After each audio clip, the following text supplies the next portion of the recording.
All right, ladies and gentlemen, we have Whamen over here back on the buttons. So she's going to be pressing stuff. Winston is going to be carrying me through these casts.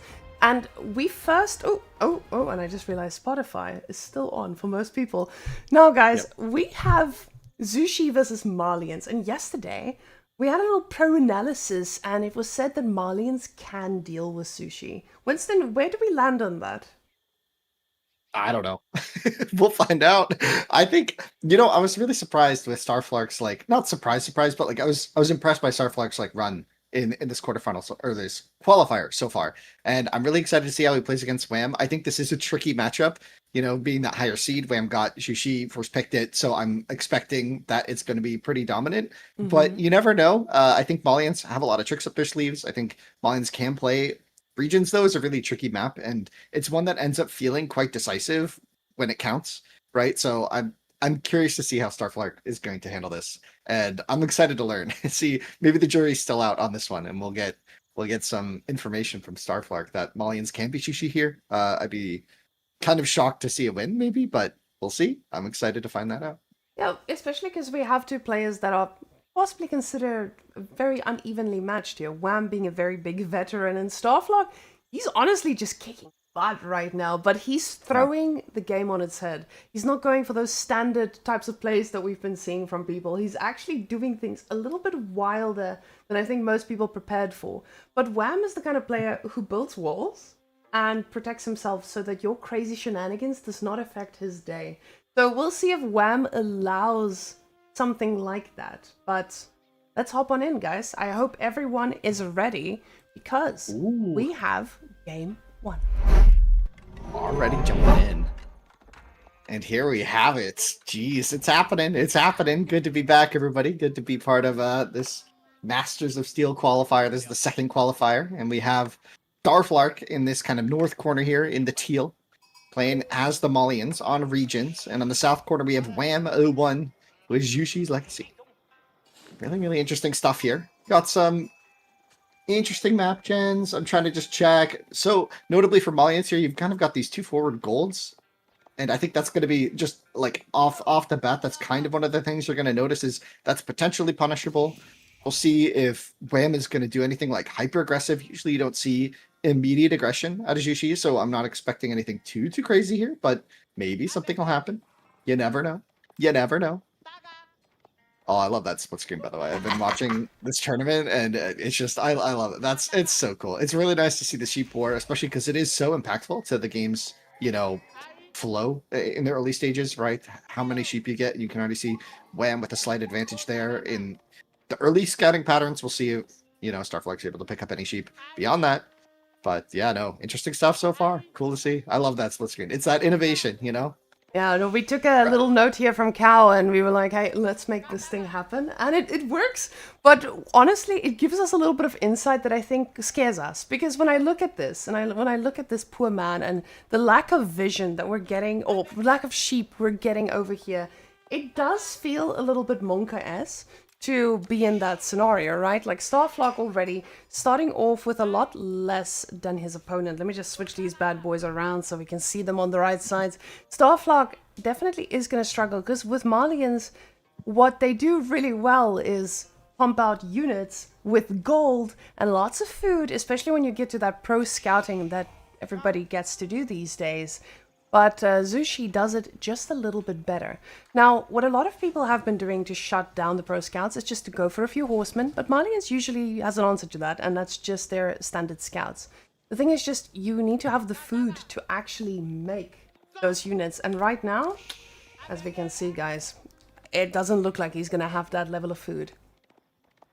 Yeah, it depends on how Wham's going to round out his scouting pattern. Usually you expect if you have this many, that your opponent went to the other side of the map and got an equal amount. Wham doesn't have so many right now that he should feel like he has a ton.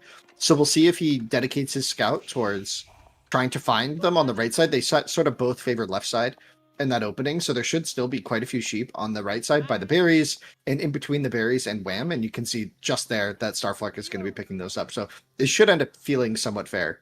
And where's this meditation gardens getting placed down? Because that's pretty relevant to see what resources Wham has prioritized. So yeah, double gold and the berries. So notably no wood on that one.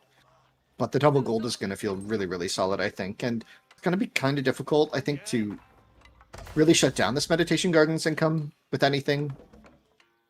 Yeah, it's going to be tricky. Especially because Malians is not a civ that can pump out too quickly. They also need a little while to get going.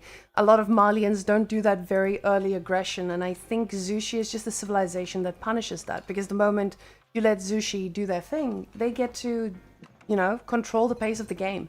And I think with that passive gold you get from both of these, Zushi not just getting the tax gold, they're also going to be drowning in upgrades behind all this. So once getting that professional scouts has been acquired, they don't even need to pull off. They're perfectly they can pull off because they have the 2 golds bringing them income very, very happily. So we'll see what Mr. Starflock decides to go for, but I'm not going to be surprised if we just see the standard old pro scouts coming from both of these players. Yeah, it seems like both these civs tend to be able to play that quite well, right? And even after the nerfs, they've been still quite competent at the strategy, so I wouldn't be too surprised to see just prof scouts for both, and we already see it coming in. Like, it's going to be... It's pretty expected at this point, especially with Zushi, so not really surprised at all by Wham's choices. Now the difference is, with him being on Zushi, he's going to get scouts out so much faster. Oh, if he was going to supervise, never mind. He's just supervising his pro-scouting tech, which makes a lot of sense. He's going to get those scouts into position so that they can easily go and snack. Now we do see he goes for the small deer packs first. Not going to be doing any... I don't want to jinx it, but not going to be doing any aggressive yoinking just yet. But his first scout does seem to be heading that way, and honestly... It would probably be the best move here, because Malians, they will take a while to get those pro scouts going, and he goes for the barracks first, trying to go and shut down the pro scouts, which honestly, I wouldn't have predicted. Usually a bunch of people would just opt for getting the scouts upgraded to actually deal with the Chinese pro scouts, or Zushi's pro scouts in this scenario. Yeah, the Malian scouts tend to be pretty good, but maybe it's just a matter of timing here. Maybe it's a matter of price point on upgrading all those scouts, like he said, without really having to invest too much into the food. The Danso's a bit cheaper to get and a little bit better at zoning, but that is going to mean the heist is on here for Wham. Even stealing 1 here, it's a big swing in food, right? Like, if both players are going prof scouts and you're able to steal even just 1 scout or 1 deer from your opponent's, like, guaranteed deer like this, that's a major swing in food, right? So excited to see how this plays out. Wham already making the Jugnu, so it's going to be a nice answer to a couple of the early Dansos. And it does look like the pro scouts are coming through for Starflock now, but he's on 1 scout, and that man is a little bit bruised at the moment. So even if he does get it, he's going to be struggling. Oh, he does stable. Oh, he doesn't. Oh, sorry.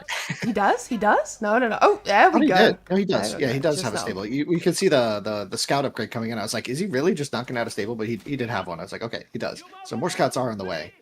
But yeah, it feels a little slow, especially, but we'll see if the spear tempo is there. The move speed is really slow, going to force the drop.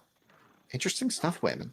It feels like, I just wanted to say that the pro scout change they made to actually make it deniable is so wonderful. It allows you to actually punish something like this, and I think Wham knew it was going to be punished. So getting out the Jugunu at this time, perfectly planned here. And the fact that Starflock also doesn't have any units to handle these Jugunu just yet, it's going to mean that this is going to be pretty easy pickings for him for now, and I think Starflock is trying to be a little bit more conservative with this, because if he does send out all of his scouts to go and try and deny the pro scouting from the small packs, he's most likely going to lose some of them, or he's just going to miss out on more food on his side. As we saw, Wham is very comfortable yoinking 1 here or there, but now the pump has begun, and there's already a bunch of units on the map. Oof. Yeah, notably, Wham's going for that full try setup already. He's got the Horseman, Spear, Jugnu all set up to pump, and that's an interesting like opening here. Already having everything, and the Malians only with the Danso Jab. That's kind of a classic combo that's been going on since the beginning, really, of Malians. The Danso Jab setup is really reliable and solid, but it does have some weaknesses. Namely the mobility that the Horsemen from Wham are going to offer. So we'll see if there's an answer to that mobility at some point. You can see this scout is trying to get some damage on the Jugunus as well, but it is so hard to do. And Wham is just kind of everywhere, as we see with Zushi. Now, I do have eyes on the scout that is busy doing some of the yoinking, so we can see that even through all of this, Wham feels comfortable enough to send the boys out there and getting the rest of the reinforcements to go there too, to try and put some aggression on here. Because the numbers don't lie, and Starflock is going to be in trouble pretty soon. As we can see, already almost 10 Jugunu on the map, lots of spears, so he's going to need to trade very well, and Wham is going to need to make a lot of mistakes to actually fall behind from here, especially with a lot of food that is still at his disposal. Yeah, how many deer do we have on each player at this stage? I think from what I can track, it seems that Wham has picked up just way more. It's got to be way more. Yeah, it looks like a lot more. Yes, and you can see that yeah, villagers now, they realize we're not going to have access to the gold for too long, so he recognizes that level of aggression, and that came with a lot of food, right? So we'll see if he's going to be able to get some resources for himself. There is still a few deer under the TC, so he should still be alright, but for now, he is just going to be on the defense. Yeah, and interestingly, Wham's kind of centralized his forces onto this pit mine, and we talked about the forward pit mine as we loaded in, and this could become a pretty major weakness. If the javelins, though, they're going to have the TC to help protect them, and they do have that longer range, so they should be able to hold back the forces of Wham for a brief period of time, but it is a bit scary that Jugnu mass up to 14, if they are able to all get into this position, Wham's larger military, I mean, he's got 28 to 12 in terms of build pop, right? Like, this is a major force he has on the field. If he's able to concentrate everything, this could get really dicey for Starflark really quickly. He's going to that other gold, and they're pretty far away, so the rotation speed between these two pit mines is going to be a little bit of a trick that Starflark's going to have to manage, right? Like, keeping both pit mines safe. It's got villagers essentially exposed on the right. If Wham just went for that right now, he could get a village too. The funny thing is, we've seen Starflock's military usage, and he sometimes is a select all army hotkey kind of guy. So making sure you do not click that button and move them away is going to be dire here.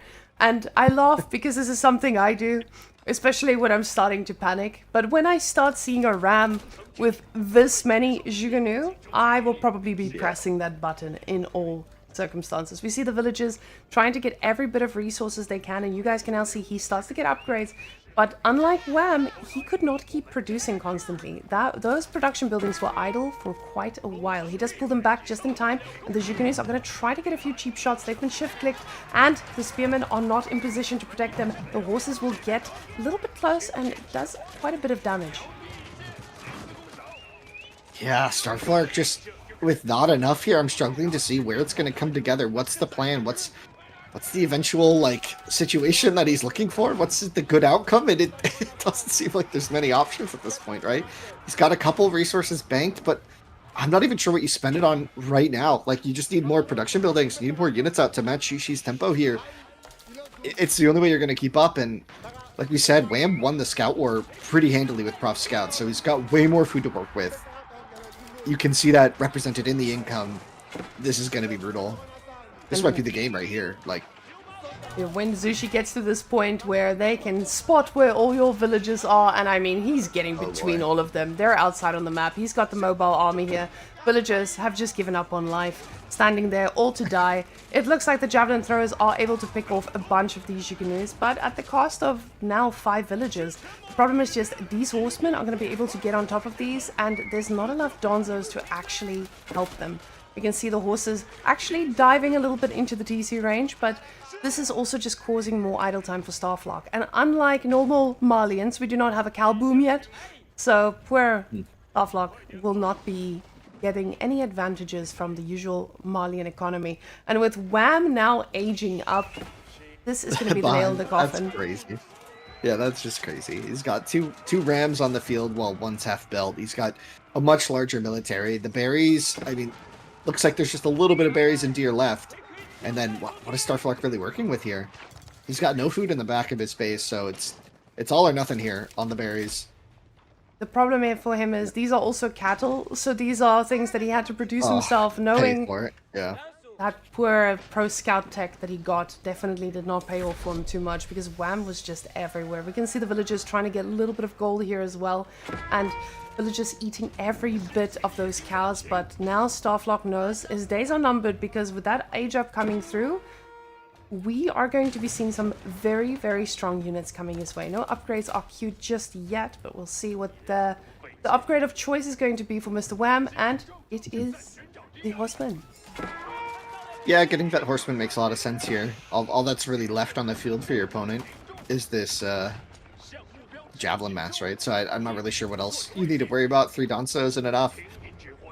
Interesting, just upgrade the mass. Probably going to see some knight production behind this. Well, right now it's just some Shaolins to grab the relics. Keep it clean. Wham's playing this really solid. Just playing very, very clean. Very, very clean. And we don't even see wheelbarrow yet from Starflark, so things are really slow to run away from these horseman raids at this stage of the game. It's just not really an option to be without that, and here we have it. That's got to be it, right? Like, what? You have no access to gold, no res, nothing's left. Just a dream. He's already dead, Worm. But you can see Starflark is macroing up to castle himself. Kind of hoping something magical will come out of it, but it just doesn't look like he is going to survive until that point. We can see Wham now actually going a little bit deeper with the Jugunu upgrade coming in as well. The javelin throwers are doing their best. Great base damage, but not great enough to actually continually trade well. He does snipe off a few of these, the horsemen getting on top of them. Donzos trying to make their way through every time, but the Jugunu don't even care about them. They get right on top and take him out. Yeah, it's interesting. I mean, I guess if you got to the poison jav, the Mansa Javelinier, it could get interesting, right? You get a little bit more mobility, get the poison damage on top. It could give you something to play for here for Starflark. So I understand why you'd stay in the game, especially it's, you know, first game of the series. You don't want to just insta tap out. That's feels bad. So we'll see though. But this raid onto the berries on the side, and there you have it. Wham with a decisive game 1. That was very decisive. Now, Wham makes this look like he was ready for it. Starflark's been playing really well, and I think a lot of people were very surprised in his performance up until now. But Wham showed us exactly what we would expect from a Wham game against someone who is outside the top 16 on ATR. Wham absolutely destroying, and that's to be expected from Wham, right? He's someone who's played regions enough to be very confident in knowing how far he can push it and when he needs to pull back. So I think the age up as well, the fact that he knows, okay, I can keep doing this, I've already denied all the resources, let me now go and just keep pushing through. What I want to show you though, Winston, is I quickly wanted to look at the bracket before we load into the next one, so that you can tell me what you think about the chances of qualifying for the next part. So, take a look. Let's take a look. So you guys will see me bending my head all the way. That is because it's all the way on the other screen. Now, with Wham and Starflark here, we have CS... Oh, no. I think our bracket just gave away something it shouldn't have. Anatan, on the other hand, though, we can see him in the losers bracket. Now, if you think of the 3 big names in the semifinals, Anatan, Wham, and CSO, what are your thoughts here? Do we have a clear 2 going through? Or where do you land? Yeah, in my head, I have a clear 2. I think Wham is very, very clear. Oh, you got me there. I think Wham is like a very clear option for just qualifying. I think it's almost surprising that he's not in already, right? So it's like you'd expect him to qualify very, very soon. If not here, then in the next qualifier, right? So that's one. And CSO has honestly been playing so insane. I think the opponents that he had to take out to get to this stage, it's been really impressive. We saw him in the Elite Classic also playing quite well. So I wouldn't be surprised by a strong performance from him. Yeah, a lot of people expecting to see Anatan make it through here as well. And I think CSO really showed us that he's not making this any easier for anyone going through here. And honestly, with Wham now up against Starflark, I want to see Starflark doing well. I want to see Starflark at least giving Wham a run for his money. Because Starflark and all these new names like Scatterbrain that we started seeing perform a little bit better, it's very refreshing, because when you're playing a normal tournament, S-tier tournaments, they usually start out with a bracket where you have the seed 16 against seed 1, and you never get to see seed 16 again. They play with their game and they're out. But with these qualifiers, a lot of those top players have already been qualified. So we actually get to see these players playing against one another to get to these higher seated spots. So, yeah. China versus Rooster. How do we feel? Well, two very solid civs. So I'm pretty happy with that matchup. I'm excited to see how it goes. I think Starflock has a real chance here. We saw some interesting games with Wham yesterday, even against Scatterbrained, where at times it seemed like mass knights it could be an answer against some of his playstyles, but we'll see. I think that's something that Starflock could bring to the table. Scatterbrained did pick up 2 games against Wham on this path, which is generally surprising, I would say. Right, not like Scatterbrained isn't deserving of like praise and he did well, but like it's Wham, right? It's one of the top 4 or 5 players, right, in the game consistently. So I think we'll see if that goes. But yeah, Starflock should have seen maybe some options in the recent games to take a game or 2 off of Wham, and this could be it. It's a really solid civ in Roos, really reliable, really understandable, lots of options to play in the meta, right? But my biggest concern here is, again, the Pro Scouts. We saw what Wham can do on Pro Scouts, and yet again, he got another Pro Scouting civ. Yeah, I mean... We'll see how that goes. So, guys, let's hop on in to the next one. Now, ladies and gents, we have our boys standing at the ready. Wham in the red on China. And on the other side, we have Mr. Starflock in the blue, going with that normal old hunting cabin opening. We'll see if it's the double one or the single one, though. Yeah, it was interesting. Last game on the Malians, I was kind of intrigued by Starflock's response to Pro Scouts. It was to click Pro Scouts, which is a really heavy resource investment, and it takes a while to even get. And then to open barracks as well, anyways, right away, and not have those scouts on the way. I'm intrigued by that, approach.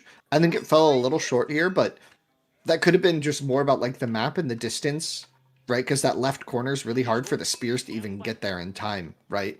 So I'm wondering maybe if on a more standard map, Starflock has been cooking some other options or some other ways to sort of deny the Pro Scouts play from China/Jushi. So we'll see. I'm intrigued. I want to see how this goes. Now, this time it looks a little bit more balanced with the sheep, though. So he does have those base food he can start out with. So with this, at least, we know he's going to be able to produce some units if the time gets to it. The thing is just, though, does he go greedy fast castle? And does Wham have the ability to overwhelm that? Now, with both of these civs being Pro Scout cived, I'm not expecting Wham to be playing a castle game. I think trying to shut down Rus and stop him from getting the food he needs to, expand is going to be important. And we've seen a lot with the horse archers. There's a lot of control you pretty quickly get. But the problem is just, I feel like China has answers to those because they can just mass so much. So we've also seen a little bit of knight play coming out of Rus pretty early on when they are playing against civilizations like China. So we'll see if that is going to be enough for him here, but if as far as food goes, Wham is a happy camper, but so is Starflock. Yeah, it's interesting with Starflock. I feel like he has a lot of options for how to approach this game, and that should, in theory, be keeping Wham a bit on edge.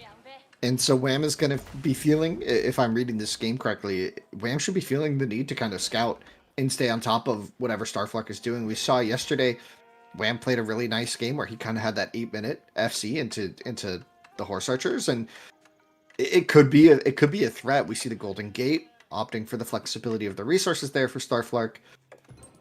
We can see a lot of options here, right? They can rush Pro Scouts, they can try for map control, then get Pro Scouts. So Roos has a lot of options, and I keep saying that because I want to stress that I feel like that's kind of the important thing to watch this game strategically, is to see, what path is Starflock going to take. How is he going to try and tackle Wham this game? And does Wham understand what's happening, and is he going to just be on top of it? I think he should be, but we'll see. Maybe he'll get surprised. Now, with Starflock's position here, I'm also thinking about what happens if he ages up. Because we can see woodlines are very, very limited. Jugenu loving this because they can easily find a little hole to smack your face with at this point. These guys are going to be getting the sidelines, but once they go through these 2 very small patches, I feel like he's going to be in quite a bit of danger. And honestly, Rus is not a civilization that will be able to cope without getting enough wood, especially with them wanting to age up, get a nice little chunk in a safe position for those deer to spawn. He's going to struggle to find that spot here and struggle to make horse archers at that, because when you don't have wood, you do not have horse archers. So let's see if Wham is going to be able to shut this down pretty quickly. He goes for the village instantly. I kind of like to see that. Getting a village and not overcommitting too much on the gold, which is actually telling me he's not... Is he going pro scout, Winston, or are we skipping pro scout completely? We're skipping it. It could just be a skip here. The deer look a little spread out. Maybe it's tricky to defend, and maybe against Roos, Wham is just thinking otherwise. Maybe he's thinking he has more time to deal with pro scouts, right? Because we're not seeing the rush from Starflark either, right? Like, neither players is really focusing on getting this in, and maybe this is something that's come up from practice games and a couple tournament games where in this matchup you just don't rush it. It could be a matter of this map, like you said. Trying to defend the wood line might be a more important strategic goal than getting a bit more food. I almost wonder if I was Starflark, I almost wonder if I would go Kremlin this game.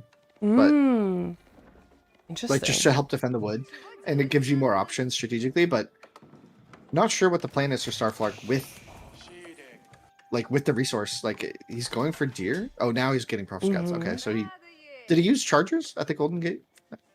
Probably did. Yeah, he did. He bought the gold. Now, what's interesting to me here is the fact that Wham is just going full face. And this is one thing that I can definitely see coming from Wham when he's in a position where he feels like he's gonna win this. And with Wham, when he plays against someone like Louis, Marine Lord, Beastie, he's very comfortable sitting back and letting his eco do the talking while keeping his opponent on his toes. But I'm seeing it a very different side of Wham here. He's very proactive, very much on the map, in your face. And this is wonderful, especially when you're up against a civilization that they kind of bank on the idea that you're not going to be punishing them. We see this wooden fortress. Could it be protecting a side, but easily, you know, it's dodgeable once you get into position. So this is a nice spot to have, but again, the wood lines just make it so much more difficult. It does improve the gathering on all three of these sides, so that will be the bonus, but I don't know if he's going to get the opportunity to actually use that. Now, food-wise, it looks like Starflark is still living a happy life, but he's making a lot of scouts. And the problem is, Wham is making a lot of units. Yeah, this is where I'm concerned, you know? It's 6:30 and Prof Scouts just finished. And you have no military on the field except for these 7 scouts. So you're really going to see Wham's army coming, but that's about it, right? That's all you're going to get. You're not going to be able to stop it. So Starflark really has to start investing in some units ASAP. And I suppose that's going to be Knight Archer at this point if you don't want to die, right? Like, I guess. You, at that point, will have no choice. I see him getting survival techniques, but it's just a handful of deer that are making it through. You can see these spearmen are just cutting off scouts left and right. Yeah. They're chasing them down. We're seeing dead scouts everywhere, but also just archers, finally. So he does go for the archers, but if you're up against China with Zhugunu... Oh my goodness. Winston, is this bannable? Is this gonna be a Barbican forward? This is going to be a forward Barbican. Is this... right on the wood line, right? That'll be nice. He does get some of... Oh, it does get a wood line here, but this man is going to put the game on its head. You can see a few of these scouts trying to make their way back, but Barbican is going to come up. With 2 archers, you are going to struggle shutting this down. There's a knight trying to join the party, but this is Chinese building speed. We know how quickly that happens. Yeah, there's enough units here just to defend this. It's not the most effective Barbican right now, but like you noticed at the start of the game, Baldland, these woodlines are really small, and this is going to start zoning out a lot of the space. It's kind of why I was thinking about Kremlin just defensively for Starflark here, but yeah, it's kind of awkward, right? Like, where are you going to put your woodline after this? You're going to have to kind of go further north, right? You're going to have to kind of stretch past it, and then there's always going to be this defensive point, and that's assuming Wham doesn't just come in and punch you in the face right here, right? Like, he might be going for a gut punch pretty soon after this. I wouldn't be surprised to see just more units here into Rams even. The Knight going to try and wrap around, get on top of the Vills, going to force it away a little bit here, but the Archers, whoa, for Starflark, his Archer micro, I guess he right-clicked the vills and was just okay to let his archers go down. 2 vills did go down. That knight kind of getting its value, but the Barbican will go up unless more knights are on the way right now. And I don't really see it there for Starflake right now. The one good thing about this form, though, right, as we see on screen right now, so Wham's whole army is here defending this Barbican going up, and it might not even work if the Vill gets sniped Starflake with that play, but he still has 2 scouts on the field, and that does mean a small trickle of prof scouts coming in. The Barbican has been, you know, delayed, at least for now. We'll see if Wham's going to commit more Vills to this. Probably another batch of boys sent to their death, probably. No, well, not to their death, but this will go up. But another bunch of boys sent forward. And with knights, he is definitely able to protect these pro scouts, even if just for that small trickle of food that you mentioned. The problem is just the horseman numbers are also growing. And once this starts getting up, you're going to have a bunch of Jugunu alongside those archers in your base. And the villagers are steadily running here. The problem is just with the numbers that he's bringing, these guys are going to struggle to pick them off. We now see constant archer production, but at the same time, we're going to get up to castle pretty soon. Yeah, he's going to try and save up for castle here. I don't know how much I like that, because into what, right? What's going to be the play? Kind of low on food right now. The woodline's about to run out, and you'll have to go further north, right? Your opponent now has a way to get an economic advantage over time with Song Dynasty coming in, right? So Chinese going to be building those vills a little bit quicker. So if you have a long feudal here, it's a problem. The high trade house just going to get slapped down. But where? That is the saddest high trade house I think I've ever seen. Is that 3 trees? I think it might be 2. Give me 1 second. Want to see if there are any more... Oh, no, there's that tree. Okay. There's that tree. Then there's a tree to the north, and the one on the south might be clipped into that. But okay, we used to do these gold guess games back in the day when you'd see a high trade house, because it was like every game, and people would guess how much gold it would be, right? What's your guess here? 5? I don't know how much gold you get per tree, but 4, I think 5? I think it has diminishing per tree you add, so it's a little bit less. So it might be like 10 gold. Oh, okay. Maybe He's cranking out some big numbers. But that's gotta feel bad. And oh man, Wham with a really solid read here. Just recognizing where can my opponent be weak, where has he been defending, and coming around to the side. Now the good thing about this is that high trade house means he will be able to get some more deer under his TC. It's 4 trees. Winston, we were wrong. It captures 4 trees. Maybe a few from that one. Yeah, then we see some stems here too. Oh my goodness. Yeah. Okay. Very nice. We'll see that. 20. That which is. Oh, I thought that was the hunting cabin. I was like, oh, 20, really? Crazy. Oh, the scout gonna get taken out. Oh no. And now being down to 2 scouts definitely doesn't feel fun while you are trying to burn scout. Switching to man-at-arms is interesting. It saves on some upgrade costs, which I kind of like. But there's no blacksmith on these man-at-arms yet. And so Wham could, in theory, just try and get range attack upgrade. And that could help for a short period of time. But Wham might be thinking about his own castle age at this point. Yeah, he's definitely thinking about it. Building it all the way at the back here. Oh, getting it's up with 8. Yeah, no, this man's cooking, Winston. He is ready to be in castle and upgrade those horsemen yet again. He was playing this archer mask problem that he had with the previous game, and he saw how it worked by just getting a bunch of horses upgraded. So we'll see if that's going to be exactly the same play. With the men-at-arms have now been spotted. And we'll see how well they do, but the archers are getting the first upgrade. And Starflake probably wants to take this fight before China becomes fast upgrade China. Yeah, which they should be coming in pretty soon, but Wham a little short on the gold right now, actually. He's got a couple archers in queue, but there, yeah. I guess he pulled gold vills to age up, which is always awkward because you need gold once you age up. Usually into castle, you need to spend a lot of gold on stuff. But we'll see. I mean, the play, Starflake, I mean, to his credit, is still alive. Only 4 vills down because of the vills that were lost on the Barbican. The lead should be larger with the Song Dynasty, but you know, Starflake able to keep up. And Starflake... It's interesting. Luckily with those archers, he did slow this down. But now the problem is that mass of archers are running around, and they're going to be faced against 8 horsemen. We see that Wham also getting his archer upgrade now too. So he's going to be a very happy camper trying to find these boys. But definitely taking a very big risk running around knowing that there are horsemen out in the field, but they do find a different connection instead, and some villagers on the gold will be impaled. I always say ow because I have a very visceral feeling when I see that. Like, I feel the pain of that because it's just like, really? 30 gold per minute, 4 trees. That's I'm actually impressed. Hey, half a relic. Yes. Yeah. It's not as bad, right? Like, and it is spawning the deer, right? Like, all things considered, it could have been worse. I don't know how much worse, but he could have put it here, you know? That would have gotten a couple, maybe. I'm not sure. Not sure. It's tough.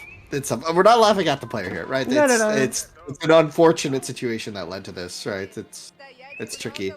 This raid coming around the back as well. The Starflyer, good reaction there. Still no wheelbarrow though, so those are super slow. Actually, no ecotechs at all. Every bit and of his gold. man-at-arms getting cleaned up. Every bit of gold he had was used to age up and get men-at-arms, and now knights, but losing all of these and getting that idle time on the eco is just going to make this so much worse.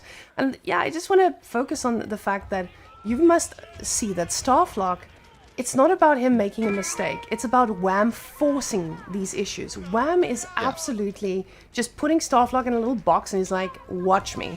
Starflock is not going to be able to keep up with what Wham is throwing because Wham has done this too many times. And Starflock, he's going to need a few more games like this to be able to handle this type of pressure on the map. Yeah, we're seeing that switch into the Cab Archer now, right? To kind of go with the rest of his army, but it's a bit awkward, right? His full force is still quite immobile. You can see it here, like on full display, right? Like man-at-arms, like mixing in the Horse Archer, it doesn't really work well. Like, you know, it's if you're able to get some moments of just pure mobility, but I think at this point he just needs ranged units in the main mass to support the man-at-arms. So it's kind of awkward. Maybe crossbows could be better to deal with the knights, but we'll see. Wham's military only 10 units ahead. So if taking a localized fight, maybe Starflyer could get a good fight, but the villagers once again caught. They're trying to return home from the berries, but so many more go down. It's just been bleeding Vil after Vil in these small engagements. And it just feels like every single time Starflock feels, okay, I have a position here that I can go back to. He is caught out yet again.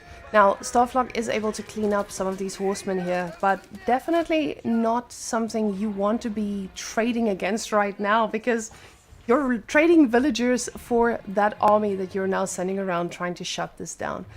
I don't know what Starflock's comeback thought is here, though. Is he saying, okay, I'm still okay. I'm going to try to take this engagement. Do I need upgrades? Do I need to raid? Do I need to go find some eco damage myself? The problem is just, you're up against China, which is a civilization that they usually make units so quickly and so in such mass that they will reinforce in their base, especially against only 7 horse archers. Yeah, I mean, a little raid here could go a long way, especially if Wham isn't able to mobilize any units against this quickly. There's quite a few exposed Vils there, and I guess that's kind of the hope, is that you get a really good raid and maybe Wham just doesn't notice for a moment, but we do see the conversion potentially coming in. Wham immediately noticing, does put the relic into the pagoda. And these wheel a lot of Vils migrating. But they're migrating quickly because they've got the fast shoes on. They've got their little carts they're pushing in front of them, and they are running so fast, actually. I'm very surprised. Those horse archers are not catching up with them. Yeah, he's in the Yuan dynasty, right? So he's got the move speed on all of his units, and that's, what, 149? That's a pretty fast move speed for the Vils. They've got their Crocs on, their Nikes. They're ready to go. Wham coming into the wood line once again, and this is Starflark's only source of wood, right? So he's got to keep that alive somehow. Meanwhile, the horse archers getting picked off completely at this stage, so the raid attempt really didn't land for Starflark. And now, once again, trying to build up this force of man-at-arm, knight, archer, horse archer. Oh, just like you said, with the dynasty, it doesn't feel like he can make anything that will bring him back into this. The problem is, with all that movement speed, the horsemen, you know, you saw, they were zooming around the map, and the horse archers are just not able to catch them Vils either. So it does feel a little bit harder on that side. Oh, you even see these archers. They've got the fastest boots in all of town. he does potentially take a pretty good fight here, but the reinforcements are behind this, and Lancers, they do not take kindly to anyone touching their archers.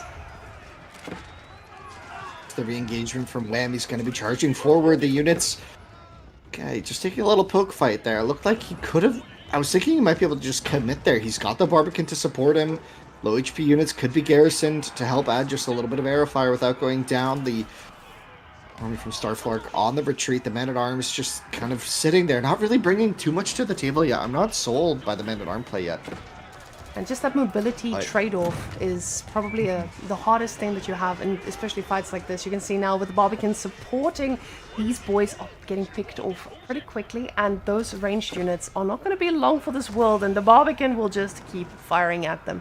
And that's what I absolutely love to see. I saw the Whamenqt just target firing some of these ranged units as well, but it might have just been auto. Now the men-at-arm is the next victim. And this army is just growing in size, while this one is slowly getting picked off. Yeah, Wham, I'm surprised by his, like, reluctance to give this up. I think he could just afford to let this go down, back up, and let his economy do the talking for a minute, right? He's got a sizable lead, and these trades aren't really going super well fighting into the low mobility man-at-arms. He could sort of continue with these raids and back up on the center and probably win fights defensively much more. Oh, I don't think he needs it. He's got the mass here. He's got a lot of crossbows in the mix too now. Wham does 10 crossbows in that army. So the men-at-arms, consider them dealt with, and Starflark gonna be tapping out of game 2 here. It's about 5, right? So Wham looking to clean this up. It looks like Wham. Ooh. It looks like Wham made this. He made it quickly. He made it quick for us so that we can get into his next game, he says. Now, Starflark, I feel like this type of game is exactly what shows the difference between the top, let's say the top 6 and the top 16. Because a lot of people ask on Reddit and in stream chats usually, what is the difference between these top players and a Conqueror 3? And I think if you look at how Wham is playing against Starflark, Starflark is still 20 times better than your average Conqueror 3. And Wham, he's just showing that for someone with that experience, with that level of skill, he's making this look like his game. He's been practicing for this, and nothing is going to take him down now. So Wham definitely coming in here and winning quite convincingly against Starflark. But this performance up until now makes me excited about Starflark. I want to see what Starflark brings to us in the next 6 months. Do we see him in the top 16 at one of the EGC events? Do we see him for any other potential qualifiers where he gets in there? So definitely excited to see what Starflark has on the table. Now, we do have our last matchup, or based on the bracket, we have our matchup, Lancaster versus JD. What do you think in general, just about the civs? Let's go. In general, just about the civs? Well, I think it's interesting, right? I think, JD can struggle, I feel like, against the early game, like just dealing enough pressure at times. You didn't used to say that about a JD, but I think with a lot of the changes recently, I felt, at least when I'm playing, that just feels like it can be really hard to put like really offensive pressure right from the get-go. And I think that could be, at least that's my struggle when playing with JD. So I think that could be a kind of a tricky matchup into Lancaster, where part of the best way of taking out Lancaster is being kind of hyper aggressive, almost to an extreme, right? So we'll see how this goes for Starflark. Yeah, I'm curious to see. Well, Lancaster is one of the civs that we've been seeing be so versatile. We've seen barracks, we've seen a lot of Dark Age spearmen, we've seen feudal age aggression, we've seen an absolute weird Ilscard rush, and they've all worked in their own capacity. So I'm sure that there's an optimal way, but as the civilization is still quite new, I think people are also still finding out what is that real optimal way of surprising your opponent. Winston, do you think there are a few strategies that we haven't discovered with Lancaster yet? I think there's strategies undiscovered. Yes. I don't think it's so much like broad stroke strategies. I think people have basically tried every strategy. I think it's more like more nuance. I think there's a lot of details with like the build order with Lancaster when you're playing it, right? Like exactly when do you stop building new manners, like do you have to like phase out aggression or like phase into more aggression? Like the age up timings and choices seem like pretty dynamic still. So yeah, I think there's a lot of like nuance to how you play it, which I think is where I would say the strategic unknowns still are for the vast majority of players, right? Like the exact details of the build orders, right? But like strategies, I think people have kind of keyed in on what's the best, right? There's a couple like really solid options, right? Yeah, I can definitely see how players have been experimenting, and I'm loving it. Yes. But also, guys, we're gonna go into the game, but I want to talk about hobble laws after this. So get yourselves ready. Let's hop on. Oh. Hobble. Oh, Winston, hobble laws. Tell me about the thought process behind a good hobble law player. How do you feel about hobble laws? I feel they're a little weak right now. Interesting. Personally, I feel like maybe a little underexplored, but I think personally, I feel like they're a little weak. They're definitely a unit that comes out with a surprise, I feel like. But I can see what you say about them. That makes sense. No, I do see barracks on both sides, which is what I'm showing you guys on screen here as well. A little bit of Dark Age action from both of them. I would love to see how JD decides to get involved here, but this could just be a normal deer pushing situation or a deer denial situation. But as we can see, Wham is sending his spears straight to his enemy. So the problem is for Starflock, he's going to need to keep making spears as long as Wham is making spears, because once that gold gets shut down, he's a little bit cooked. Yeah, things are gonna get interesting here, right? And it's always kind of good to do against the French civs, the early night civs, right?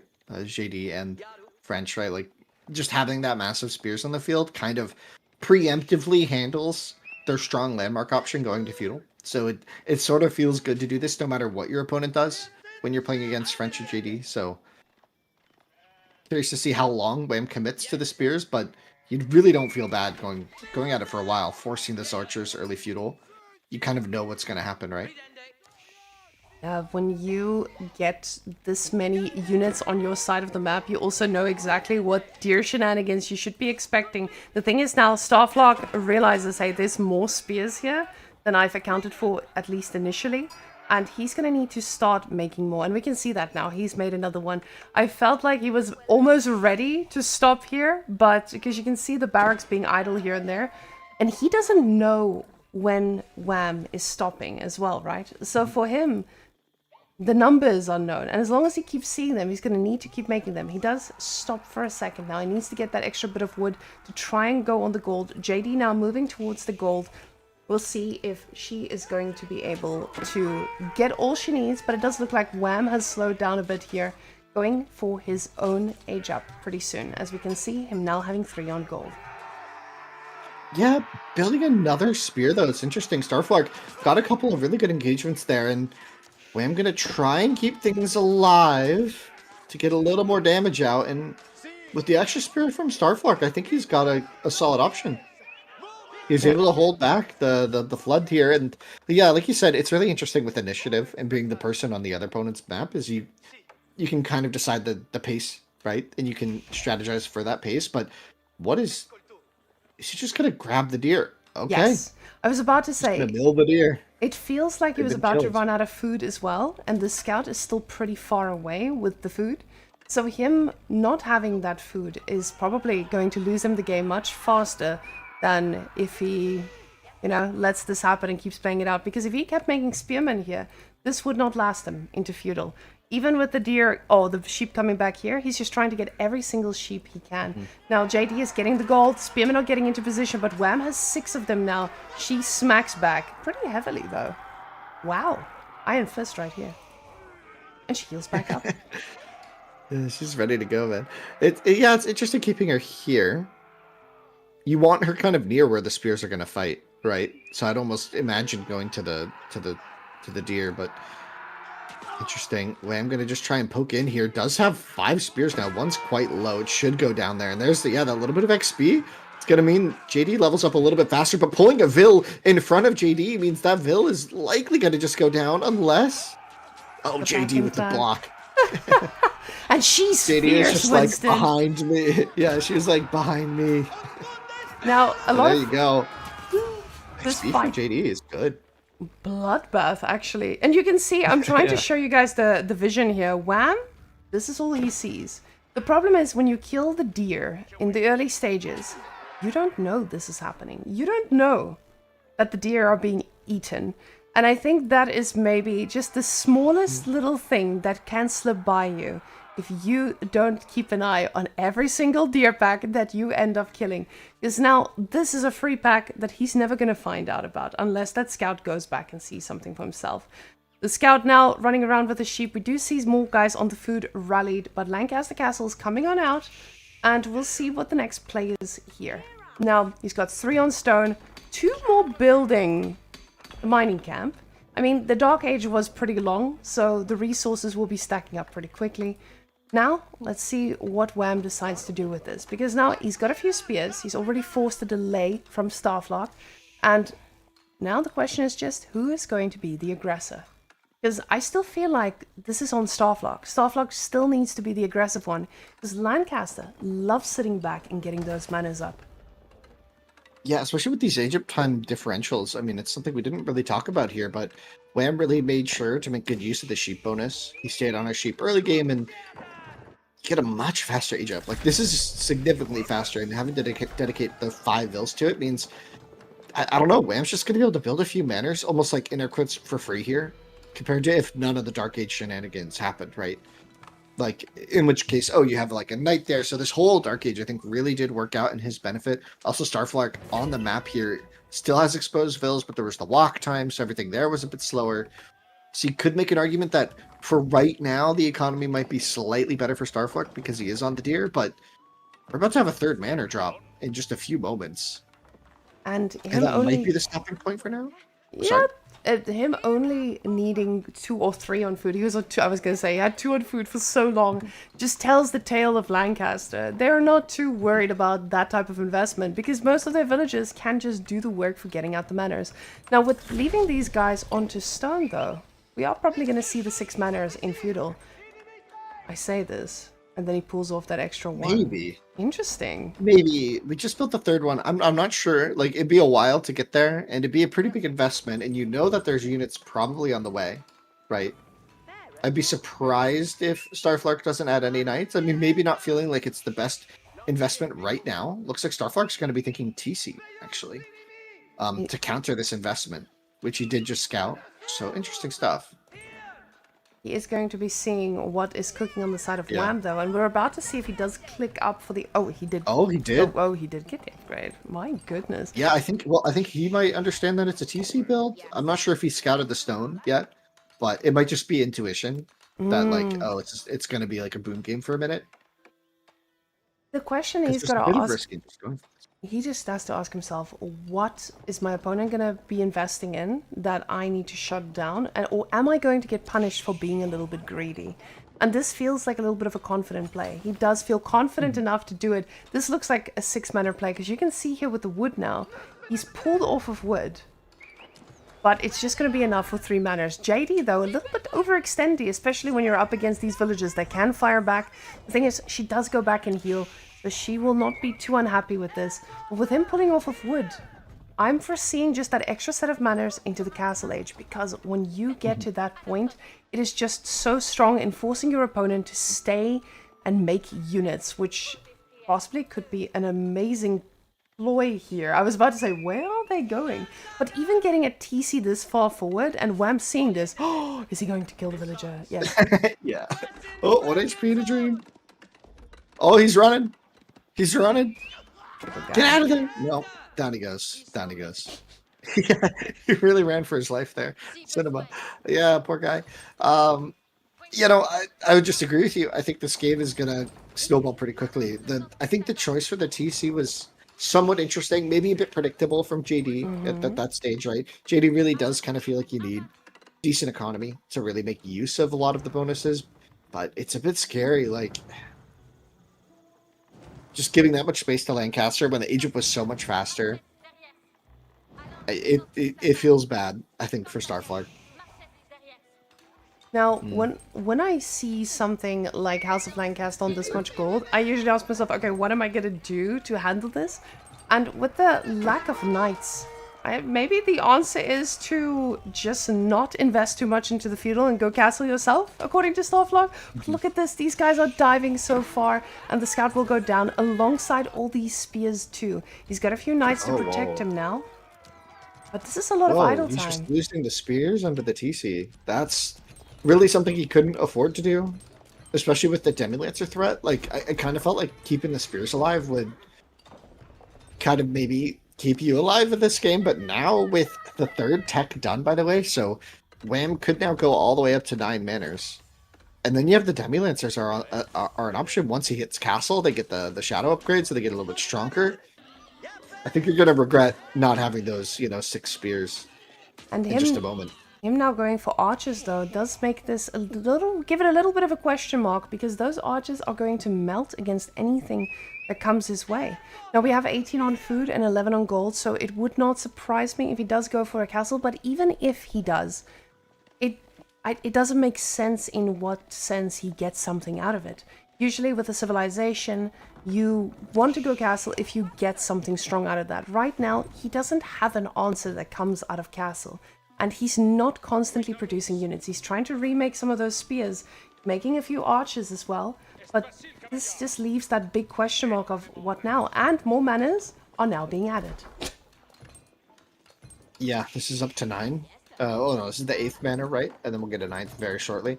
Yeah, this is really tricky, I think, for Starflyer. Like, feels like none of the bonuses have really worked out, right? Like, JD's not getting experience, right? We're kind of like halfway to castle, but not able to afford it because we made some military units, but didn't really get any value from them. I know it sounds being really critical, but it's just like, thinking about it from this perspective, like what... It's like almost like every little micro decision has added up to kind of a lot of, like, the loss here kind of being on the walls, right? Like, Wham has just gotten everything he's wanted for not too much effort, right? And now the White he's Tower up here going to secure the 8K even. Yes, that's what I was going to say. He gets what he wants, and this is a big thing to want. The thing about this White Tower, it's not just about the gold he gets, it also protects the area of the manor. So if you're looking for a hole to push through, you're going to be stuck between a lot of firing houses and a White Tower where your army can easily retreat to. Now with the knights here, we do see he's cleaned up a villager with one of these knights. The problem is, he might get another one. But House of Lancaster, they only need 10 farms. They've got the buildings already. At that point, the matchup becomes a lot harder. We do see the knights coming all the way here, but with those handful of spears, they're going to be able to shut down some of these knights, but he does take down 2, or at least 1 victim with him. Yeah, I mean, Starflug does have a pretty big villager lead, but we'll see if he's able to translate that, so that we will see the guild hall now, which... Like you said, immediate value, not much there from these landmarks with JD, unless you already have a Night Mass, right? And then the Institute kind of gives you that military tempo here. But yeah, with no knights on the field, doesn't really feel like a solid option to try and get Royal Bloodlines early. So Guild Hall is going to be the play. Playing more into that macro game, but Lancaster hits a really strong timing in Imp, and we've seen it done before. We've seen Wham go for this before. We already see the macro looks like that's what Wham is aiming for, right? You mentioned he secured that 8K with the White Tower. He's just going to wall up the side, those Wham walls. He's just going to wall up the side. We can see him getting some of those infantry upgrades. Looks like we're going to see some pretty potent stuff coming out pretty soon of the Wing Guard. Seeing a Wind Guard coming through, the Wind Guard, we just keep saying the Wind Guard because this thing is the winner of games right now. With the Lancaster Castle, he's also just getting all those Demi-Lancers he needs. And Starflog might be thinking, oh, I'm just going to go fast imp myself, considering this. But again, making another archer against someone who's about to pump out 11 veteran Demi-Lancers. And if he keeps these things safe, they could just do a little bit of raiding, force your opponent to make units, and then you are going to be able to just use those Imperial Age ones the moment you hit that age up. And he is so close to hitting it. I don't think he's going to be taking any big risks with these, because they are going to be just as powerful in a little while. And Starflock is going to need a hot moment to get to Imperial himself. We see the food that he's gotten has been the deer out here on the map, and now he wants to go for that 8k as well. But he doesn't realize which boys are coming to visit. Yeah, this is going to be a painful moment here, especially if we do get that raid after Wingard. But yeah, it doesn't really matter, right? These bills in the hunt are going to be taken out. Interestingly, Starflock investing in all these eco upgrades here, right? Like, we're getting the second wood upgrade, the second gold upgrade. Like, I find that a little surprising given the state of the game, right? But maybe Starflock feels a little more confident and has a plan for dealing with the onslaught that's about to come, the Wingard going up. I don't know if these ecotechs are going to pay off in time for staying in the game. I don't know, just putting it bluntly, right? Does have equal military for now. He does have some units though, and the boys do stop the age up. That's going to mean that even though those demi-lancers are doing work, they're going to take a while before they become elite. Now, with those two knights, he does need to be careful. We do see the demi-lancers raiding away. There's a few bodies on the floor. They are suffering, but definitely going to be making their way out with a smile on their face. Oh, here's the dive. I mean, potentially just trying to deny the Wingard altogether, hoping there's not enough military, but the Vills can just hop into TC. It was a really smart placement from Wham to put the Wingard right next to his TC here, because, yeah, it's like, and this is where it's weird, right? Like, Starflock has his TC, has all these eco upgrades, but no military. It's kind of awkward. He's going to be torturing this, but I don't think he can stay here for forever. I mean, maybe he can. Maybe he can just sit here. He can't stay forever because of the yeomen that are about to pop out. But yes, in a perfect world, it does look like he would have been able to maybe torch this thing down, but the reinforcements would be arriving. You know, that's the wonderful thing about the Lancaster Castle. It will just keep making units, and now a whole swarm of yeomen has been summoned, of the veteran variety. Yeah, I mean, it's an expensive batch to produce, right? I think it just sort of shows how ahead Wham's economy is still at this stage, even with the 20 bill advantage Starflock has. There's still a pretty sizable difference in total resources collected. Wham just sort of getting away with everything, it feels like, and now the Wingard going to go up finally, and big cleave from Jean, but is it going to be enough? Not quite. The lead upgrade is in on those Demi-Lancers, and they are back to defend. They're going to get around the backside of these archers and take them out. And now there's no type of unit that Starflock can make that can make this reasonably viable, because these guys are just going to go through absolutely everything you put their way. Veteran Royal Knights now running for their lives because they know if they turn around, they are just going to be running into those handful of spears as well. We do see the pings all around the map, elite Demi-Lancers here at the back, and he has chosen the garrison command, so lots of spearmen going to be joining this fight as well. Mm-hmm. Really solid, especially when you see your opponent going for so many knights, but we'll see. Yeah, this is going to be tricky. The upcoming fight here is going to be pretty one-sided, I think.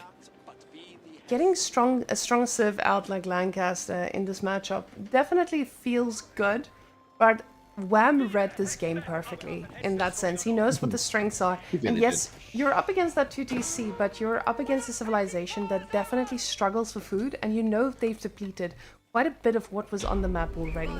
So that slowdown that they have in Castle Age just because of the food sources, you already know you might be able to survive that and sit back and let the economy do the thing. Oh, these poor guys.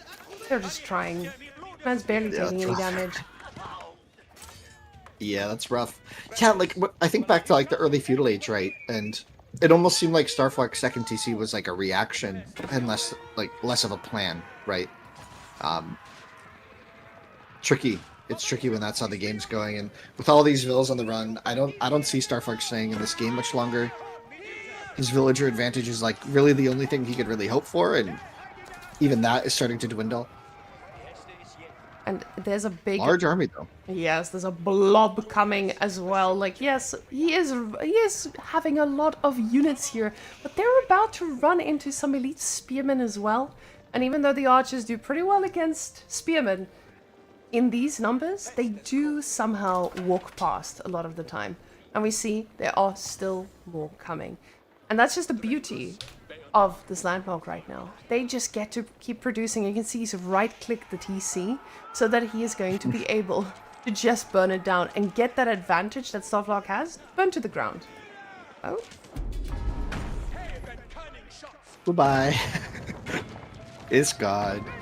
Yeah, Wham's in a commanding position now, especially with this TC going down. There's nothing in the front to really defend this base, so he's going to have to take a fight against this. He's going to have to bring everything back, or is he just thinking about counter-raiding with the Knights? Nah, he's got to bring him home. Oh, Indecisive. Where do we go? Where are we going? A little bit of that. And in the end, you get nothing, right? You got to make a choice. Oh, geez, so now he's going back again. Okay. I mean, the game is feeling dicey. Those horses. He can't take a fight yet.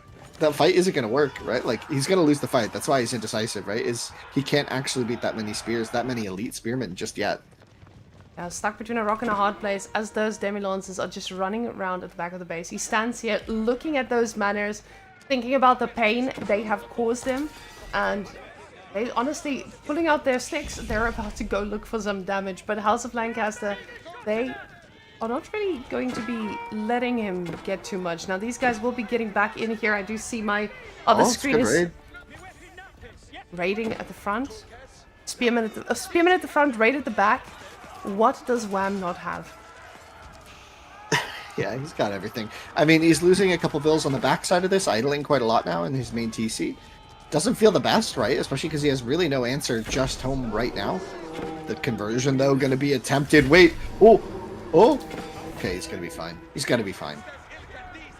But the fight in the middle of his base, he had enough archers to sort of deal with a lot of the spearmen, but the yeomen, still, without the knights here to really clean this up, it's actually almost a bit of a shame. It looked like Starflark might have had enough to clean this fight decisively. If the knights could come and collapse back on the yeomen, it could be a really solid way to clean up Wham's army. And it does but look where like are the knights? They are making their way back, but at the same time, there's another raid happening at the top here. There's just so much happening. The money shot hitting all the archers from the top here. And JD is getting a lot of experience, though. She's loving it, but is she going to be getting enough? More spearmen problems from every direction, but the knights have arrived, and now they will be collapsing. But with all the pinging going on, Wham is just keeping him occupied. Yeah, those two demi-lancers getting just so much value throughout this whole time, and just these small 2-unit raids just to keep Starflark on his toes. Like, when you don't have any like defenses like keeps or TCs to really help, or even like many outposts at all to really hold some of these positions. I mean, that was a really good cleanup from Starflark. Remember, he is an age down, and Wham does have quite a few elite upgrades on those units, so it was an impressive hold, right? Like, you're getting a lot of these spearmen out, but you're just sort of throwing them into an archer mass from JD. Can be tricky to get full value, but here comes another wave of demi-lancers, a couple hobbies in the mix.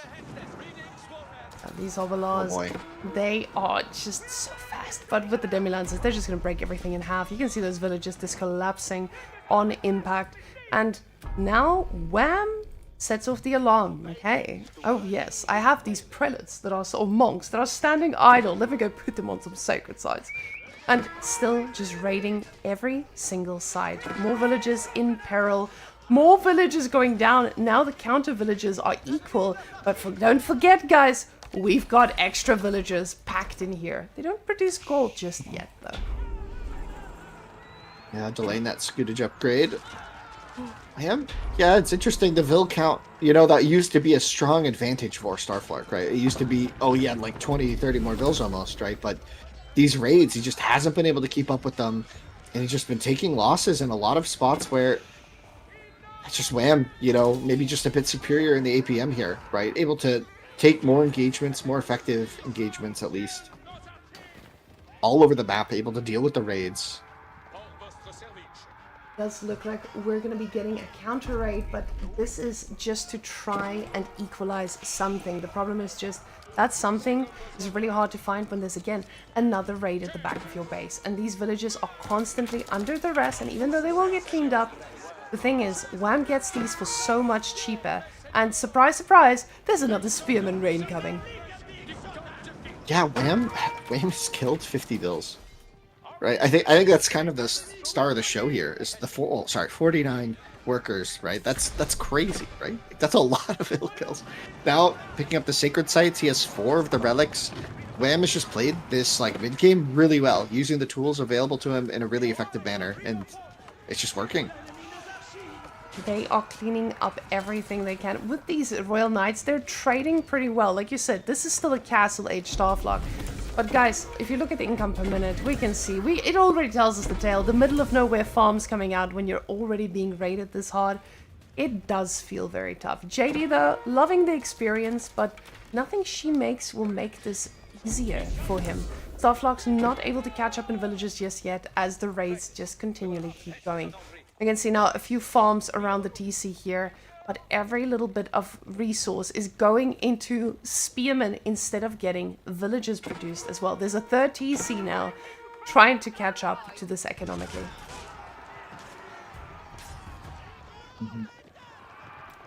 Things are looking rough for Starflag here as he has to retreat back into this kind of north corner of the map.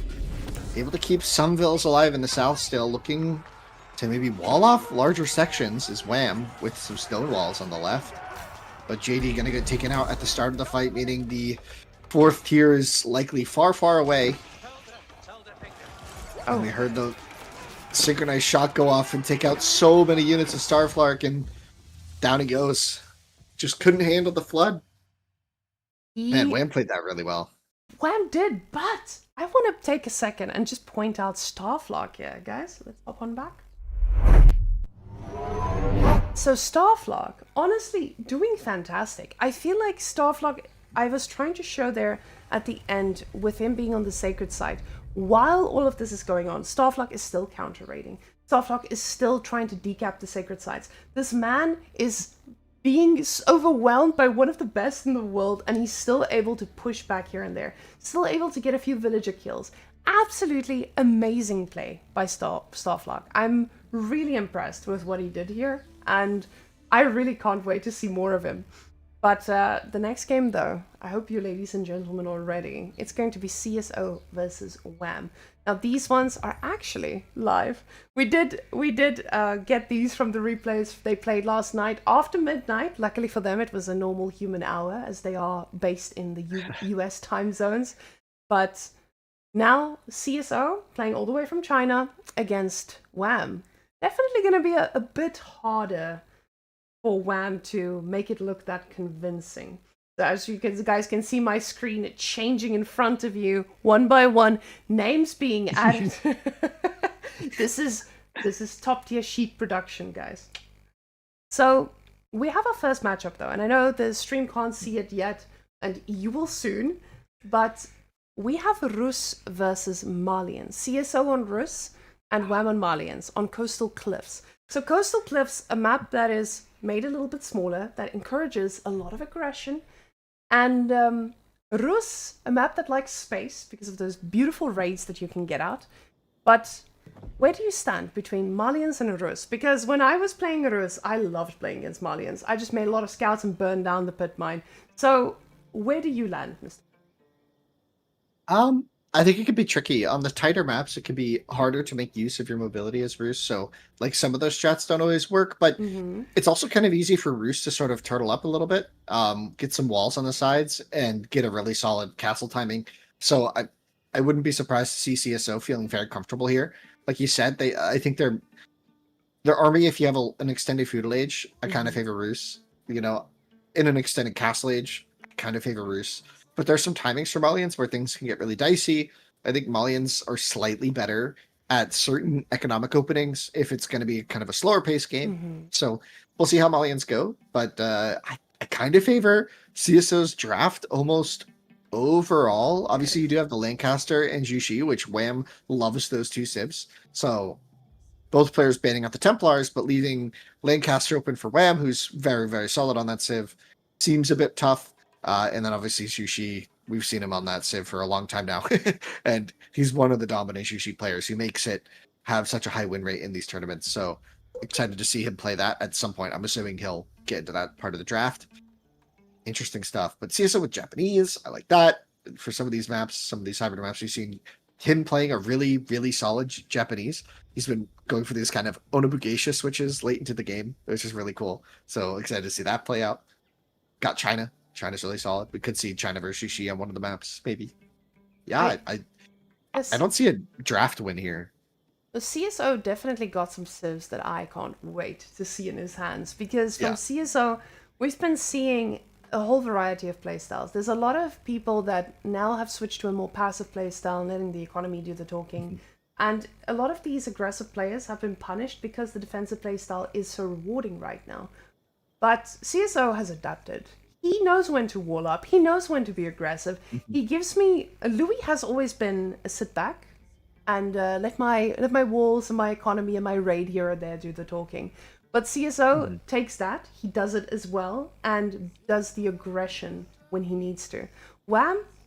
Now we get to see those two sides of Wham as well, and I'm really, really happy we get to see these two against each other, because these boys, they I'm excited to see if CSO is going to be number 4 right now in games, because I know in the last EGC tournament Beastie beat him, but at the same time he put up an amazing fight against Louis. So CSO star on the rise, excited for it, guys. Let's get into it. The boys are ready, and see how this bad boy plays out. Excited. I love this transition, by the way, with the little... We just need to make it a little quieter, don't worry. For all of you who've lost your ears along the way, we're fixing that for next time. It's visually fun, though, I gotta say. We actually had a real sheep for this. My editor went to his mom's house and he put a SteelSeries headset on the sheep. And we filmed it, or he filmed it. Hard work. He's got probably the hardest jobs in the world. That's crazy. What a task. Imagine like writing a check and trying to describe the reason for the exchange of money for that task. I had to film a sheep in a headset. 50 euros, please. Okay, moving on. So we can see the split screen of the sheeps and see how that goes. We got Roos, it seems, on the north side of the map. I kind of missed the mini map. I was thinking about the sheep, or the goat, sheep. The sheep. Okay, let's go look at the spawns. Yeah. Okay. Let's see. So we got CSO in that north corner. Got the double hunting cabin set up. So a couple scouts on the map to help contest the sheep, and it offers you the opportunity for prof scouts. On the south side, we have Wham in the Malians, conveniently with a very safe gold in the back here. Very convenient. It's a bit tricky to keep that one safe. It is a bit like exposed on that left. It's hard to wall that in, right, on that left side, but that's generally where your army's going to be, it feels like, for most of this game. Yes.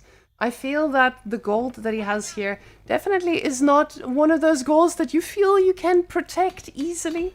But on the other side, though, I know it's forward, but at the same time with the woodline here, it does feel like this one will offer a little bit of refuge if it does get a little bit out of control. The thing about Roos is I feel like they don't get punished on the map as much, because here you can easily put down a high trade house, get a decent amount of wood, and still have your deer in a pretty safe spot. So for CSO, this definitely favors him a little bit. And I would definitely want to be in the shoes of CSO if I'm thinking about civilizations on this.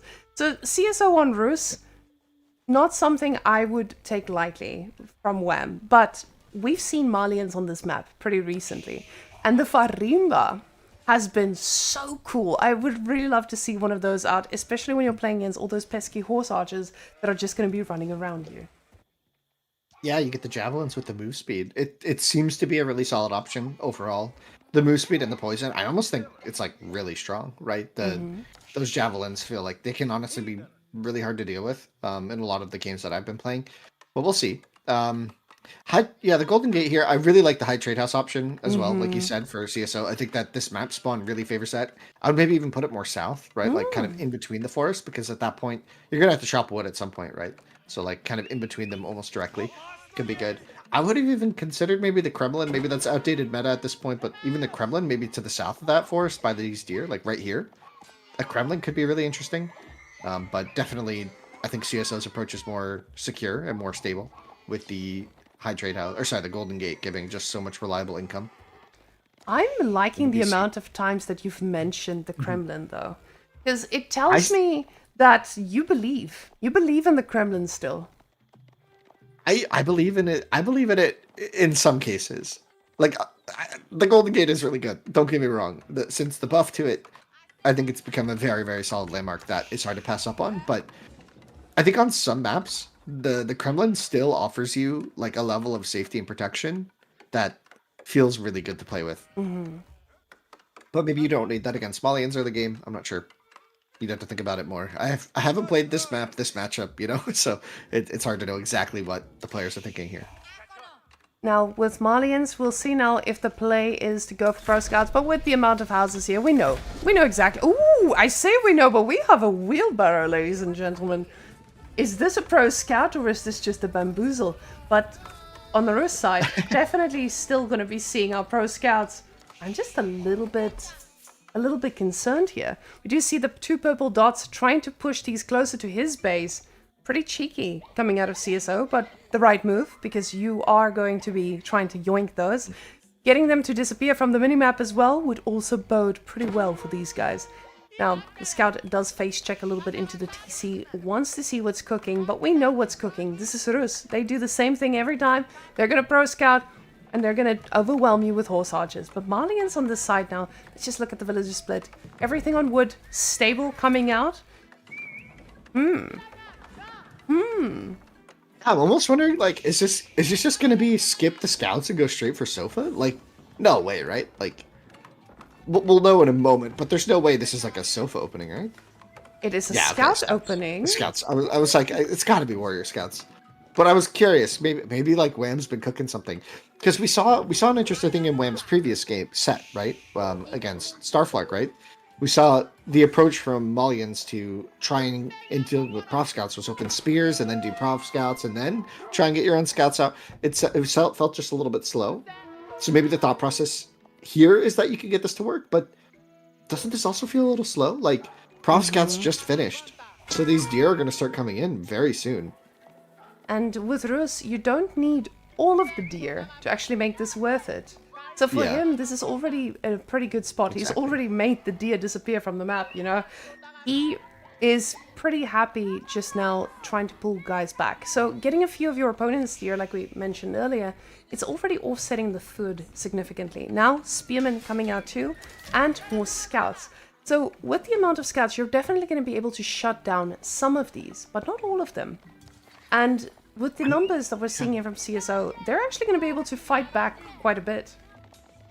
These deer that's what I mean about the timing. Like if these warrior scouts get sent packing, which with good micro they shouldn't lose too much, but like you can see here, like this deer pack is just going to get slurped up.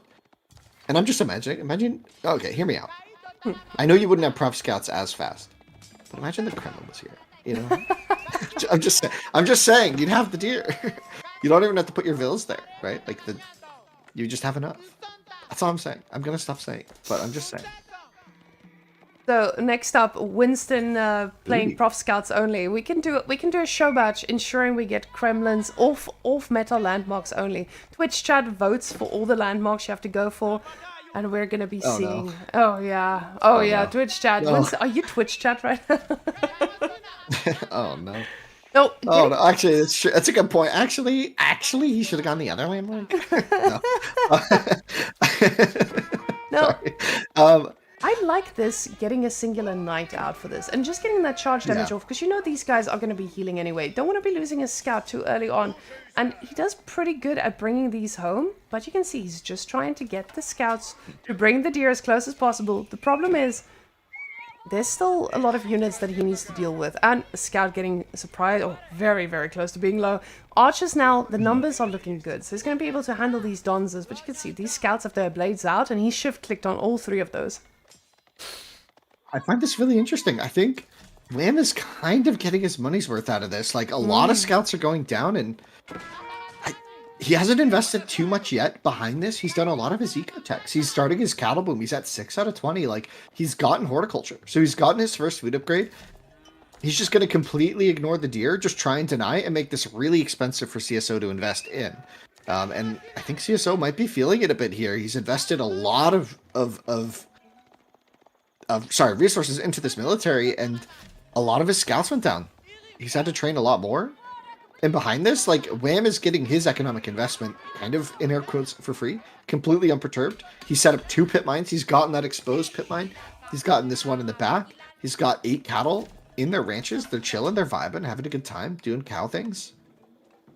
Man, I really like this play from Wham. This is almost like, I don't want to keep harping on it, but it's almost what Starflark was trying to do to Wham, right? I think the big difference was Starflark also clicked Prof Scouts, and I think it just put too much emphasis on winning the competition, whereas Wham is just trying to, like, kind of make it seem like he's going for it almost. It's like a bit of it's a cool play. It's a cool thought. And maybe this is what players have been doing normally, but I haven't seen this exact style just recently. Not this paid this much attention to it, if that makes sense. That does, and I think really the like it. fact that Wham is reading into how do I deny this as well, and the way he's denying it too is just by snacking on the deer himself, but this level of aggression has been beautiful. We see the scouts being pulled back instantly. You don't want to be losing those, and again, just picking off another scout is definitely worth it for him. Now, Wham, he does lose a victim here or there, but behind it, he's got an economy set up, and he's getting a lot of free resources to pay for this. Now, you can argue that Rus is doing the same, right? But it's not to the same extent as that Calboom. And with the hole, the big gaping hole he's leaving here, we are not going to be seeing Farimba today. We have sofas, boys. Yeah. Interesting situation. And on the destroyed value, though, just looking at it, I mean, CSO has a larger army, more units, better units, and he's killed quite a lot of Wham's raiders here. I think Wham lost maybe more units than I realized. Maybe I missed some fights, but yeah, the destroyed value's really in favor of CSO. Now the question is just, have the cows paid off for it already? And I think that's my big question here. If we're looking at the, oh my goodness, I'm trying to click it so we can actually see the resources. But scouts are pulling out the blades, making things a little bit harder. You might lose one of these as well. And no, never mind. Fast feet. They don't have big armor to carry around, and high trade house. A little bit aggressive here. I like that a lot. I think he can get away with it. He has a bigger military. I don't think there's a threat in any like short term that's going to immediately push him off that, and that's going to be better for the gold, right? Covers way more trees than a safer one closer to the TC. But Wham's not going to be too far back from this age up. He's just 30 gold away. It does also feel a little bit safer than if you want to expand into other parts. If you want to get onto the wood here, there's a lot more arguments for you to wall off if you needed to, especially against Malian, which is such a mobile civ. Now hitting Castle Age pretty quickly. We'll see if he goes for those warrior monks pretty soon. He does instantly use those archery ranges, but it is to upgrade the normal archers, which makes a lot of sense, especially when you have that many. Now, Monastery gets put down, and yes, we will have a battle of our relics with a few seconds on the side of CSO. Now, Wham does have a pretty scary army, but there are a majority of Donzos, and those bad boys are not going to fare too well against this army, at least for now. Yeah, very standard play from CSO till this point. I'm curious if he's going to mix in any other units or just go for the Knight Vet Archer mass and just play with that. He's got the Warrior Monks as well to help. If he does bring one to the fight, he gets that little bit of the buff there from the inspiration, or he can just grab some of these relics, which he should have a pretty significant advantage in, unless Wham is able to stay mobile with these 5 Sofa he has. He's queuing them up, getting more, getting the Veteran Sofa. And we'll see how this fight goes, because Wham's got to be ready. CSO might be feeling confident enough to dive. We see the switch into Horse Archers behind this. The Vills on the gold going to have to retreat. This is where the army could be vibing. But Wham just sitting back for now. Just hanging out. He's feeling cozy. Going for the walls on the right side, trying to secure two gold mines on that side. We do see the knights actually pushing people off of the deer for now. And that little raiding party just ensuring that Wham's army needs to be on the move too. Now, Wham doesn't mind moving, especially with that army of Sofas, but he needs to be careful with these Donzos into that big mass of archers. We do see a ping over here. Sofa is out a little bit far away, and the archers do clean him up. Wham now not focusing too hard on getting those military upgrades. He does have +1 ranged armor, but seeing that mass of Sofas probably will encourage him to get +2. He does go for the Sofa armor as well, which is going to be so helpful, especially when those raids start to happen. Ooh, nice catch on the Knights, though. Donzo's getting a lot of damage off there. Now the Horse Archers are joining that party, but at the same time, there's a Knight or a Sofa raid happening. Villagers are forced off of gold, but that's not something that Rus minds too much. Yeah, and let's check the relics. So already one secured for CSO. The second one going to be pretty easy for him to pick up. He's protecting the third one on the south, but the army is coming from Wham, and where are the knights? Where's the protection? Looks like, yeah, CSO's going to have to run, and it's not going to be able to grab this relic. Tricky stuff. These four Sofa and the Warrior Scout are doing a lot of work at keeping the more oppressive force to this point of CSO's army out of the fray, and that's kept the archers relatively ineffective as well, because without the support, they really can't take any good fights. And the moment they step out of the base, once Yeah. you step out of the base with a bunch of sofas that can potentially collapse on you, this becomes so difficult. And you can see he's getting +2 range defense now. He realizes how hard this can be to defend. So Wham being the man who is keeping you active. And I actually have seen a mass sofa play from Wham before. It does feel like we're edging towards that as we see this composition just majorly becoming more and more sofas, especially with you having your Fulani. You probably are enjoying that sofa production. He does get a few archers now, poison arrows coming in too. So he does respect the archers and horse archers coming out of CSO, but getting that mass sofa is going to be disgusting. Now, we do see more archery ranges being added, so see if Wham tries to make a connection pretty soon. I think he's okay to chill a bit, right? Because so far he hasn't taken too much damage from CSO's timing. Remember, CSO had the Prophet Scouts, so a lot of his economy recently has been propped up by the deer, but that should be running out relatively soon, right? You know, it's around 18 minutes, 19 minutes. It's like most of the deer are gone, and there's very little food under your TC anymore, right? And that's when CSO is going to have to do some transitions. We already see that here, adding in 5 farms, and keep in mind, Wham lived while making the majority of his cow boom. He's already up to 17 cows. And now he's starting to see that archer transition, 22 vills on wood, so he's going to be able to produce quite a lot of archers in short order. And we could see Wham heading towards that 150, 160 pop that Malians get really comfortable with around 20 minutes. He could be hitting a really solid timing here. And like you said, that could put CSO on the back foot. That could open up Wham to get a really good Fort of the Huntress in the middle. If not, Wham could maybe even win earlier than that. I'd be surprised, but maybe not. You know, CSO still has 27 horse archers and growing, which is a scary amount of units on the field. And you But can with see Sofa Archer, I don't see what they're doing. Now, the problem is with these knights, they are caught up, but luckily Wham does not spot them in time. They get a little bit of damage onto the one, but a villager is their target, and we do see the rest of the army coming to try and reinforce, but some of these villagers are going to be in a little bit of danger. That's just a lot of sofas. You do not want to sacrifice your knights like this. Wait, but Wham is going to trap the immobile units here, which none of them were brought forward. Okay, so the archers were kept in the base, so it's just the mobile units in the front, but with poison archers on the field and vet now as well, I believe, on those archers. Yeah, he's got vet archer as well. Gonna take the big engagement. Wham just hard committing with the sofa, but is that gonna be too much? Is that gonna be too deep? He does have quite a lot of armor on these bad boys, so it could be enough. The Donso and the archers coming into support from the back.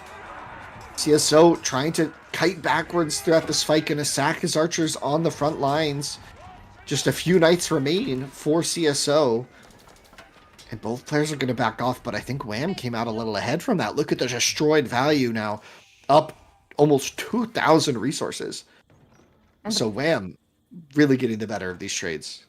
Problem is not just the destroyed value that now goes into the favor, but it's also the fact that the resources per minute for Wham is a lot easier than it is for CSO.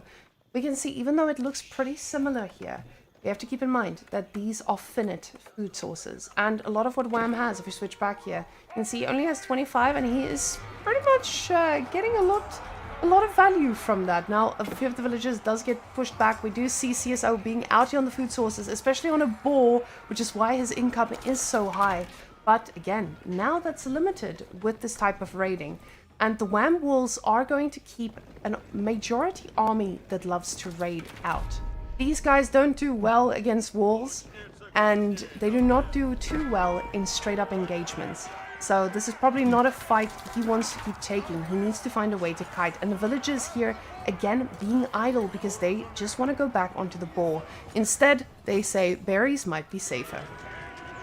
Yeah, gonna have to retreat from the center of the map here because Wham has that really overwhelming force now, and the game's been really even up to this point. You know, neck and neck Vil counts. You know, economy has been relatively close, population pretty close altogether, but getting a little scared for CSO. I don't. I don't know. It feels like he's not building towards something with like a lot of momentum behind it, and I feel like Wham has just got something going here. Exactly. CSO's comp is becoming very one-dimensional, and he's getting a few knights in between here now, but the problem is just with the amount of investment he's made into these horse archers, it feels like he's doubling down, even though he's seeing that the trades are not going well. More villagers getting idled out, and not just because Wham is putting up a pretty good presence here at the front. So far, they keep getting picked off, but at the same time, so are the horse archers.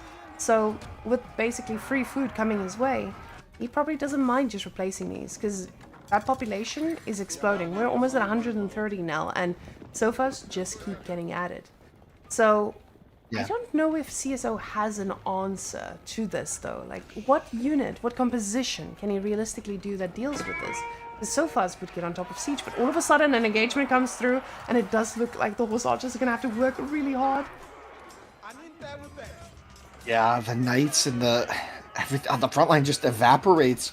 But honestly, not too great for Wham either. Down to just 17 sofas on the field. Gonna have to keep producing those. And I think CSO might be okay with that in the short term, because I think a big fear for him must be the food economy for Wham. If he doesn't keep taking these trades and he lets Wham just sit idle for a minute, you're going to have some keeps go up right in the center of the map. And from then, if Wham is able to stabilize the center with a keep, I feel like the game gets really hard. It doesn't become much simpler for someone who needs to actually start sieging down, especially when you're up against a majority of sofas. Sofas handle siege so well because they are just difficult to kill, especially with the units that he's decided to make. Now these horse archers, now we see them. They are like a fish out of water. They don't have anywhere to raid right now. And I think that's probably what we're seeing here with CSO. He's like, okay, I'm supposed to use these actively. And he is, but the problem is, in a situation like this, your trades are not going to be going too well. So it requires a lot more micro for you to manage these correctly. Horse archers now taking a little bit of an engagement, not that they want to. Knights trying to soak up some damage. Horse archers are trying to flank constantly, but they are struggling, as the sofas do have a lot of armor, and the poison archers are destroying these knights too. Yeah, it's a really solid composition from Wham here. It's a really solid answer, and I just don't see CSO winning any of these fights large enough to ever get map control back, and Sacred Sites are counting down.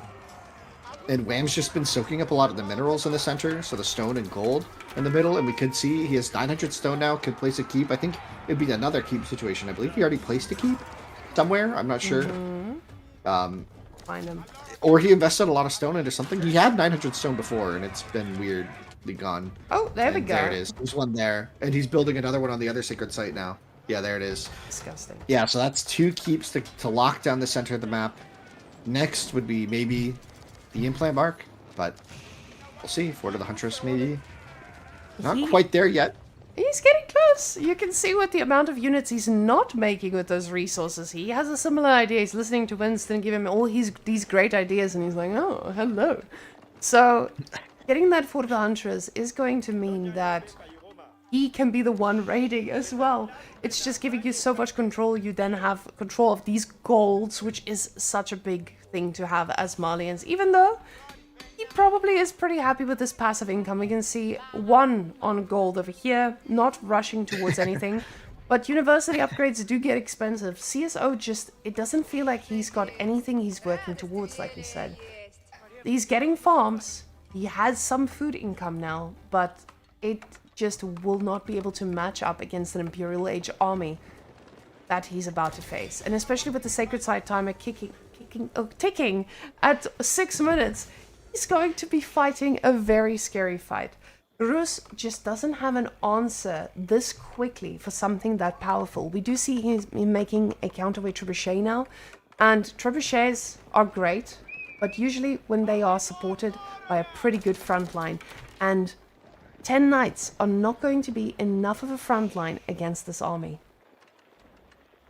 Yeah, it's a surprising situation. I love the Mangonel edition, especially when your opponent is sitting on 60 archers, right? It can be pretty solid, but like you said, the sofas, what's really stopping them from diving in? It feels like in order to protect these Mangonels, CSO is going to have to sack most of his army. And I'm a little scared for that, because if Wham has good splits on his archer mass, and he's still able to get a lot of DPS onto that front line, like you said, the Knights melting under this poison arrow comp, things could get dicey here, and CSO looks to poke in, but there's the Imperial Age from Wham. He's got plenty of gold in the bank, so what's the first upgrade? It's actually going to be a Bombard, interestingly. That's going to help him deal with that Mangonel a little more efficiently. We have emplacements as well, so nothing too alarming just yet. Keep in mind, his infantry mass, those archers are now actually invisible under that Fort of the Huntress. So it's actually quite dicey to try and engage under them. Things are spicy. He doesn't know what he's about to face, and that's the power of the Huntress, right? You get to this point, and I just want to point out, Wham is the first player in 2 weeks that I've seen making boiling oil. We've been waiting for a boiling oil boy to come out, and we finally have one. Everybody seems to think boiling oil is overrated, but I can definitely see the value in it here, because when they get close, they get a lot of surprises, right? So more archers in the army, and he is doubling down on that archer number. 4 minutes on the clock though, and it's starting to get dicier and dicier as it ticks. Now this has a bombard emplacement to try and manage anything that tries to dive, but let's see what the bombard is going to be able to snack on. CSO probably wants to get rid of this pretty quickly though. Yeah, interesting. We got the repairs coming in. I wonder if he has the repair tech from the Malian TC. Bonko. It could be nice here. But yeah, this is interesting. The army, the bombard rolling forward, gonna have to back up. There's a lot of units on the front there, but the cannon emplacement is in. Like you said, boiling oil is in. We have precision coming in as well for just the javelins as well. This is getting dicey. You have to retreat. The archers as well gonna get buffed.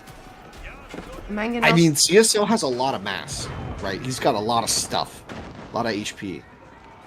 Does, but those Mangonels have not had a chance to shoot anything just yet. We see the bombard being protected by the lives of this army. Villagers at the back here trying to defend everything they can. The Mangonels not getting a single shot off yet, and they're getting in range of the keep now. They're trying to get, they get the bombard, but let's see if they're going to have the opportunity to actually land on top of these archers. It does look pretty scary. The Mangonels are alive? They are, but for how long? The sofas are now on top of them. The villagers are standing at the front with their shivs out, trying to fight a good fight, but the horse archers, the DPS, just isn't enough for now. These are elite archers. They've got poison arrows up against elite sofas as well, and even though they will go down, the mass is just a little bit too scary, and he agrees. He says, I had enough. Yeah, that imp timing was just so good. A lot of that seemed to stem from the mid game. You know, I think we've seen a lot of players try and really contest Prof Scouts a lot, and I think it shows that, you know, Prof Scouts is still a very strong and potent strategy, but you don't have to go for it, right? I think we've seen that meta since the nerfs, right? Obviously, like, that's not like new news really, but I think this just shows that, like, even with civs that you think need to go Prof Scouts to be successful, I think Wham is showing that you can do quite a lot still. The game is still pretty open in terms of how you scale your eco. The traditional cow boom was clutch here for Wham. And what I actually love to see is the fact that the resources gathered stayed pretty even for a lot of the game. Yeah, and the fact of the matter, see, there's a difference, but it's not enough to make a Reddit thread about. So I do like this from Wham. I can definitely see how Rus can keep up with that economy from Malians. It just felt like Wham, he knew how to play against what CSO wanted to go for. Yeah, let's hop on back to the lobby. Goat, sheep. I keep calling it a goat. It's like a goat, you'd think, but it's not. It's a sheep. I don't know why. In South Africa, we grow up among them. So if you have a friend, they have goats and they have sheep on their yard somewhere. I guess that's not the case in the US, right? Nobody has like a sheep in their backyard. People do. No, people do. It's not as common, probably. Okay. In rural areas, sure, yeah, of course. Okay. Maybe not a sheep. No, maybe not goats. Okay. I don't know. I don't know. In I Serbia, don't know they enough. eat I don't know every yard in the US, you know. Right. When I moved here, Sorry. I found out that they eat goats. And how did I find it out? Well, I had a meal.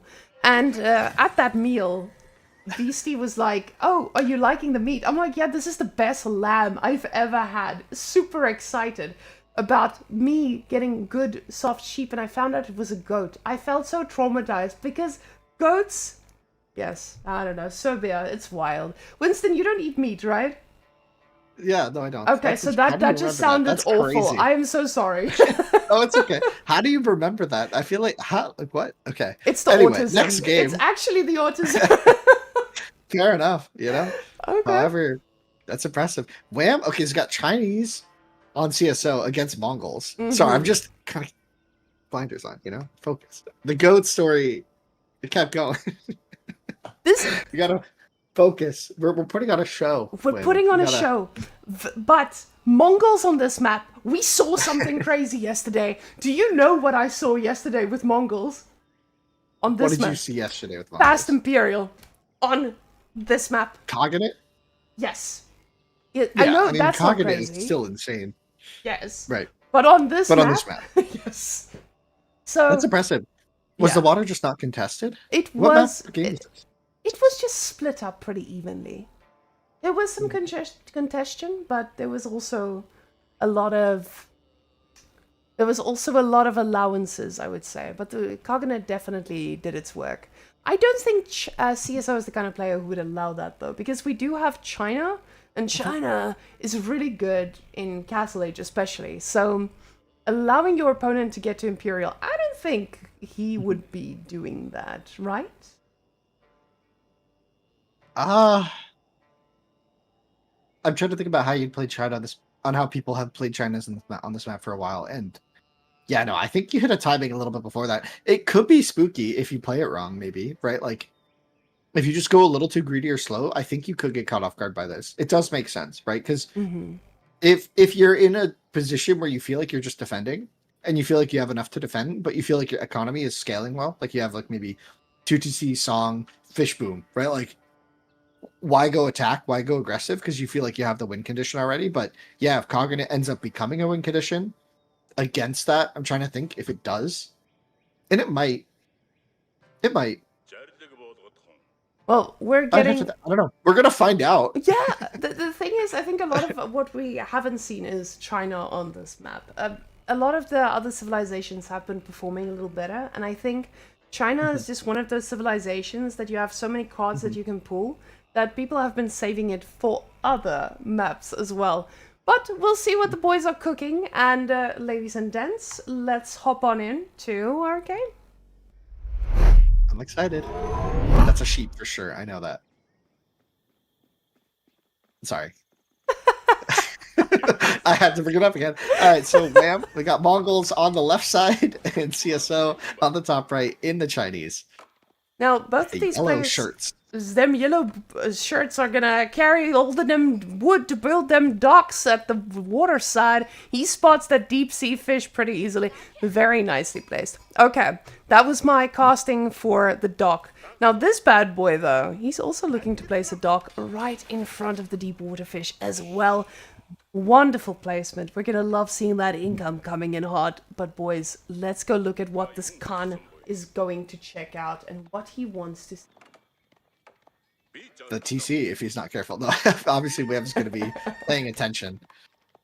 Oh, man. Nothing feels worse than running your scout into the enemy's TC really early on with like 3 sheep and you haven't really explored the map. It happens. It happens to the best of us sometimes. You're just not... You got to stay sharp, and Wham staying sharp, not losing his TC, his scout to a TC. And As you'd expect from a professional. yeah, well, we have seen some professionals losing scouts to it, and it was quite wonderful to see even these top players making human mistakes. I just want to also point out both of these scouts did see where that dock is placed, so both of them will know exactly where they need to be cooking and what they need to be aware of. Now, sheep numbers don't matter as much on this map, so...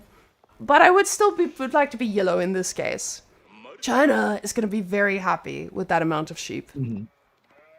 Indeed. Although, you know, the Khan grabbing some extra ones on the way back. That's exciting. Oh, he missed 2! Wham blind? Ooh. In this day and age, the Khan had one vision, and the vision is thinking about that Cognate Palace. He is like, okay, I'm not going to worry about the sheep tomorrow. I need to think about what does this palace mean to me.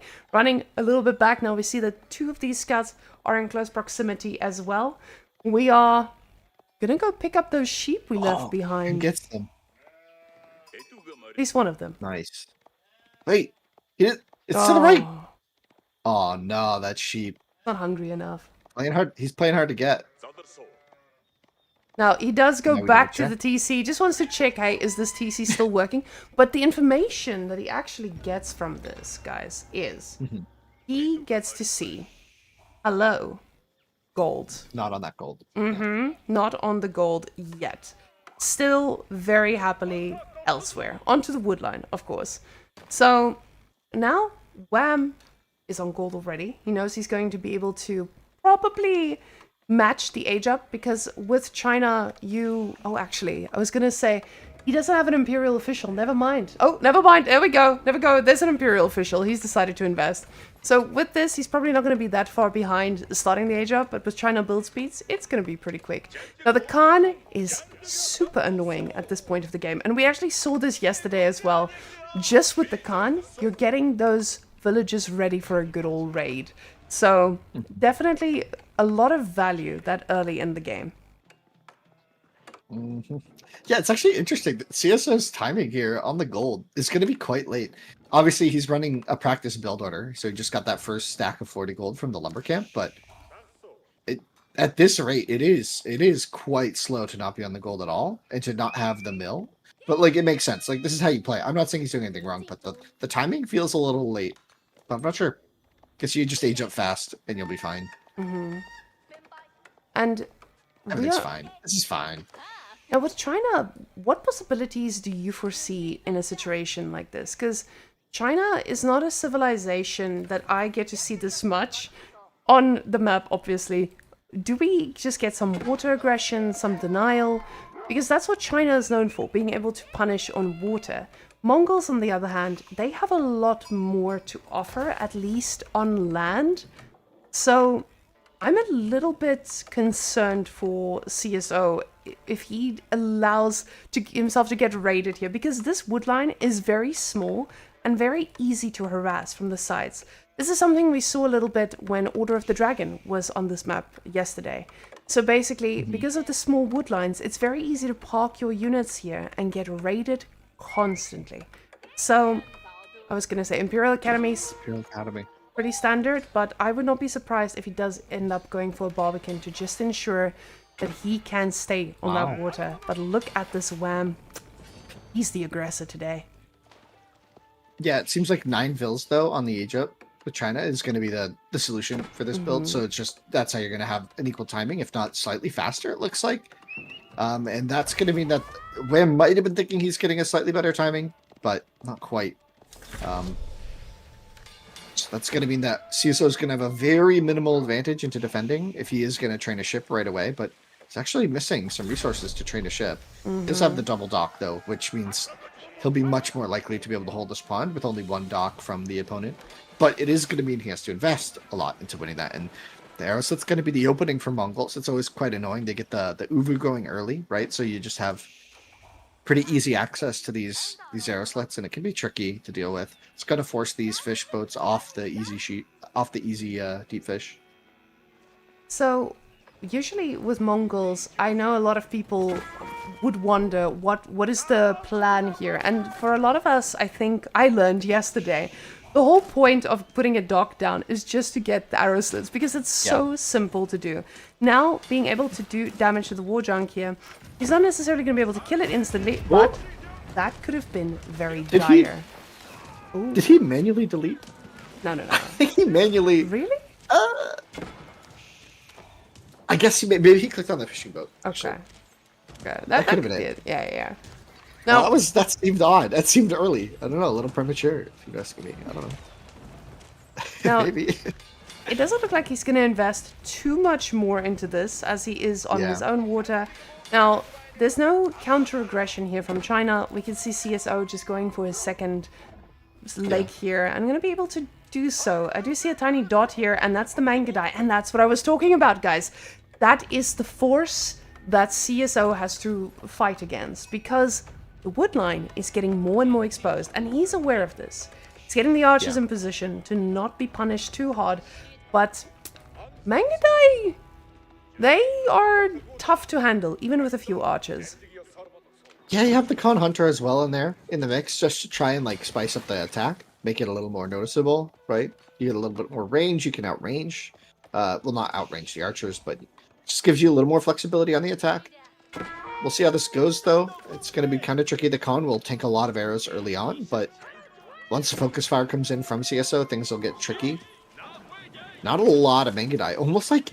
It's almost like in both cases, he's just trying to do a little bit of something to force this very light reaction. Just 3 Whamenqt. He's not training more. And every small reaction he gets out of CSO, that is going to result in him investing and delaying everything that could be damaging for Wham. So now he's got a pretty scary mass here. Even though it's just a tiny, tiny speck of them, it's going to force CSO to either have to just make more units or find some static defense here. Because these villagers are just gonna keep having to focus. And now we see the barracks getting a spearman in here as well. Village being built at the top.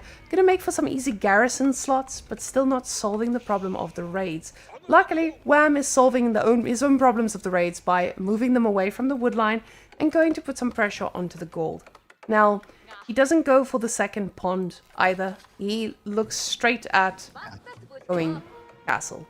We'll see if there's going to be more to it, though. Yeah, the castle age, I'm getting excited. I almost want to see the cog in it as well now. You got me all hyped up for it. But yeah, CSO just staying on top of the raids, making sure he doesn't lose too many vills here. His economy is scaling quite well. He's added that second dock onto the right pond on the east.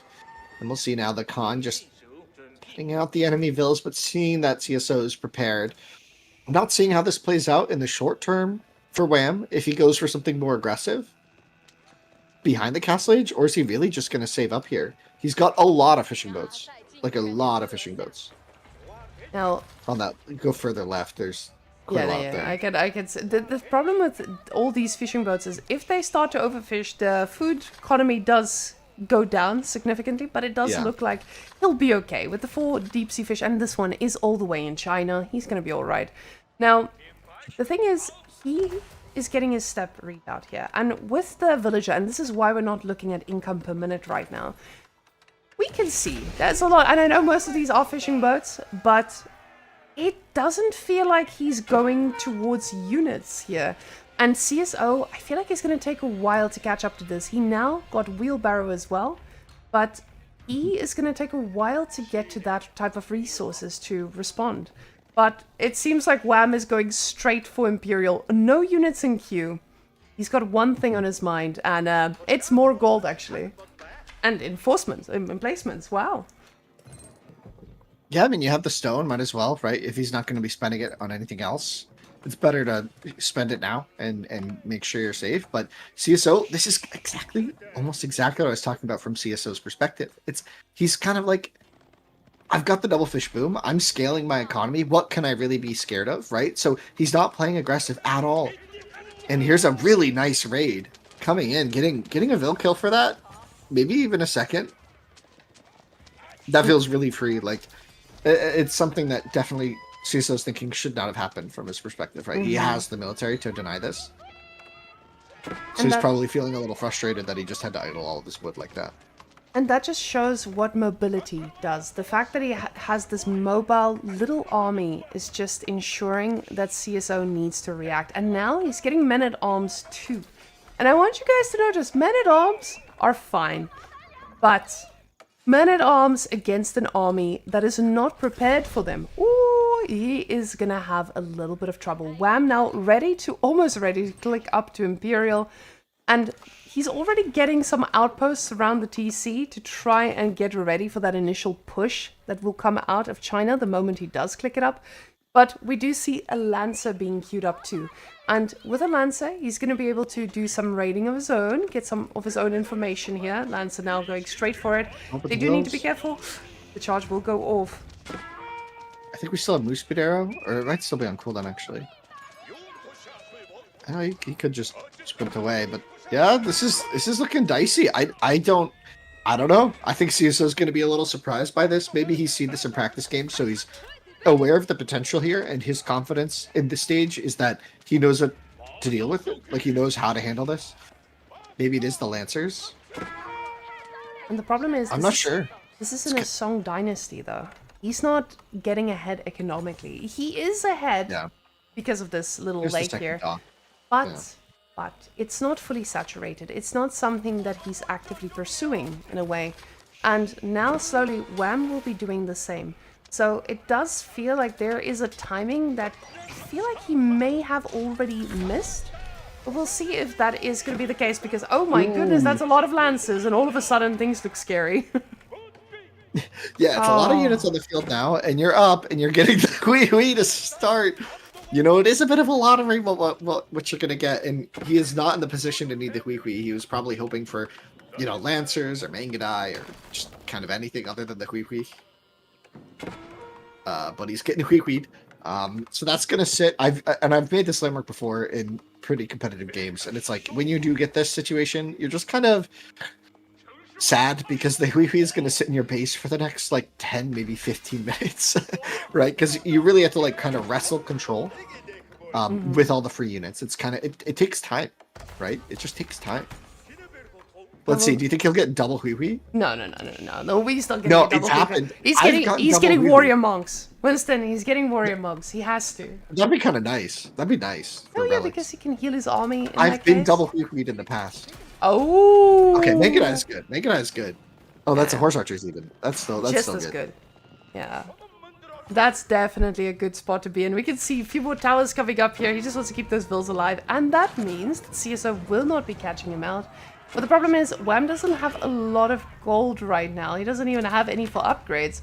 So he probably, he knows how important this is going on to this one. But with CSO not seeing him on that gold, he has to ask himself, where are you getting those resources?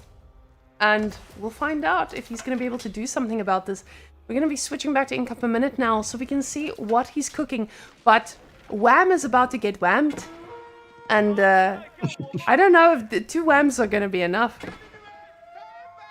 Yeah, it's going to be tricky, right? Like, and I think this is why CSO was kind of playing very chill early on. Was maybe he just felt that he could handle the cog in it, right? And looks like Nest of Bees is the next one, which is actually quite good against the Archer Mass here. So Nest of Bees is solid. So Wham's getting some good options, some good rolls from the cog in it. Oh, and this Uvuville will finish the Uvu bravely and then run away from the wolf, but no, down he goes.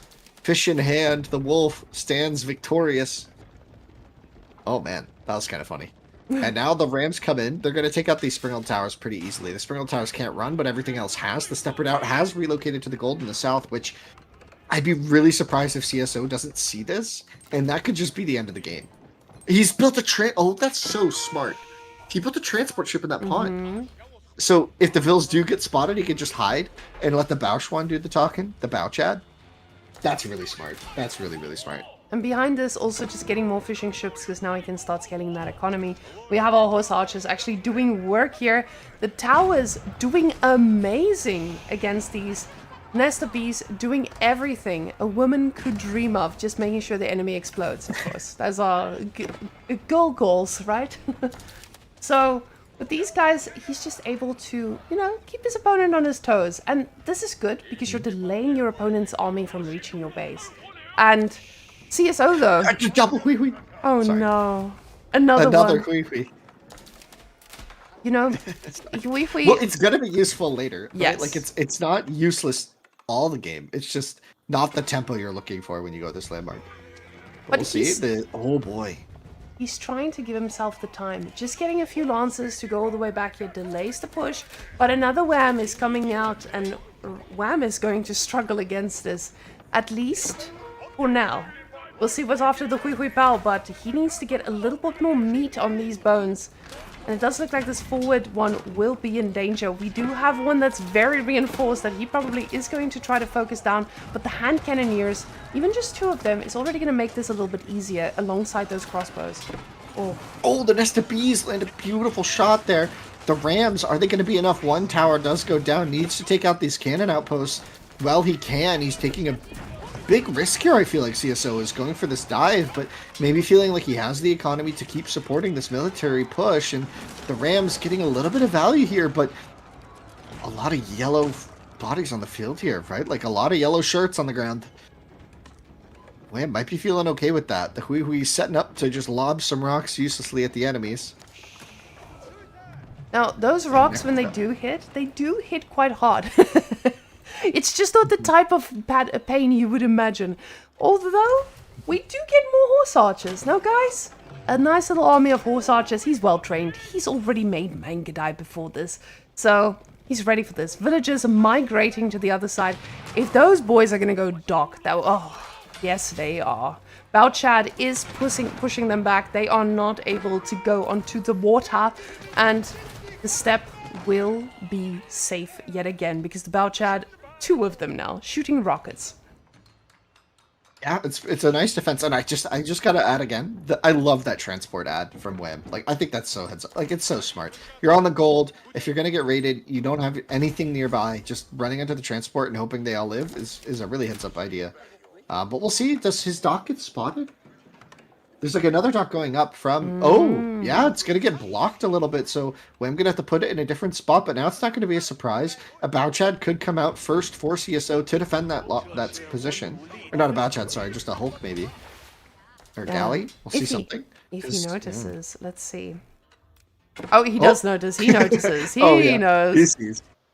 But he's not Imp, so like, he's still going to struggle with the Bouchad. He's going to need to bring a lot of units. Like a lot of ships. He's gonna, he's queuing up a Hulk in a demo, so he's gonna have options to just go boom. And with these Rams, he's trying to now, I would say CSO is trying to keep Wham in his base so that he can go and get that age up. Now, China in Imperial, we've all played against this. We've all felt this pain. The thing is just, I don't know how well China does in Imperial against Hui Pals. Because China's strength is their ability to just sit back, overtake you with nest of bees, and get the Great Wall Gatehouse to also keep your army at bay, if needed, especially keeping your farms safe, which there's none of, no need, at least.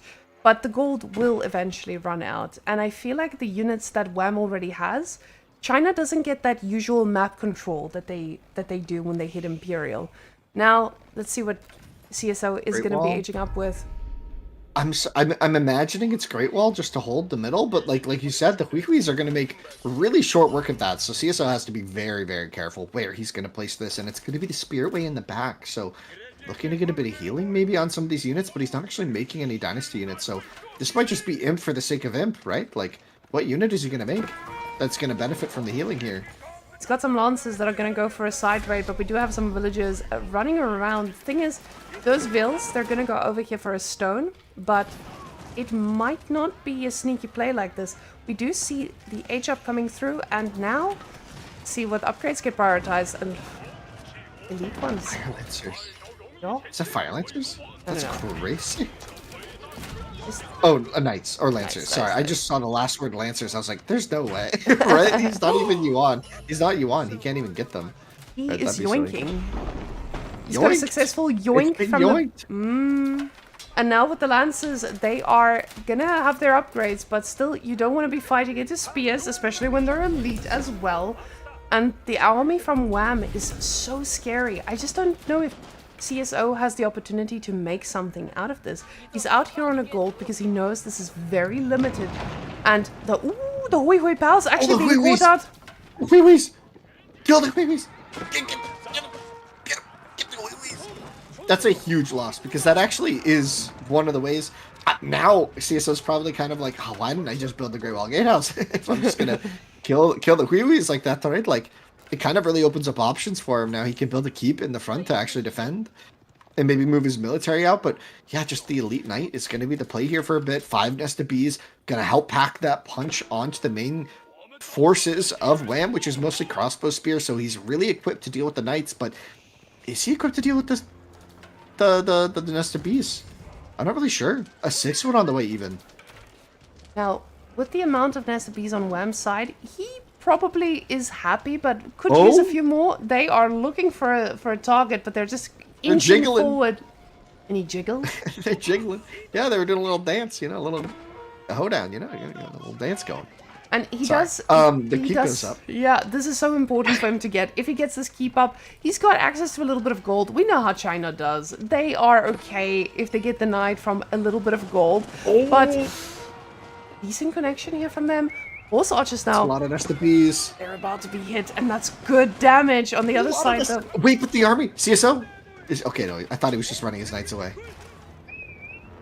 That's a lot of value from those nest of bees already from CSO's side, but things are tricky. Look at the just sheer amount of military on the field for Wham right now. He's got 104 mil pop. Some of that is in the bow chads, right? But that is crazy. And CSO is able to clean up a little bit of a raid here, but you can see this front line, he's looking for something to actually siege down, and because of those bow chads, he just doesn't have anything right now. The bow chads going down actually being a significant loss here. We see, Whamenqt still causing trouble. Once again, that one woodline. You were right. You called it at the start. You're like, Whamenqt in this woodline is going to be tricky, and no keep to actually defend the wood means that, I mean, at this point, I think CSO can just go elsewhere for wood. He doesn't need to be in his base. Like, there's this location, right? There's other spots he could be. But yeah, interesting. Like, we're still in the Tang Dynasty. CSO just trying to make do with knights and knobs, and is it going to be enough? The fight comes in. The knights are going to... Not much of a front line here. 3 nest of bees look like they're going to go down really quickly. The unit's just taking the engagement. Wham with 30 spears, 30 crossbows, looking to take the fight, looking to take the game. That's going to be a decisive battle victory, but can he win behind this? Yeah, obviously. The CSO, that's the game. That was Wham just... looking strong. It was an overextension, poor guy, and that's just what Wham did. Wham forced him to move out of his base. And it's just that ticking time bomb. CSO hoping to have a front line for those nest of bees. You could see that panic charge at that point to try and get back from this. But the Cognate Palace, honestly, raining hell down upon 4 lakes. And we are just seeing a constant dominance with Mongols. But to be fair, there's a lot more to it. The players have just done an amazing job at doing or keeping that level of control on this map. So very well played here by Wham. I'm a little bit scared here for CSO because this now means that Wham is up 2-0. And I don't know if CSO has the ability to demotivate Wham from this streak already. Because yesterday he ended his games on a 3-0 as well. So, CSO, he's got his work cut out for him, especially with him losing 2 games in a row to Wham. I think Wham is going to feel very comfortable with this. Yeah, he's got a really nice buffer, and he still has Shushi, right? He still has Lancaster, right? Like, doesn't he still have 2 of his like early picks available? So I think he's going to be feeling comfortable enough to pick a U-Bids. Wow. I was going to say... I mean, I'm not, like, super shocked, but, like, it's just interesting, yeah. I love how you pointed out the strong civs he has left, and he's like, actually, I've also got AU-Bids. And what we've seen from AU-Bids, Winston, is a lot of Lancers. A lot of Lancers. So, getting AU-Bids definitely feels good, but Lancers, and we've also seen clean camel compositions as well. So... yes, I honestly am a little bit scared here for Miss JD, because JD, she doesn't do too hot against the camels, right? Unless you can shut them down pretty early on. Yeah, camels are one of her main foes, I feel like, right? It's a challenging space to exist in when they're tall, right? Camels are tall. They have the big humps. Like, it's a lot to handle. And it's scary. I don't know. I wouldn't want to fight a camel. It's scary. So yeah, no, she struggles with that sometimes. I think... yeah, we could see both the Lancers or even just Desert Raider plays. We've seen a lot of that as well. I'd be curious to see what it ends up being. I'm trying to think about how the rest of the draft is going to go for CSO. I guess I understand the JD pick here. It makes sense. Maybe Delhi.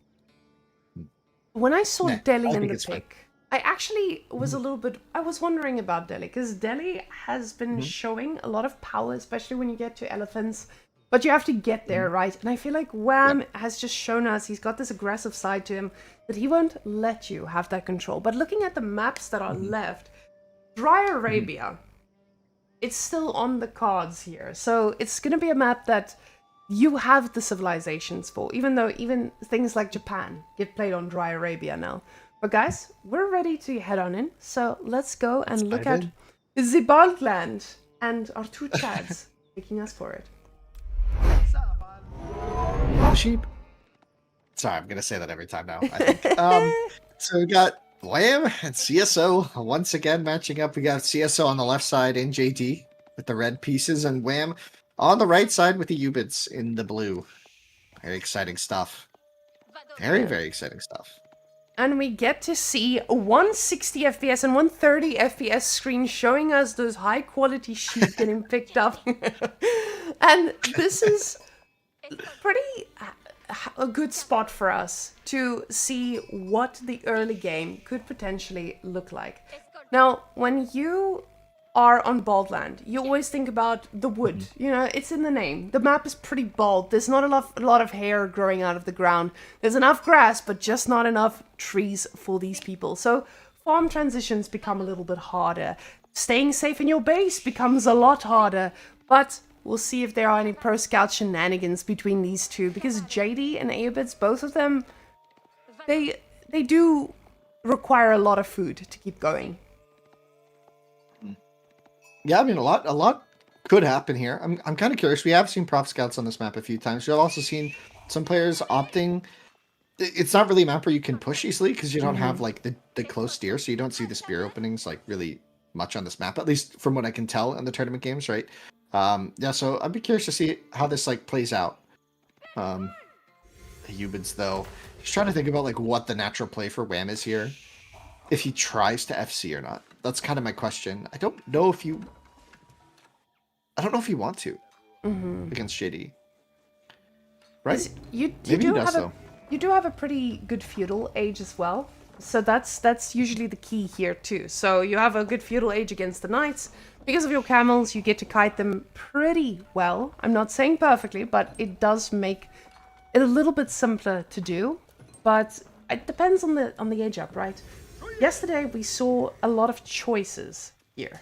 And what I really love to see is that we got Master Smiths for one of the ages into Castle to just take those fights. Yes, just take the fights a little bit smoother. But I'm surprised. Yeah, we were too. And that's where my question now lies. Is this something that you go for economic wing to just get those 3 villages to stay ahead of John? Or is it a case where you just get your military wing? But this is not something we've seen in a while. We saw it a few times yesterday, but the dervishes have been the logical choice for a while, because even when JD comes to harass, you've got something to heal up those vills. So I think Wham has some answers, and I don't think there's a really bad choice to make. So I was about to say, oh my goodness, what did I just do? What did I do? Yeah, I was going to say, you just like caught us all by, yeah, the dervishes have been one of the more common openings, right? And then you can like do something else, like maybe military or eco into Castle Age, right? It kind of just works for you no matter what, because you want the dervishes to grab the relics, right? You don't need to go castle with it though in order to do that. So it kind of lets you get the stronger bonus later. And you get enough dervishes to contest relics, right? But we'll see how this pans. Yeah, I do. The relics are kind of hard. There's 2 really nice ones for Wham.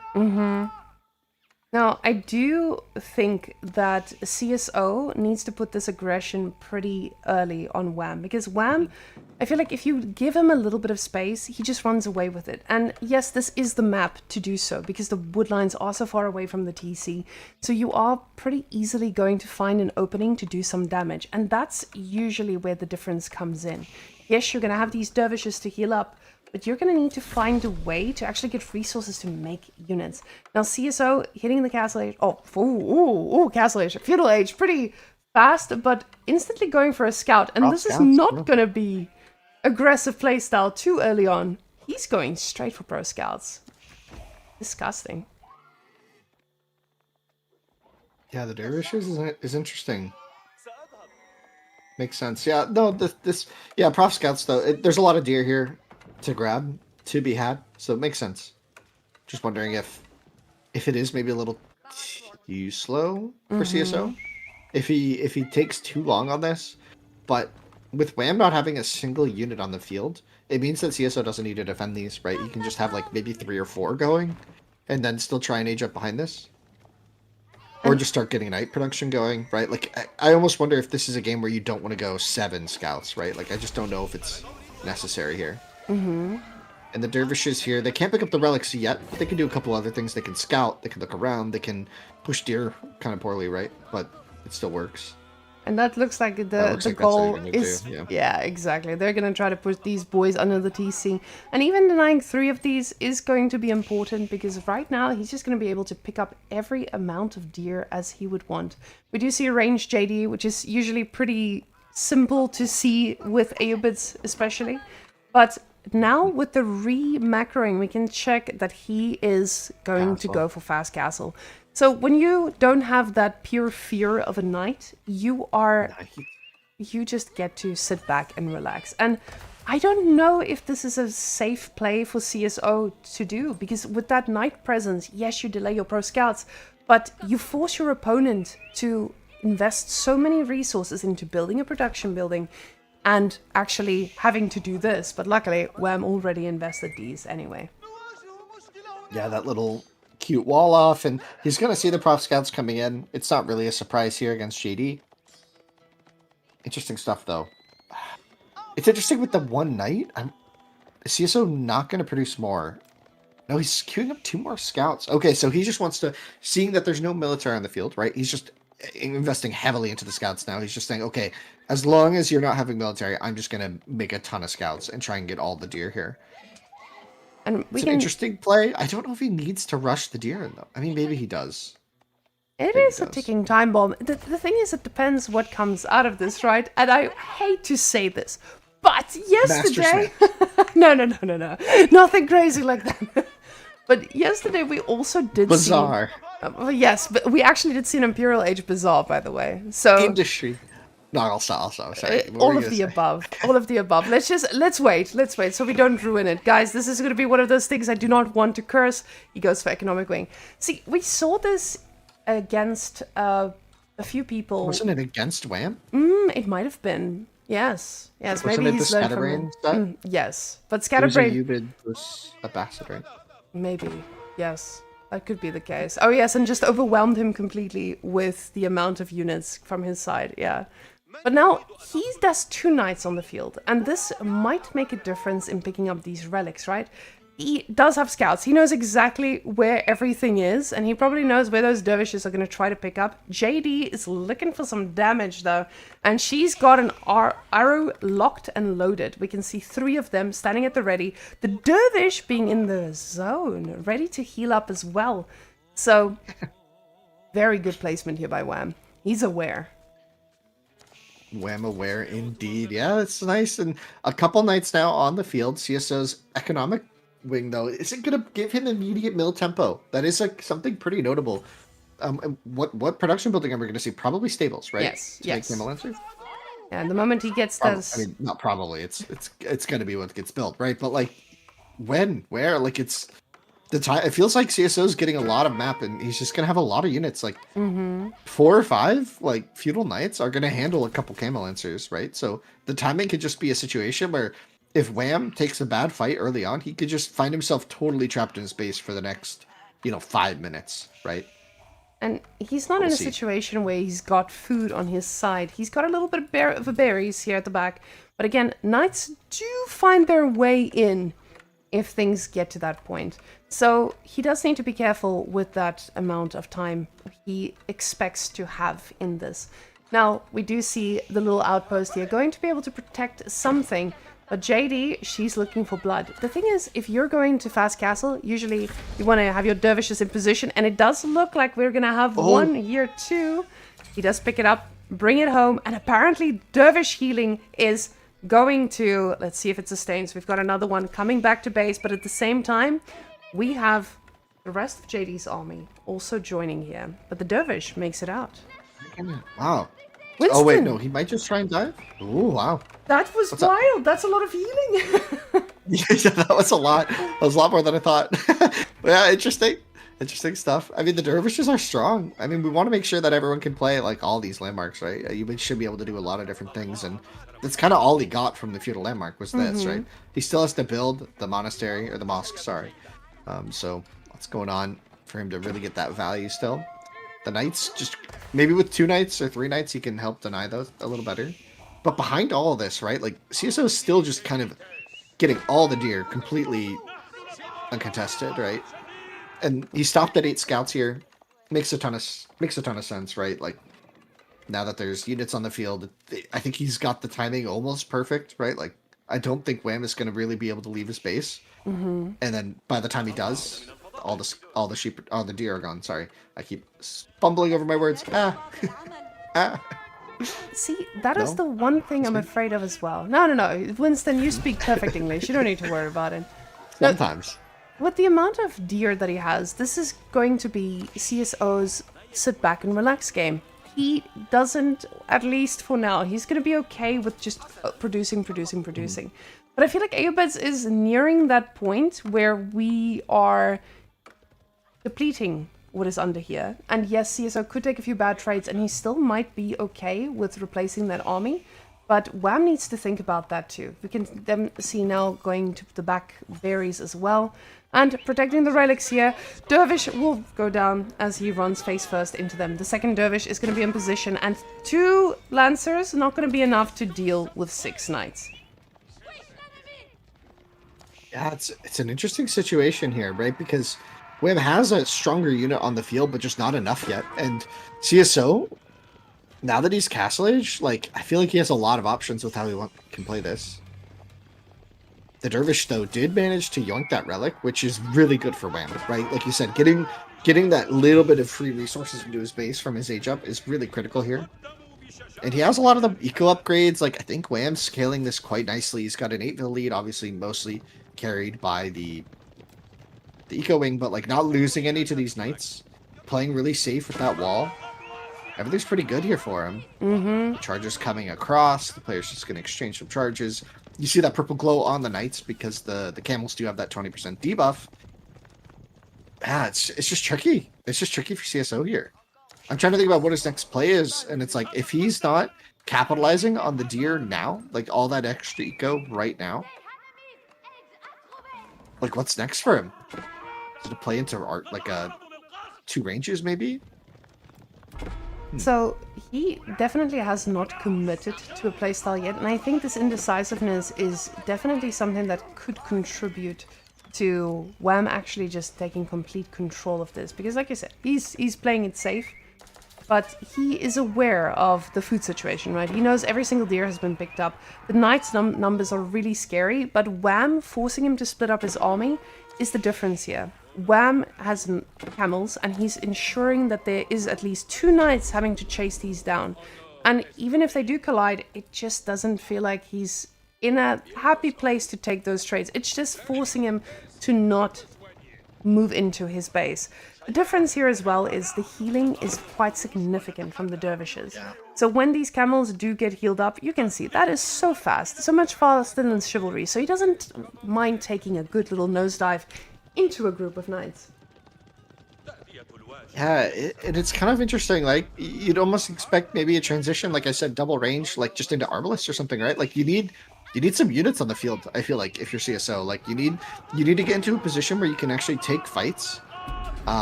Mainly because JD's experience is really low, and now the amount of camels that Aeobeds are fielding here is so high that CSO does have to run. He doesn't have the university, so he's not going to get early royal bloodlines here. He just has to run, and JD's going to get left behind. Oh no, she's on the run, but the counter charge is in. So the Aeobed player, Wham, didn't get a good charge in. I have to retreat, but like you said, the healing got to take over. And he's got the dervish in the vicinity as well. That dervish is loving his life, just making sure that everybody is nice and healthy in his academy. The thing is, you've got Royal Institute, right? And with Royal Institute, the whole point of this is to make things happen. And I thought he had Guildhall. My bad. no. Oopsies. So getting a Royal Institute just means we need to see some horseplay here, and there's none of the above because we don't have the gold for it. So now this is a pretty big raiding army that is going to go around and ensure that your horses are not doing what they're meant to, and that's raiding. So we'll see if the knights get a good collapse here, but you can see Wham doesn't want to give any extra resources to CSO, and CSO, he's going to run out of gold. Not soon, but with the knight numbers and the amount of units that he's going to need to put out, he's definitely going to be struggling. Wham, on the other hand, we do need to look at the food situation. Berries looking decent. He's still got a lot. He's already farm transitioning because he knows about the slowdown. More farms coming in. Not being a greedy goose at all. He's being responsible about every part of this economy. Yeah, now we see the Royal Bloodlines coming in, and that's going to be critical. The numbers are pretty even. I still favor the Camel Lancers, I think, right? Maybe not after Cantled Saddles comes in as well. But here's a big trade. Both players going to back off. Sean is still not tier 3. Going to go for that Sacred Site now. A raid on the final deer coming in. Still quite a lot of food on the TC for CSO, though. Going to be pretty cozy. Oh, I almost think he needs more production buildings. Yeah. He needs more production buildings, I feel. Like I just feel like he needs a few more to make more. Or like maybe that one on the left isn't in the control group, or maybe he's very intentionally not making more knights. Alright, there we go. No. Another wave of them are queued. He figured out I just need to press the button, and he pressed the button. So now with more knights coming on, we can also see there's a lot of resources in the bank. So we'll see if he does decide to go for some military upgrades too. Both of these players not prioritizing them too much. Wham now getting +1 ranged, which I'm a little surprised about. Are we going to see some composition changes coming in, or is this just purely for the static defenses? Not sure. Oh, never mind, boys. Never mind. Yeah, ranges. We're coming in hot, boys. Do what? Maybe crossbows? More camels. Oh, never mind. I was just hoping. I mean, your opponent's massing only knights, right? It makes sense. And now we do see that production coming in, so CSO has 9 knights in queue. Maybe he was just thinking about what to make and now really deciding, being decisive here. So we're not going to see a transition into a less mobile force. A single... Oh, that's a really good raid location.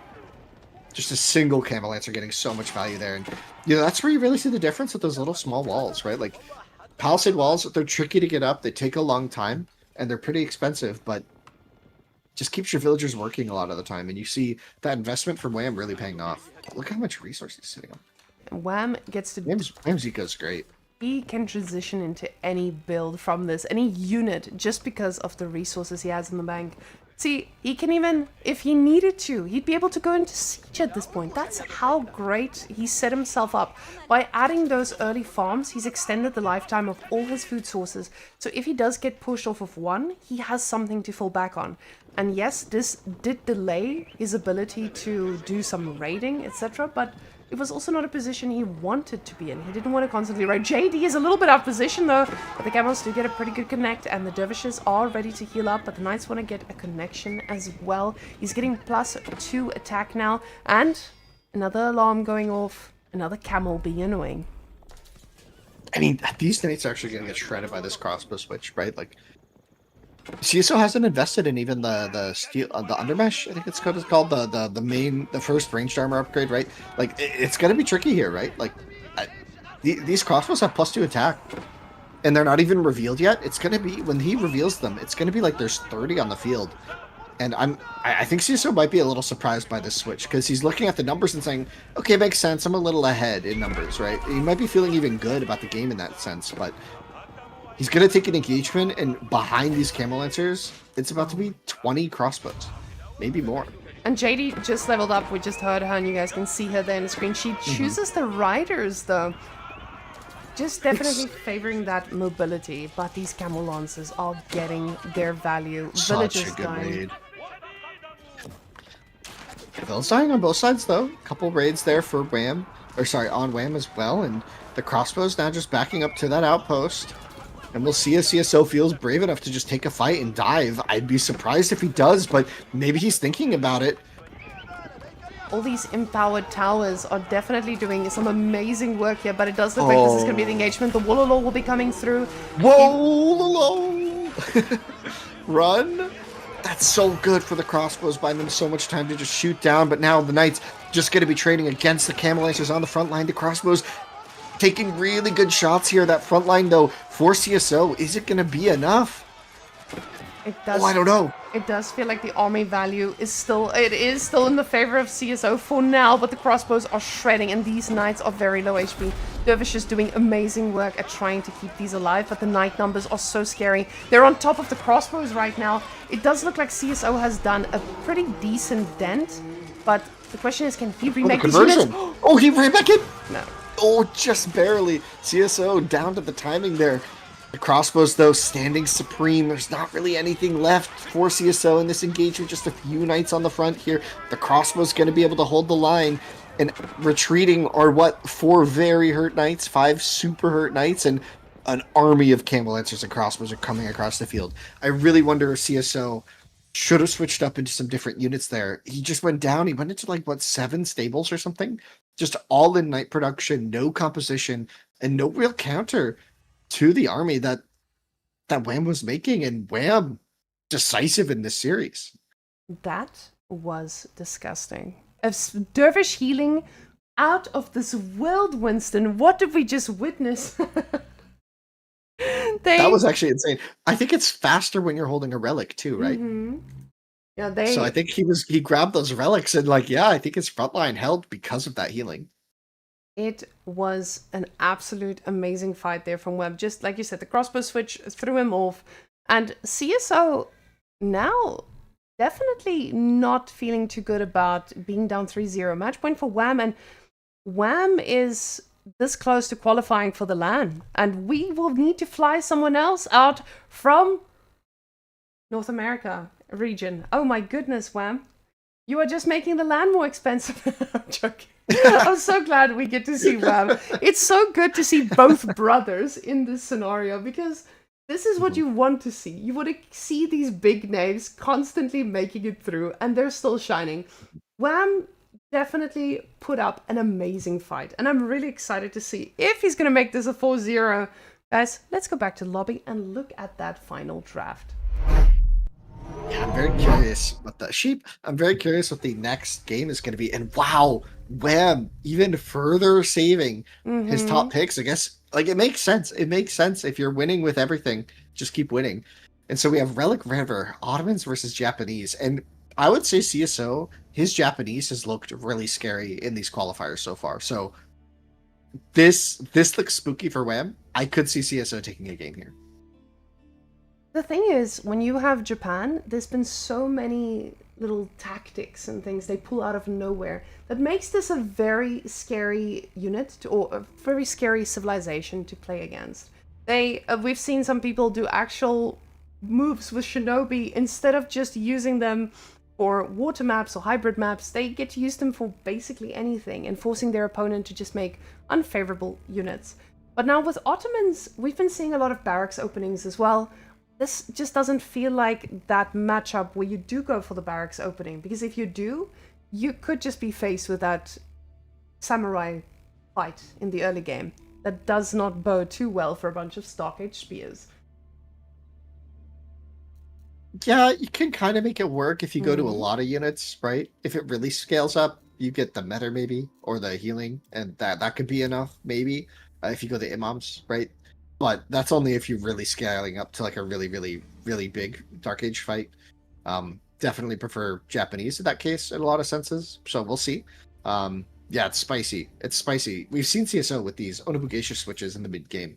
He'll just drop like 7 barracks and then just spam like up to 50 or 60 Onobugeisha and really surprise the opponent. And I'm excited to see CSO if he does that this game, if Wham has a prep for that, because it seemed like almost every time he's done that, he's won, right? And we've seen a lot of destruction from those Bugattis. They are running around the map so quickly. And it has not been something the players have been comfortable dealing with. We've been seeing that those switches that come out of nowhere, and all of a sudden everyone's just like, hey, how am I supposed to kill these units? They're everywhere. So definitely they've got some they've got some cards in there that they can show. And we will see what that looks like, because ladies and gentlemen, we are ready. So let's hop on in to our next game. Sheep. All right. Here we go. Ottomans versus Japanese. And okay, so we're going to have an early middle school. Yes. Interesting. Something we haven't seen in a while, right? Yeah, with a lot of the changes to Ottomans over the years, right? Players have the meta has kind of shifted back and forth between is it worth it to rush that first military school? You have to mine the 50 stone, which is kind of one of the big decision points on it. It's like, is this worth the time? And am I going to get enough spearmen early game to really make it worth it? And we'll see. So yeah, there's the placement. And there are ways, like for a long time on like hybrid maps like this, players would build this and a barracks on top to get even more spearmen out. And it kind of like helps cover your investment and force your opponent to do a lot. But we already see CSO with the cheaper barracks, even cheaper than the Ottoman barracks, right? Already getting a spearman out. And yeah, this is tricky, right? So Wham already going to be committing his scout to killing the deer.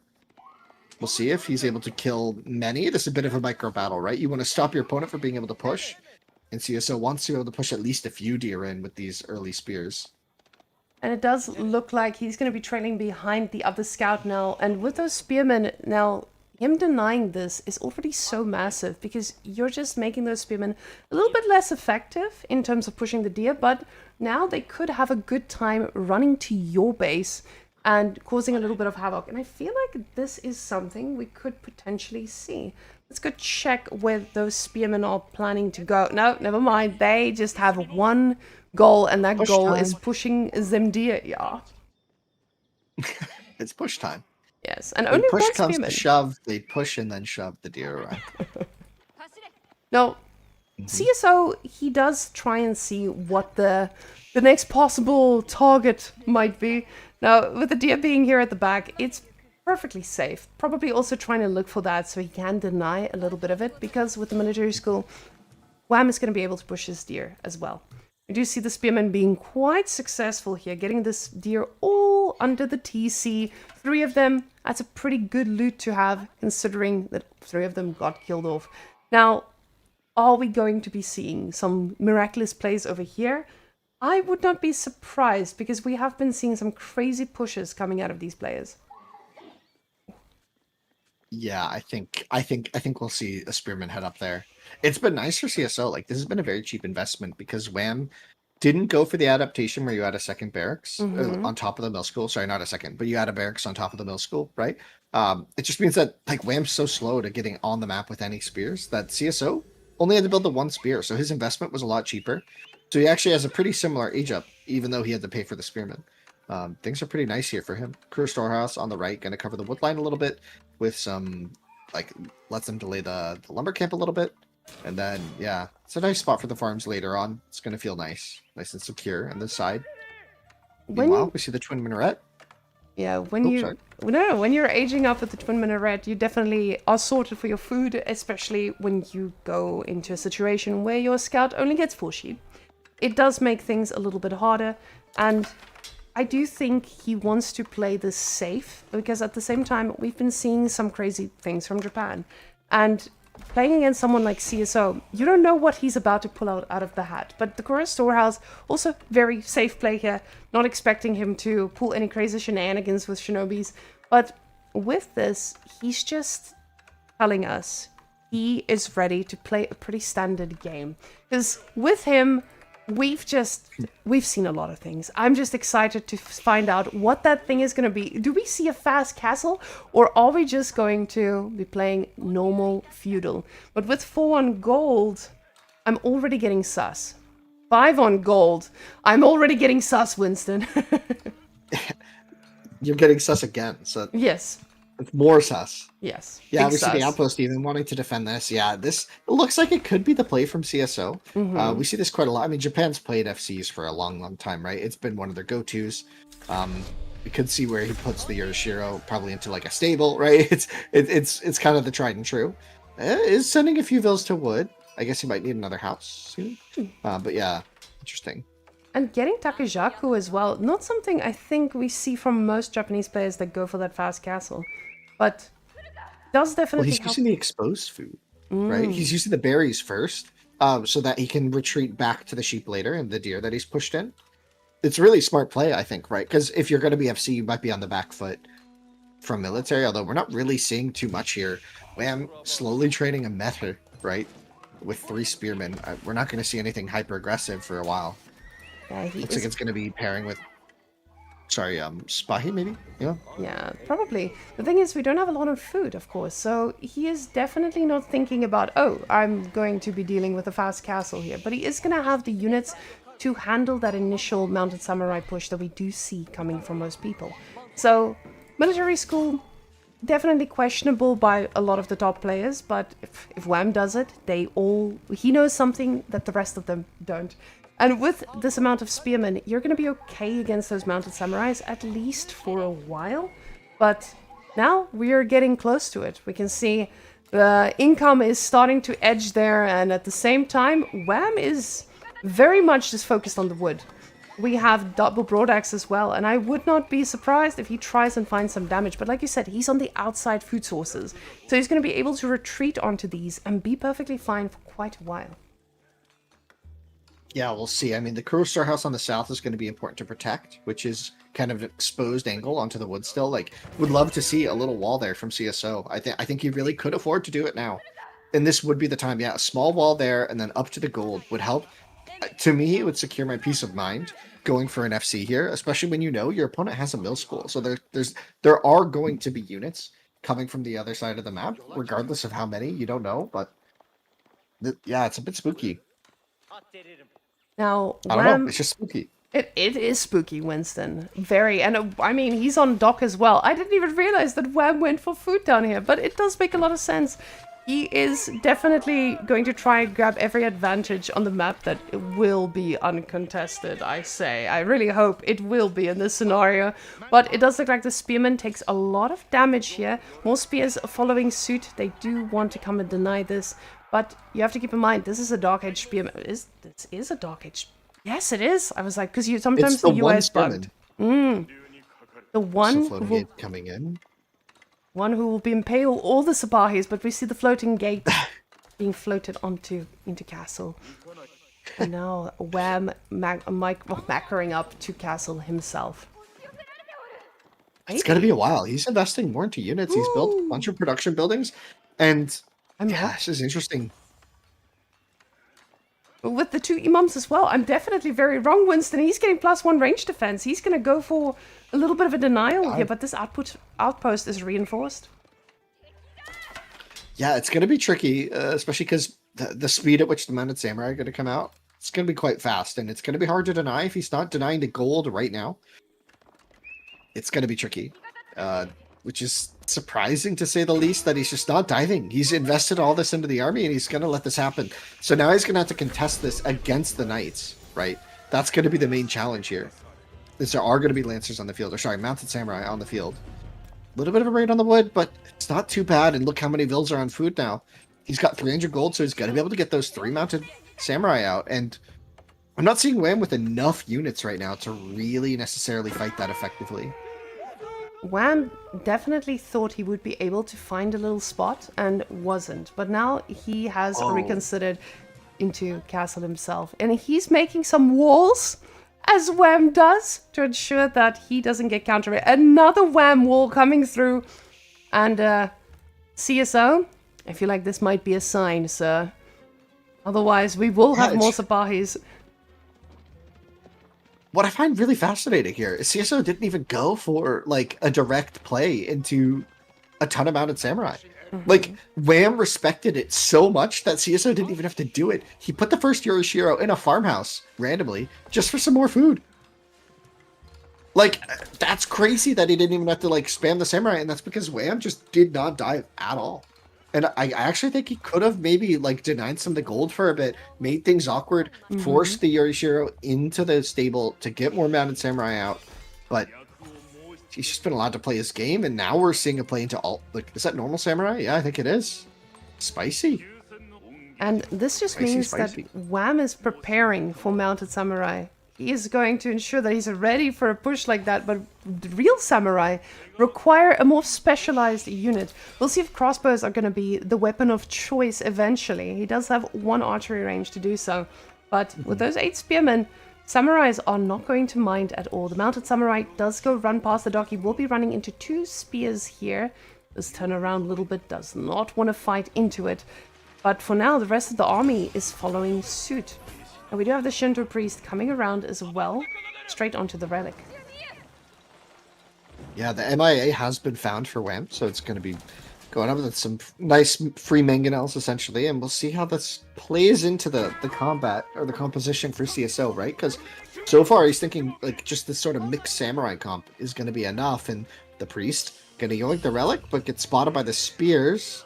There are 2 samurai to defend, but I'm not sure it's enough. Yeah, no, that's going to be it. No, he goes down. I think he goes down. He slices and I dices. see Wololo. He should have. Maybe Wololo. Oh, now he will survive. Yeah, now he's tanky enough for this. Oh, Is he? Ooh, Is he's he? not. He's not. Is Oh my he? goodness. He's taking so much Is he? damage. Oh, he goes down. Beautiful It's play not by the really that relevant samurais. to the. This That's isn't the most relevant thing, but it was exciting in the moment. You know, it felt fun. I had fun. It's 11 minutes into the game. It's the most action we could have asked for.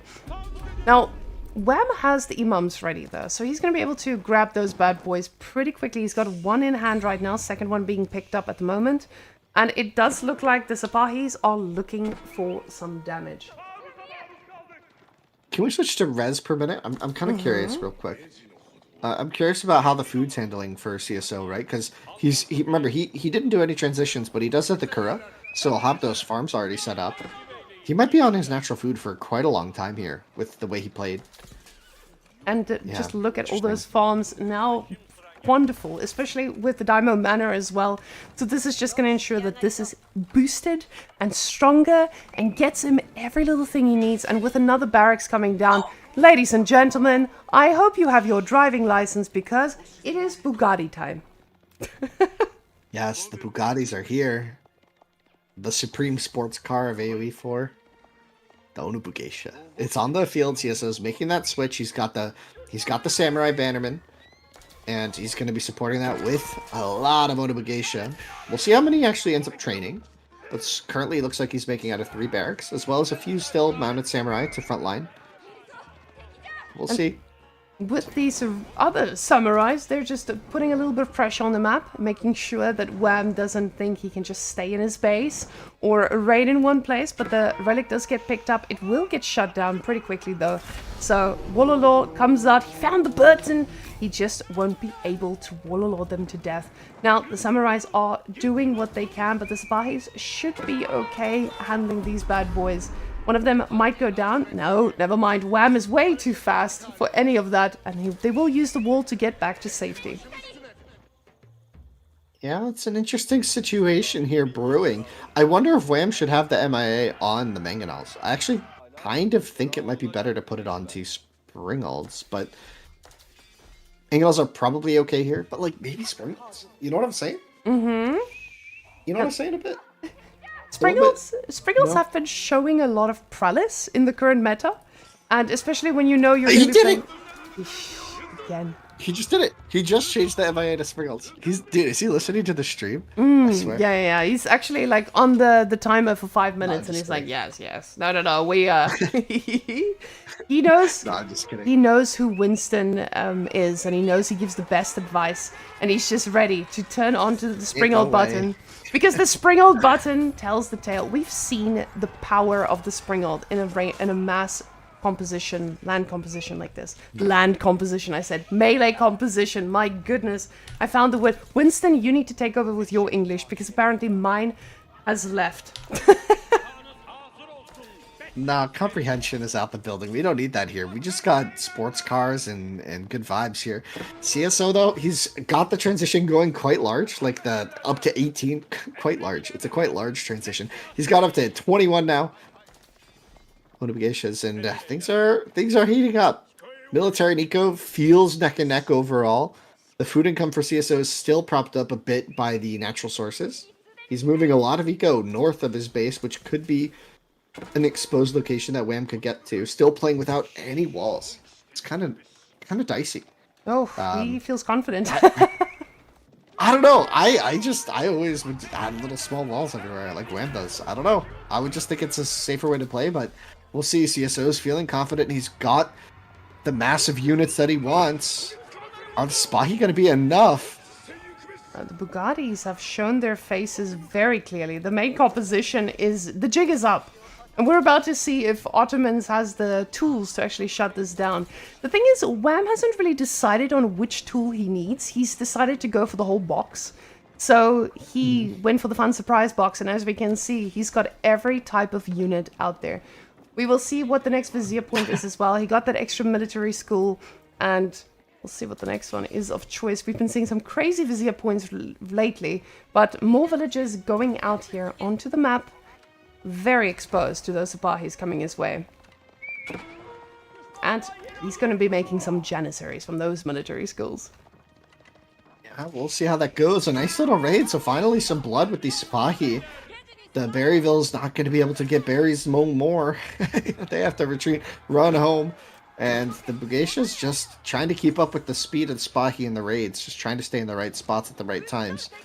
I'm wondering when CSO is going to make an offensive push. I'm wondering when he's going to move out onto the map, right?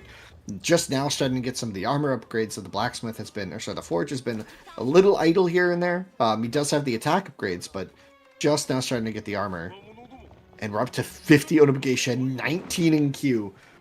Things are about to heat up real quick. The thing is, I don't know if CSO has decided what he exactly wants to do, because it feels like the armies are moving in different directions, then they're moving a little bit back, and then they're moving back into another direction. But Wham has made the decision for him, actually. He's like, hey, I will just decide where we will be fighting. And that fight is right now, especially with your army being split up like this. Because we now see these bad boys are going straight for the base, but... this could be costly. We see the horses turning around, and he's respecting these Bugattis, because those Bugattis, they are looking scary. We see them ready to collapse on top of that mangonel now. Never mind. They have changed course. Ladies and gentlemen, they have changed course. Ladies and gentlemen, I have an announcement. They turned around. All right, the Onobugatias, though, coming into the base. Can we check that out? Yeah. Big fight. Coming in. It's happening. Here it is. They do come back here. And it does look like they're trying to get out, but there's a lot of horses, and they're much faster than the Bugattis. Bugattis still only have 2 legs, so they can't run away that quickly. Unfortunately for him, it does look like the samurais will be able to... oh, the knights will be able to pick something up. Imagine if that was a demo. Oh, they do not want to fight that guy anyway. Oh, that is a demo. Wait a minute. That was spicy.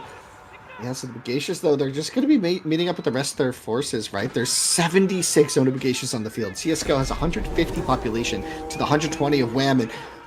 It's a distraction technique. He's trying to get a little surround there. Doesn't quite get it.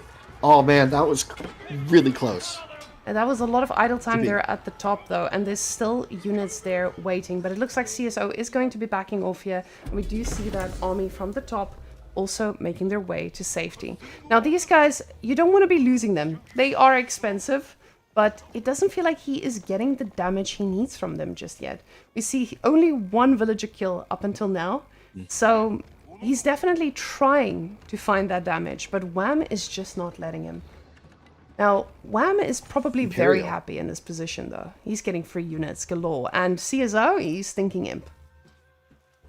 Yeah, this Imperial, I think, is going to put a little spook into Wham's shoes. You know what I'm saying? That should light a little fire under your belly when you hear that sound with that many Onobugatias, Onobugatis.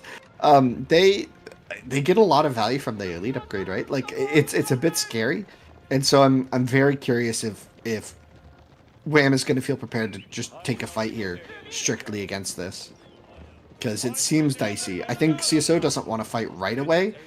It looks like Wham could have potentially denied this landmark if he had gotten lucky with the pathing, but he didn't quite spot it, and all the Bugattis are far, far away.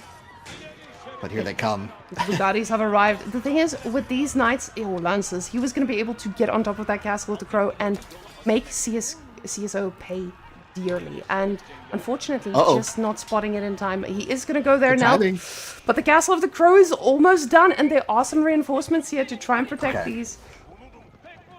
every villager needs to work. He pulls that last one as well just to get this up quickly. But at the back there, tiny little raid.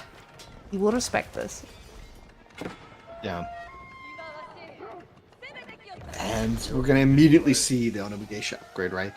The attack upgrade, right? A couple things, maybe a university for the elite army tactics replacement that Japanese have, but Oda tactics, right? But we'll see. This is 85 Onimugeishas is a lot, and I'm not sure the military on the field for Wham is really sufficient. He does have up to 5 Springholds now, so it's a bit spooky. But I don't know if it's going to be enough to handle this wave of elite. I mean, I don't know. Maybe it is. Maybe it is. I could be very wrong, but the mill difference here is crazy. It does feel like that military that's heading his way is scary, but look at that siege mass that's moving now. We do have the samurais joining in here too, and these armies are about to collide. There's a siege mass at the bottom, and there are some more units right at the top here. We do not want to engage onto these so simply. There's going to be more than 100 of them, and I think we may be in for the biggest fight, but Istanbul Observatory has been chosen. And this is going to mean that Wham does not want to take the fight right now. Yeah, but that's also going to be a slow age up. Henville's on it way down in the south. Like, it's not really going to get sped up very easily. Wait, it got spotted almost. That's crazy. That Wham saw that coming and knew to cancel, but that's actually a big deal that he has to cancel because now CSO might just think to take the fight. He's going to see the cancel foundation. He might just run in here. If he dove in right now, I think he'd win the fight. And that might be exactly what he's going to do. First. He's saving up enough res to go up again. Oh, Oda tactics first. Okay, Oda tactics. It made sense. We talked about it briefly when he hit him. Does he just wait for all of his upgrades before the fight? It looks like he'll have the time, but the university, or sorry, the observatory. What could Wham rush right away upon hitting him that would change your fight? I mean, for him... 1,000 gold, so he gets like 1 upgrade. Maybe the Springald upgrade? Janissary guns? Jans? Okay. Yes. With the amount of Janissaries he has, he probably thinks that this is his best chance at survival. But we'll see what the case is here. He does not have an extra vizier point to click in this moment, so there's no button that he can panic on. But the blobs are starting to get scary. We have a blob at the top, we have a blob in the middle, and the blob at the bottom. It just feels like this teal blob is never ending, because we can see in queue, there's more. Yeah, the Springald upgrade could be pretty clutch here. Just trying to get like enough of them out though is going to be the challenge, and they could just get swarmed if you're not able to body them perfectly. And this is why I think I really like CSO's approach, because Wham kind of needs all of his units on top of each other to keep the mass alive. But if the fight gets really split up, I think CSO will win 3 split up fights. 108 Bugattis on the field, 10 more in queue. He's ready to go. He's ready to take some trades. The ones in the south are going to get collapsed on, but the center of the field, that's where a big fight's going to be happening on that northern side. Oh, 2 yes. big fights, and let's see if Wham can hold in both. He's going to be kiting with the Jans in the north and trying to collapse on the ones in the south. The Springald should be rolling down there to the bottom to deal with those. It doesn't feel like he has and his siege mass was just out of position. These guys will reign supreme. We can see that top fight still happening, but in the base, all of these Springalds could have made such a big difference in that last fight, but they were not at the top, they were not at the bottom, they were nowhere. And now Wham is in a lot of danger. It doesn't feel like he is going to be able to clear these because they're just everywhere. Aside from that split screen you guys are watching, we have them at the wood line, we have them at the front here, hammering away at the Istanbul Observatory, and it just feels like there is just too much to keep track of for him. Oh, and he gets a crazy surround on them. The Jans just back themselves into a corner. There's nowhere left to retreat to, and now the siege in the center of the TC is getting flooded, and Wham is going to tap out. CSO avoids the 4-0. The clean sweep, and now he puts himself on the path to the reverse sweep. Oof. That would be crazy. Did he just bring the curse to Wham's games? I don't know. I feel like Wham still has a lot on his cards. He still has a lot of opportunity to take CSO down, especially with the civs that he has. Now, this is a best of 7 with no redrafting, so we all just get to play the civs that we see in front of us. Now, we can see that unit count. When the Bugatti switch came in, the Bugattis came in, it became a lot more scary for Wham to survive. Look at that graph. That is disgusting. Yeah, and that final fight, like, it was just a flood of units, and all the upgrades kind of came in. I think that fast aim timing was really clutch, and I think Wham, yeah, like he had a lot of different units, but it sort of meant he felt a little like maybe trapped a bit in his base, unable to really move out except for the Spahi raids, right? It just didn't really pan out enough. But like you could definitely see that being closer, right? Like if he had caught the age up, right, like things would have looked very different, I think. Definitely. But with that, guys, let's go look at the final draft. And ladies and gentlemen, yes, we're seeing the same civilization that has been plaguing this tournament with their disgusting fast Imperial age-ups. Winston, we have Lancaster. Lancaster to get to the land for Wham. He's trying it all, and we'll see. He's had really good success with the Civ in this tournament. He first picked it for a reason. I was kind of surprised to see it take this long, but I guess he's really just thinking about using it on Karlauger here, and that's going to be the play against CSO's Abbasid. I'm really curious to see how CSO is going to approach this. He's got a few options, I think, but it seems tricky. The problem with Abbasid here, the problem for Wham is Abbasid, I don't think it's been a matchup we've seen too much between these two specifically. So Abbasid, we've seen them on this map. We know how they deny docks, but Lancaster, they don't care about docks. They just care about, building a base and then getting to Imperial. And the thing is, they do have a lot of cards they can pull out as the game goes on. And I feel like the amount of answers they have just makes this really, really tough to handle. So I'm a little bit excited to see if CSO can shut down Lancaster, because a Lancaster that survives that initial aggression, they just destroy. So we'll see if Abbasid does pull out some sneaky plays. Do you have a vote for which civilization you would like to be on the side of here? Not the player. What do you mean, be on the side of? To play us? Yeah, to play us. I'd probably pick Lancaster here. As Wham? If I'm Wham as well, do I get to be the player too? Or yes, you could be the player as well. Yeah, because I would lose against both of them.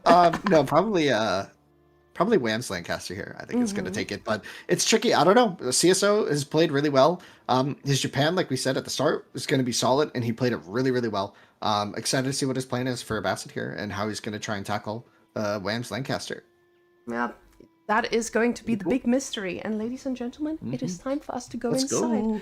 Oh, yeah. Let's go. Here we go. Lancaster. Against Abbasids. So the barracks opening for both, I would assume. We'll check that in a moment. It looks to be one-sided, actually. And, yes. That is a one-sided opening with going normally on gold. Now, this barracks cannot just be a play onto the gold. And I see where that thing is rallied. It looks like it's rallied across the map. So, never mind. He's decided not to. Plans change. Well, that's interesting because Lancaster has some advantages towards that, right? With the sheep gather rate, I think you can get away with quite a few spearmen and you don't mind the longer Dark Age. Wow, no one getting sheep. No one getting sheep. It's actually banned this game. No sheep allowed. Yeah, no sheep. Wham is so happy about that. And let's see, CSO going to be just scouting around. So that's interesting. So because CSO didn't go for the barracks, Wham decided to cancel his. I find that surprising. Yeah, I feel like the Lancaster still has a place for what their barracks can do. But at the same time, they want to be able to punish something. So maybe if they saw a dog coming out, that would be a choice that they would make. But honestly, still no sheep. I just want to point... Okay, there we go. We're getting some sheep, ladies and gentlemen. Look at that. 2 solid sheep going over to Mr. Lancaster. Now, I am still slightly worried here, because I think Abbasid is holding the cards in their hands very, very tightly. So, what do we expect to see from Abbasid here in terms of the wing? So chicken wing is unavailable. So we only have military wing, right? And what are the other choices here? I mean, I don't think you can, like, theoretically, you would want to maybe try going Eco Wing to match the boom. But I think we just all know that doesn't quite work, right? So I don't think you can get away with like a TC play here. I guess you just try and go mill, but it's never going to be in time. So I don't know. I don't know. Mill's going to be the play. I don't see what you're going to get accomplished with the units. So with those units... Maybe you can get to the stone with this placement. Exactly. Luckily for him, there is a stone that is exposed. This is a very good Lancaster castle, though. I mean, with the amount of resources you cover, you're probably pretty happy with this placement, but your stone is in a little bit of a tight spot, though. But Lancaster, they're okay with just getting their 3 manors, and this is exactly what he's thinking about as well. He's like, okay, I'm not going to have this forever, so we see 4 on stone, a little bit more than the usual 3 that we see over there. And that's going to mean that if you do get your stone, you're going to get enough for at least 2 before you start getting pushed off. So definitely an option for Wham without sacrificing too much. Now, from Avacet's side, we are not seeing anything like a dock play here at all. Apparently, we're not caring about the food whatsoever. We are just going full aggression. So we'll see if that military wing does transition into something else. But for now... no indicators just yet. Yeah, I'm curious where CSO is going to take his first units. It's got to be to the stone, right? It's really the only viable option, but it's also tricky against English civs, right? English and Lancaster, right? With the bow, you just do you really get a lot done there? I don't know. It's just kind of spicy. Maybe you just use them to push more deer, like straight up. Like I don't know. Trying to think. Now this is a matchup I haven't played too much recently, right? So it's tricky. It's not one you see a lot nowadays, I feel like. Especially not on Kurlaga, right? that's the key here too. But I think with CSO now, he's gotten those units. We'll see where they're going to the stone. There was no question about it. Winston, you knew it days in advance. But that's a lot of wood in his arsenal. He is trying to get those manors up as quickly as possible. The thing is, though, with this type of investment, they do take a while for this to pay off. So my question is just, once they deny the stone, do we just have a rotation into actually denying what makes Lancaster and get rid of these manors with a nice little ram? Because CSO has a lot of wood in the bank and he could do anything with that. And it's a ram. Ladies and gentlemen, he's going for the ram. So with this ram, he's going to be able to hammer away at this manor as well, especially with these 2 archers. He should be easily able to place them around for anyone to deny, and he knows, Wham knows, that was a very optimistic manor and puts it in a much safer position. It looks like he will only be able to get 2 for now because he has been pushed off of the stone. Yeah, with 81 in the bank, not going to be able to afford that 3rd one. We'll be surprised. Oh, and cancels that ram. It was all debate. I mean, we'll see. I mean, maybe. So I don't know if CSO saw the 2nd manor get placed. I don't know if he saw that in the fog. He might be thinking that Wham canceled the manor and is going for military. So we'll see if he spots it. And then maybe his logic was, I don't want to ram into nothing. Exactly. Yeah, because that's a very large investment. Putting down the resources for a ram and then just backing out would definitely not bode so well. Trying to see what his scout is going to reveal for him, because this is going to be so critical. Yeah. The thing is, he's quite far away from getting that information. He got just enough for that extra 1, and now he's getting a lot of gold. Now, I'm not expecting him to press the nobles button just yet, but nothing is off the table here. It does look like he is getting a lot of resources, though. And he presses the button. Winston, I jinxed it. He's getting some horses. And the thing is, they're going to do pretty well against what we have here. Yeah, not enough spearmen on the field to handle the early muster. I mean, it is... like, if you're thinking about it from the long-term perspective of the game, though, like, this is a pretty low-value click for Lancaster. So it might do enough to push this back, but that might even be something CSO is okay with. If he's able to trade somewhat okay against these early Demi-Lancers, then it's at least better than dealing with, 11 of them later, right? So we'll see if CSO is even ready for this. Like, it might be something he's not expecting. He's going to be garrisoning in the Ram.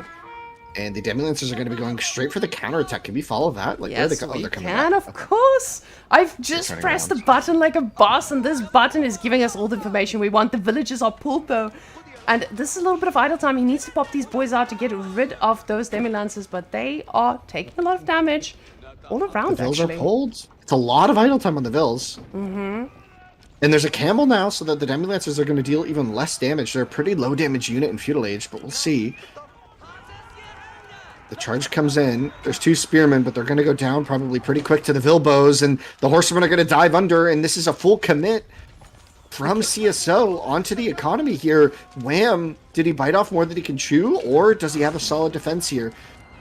It does feel like Everything is all going that down. that defense was way better than I think CSO expected. CSO thinking that he could take this fight was probably pretty optimistic with all the units inside, or all the buildings that he was up against.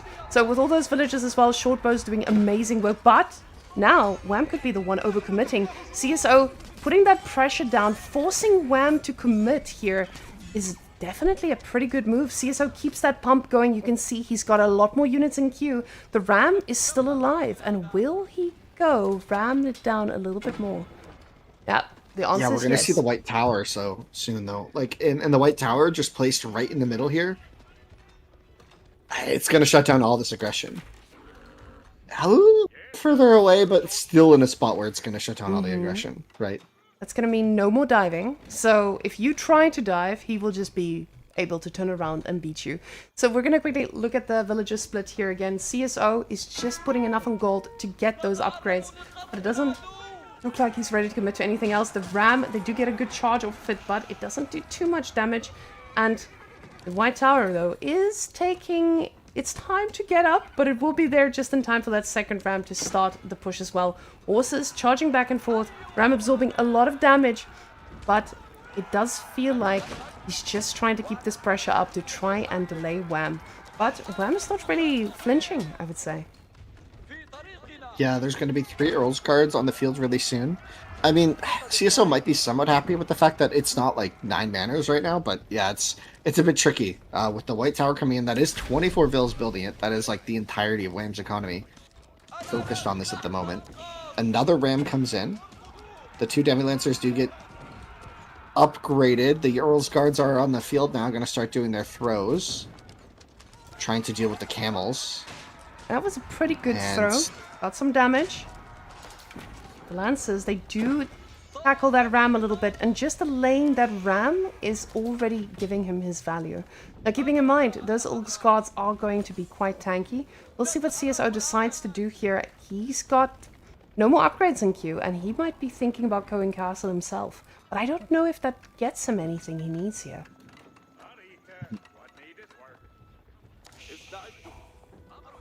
Now, it does... This is interesting. Yeah? Go ahead.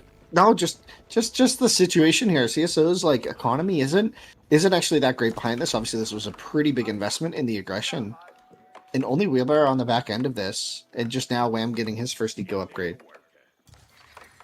I think both See of how these this pans out. both of these players are probably not happy economically, and that's why Wham is adding those extra manners now. And this is good. Wham is gonna let the manners start doing the talking, but he's getting more Earl's guards.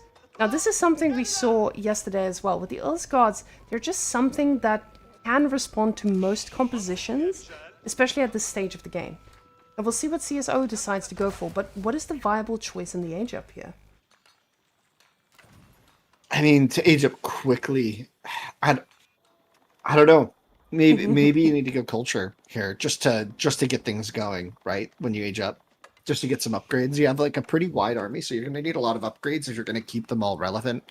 Some of them might kind of fall to the wayside here. There's not a lot of tempo on the side of Wham's choices, right? The Earl's guards aren't going to be like super relevant just yet. And with these going down, he's even losing his last little tool of mobility.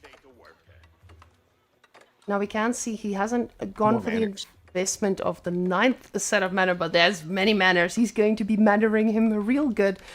CSO, though, he's cooking some water. He's got a little bit of thirst he wants quenching. Gets a fishing ship. but would not be surprised to see a bunch of military ships popping out here. Now, with the manners getting up, I was going to say he might be mustering those yeomans, but that's exactly what the man is doing. With 6 manners, he says, this is enough. I need to stop being aggressive. And those yeomans are actually going to do pretty good, I'd say. He's not ready for that age up yet. We see him reacting to this. He realizes, I'm in a little bit of danger here. Yeah, it's a lot of men-at-arms. It's enough now to dive the TC. He doesn't have the full armor upgrades or anything like that on the side of Wham, so it's going to be a bit, but we'll see. And the way CSO is trying to navigate around this, trying to cut off reinforcements, but he doesn't want to be here. These units are too much. The Camel Archer is not quite going to be enough, I think, to kite out these Earl's Guards with the dagger throw as well. Every single time they get a dagger throw, they're just going to take out one of these camels. And these camels are so expensive, just another one down. That is a pretty decent trade, I think, for Wham, because Wham is sitting at the back of this and just thinking about, oh, God, they're already dead, Wham, stop. Culture Ring coming in, trying to upgrade some units, but CSO just going to have to tap out, not able to handle Wham's Lancaster, which comes out victorious again, and that will make 4-1 in this series. So congrats to Wham for qualifying, right? It happened. He qualifies to the LAN event. He does. I'm so excited to actually see the Wham will join his brother in Copenhagen with us in, it's in a month and like 3 weeks, guys. Oh my goodness, we're going to Copenhagen if I get a visa. So otherwise you guys are going to do it without me. LAN Wham. Yeah, he's going to be building rams. Wham is going to ram at the LAN with Lancaster, yes. And that, ladies and gentlemen, brings us to CSO, who is going to need to battle his way out in the loser bracket against the likes of Anachad. So that is not going to be an easy match. Anatand was probably the favorite to qualify from this event. So let's quickly go back to the lobby and just take a look at the bracket. Okay, so I realized now I should have just gone to the bracket directly. Let's go to the bracket. Okay. You got to see the sheep twice. Yeah, the sheep is wonderful. Guys, you will see what is up next. Starflock against Anatan will be the next game. And then we will have the loser bracket finals. That is a best of 7 as well between CSO and the winner between Anatan and Starflock. The winner comes to Copenhagen. Now, we do have one more spot after this. Now, Winston, that is my question before we go to a short break. What? Or do you think we have any other players who could potentially contend for that 3rd spot alongside the person who doesn't qualify today? I don't know. There's a lot of players who I think are really relevant who could. I mean, Lucifraud getting knocked out here was a bit of a surprise from CSO, but CSO's just been playing super well. So, like, it's not a huge shock there. Lucifraud, I mean, Demu, if he goes for the 3rd qualifier, right? I think he can't make the LAN, unfortunately. Oh, he can't make the LAN. That's why. Okay, I didn't realize why. I thought maybe he couldn't make this qualifier finals. Okay, interesting. So no Demu. That's interesting. Yeah, I don't know. Maybe Lucifraud, right? Okay. I mean, Anatand, obviously, CSO. These are 2 obvious options, but you're saying one of them is going to qualify here. So we'll see. We'll see. Maybe Starflock. Starflock. Starflock has been looking great. Yeah. Oh no. Yeah. I'm really impressed with what Scatterbrained has done. As you guys can see, Scatterbrained, he almost took down Wham. 3-2. It was a little bit crazy. He did pull out some wild stuff, but definitely a pretty hot contender alongside Lucifron, I think, as well. Cat, wouldn't count him out just yet either. Definitely has been able to pull out some crazy plays in this. But guys, we will be right back. We're going to take a short break, and I believe I'm going to get replaced, and then I just get to press all the buttons in the production board. So we'll see you guys in a sec. Have fun. Talk soon.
All right, and we're back. Welcome, everyone. Oh, looks like my head's a little bit chopped off. We'll fix that in a little bit, but we're back, and we got an entertaining match ahead of us. It's gonna be Annotant versus CSO. I think we seen this one recently.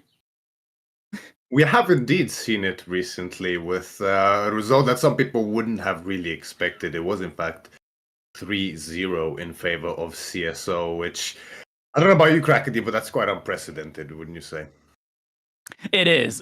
Like CSO, he's come a long way, and Annotant at this point in time, he's a very established player, I want to say. CSO, he's been within the last 2 tournaments, I want to say, like CSO has really made a name for himself, and it's very impressive to see him now adapting not just micro-wise, but also macro-wise in the tournament meta. Completely, and I mentioned about this yesterday as well. Obviously, being part of a Team Elephant alongside Whamen, that's a very capable sparring partner to have in practice, and undoubtedly he's picked up some tricks, as we have seen. A little bit reminiscent, some of his plays especially, to something you'd expect out of Whamen, who is, of course, one of our pre-qualified players through invitation, thanks to his achievements in tournaments in 2024 and this year so far.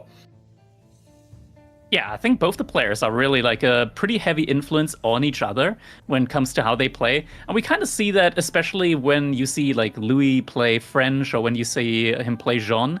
CSO and Louis, both of them play French and Jean in a very, very similar way, to the point where both of them just spam out knights like there's no tomorrow. And yeah, I mean, it's more often than not, it's working in situations where it really shouldn't. Like your opponent's making spearmen, they're making crossbows, and they still die to a mass of knights. It's something I've noticed as well recently. It does feel like, and I'm curious whether you agree with me here, Crackedy, a lot of times in a lot of games I watch and play myself, it feels like when one player tends to go mass infantry, mix of ranged units, spearmen, men-at-arms, whatever it may be, up against a player that plays typically either mass melee composition or range units and cavalry. Cavalry seems to really dominate in the late game especially, and mobility really seems to be king on so many maps and in so many situations, because responding to so many places at once, when you lack that mobility, it really takes its toll in the long run, doesn't it?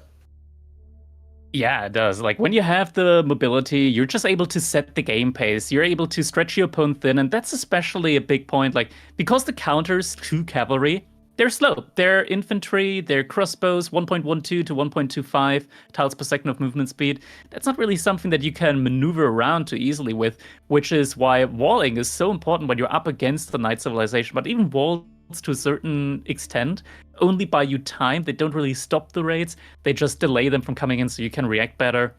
Later on, you'll be able to put up some stone walls. That's when the game like kind of slows down a little bit and the infantry player can finally start moving out of their base, because before that it feels like whenever they move out, their base is pretty undefended and very easily raidable.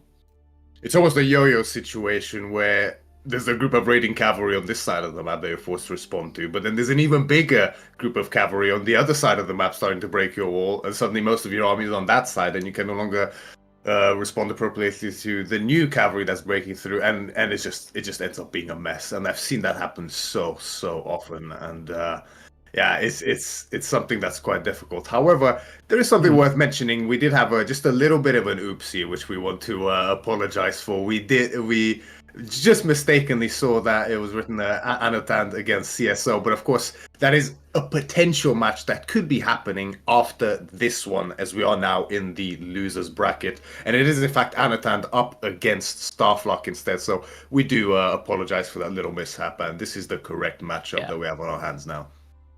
Very important not to get too ahead of ourselves here. Starflock, let's not forget, he did win up against Cat yesterday, and Cat beat Sass. So you put those all up against each other, so that means Cat better than Sass, but Starflock better than Cat. Means Starflock better than Sass, right? And now it's going to be Annotant versus Starflock. So that's, maybe we can up it one more time. That's going to be the interesting thing to see. Exactly. It's this kind of triangle, which I think this is an interesting topic in general in AoE4 in terms of how players match up against each other, where just because one player beat another one who then beat another one doesn't mean that, you know, the player who was originally beaten is actually worse than both of them in turn, right? And this can get quite complicated. And obviously there's things like the way people feel on the day itself. You know, playstyles are really an important part in how matches end up going between different players. And obviously different players have different strengths on specific maps with certain civilizations.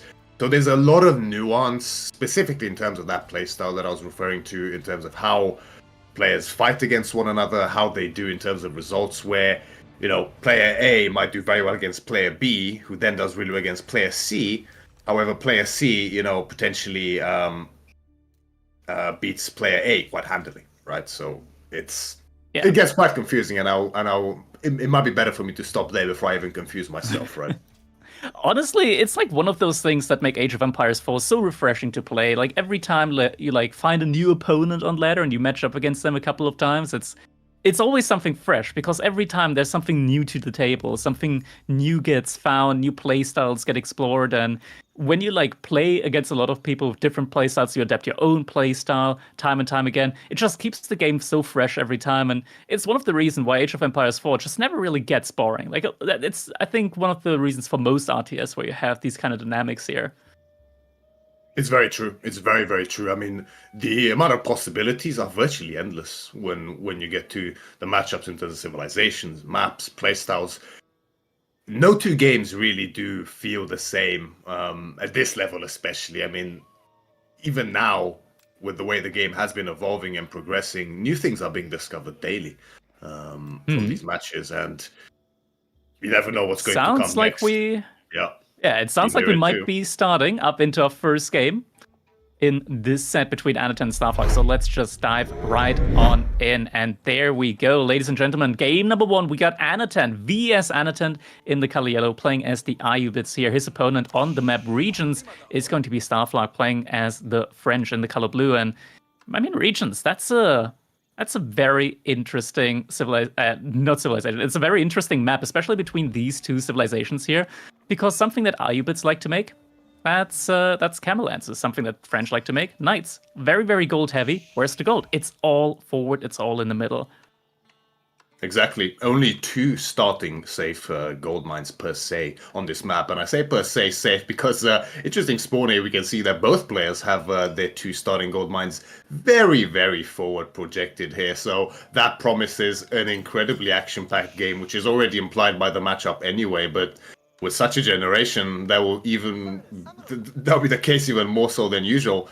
But as you mentioned, camels up against knights, typically a counter unit, right? We have that camel unease, which will debuff the damage in a radius around the camels of horse cavalry specifically. However, it gets a little bit more complex than that, doesn't it? Yeah, because at the end of the day, the Camel Lancers, they do have a little bit less HP, their base damage is a little bit lower, they do attack a little bit faster though. At the same time, so there's a little bit give and take, their charge lasts longer, does a little bit more damage.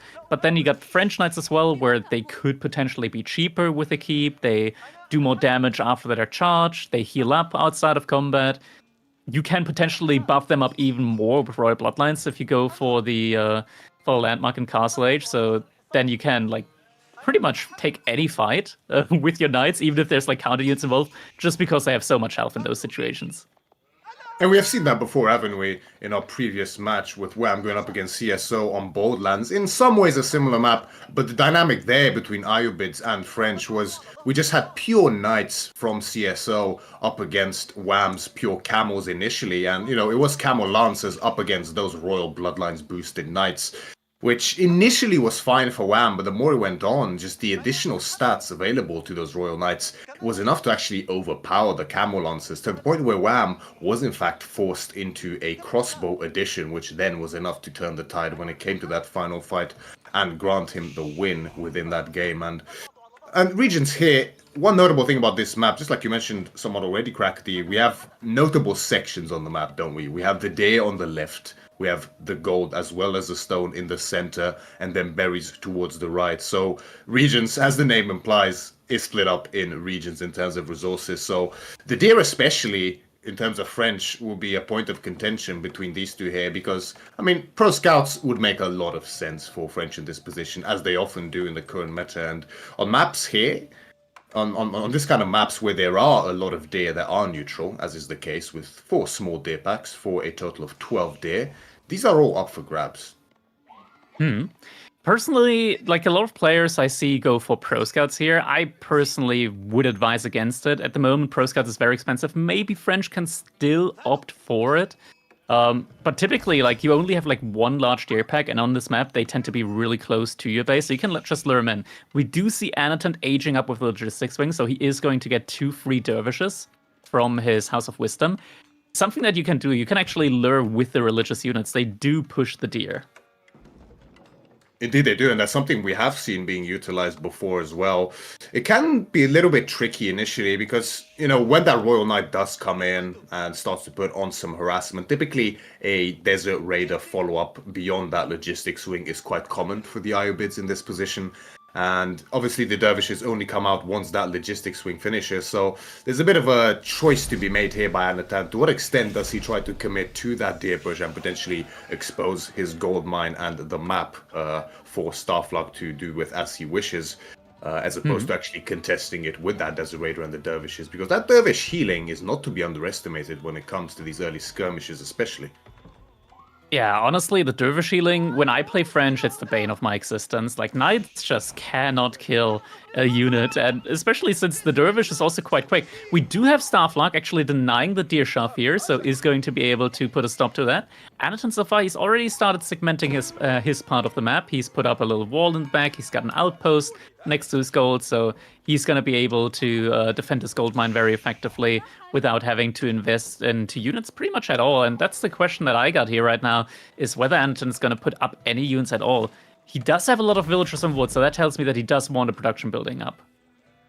Yeah, exactly right, and we do see the stable now on the way. Desert Raiders would make a lot of sense here. Desert Raider does actually beat a knight in a direct engagement, and with the healing from the dervish, as the numbers start building up, that will only get even more difficult for Starflug. Quite often we have seen French players often opting into a horseman transition shortly after, often foregoing the first knight entirely in favor of those horsemen. Because Desert Raiders, they are classified as range units, so although they do debuff the horsemen, thanks to that camel unease, they do actually take bonus damage from them.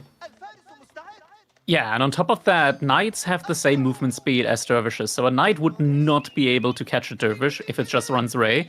Horsemen, on the other hand side, they are actually able to catch up to them, maybe surround them, get a couple of hits in. It's even better if you get like special horsemen like Ghazi Raider or Sipahi. That's when it becomes like really easily doable.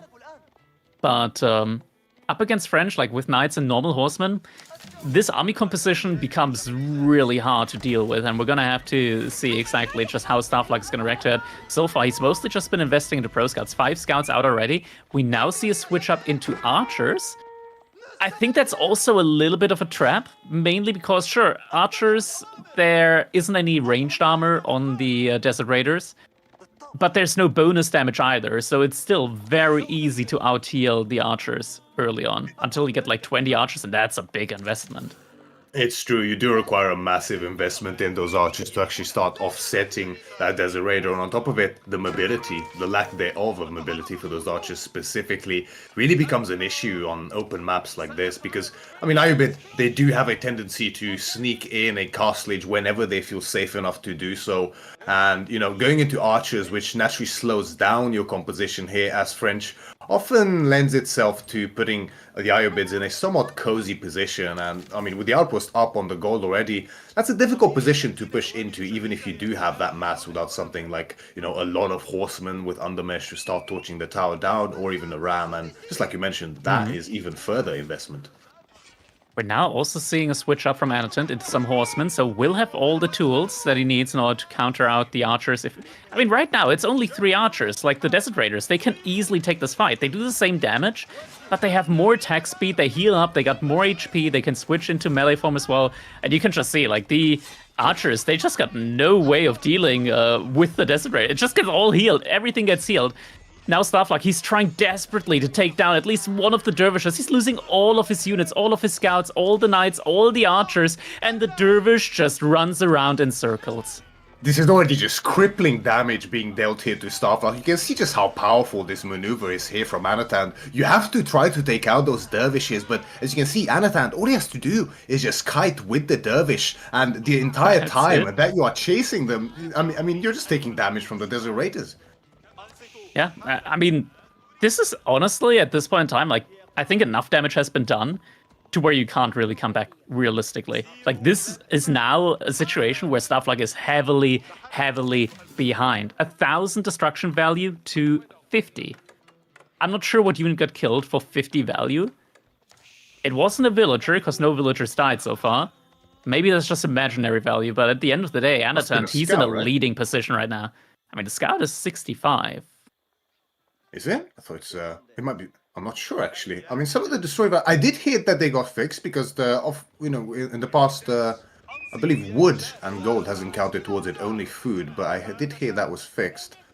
Yeah, that did get fixed. I'm not sure where exactly this value is coming from at the moment, so... yeah, a little bit unsure where exactly that is from. Starflak right now, he is just investing more and more into archers because he needs a unit that can deal with the Desert Raiders and the Dervishes. Behind this, though, Anatan, he's just firmly going up to, trying to go up to Castle Age now. Yeah, it could have just been a house that got cancelled, potentially, after it got hit by a scout or something like that. Yeah, it's quite possible. Buildings do count towards it as long as some damage has been dealt. But I mean, just like you mentioned, Anatan recognizes this, right?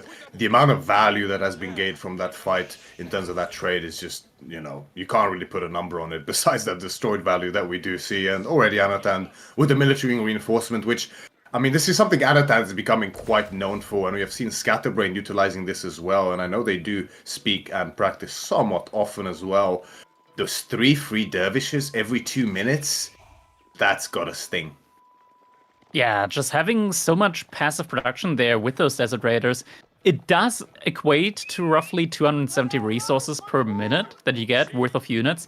Now, that in theory isn't massive, but it does compile. And just having the ability of just having those Raiders every now and then, it's really good just as like an anti-raiding unit as well, because they do counter out horsemen. Means that you can have them inside of your base, react to raids and stuff like that, or potentially raid with them as well, as the name implies. Just having that ranged attack, get a couple of villager kills in quickly, then move out again. That is definitely something that they can do. Starflak now, he has gotten some outposts up on his gold, so managed to secure access there, but he is very far behind when it comes to the tech up timing. He does have every single economy upgrade, minus horticulture, which he doesn't need since he's on deer, in theory. Has reinvested into scouts as well, so will want to pro-scout the remaining deer on the left-hand side. But Anatan, this is starting to become a really big problem now for Starflak. As soon as the age-up comes in, he's going to be researching veterancy on those Desert Raiders. And really, like, what can Starflak do in that situation? What can he prepare for? Such a tricky position. I mean, like, Starflak is responding appropriately, getting some archers, getting some spearmen in anticipation of those feared camel lancers coming in. And camel lancers really in a position of advantage, like Anatan finds himself in now, can really put on the herd. One of the best raiding units in that game, with the additional vision as well as the charge range on top of it, as well as charge duration. Starflak is utilizing the little breathing room that he now has, thanks to that age up from Anatan, to secure more of the day on the left side of the map, which he will desperately need to find himself in a position where he can actually survive what's coming towards him. Yeah, the Archer and Spearman composition will definitely buy him at least a little bit of time. The issue is, like, how much more can you invest into that? Because the more you invest into this army, the further away you get from Castle Age. And Anatan now getting those camel lances and lots of villagers on gold. We're getting veterancy on the Desert Raiders as well. And Desert Raiders, they can always just switch into their ranged attack. And yeah, I mean, we talked about earlier, they deal with archers quite effectively. Exactly. And with the dervishes picking up the relics, once they are finished picking up the relics, the healing, the AoE healing itself, only adds further to that disadvantage that Starflak finds himself under when it comes to that fight. And it is going to be Camel Lancers as the unit of choice. No real surprises there, as well as level 2 Undermesh coming in here for Anatan. So diving definitely on the cards for him, which is something he's planning to do very soon, most likely. And Starflock, he's slowing down units somewhat now, but this is always such a tricky position to find yourself in. Like you mentioned earlier, you find yourself needing to invest into troops to defend against what you know is going to be a tech deficit push coming towards you. But at the same time, you have to find your own timing to age up, otherwise the lead for the opponent only compounds further and the game gets even harder. Yeah, exactly. And now we see maybe a Dervish getting sniped potentially, but there are Desert Raiders to help. Starflock behind us, he has walled up his side. So at least if there's an attack, it's going to be focused around the middle of Starflock's space. So he knows where it's going to be. Will be able to react to that. Unit mass is running forward now. It's actually not the full army from Annotant. He is splitting up the army a little bit, just on the sides, helping his dervishes. And now, army is coming in. Does see, though, that Starflock did invest a good bit into feudal age units, so he's going to have to back off for a little bit there. Villager does not go down, and now additional units spawn from the House of Wisdom. And because Annotant went with the military reinforcement wing, his camels are able to build siege, and that's exactly what we're seeing now. Annotant behind this prudently got textiles as well, so he's taking no risks alongside these walls when it comes to being raided. He knows the threat of these French knights, even when Starflock is behind like this. One raid from these French knights can really start to turn the game around, as we see. One villager does go down in the end, but these knights, they find themselves trapped, and I mean, they're most likely going to go down, and 3 knights for 1 villager, that's not a trade you want to take. Definitely not. Starflock, he's getting closer and closer now to Castle Age. Still feels like it's a little bit away. Food income definitely hasn't been on his side here so far in this one. And Annotant, I mean, he's getting the Springles in. Springles are going to be able to deal quite well with those spearmen. And yeah, I mean, Starflock, he even ran out of the deer quite early. Had to invest into farms on top of everything else. And now there we go. Annotant is now starting to push forward here. The Springles as well, the preparation here. The Sprinkles might be enough to turn the tide against these spearmen here somewhat. I mean, Starflock did reinvest into some troops here, finding it, which is why his food is really lacking when it comes to gold. He barely doesn't have enough to one-shot the Desert Raiders with the archers. And now the spearmen, they're pretty much all gone. Destruction Wall low on the side. Yeah, and the army value here is really what breaks the horse's necks, so to say, in this situation, with no cavalry left on the field for Starflock. There's more knights in queue, but he needs a lot of knights and a lot more units to actually hold this push that's coming towards him. He won a lot of villagers! Wow! What? That's he it. went beyond the wall! That's insane. That's just insane. That was not a distraction Wallalow, that was a kill Wallalow, and killed he did. Starflock, he's gonna have to call GG in this one. Man, I mean, this was a devastating game for Starflock as an opener here, and Annotant looking strong. I can think of fewer more horrific ways to start off a series than this for Starflock. What a painful way for the game to finish. I mean, realistically, it was already looking pretty done and dusted by that point, but you know, I mean, little plays like that kind of take a mental toll as well on the players, don't they? And Starflock has a bit of a hill to climb now. Yeah, definitely. That one had to hurt. Now, the question is, though, which one are we going to see next? Which matchup is it going to be? It is going to be Japan versus Byzantines. And honestly, Myriad, I gotta say, like, Byzantines recently, they've been surprising me. They've been honestly surprising me just how efficient their economy is now that you just start with, like, we're all the way back to just cistern spamming at the beginning up to 5 cisterns. And honestly, by now it's so well figured out that in some regards, like, it honestly just feels unbeatable to a certain extent. Like 1TC on 1TC, Byzantines just has the best economy in my opinion at the moment. Close to, let's say, HRA, for example. It's a little bit reminiscent of, even nowadays, but especially old school Malian cow boom when it was sort of at its height. You're on a little bit of a timer as those cows add up, in this case, as those cisterns start adding up, working towards that level 5. The gathering rate on the villages, as you mentioned, the economy gets really, really out of control. And I mean, 3 units in terms of olive oil, secondary to food. It's something that you have to respect and you really have to do damage to, which is why which is why we've seen a lot more tower rushes happening against Byzantines specifically. It's something that's been historically very effective, but even more so prioritized now because it feels like you have to slow them down, otherwise they kind of run away with the economy, and their army is really strong on top of it, outside of something like Marlians, who relies on just churning out as many units as possible, even though individually they might not be as strong. Yeah, I mean, that's the thing, right? Like, if you don't deny Byzantines early on, if they get those mercenaries out, it starts to become very, very dangerous. Getting that Golden Horn Tower in, it's similar to having like 13 additional villagers just pumping out units, like getting resource to pump out units nonstop. And it gets to the point where Byzantines, they just flood with units so quickly while getting attack advantage. And actually, something to keep in mind is Byzantines, they can also boost up the Grand Winery and get those monks out very, very quickly upon hitting castle range. But I do believe that we're about to be able to jump into our game number 2 now. It's right around the corner, so let's just jump right into it. Game number 2, everybody. Here we are. Annotant in the color yellow, once again playing as the Japanese, and we see a Dark Age barracks coming in.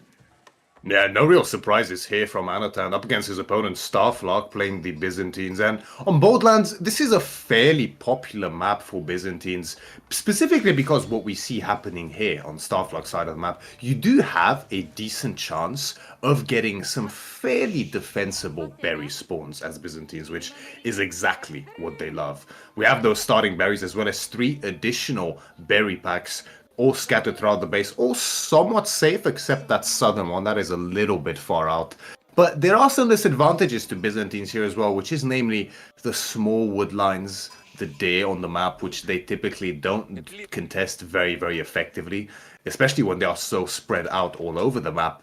And, you know, this double-edged sword in terms of advantages and disadvantages for Byzantines is something that has worked out for them and also worked out against them very much so. And Japan might not be a civ that really relies on those deer very much. However, Crackedy, I'm sure you'd agree, Japan has been looking scarier and scarier the more games are played. Yeah, 100%. Just seeing Japan pop off in the mid game with the Yoroshiros getting a lot of mounted samurai. And by far, I want to say like the strongest knight that you can have access to in the castle age. Top that off with Honor Geisha just as a unit that clears all the counters to mounted samurai. They clear up crossbowmen. They clear up spearmen. The only thing that they sometimes don't clear up is the melee brain. That can hurt them sometimes. But stuff like he's gathered enough gold now. He's going to be able to pull back in time, and he's going to be fine to react to this aggression now from Annotant. Is Annotant also going forward with a villager? Like, that's a big investment to spearmen early on. So it looks like he is going forward with a villager as well. Yeah, it is the tower rush. So he does want to make this game messy and deny his opponent from getting a large amount of mercenaries out.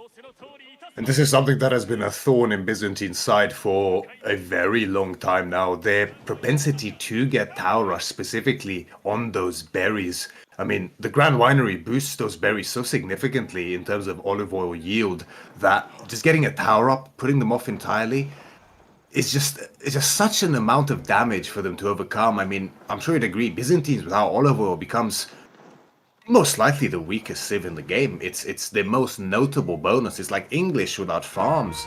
So being able to deny those so early puts them so behind. And I mean, sure, they can have some answers to it, namely the Limitane with the shield wall are pretty adept at torching down buildings and towers, making them more impervious to arrow fire. But I mean, there's a decent spear investment here from Annotant, right? He still doesn't have access to gold, so it's not like he'll be able to get under Machete and Starflark actually committing directly to try to prevent the tower entirely.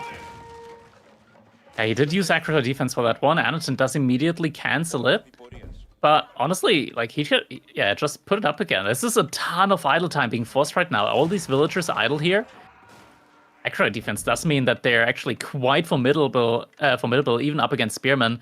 But it's a temporary buff, right? It doesn't last forever. And Starflark, he realized, okay, he's spending too much time out there with his villagers. He needs to go back to economy. If he at least had enough resource for his own outpost there, maybe it would have been worthwhile having the villagers up there. But he didn't. And now this starts to become very difficult for Starflark. I think at this point, like you mentioned earlier, that Byzantines becomes one of the weakest civilizations if they don't have access to the berries. I think that typically depends. Like, if you know that you don't have access to the berries, just give up on them and make other units. Like, even though it feels bad, make archers, make horsemen, stuff like that. You just got to shift around, and later on, you might have the ability to get access to the berries again. But this definitely does put Starfuck behind for quite a while, I want to say now. Oh, villagers also moving forward. He could potentially lose some villagers there.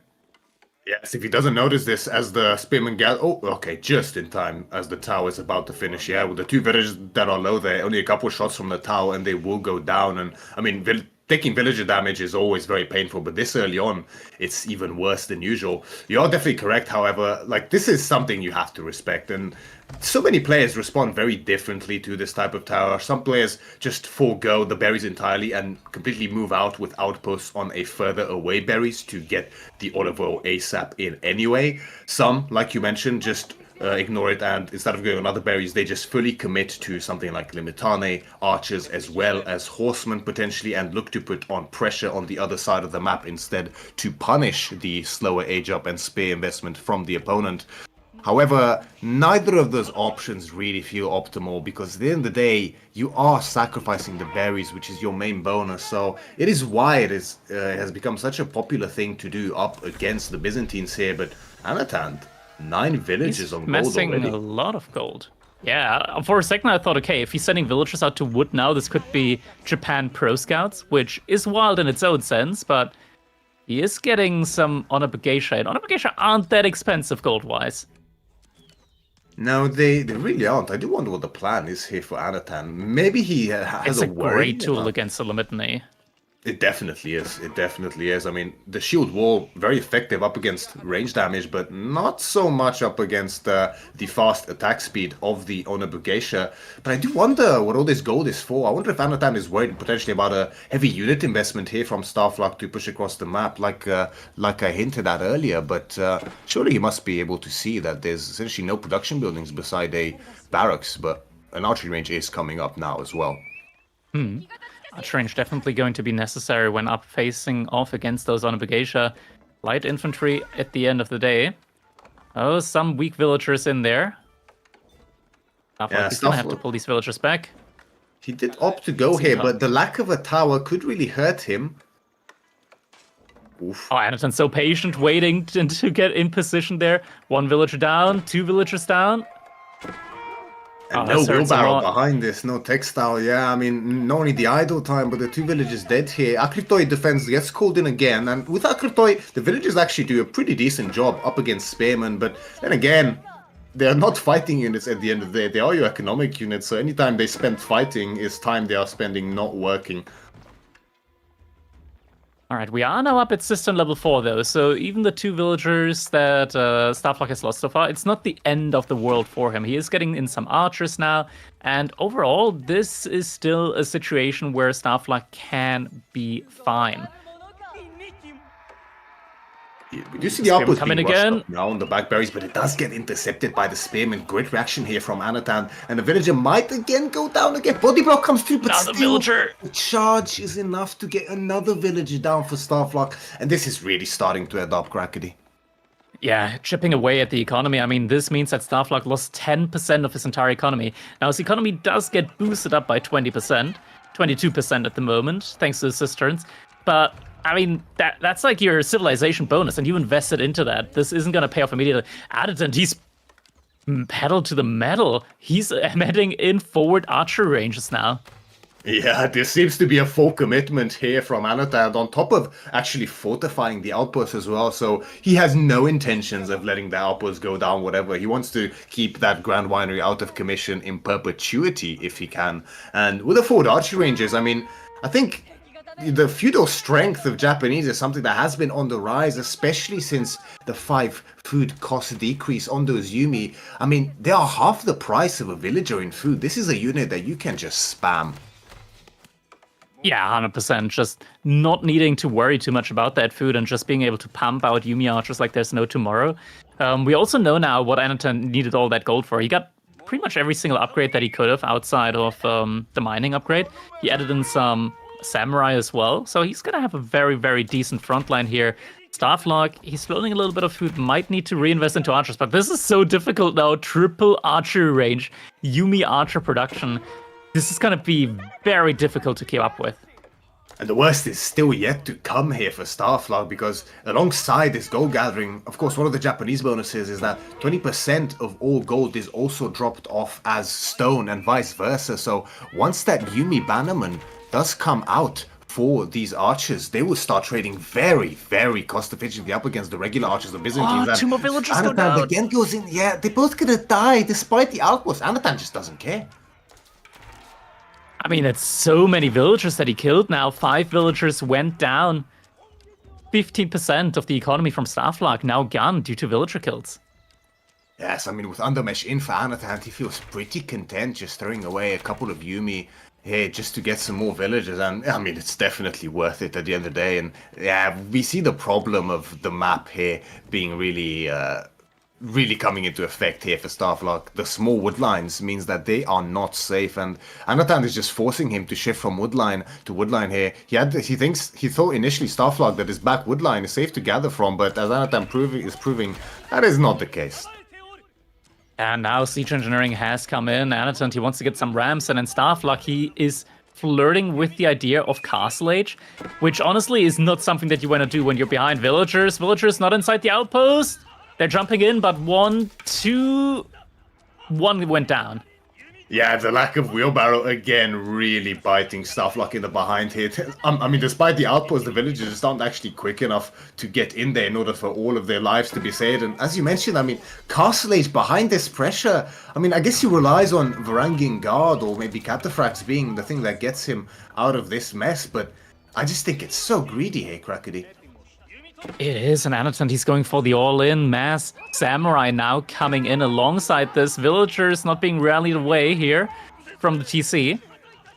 So another villager is going to go down. 1 on the stone mine could also get caught out. Yuumi Archer's just so quick with 1.38 hearts per second movement speed. That's the 8th villager now that did go down in this game. Starflog now able to defend his outpost here, but damage has been done more than enough at this point in time, I want to say. Samurai, just a very good front line. Even the outpost here not going to be enough to help. Starflog, he doesn't have any blacksmith upgrades right now. Is lacking the gold for age up or upgrades at the moment. Doesn't have the buildings for it as well. No blacksmith.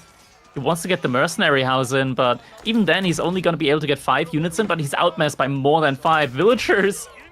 Are going to get found on the woodline there. Oh, there's a scout back there. 14 villagers went down. That is pretty much not recoverable. Behind that southern skirmish there, those Yuumi in the north were also picking up villages on the woodline, and it seems like Starflog was also slow to react on that one. Even we missed it, and I mean, as you mentioned, 14 villages, it's so painful to be this behind. And Starflog, I mean, he's really getting punished for this greed because Anatan is showing no signs of stopping this. 1 ram on the field already, another one being prepared at this point in time, and Starflog, even now, is still flirting with the idea of Castle Age, but I'm not even sure he's going to survive to make it, Crackedy. Yeah, there's no real way. The Archers once again finding pickoffs here left and right. Archers still on the woodline. The Scout providing vision alongside that woodline. And oh my god, this is just so hard to deal with now. Starflog is trying to get at least some villagers to safety, but they're all getting picked off one after another. Addington now almost with double the villager count compared to Starflog. He just doesn't have enough units. We're seeing javelin throwers trying to come in. Starflog, he's getting so close resource-wise to the age up. But there's still villagers going down in the woodline. He hasn't noticed yet. The Scout is still providing vision. The ram breaking through the wall as well will mean that the villagers aren't even safe behind the wall any longer if they retreat deeper in the base, and Starflog knows it's just way, way too little, way too late, and GG is cold. Anatan picks up another one.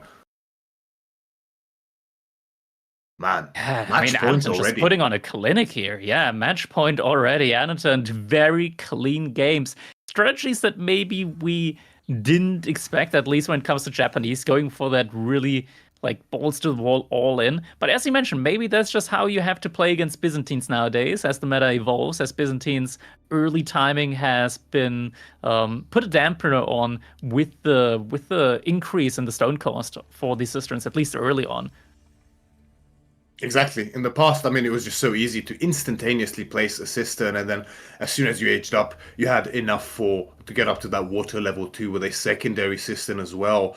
So the cistern cost readjustment really helps out in that mid game, but the early game feels even slower than before, and it often encourages this type of greed where you want to go for the additional cisterns, which is absolutely fantastic for your economy if you can protect them and they pay off.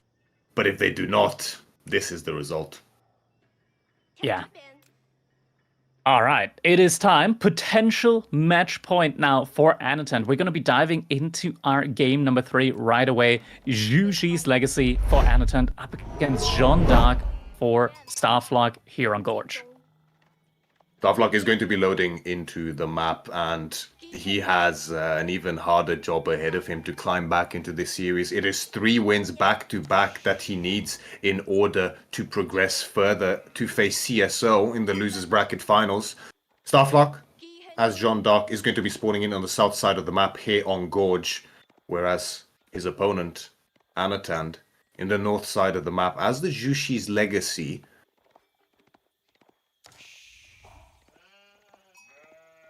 Does appear that getting collected. So far, so good, even for both players, eh? Yeah, I mean, EGC Gorge, it's a map where sheep are very evenly distributed. Something that you always have to take note of when you come from normal Gorge and you start playing EGC Gorge for the first time. The sheep are on the sides. They are not close to the middle. They are on the sides, and yeah, if you go along the middle, you're gonna have a bad time.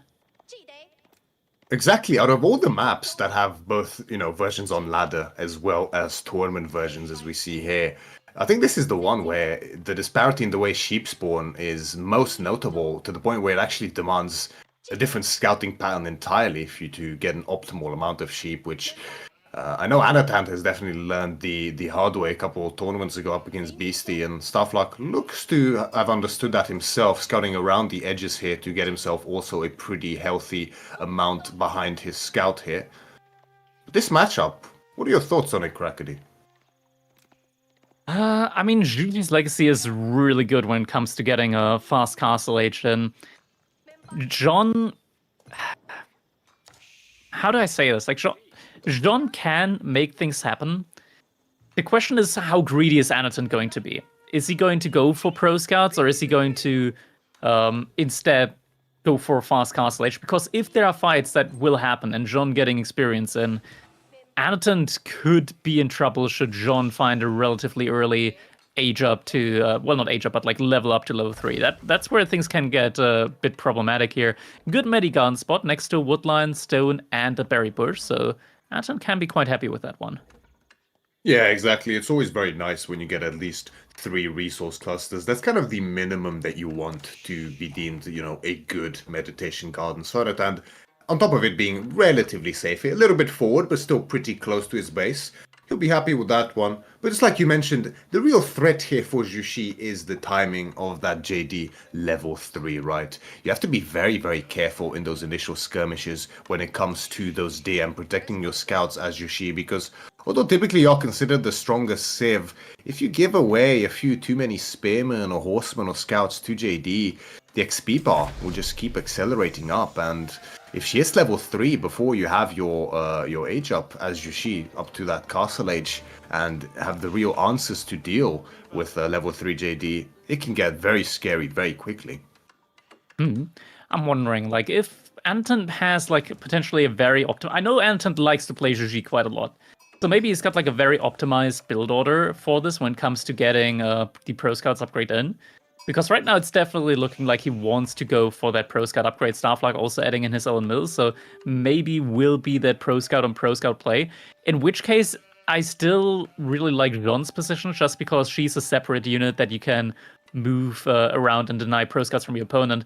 Looking at the Deer position as well, for both players, the Deer camps are right next to each other. Exactly. That's something that can play into effect in a lot of matchups, quite importantly. However, it has, I think nowadays, especially since the nerf to Pro Scouts is costing it costing significantly more than it has before. Quite rarely do we see, day grabs from across the map being stolen, just because the scouts are so slow. The technology itself is more expensive than before. So I'd be quite surprised if we see any grand day heists happening here. It's more so a case, I think, of what level of damage can Starflock get done here on Anatan's Jushi before he goes for that Gastlage, and how much can he punish him for any kind of greed that Anatan might go for. But as you mentioned, Anatan really experienced with Jushi's legacy. Yeah, and looks like we do have a pretty good Pro Scout timing here coming in for him. Pro Scout has been queued with the supervision that's going to be coming in really quickly, and thanks to supervision as well, he should be able to get a good amount of scouts out onto the field. Interesting outpost here, right next to his mill. Maybe he does realize that he put the mill a little bit far outside of his TC instead of like putting it right next to TC. And if we're getting ranged on, that could spell trouble for him. But it is going to mill John, so Starflock actually indirectly getting like 100 resource value here by forcing Anatan into an unnecessary outpost. Yeah, exactly right. Anatan playing very safe here indeed, not taking any unnecessary risks, which would have paid off against Range Jean, but instead with melee here, she's going to be very much stronger when it comes to those melee skirmishes especially, but she does lack that poke power that she would have with Range Jean, and Starflock already setting up camp with the Scout and the Knight on Anatan's closest deer pack, and Anatan following suit with those Spearmen. He did prioritize going for the stable and the Postcast technology before Spearmen, which is often an adaptation that we see players juxtapose in between. Some players go for that Scout and the Pro Scout first, and some players opt for the Barracks instead to get those Spearmen out ASAP. But Jean, in the melee form, will do very well up against them.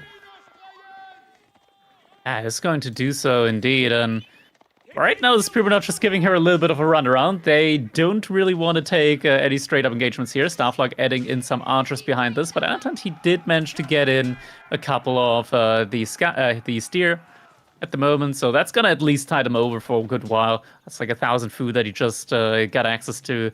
And with that, he's just going to start pumping more Spearmen, going to start pumping more Horsemen. I'm not sure about the Archer mix-in now from Starflock. I think just a couple of his own spears could be really good against the potential Horseman play, and Jean just in general, an absolute tank when up against Spearmen. Yes, exactly. Nice little micro there by Anatan to pull apart the Spearmen just in time to bait out that spinny from Jeanne d'Arc there. But she does have another one, and all of them get hit by it. You see how low they get from that charge. One already went down. Good bit of XP over to Jeanne, but she's getting quite low here. And Starflock does have to be careful. Jeanne can, of course, heal coming passively in as long as she's out of combat. Yeah, the active heal also just got off cooldown. That's something that he could make use of. Scout, ooh, gets sniped by the Spearman. Good connection there. Another pickup there for Anatan, and Starflock has to be careful here because as these numbers start building up, it's worth remembering, of course, Yushi, just like China, with those Imperial officials, has access to the supervision, and especially on his side of the map, he can blob units at an exponentially faster rate than Starflock here, and with already some day under that mill, the faster food gathering rate will compound that even further. Yeah. Horseman, there's only one out here at the moment. Front side, Jean, she's going to start to be the meat shield here once again. But the Spearmen and the Horsemen right now, they're just looking for connections on the archers. Get those archers down. That's the only unit that can really deal quite well, or rather deal quite quickly with those Spearmen. Yeah, it does make me wonder if she's getting lower. Starflock may have just jumped the gun a little bit here with those archers, right? I mean, only two of them were on the field first. A lot of damage being dealt.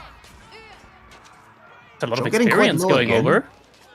Yeah, she's already a third of the way up to that level 3. Starflock has to be careful. He's done a good job of microing these knights. None of them have gone down just yet. Two of them are left very, very low, however, and Starflock has to be so careful. You do not want to lose any of those knights in this position. Yeah, I mean, the position, as you meant, like, it's a good position for Starflock at the moment. The previous game so far, it felt like he was definitely on the back foot, but now being able to save those two knights, if he gets Chivalry in, those two knights are going to reach their full value once again. And Jean behind this also regenerating her HP. He's just gonna, if he just has the time. Yeah. Because the H-up is coming in soon. Anatan's working for it now. Yeah, seems like Anatan is just perfectly happy getting back just his own day, and that's quite prudent, right? As long as you just get back your own 2 day backs here as Yushi, that's kind of a pretty cozy spot in terms of food for you to start trending towards that age up, which Anatan is going to do now. It's always a risk going for these horsemen here as Yushi alongside those spearmen. They will do a great job up against the archers, but it's tough against Jean because she is of course a man-at-arms with pretty good stats in these skirmishes, so when you have double melee composition like Anatan does, it does open you up to be somewhat vulnerable to taking a lot of damage from the spin. We do have Mount Lu Academy now coming in. This feels like it's been recently the flavor of the month, so to say. Instead of going for the Shaolin Monastery, we do see the Mount Lu Academy coming in more and more often, as it does provide a significant amount of upgrades for your Imperial officials to boost them up. Also a little bit of passive food income there when you're dropping off taxes. It's not that much, but every little bit helps at the end of the day. Yeah, every little bit does help, and the regional inspection is normally the most prioritized upgrade pretty much instantaneously after aging up from that Mount Lu Academy. It will significantly boost the supervision rate on production buildings to the extent that, you save a lot of wood in terms of necessary production buildings to produce those lancers especially, which will be the unit of choice here for Anatan. And there's no spearman yet here for Starflock. We'll see whether that's something he opts to add now in anticipation of what's coming, but he does have a very healthy knight count on the field already, so he might just be able to take them head on. Yeah, having 8 knights out at this point in time, it's definitely not bad. Might just try and go for his own age up now, behind like trying to do some damage here. It's just difficult because if Anatan is able to mass up enough knights behind this, once Anatan starts like breaking out of his base, if Starflock gets pushed back, he's gonna be in a really, really rough spot then. Yeah, exactly. And we see Jean halfway towards that level 3. Probably not as close as Starflock would have hoped by now, but Anatan is playing this very, very careful and calculated, right? He's not taking any unnecessary fights, any unnecessary risks. He's keeping his spearmen back just on his goal to prevent any kind of dive from these knights. Meanwhile, moving out with the initial lancers to divide Starflock's attention and his troops to prevent some kind of excessive pressure on his economy. And yeah, this kind of distraction is what's necessary to give him the space needed to really bring up this Lancer count. We do get some spearmen in now from Starflock as well. Anatan just continues massing up his own knights at the moment. Starflock looks like he has made the decision now to go up for an age up. Ooh, knights in the middle, potentially getting found out, but should be able to pull back in time, and then with the healing from Chivalry, he's going to be in a fine spot. But Knight count is starting to get dangerous. He's almost at the same Knight count as Starflock is. And yeah, Starflock, he's reinvesting into Knights again, into units. This could be a similar situation to Game 1 where he just doesn't find the window to age up. Exactly. Like there's just a little bit of indecisiveness here from Starflock, right? We saw him having just half the bank necessary to go for that castle age. Unit production had been halted by that point for about a whole minute, but something just caused him to reinvest. Maybe just seeing the amount of lancers already out here for Anatan makes him to feel the necessity to make some more units here, but raid coming in by both players at the same time here. Spearman in position on Anatan's woodline to drive back the knights, but Starflock also responding adequately on his side with his own spearman and knights, so no real damage found here by either player. Yeah, just now first blacksmith upgrade did come in for Anatan. There are a lot of yellow dots making their way across now to Starflock's base, and these are just more and more knights at this point in time. Yeah, we got the even knight count now between the players, and Starflock, he's gonna now be faced with some difficult decisions on where to position his units. Exactly. Being forced to split your attention in so many different paths can often be the bane of a lot of players in these situations when it comes to night raids. And the idle time on the gold really, really hurts in this position here for Starflock, as he's now trying to commit towards that age up, but again, his gold is going to be a little short of his food this time round as opposed to last game. But nice trap on... Ooh, almost. For a sec, I thought there the Lancers got trapped there for Anatan. 3 of them would have went down, but he manages to squeeze out just in time. And he meets the other set of Lancers on the right side here. Good control so far by Starflock. Yeah. The question that I'm asking right now, like if we're getting to a level 3 Sean, which version are we going to get? Is it going to be the Jean's champions or the Jean's riders? I think in this situation, I'm not sure. Like, Anton hasn't shown the crossbows yet. But Starflag needs to anticipate that there are going to be crossbows, and in general, I prefer Jean's riders over Jean's champions in most matchups, just because it's a very good meat shield, a lot of HP, and it's just nice having a unit with a ton of ranged armor. Like, not just the average, like, 4 or 5 ranged armor base-wise with Blacksmith upgrades, but, like, all the way to, like, 8. Yeah, exactly. And on top of it, them being cavalry units, right, it makes the micro so much easier because you can easily just put them alongside your knights in the same control group and control them relatively easily, whereas the companions, of course, they are men-at-arms, and sure, you can mix them in with the spearmen and the archers, but the rules be different. That big Impale picking up 4 knights, that's so much experience going over. So big. Level 3. Almost. So close to level 3 now, and the age up came in. That's actually devastating for Annotant. Now with level 3, JD coming in, we're getting Jean's champions, Jean's riders, there we go. That's the one that you want. Upgrades on the knights being researched now as well, and yeah, Starflag, we got ourselves a game now. Yeah, that's a really, really big pickup there for Starflag, enough so that I think that puts him in a pretty healthy position up in this game. And I mean, you know, there's always a risk going for these spearmen as JD or as France because they're so heavy on the food, and typically you'd rather have knights, but if you pick up such a nice hit on those lancers and you have this healthy triple composition now, this is a great spot for Starflag to be in. Yeah, now moving out with the villager, tries to secure some outposts around the next gold vein. It's good that he does that early as well, before his own gold vein expires. Once his own gold vein expires, that's kind of like giving an alert message to his opponent, like, oh, the gold's gone. He's got to go to a different gold, right? And yeah, doing that early, securing the gold vein early there, that's a pretty good move. Yeah, for him, looks like a monk got sniped there. A nice little pickup there on the monk. Anatan does have 3 monks out on the field already. Heavy investment into trying to get those relics, and another monk is going to get picked up here. Nice little catch once again. However, big raid coming in from Anatan onto the berries for Starflag. He's going to also, and the villagers get pinched. Those were weak villagers as well, going down so quickly. Now Anatan, he's going to be 6 villagers ahead at this point in the game. Granted, JD doesn't necessarily scale with villagers. It's more like with JD, just getting the influence up on the buildings, paying a lot less resources for your units. That's typically how she's able to scale as the game goes on. That's not the end of the day for her. And looks like Starflag is going to be able to find at least 2 villager kills here, maybe 3, depending on how quick those spearmen act. Yeah, it's going to be 2 villagers here that will go down. Yeah, he does decide to throw away 2 knights in order for those 2 villager picks, which, I mean, isn't terrible, but it's not great either in this position, right? Ooh, maybe snipes another monk. Is he going to spot? He does have a scout, and yeah, he spots it. The monk, I mean, is going to go down. That's another monk being sniped out here, so great job so far. Yeah, I mean, these monks are still expensive, 150 gold each. Outposts did get put up. That's a healthy amount of outposts. It's the amount of outposts that he needs, should there be any sneaky raids coming in. A little bit of a trade out there with the Night Scouts. As it comes to the melee brain, to the pathing problem a little bit there. Will get sacrificed in the end. Now, I mean, Starflag, he still has a very healthy army. Having this many archers when you're facing off against crossbows and spearmen predominantly, definitely has to feel pretty good here, I want to say.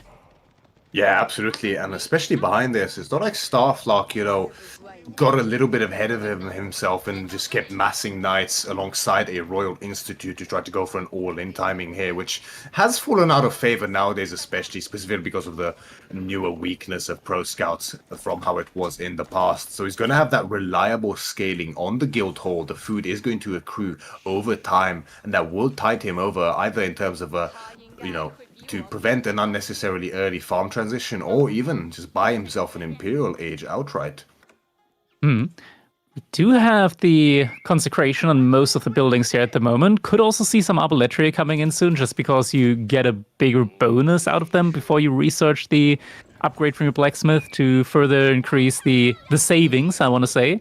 The more you spend, the more you save with Jean. We don't have any monks yet from Starflag. First one is in queue now. There are 2 relics left on the map, but kind of difficult to secure them. And once again, a raid could be coming in. Does react in time, though. And isn't going to lose any villagers. And knights are weak. Yeah, they are weak. The pierce damage isn't in yet, but it's going to lose some, yeah. Yeah, the last few of these lances from Anatan, they're not gonna do much at all in a Oh, real an fight. engagement Speaking now of in the a real middle. fight, now it comes. Anatan's a little bit out of position here with this slow infantry mass here, and there's a lot of archers on the field here for Starflog. This could be a very dangerous fight for Anatan if he's not careful, and the Spearmen are going to be a great front line to soak up so much damage from these crossbows, because otherwise they don't John really do focused. much. Oh, She just spotted another rider battalion, but will get killed now. I mean, this is honestly still looking like a really, really solid fighter for Starflog. 65 to 31 military units here. Anatan, his food bank, it's very, very low. He can't reproduce this army. And now Starflog, he still has armored units here. He can go for the dive. In theory, archers are going to close the gap now. There's still 2 outposts here, but units are going to continue chasing after. And now Imperial officials going down. Economy is going to start to get hurt now. I don't think Anatan can get Starflog out of his base now. The food switch, the food transition can also now be harassed.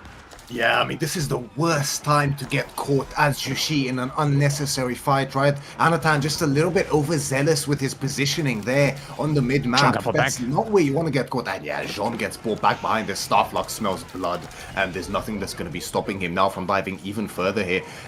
Desperate reinvestment here from Anatan with the low food bank that he has in order to try to hold this position, but the numbers of his army are looking anemic, Crackedy. And this could be the game where Starflog is going to get a point on the scoreboard now, as the archers keep picking up the crossbows. Knight count still looking healthy. John about to be back now, and with this few, like, there's so few crossbows now, it's going to take a while for them to do any real damage to Jean, because she does have all of that range resistance now working for her. And there we go, Jean diving in. Crossbows, they need so many volleys to take her down. She's just going to run back a little bit, heal up again. And then she's going to go again. Crossbows are getting taken down now. Yeah, Anatan, he doesn't have any units left. Economy about to be idled. Exactly, as soon as this front line here is broken for him, which it looks like it will be, there's still Palace Guards being brought out, which will do a good job of tanking up against those archers. There are no Arbaletri on the field, but I'm not sure whether that's enough here for Anatan. Even now, the last villages on the Berry are idle, and at this point, Starflog is just going to ignore the rest of his army and go directly for economic kills here, while still just mass-producing units behind it. More knights in queue. There were archers as well, more in queue, just 7 more knights in queue in this position. And at that, it is going to be a hold here, but at a heavy price. I think maybe Starflog got a little bit held up there with just trying to kill units there. He didn't go for any more villager kills. Did manage to even out the economy through all of the raiding either way now. But behind this, Anatan, he has added in his own second TC, and I feel like Starflog, he just neglected the economy a little bit too much. Yeah, maybe just a little bit, and he was fighting under the TC there and under an outpost. That's a lot of damage with those hand cannon slits to be taking, especially on armored units like those knights. There's also no ball play behind this for Starflog, which honestly is a little bit of a mistake with so much map control, right? I mean, you have the ball safely behind the walls in many villages there. TC now. So easy to take in a third TC from Anatan. I'm not sure whether that's greed or just recomposition at this point. Outpost getting put up. Anatan making a little conga line here of outpost towards his opponent's side. I mean, the farm transition is pretty much done at the moment for Anatan. Like, the food income is still looking good. He's been able to remass military. It's quite healthily on the way, without a doubt. Big walls up there for Anatan as well. However, yeah, with Guild Hall, I was just about to mention 2,000 there. That's a time bomb. Good. Exactly. And I wonder, what is Starflog's decision going to be here? Is he going to leverage that into a Red Palace timing? Or is he just going to pull the food to reinvest into a lot of army instantly and just try to kill him outright? Honestly, in my opinion, like, when you're behind or when there's a threat of you getting all in, Red Palace all the way. But if you're ahead, if you did damage, that's actually a situation where I would love to see the College of Artillery, mainly because Reboldigan College of Artillery is insane. Like, it just destroys crossbows, it destroys anything. Like, as long as your opponent doesn't have the range upgrade from Imperial Age University for archers, which usually doesn't even get archers in the first place, it is very difficult to deal with Reboldigans. It really is, especially if you just pull just a few villages there on the front line to repair it. Anatan would have to sacrifice so much just to even get close to that Reboldokin to try to kill it. It is going to be a big Spearman raid here on the side for Anatan, alongside some Palace guards. where the Will Red Palace interrupt is. the wall. And the Red Palace, yeah. It's going to go up on the large doorway, but will it get spotted in time here? And he snuck the main military force by. Staffluck, he only saw like a couple of units there. He doesn't know what's about to hit him. Staffluck trying to go for a raid here at the same time, but the Red Palace, is it going to go up in time? The units are about to connect. They find the Red Palace. They find the villagers. They're going for it. Staffluck, he still has a couple more villagers that he could pull here to try and get the Red Palace up. But is it going to be enough? No. Red Palace, the villagers are getting pulled away. He needs to cancel it. Yeah, he has to cancel it. There's no recommitment here. Most of his army is so far out of position at this point. I mean, the villages, they're all running for their lives. So many of them went down, and his own raid gets healthily responded to here by Anatan. There's so many villages just running around. The Red Palace is only 75% of the way. So close, yet so far. Villagers did find the archers, so with some support, the villagers do find the courage to try and go for the Red Palace once again. Army does get split up, though. Anatan, I mean, now he's 22 villagers ahead. Granted, he did have to invest quite a lot. 2 TCs. The farm transition is looking good, though. But the Red Palace will go up, and with it, like, Anatan won't be able to, like, finish off Staffluck anytime soon. Because decent placements are going to be coming in now, and unarmored units, they will struggle even against the TC now. Exactly right. That's the power of the Red Palace, right? An arbalest emplacement on all town centers. Oh, he's going for it, though. Oh yeah, no, he's determined to kill him here. I mean, Anatan knows, well, I can't really raid anymore against those arbalest emplacements. It makes it so hard to get any kind of valuable raids. But Anatan doesn't feel like he needs to raid. He's just gonna go set up camp right outside the base and just start trebbing things down, it looks like. The 4 nested bees on the field already for him. Where did those come from? Well, you know, when life gives you Imperial officials that supervise at 300%, make Nest of Bees. Exactly right. Who needs an astronomical clock tower for the extra health when you can just offset the health by just having so many more instantaneously? Triple sight locked in for Staffluck, but I don't think that's gonna hold for very long as he now finds himself in a precarious position. I mean, timing on the Red Palace was very, very nice there, but so much damage has been taken trying to get it up, and idle time caused as well, and I don't really see Staffluck breaking this position in his current state.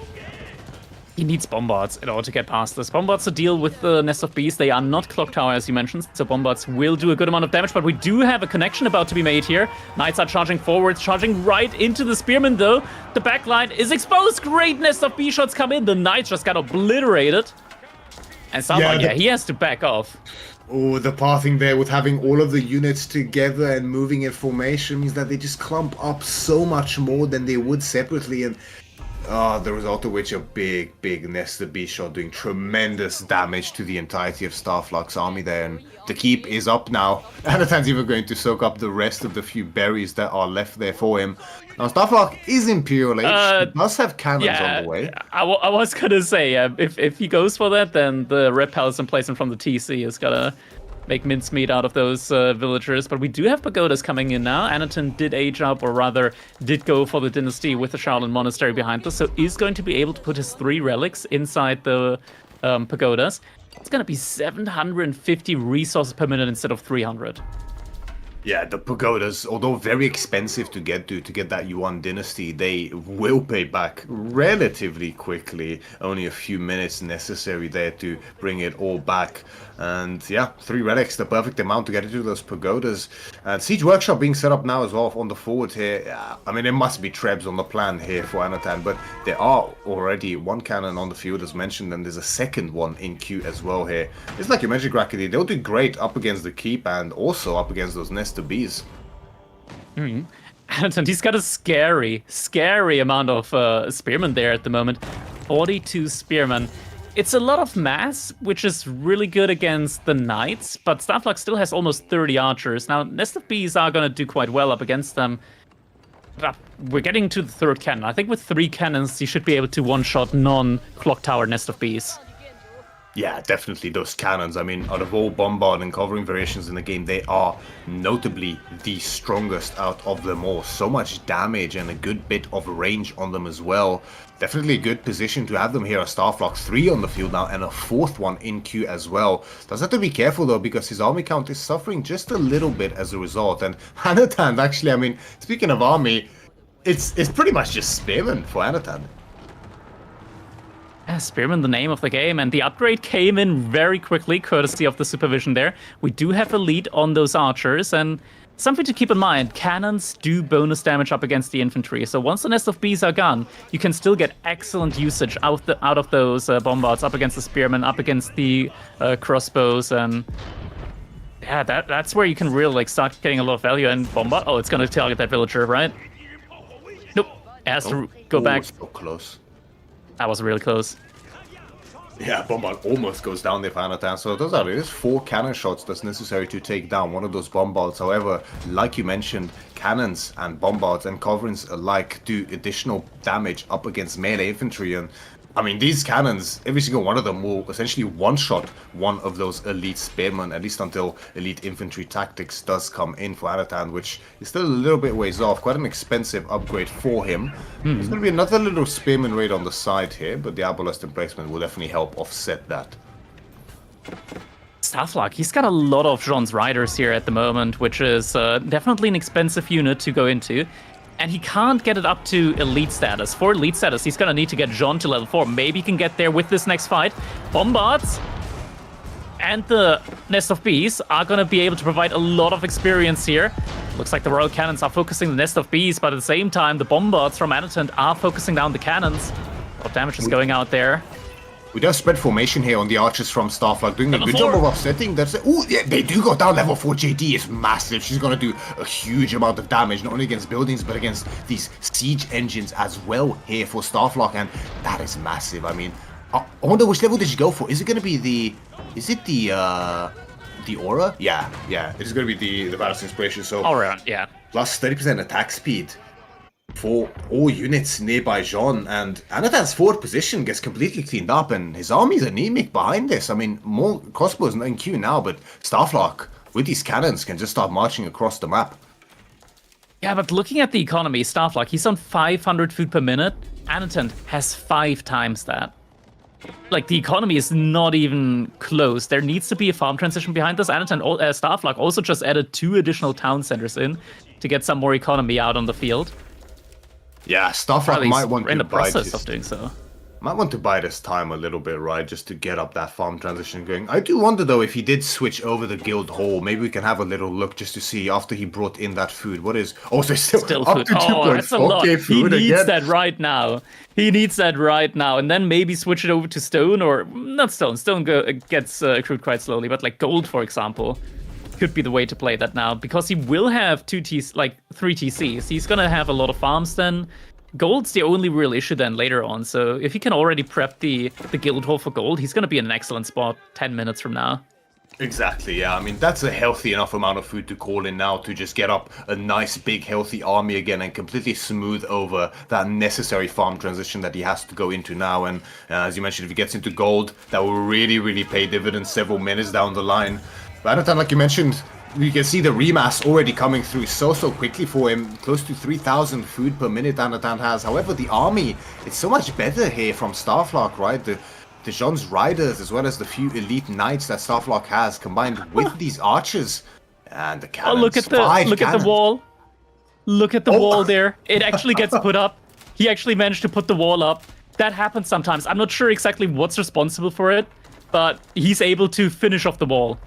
Oh my god, he is, and is that still a gap there? Formed or? No, there's no gap. There's no gap. Oh my... It's building in building. Entirely.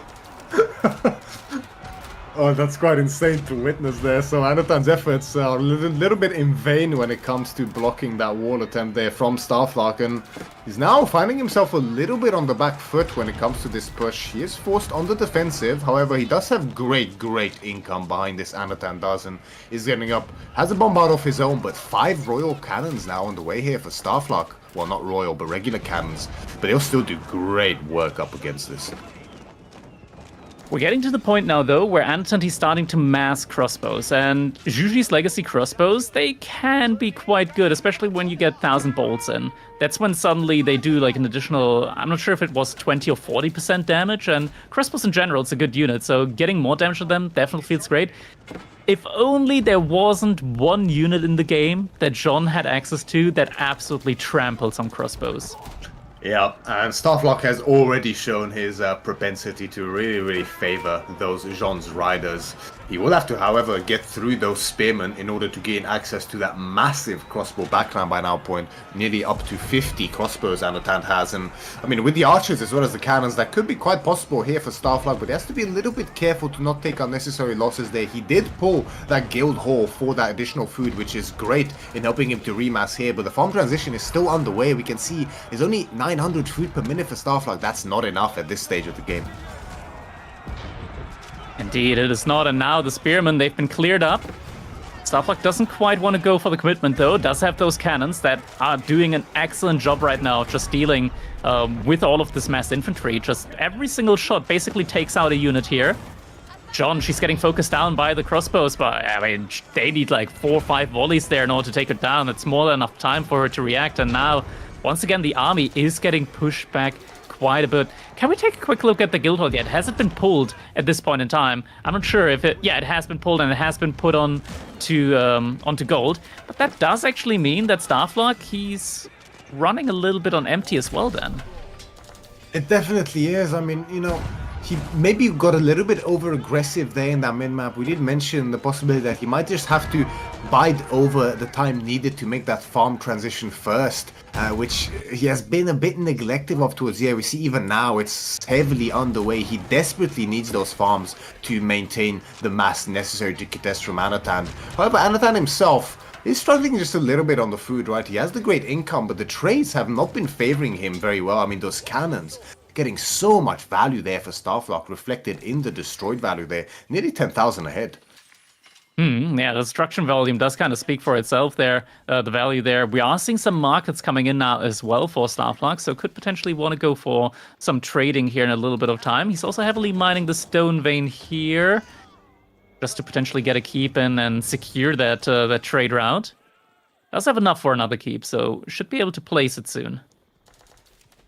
Yeah, exactly. The little wall. He does have the stone wall secured up there in the north, which is definitely valuable at this point in time. And Anatan, it does seem to be a horseman transition that's going to be on the cards for him. Definitely a good decision coming up against this range mass as well as those cannons. Another engagement comes here in the center. Combination of spearmen, men-at-arms, as well as crossbows here for Anatan up against Starflock's, John's riders, archers, and cannons. And looks like the trade is going pretty well here for Anatan. Maybe Starflock overextending here yet again. The cannon's doing an immense amount of work here. However, still, the food is just not enough here for Starflock, as well as potentially a lack of production. Even villagers long distance mining here.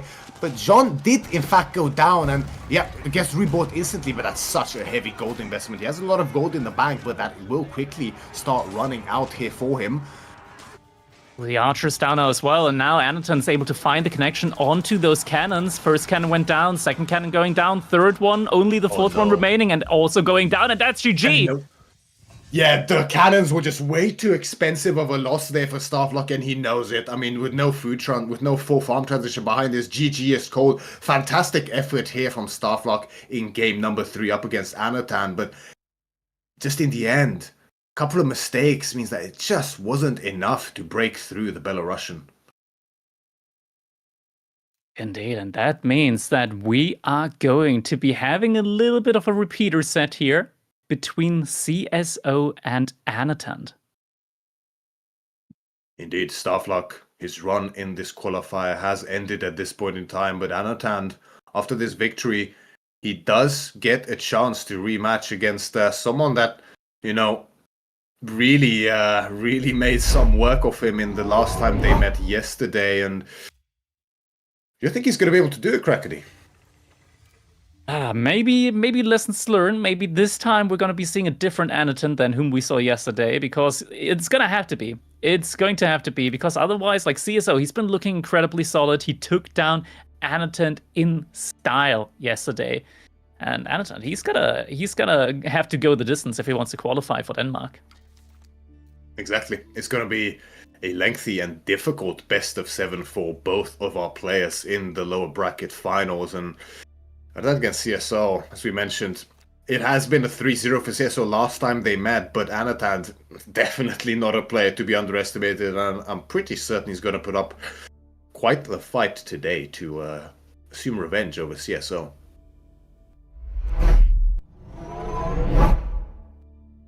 Exactly. Looks like There we go. We have- got the brackets here. Yeah, we do see there CSO did manage to get knocked down to the lower bracket by Wham. So Wham, at this point, has qualified up to the tournament, and he will be going to Copenhagen alongside the rest of our qualified players. Meanwhile, we just witnessed Anatan taking out Starflux 3-0 in a difficult game number 3 there at the end for him, which let's hope didn't tire him out too much. Luckily, it was a 3-0. If it would have went the all length of the 5 games, it would have been quite a bit tougher in terms of exhaustion when it comes to facing CSO now in the lower bracket finals, which will be the next match. And the winner of that will also secure their spot in the Copenhagen main event in July. So after we have a little break, please get your snacks, get your drinks, and prepare for what is undoubtedly to be a bloody fight between the Chinese CSO and the Belarusian Anatan in this lower bracket finals. Stay tuned. See you in a bit.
All right, we're back, everybody.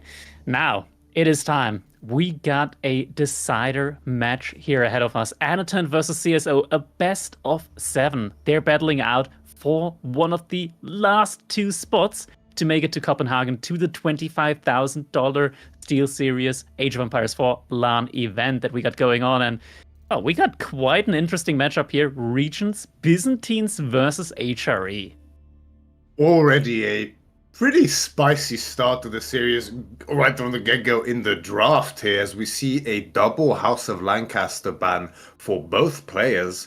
At the same time, CSO banning out Knights Templar from Anatan, and Anatan banning out Japanese from CSO, which I think is a prudent choice by now, seeing as I think CSO, I mean, he must have such a high win rate overall in his pro career on that civilization. But we see once again HRE as a pickup here. Quite a rare sight nowadays, isn't it? Yeah, usually you don't get to HRE. It's similar to Ruse. Usually we don't see Ruse, but we do see both of them here today. And it's going to be HRE and Ruse here for these 2 players. And we're seeing HRE first, a very strong civilization being picked right off the get-go.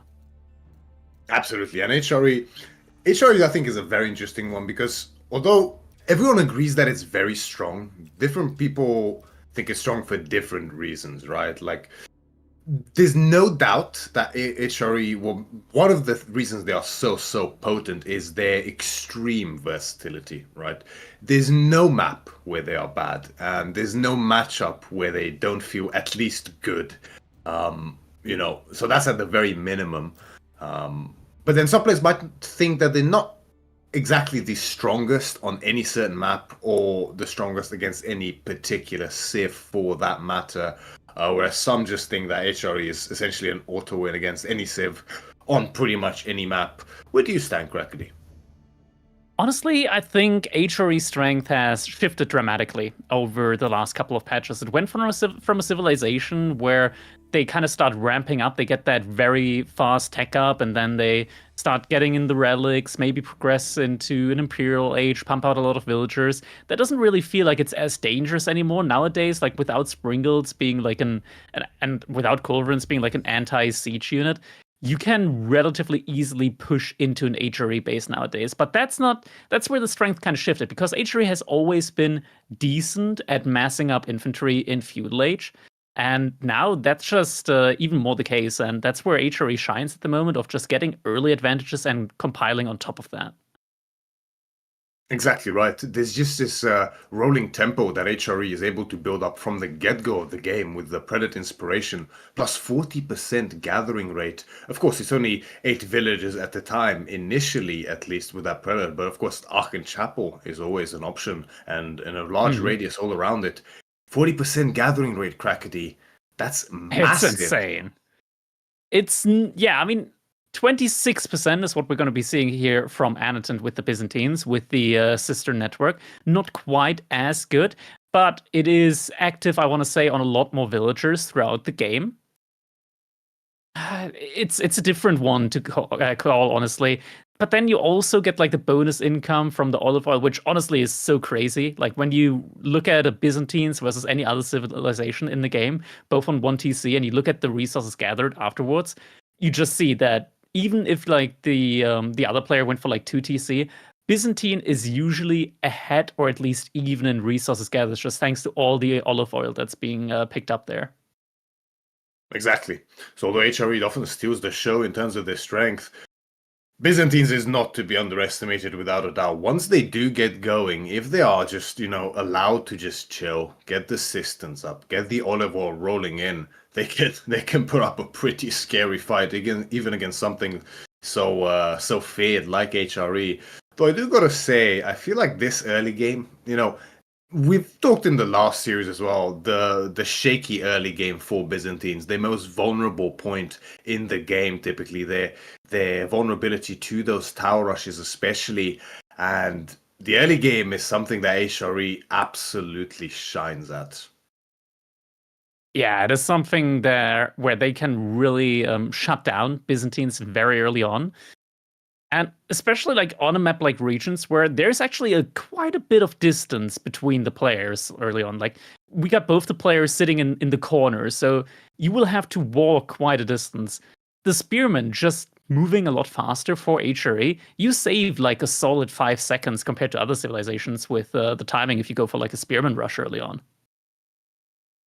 Exactly right. And that spear rush is something that I think is so likely to come out here from CSO. I mean, just like other civs in the game that have really good bonuses in the Dark Age to enable that spear rush to be done quickly and efficiently with a quick turnaround time to getting that gold needed for the age up. HRE is amongst them, thanks to that inspiration. I'm thinking if Limitani, like early on, like Dark Age Limitani could be an answer. The issue with like massing Limitani is they're very food expensive. It's not just 60 food, it's 80 food. Not as much wood, but honestly, like 80 food, especially when you're on a sheep diet at the beginning, it can be quite like draining very early on. And that means that you're going to have to pull your scout back earlier to drop off the sheep. And if you then don't manage to secure the berries, you're going to be in an even worse position. But maybe it's a way of responding to an early Dark Age aggression play from HRE. I think it could potentially have some viability here, because the thing to note is that although even if they go for Limitane, Biz will be at a somewhat disadvantage in that Dark Age fight. Obviously, due to the economy, the cost, like you mentioned, so heavy on the food, but also the marching drills that the HRE Spearmen have access to, it is typically enough to completely prevent the tower rush. You will still be harassed, you might still be pushed off of gold, but the commitment of a villager is usually not really possible if the opponent goes for those Spearmen. So Anatan, this might be something he recognizes and considers even now in his mind, whether that is worth it. And I think, honestly, it's a bit underexplored, and I'm tempted to say it might be.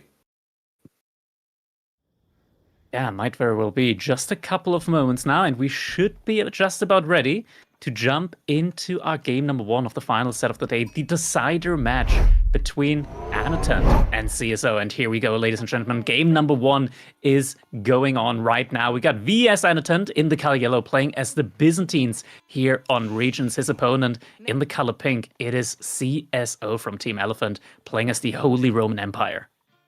And CSO understands exactly what makes this matchup very difficult for Anatan and what makes it very great for him. He wastes no time. The barracks already going up for him. The only question now remains is what level of commitment Anatan? Oh. He's opened up with a mill on the berries. Do you remember this? This is... I can actually unironically say this. This is the Drongo build. This is the Drongo fast mercenary build. And it's true. Yeah, it's been a while. It's legitimately been a while. Is it actually, like, is he actually going for... Oh, we're going to have to wait and see. But, like, Drongo and I think it was Drongo Donati, and then I optimized a little bit for them. We did a build order comparison, like how early can you get mercenaries in? I think it was like after the first or second change to Byzantines after they came out, and we did like some theory crafting with how early you can queue up your mercenaries early on. It is very quick, very early on can you get your mercenaries out. The question is if Anatan is gonna, like, if he's able to get to that point in time, because like CSO, he's immediately going for the aggression here.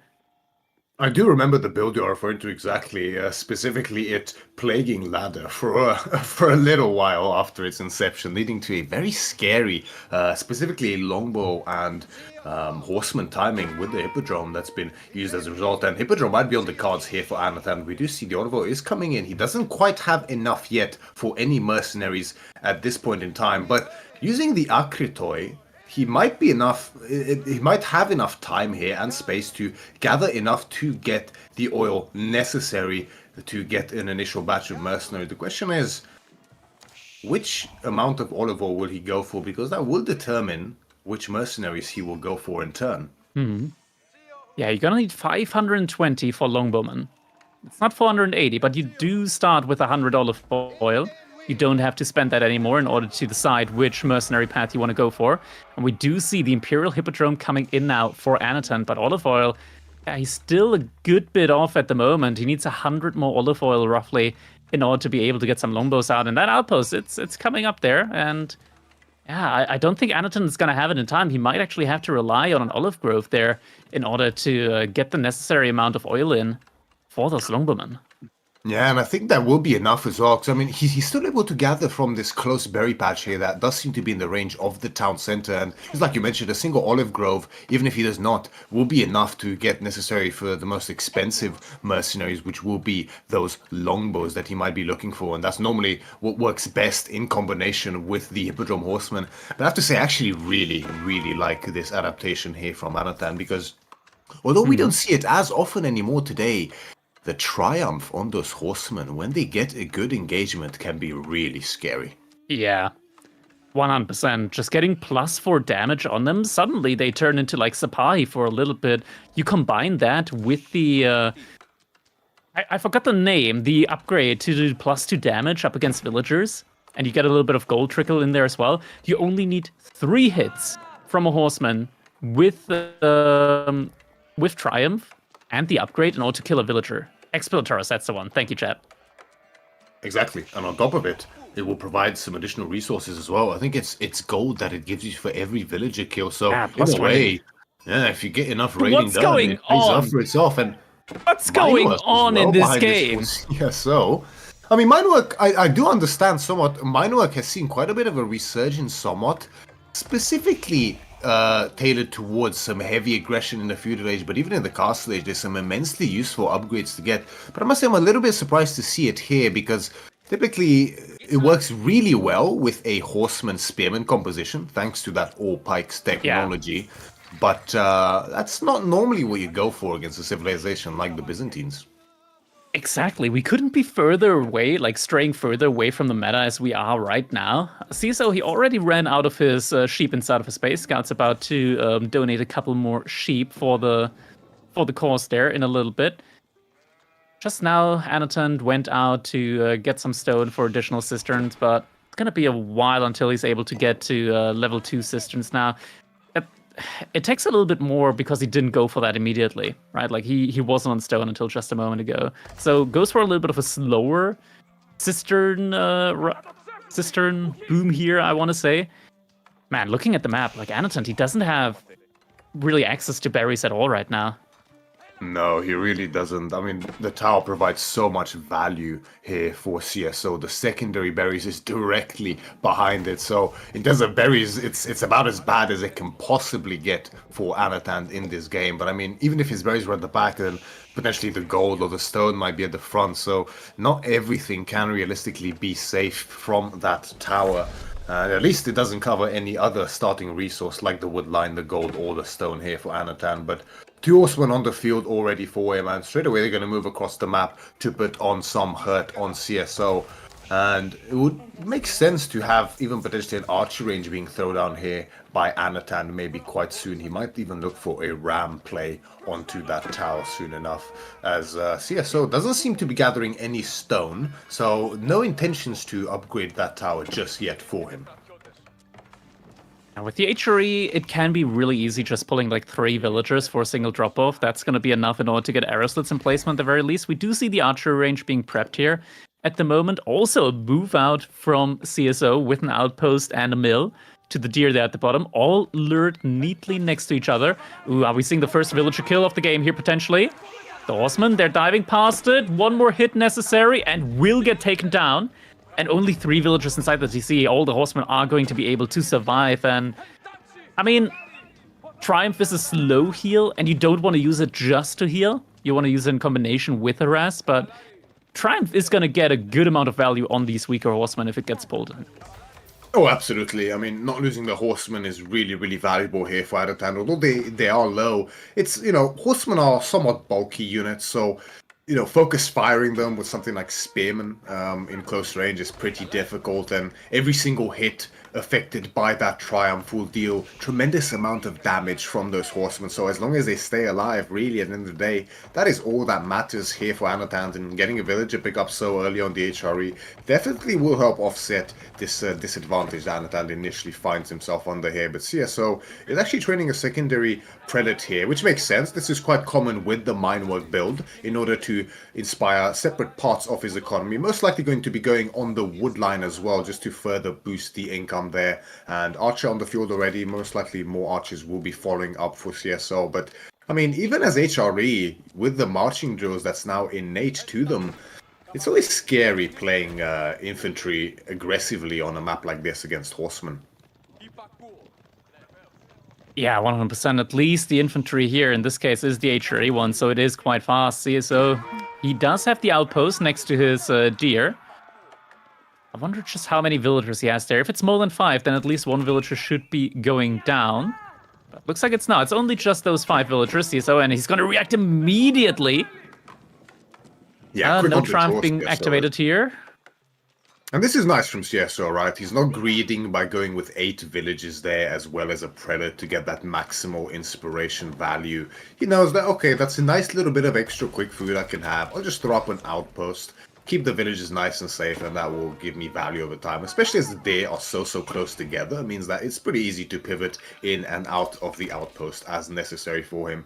There's going to be archery range as well for Anatan. 7 archers already on the field for him, but no olive oil in use for him just yet. I do think he might have enough for longbows, because I don't quite remember. There was a cost decrease. I'm not sure whether the 520 is before it was or a cost after the buff. decrease. A cost nerf. It went from 500 to 520 for the longbows, so he needs a little bit more. Oh yes, there we go. Yeah, you're right. That's it. There we go. Now we see it, and yeah, he does have the groves working, so we'll be working towards it very soon. Just one more drop off from those groves, then he's going to be able to get them, and that would be quite nice on the defense. And I gotta say, Anatan's army mass is looking pretty healthy despite his initial economic deficit here. Yeah, he added a really good amount of archers now at this point in time. And I mean, this is what we kind of talked about earlier, right? Like with the Byzantines, when you know that you're not going to have access to the berries, just play around it. Don't focus on the mercenary play. Instead, focus on cisterns and scaling your economy and scaling your military just the normal way. You're just going to be a default civilization there, so to say, but you will have a little bit of bonus economy thanks to the cisterns. Exactly right. I mean, it's never an ideal position to be in, not having access to those free mercenaries using that olive oil, but thanks to those cisterns, you can still be in a decent position economically and get up a nice little mass at least to tide over the initial disadvantage of this tower. But I don't know if you noticed there, he might be getting a little bit tight with the houses, because he's actually blocking a lumber camp to the point where the villagers now are traveling a really long distance with that wood. Yeah, might want to reposition the lumber camp to the top side. The issue is, like, he really needs wood at the moment still for units, so he doesn't really want to spend it on the lumber camp. But yeah, the villagers are walking over time here at the moment. But he does have wheelbarrows, so it's not the end of the world. And now we do see the horsemen going for the collapse on the outpost here. Archers coming in as well. Only 4 spearmen inside there. The archers, if those spearmen come out, are going to be able to make quick work of them. Yeah, and this One is a nice going down. from Anatan. Yeah, all the spearmen will get cleaned up in exchange for 1 horseman. I mean, that's definitely good value here from Anatan, and he will be able to finish off those berries. I mean, there's no winery, so he's not going to be able to get a second batch of mercenaries from the berries alone. But those berries in combination with the groves means that he will be able to most likely get a second batch quite soon, as long as he gathers them up quickly. And moving up to 10 longbows with that will be pretty nice for him. Yeah, most importantly, he can now breathe and move outside of his base. He now has access to the deer on the right-hand side of his base, and potentially, if he secures more map control, the second berry patch in front of his base. Neither player at the moment is really looking for an age up. Anatan's flirting with the idea, but he does have a very good army mass. At the same time, though, CSO, we're almost up to 10 men-at-arms, and those are tanky boys. Lots of melee armor, lots of ranged armor. It's going to be tough to say if Anatan can, hold against this. Yeah, it's a difficult thing to gauge because it's not a situation we see very often here, right? I mean, HRE men-at-arms is something that is relatively common, but not in this kind of a mass in the feudal age. Courtesy of that day and these early farms, and of course the prelate inspiration for him allows him to get this mass really early, and they are definitely tanky units. However, longbows themselves, thanks to their higher range and base damage, they typically do quite well against feudal men-at-arms as long as they can keep kiting. Nice timing here, Anatan. He's going to be able to get the Golden Horn Tower in now with Cistern level 4. Cistern level 5 also on the menu. He does have enough stone for it. So he's going to be having a great economy and a great amount of unit production coming out of that Golden Horn Tower. But it looks like CSO, he realized that something is up. He's sending the men-at-arms in first, but he knows there's just too much. Too many units, and the melee brain on the men-at-arms, it just wouldn't be too efficient. He's still committing a lot into men-at-arms, but he's also macroing towards the castle age now. Yes, exactly. But the temple disadvantage here is a little bit notable, right? I mean, HRE especially really wants that castle age normally ahead of time of other civilizations, being quite reliant a lot of the time on those relics boosted by the Regnus Cathedral, giving double income from them. And I mean, if the opponent gets there first, especially with a sizable army like Anatan has, it could be difficult to secure a majority of the relics, as he undoubtedly wants to do. I mean, Burgrave is still an option for him, but especially after an extended feudal age like this with multiple barracks for him, doesn't feel as good, but it's definitely better than before, thanks to the additional charge damage on melee units that Burgrave now gives. But we are getting the Regnus Cathedral instead. 10 villagers working overtime on that. We are getting the veterancy upgrade and the +2 pierce damage upgrade. Coming in for Anatan at lightning speed, thanks to those cisterns. Now veterancy for those mercenaries coming in as well. And just for good measure, a cataphract, just because cataphracts are a very, very strong meat shield to have. Not just a meat shield, like they just plow through anything. Damage-wise, they're really good.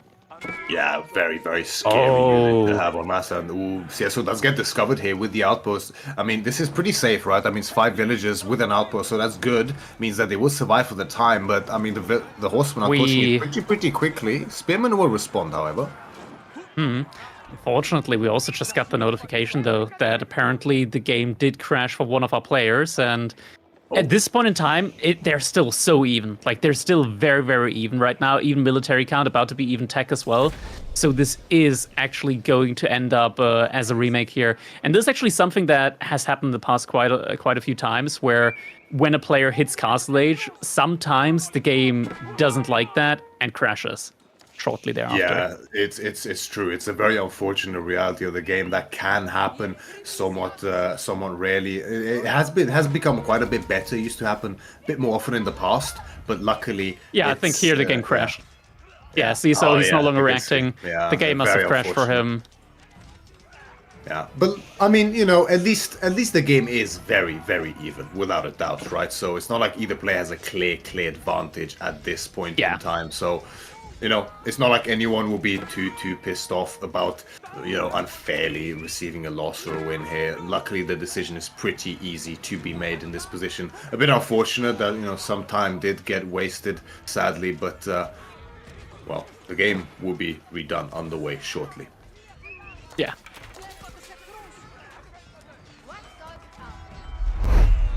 So yeah, no, CSO did not go AFK there. It was just an unfortunate game crash here, but the game was still so even at the time of the crash that this is going to be a remake. I'm not sure who exactly this hurts, because sometimes there is obviously an element of tempo that gets kind of like taken away with the game crash.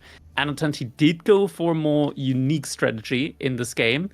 So the question is there going to be like a mix-up of strategies now, potentially, with the factor of it being a remake now? Is Anatan still going to go for the Hippodrome play? Is CSO still going to go for the Dark Age Spearman into Outpost Rush here?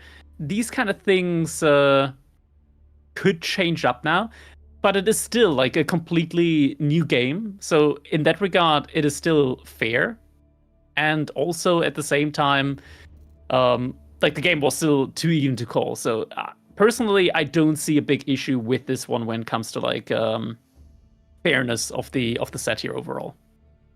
Yeah, completely agreed. I mean, the game was, in fact, very even. Anatan a little bit ahead of the age up, but CSO's army mass, it's not something that you can break with just a few A lot more seconds armored ahead. units. Yeah, exactly right, exactly right. Especially on the defensive with outposts as CSO had, it's definitely not cut and dry there. So remake will be called. And as you mentioned, it's mainly the differences that I'm quite curious about to see here. It's always a little bit unfortunate because the player might feel they were ahead.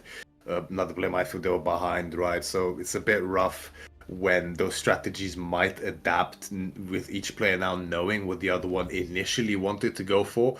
But in a way, it also serves to make some very interesting mind games going into this remake here to see will it be the exact same essentially, or are we going to see completely different strategies coming out? I mean, all of these things are also very much dependent on the spawn. Like, potentially, we could be getting an entirely different spawn. Maybe berries in the back, maybe gold in the front for Anatan. All these things are subject to change in Age of Empires 4, as it is a very RNG-dependent game when it comes to the map spawns. And that's definitely something to look out for now that we know that it's going to be a remake and that we will be getting a completely new spawn. Definitely an interesting one. It's gonna be 4 minutes now until the next game is gonna be observable. So we're just gonna take a moment here and gather our hypotheses on how this next one is gonna go. Do you think Anatan is still gonna go for the Imperial Hippodrome play, or maybe if he gets like a backberries, could that be a sign? Okay, this one is a normal Grand Winery game. I think it could be quite interesting because I feel like the outpost rush obviously loses a lot of value if there is no Grand Winery to deny. But then the Hippodrome, I think, loses a lot of value if. Wait, what was I saying?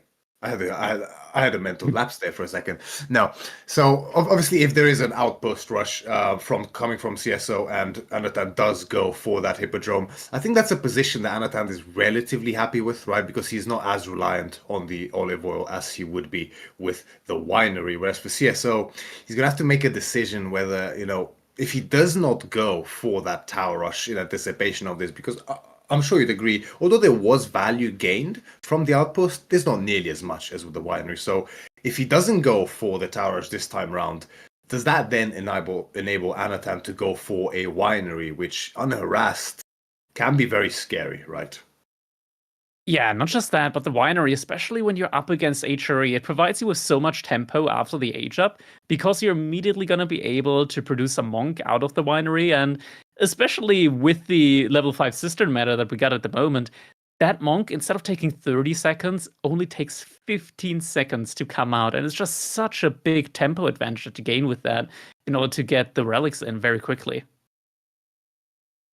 Precisely. And those relics, I think, are going to be a real big determining factor in the game. If it does reach that castle age, I mean, it can be a very volatile matchup in a lot of situations where quite often the game, even though it might get to the castle age for both players, there's often a clear lead gained by either side at that point in time, right? So the relics, although very important for HRE, in some cases might not be enough to win them the game from that position, or in some cases might just be the icing on the cake at that stage, right? Yeah, it could definitely be the case. We've also seen when Byzantines is in a strong position, when they're in a position to push, they got access to one of, if not, I want to say one of the best siege units in the game early on. The Decisive is just such a monstrous anti-building unit to push in with, because if you're putting on the fire on a building that you're trying to attack into, basically that entire area, the entire side becomes a no-go area for the opponent's units because they cannot risk getting hurt by the fire there. Because sometimes I'm not sure quite what not quite sure what the mechanic around there is, but sometimes Decisive damage spikes where a normal unit takes damage that takes the damage that the building should. Instead of just taking the fire damage, they take the damage that a building should, which can be 50 to 100 damage, and suddenly units just get chunked in a split second.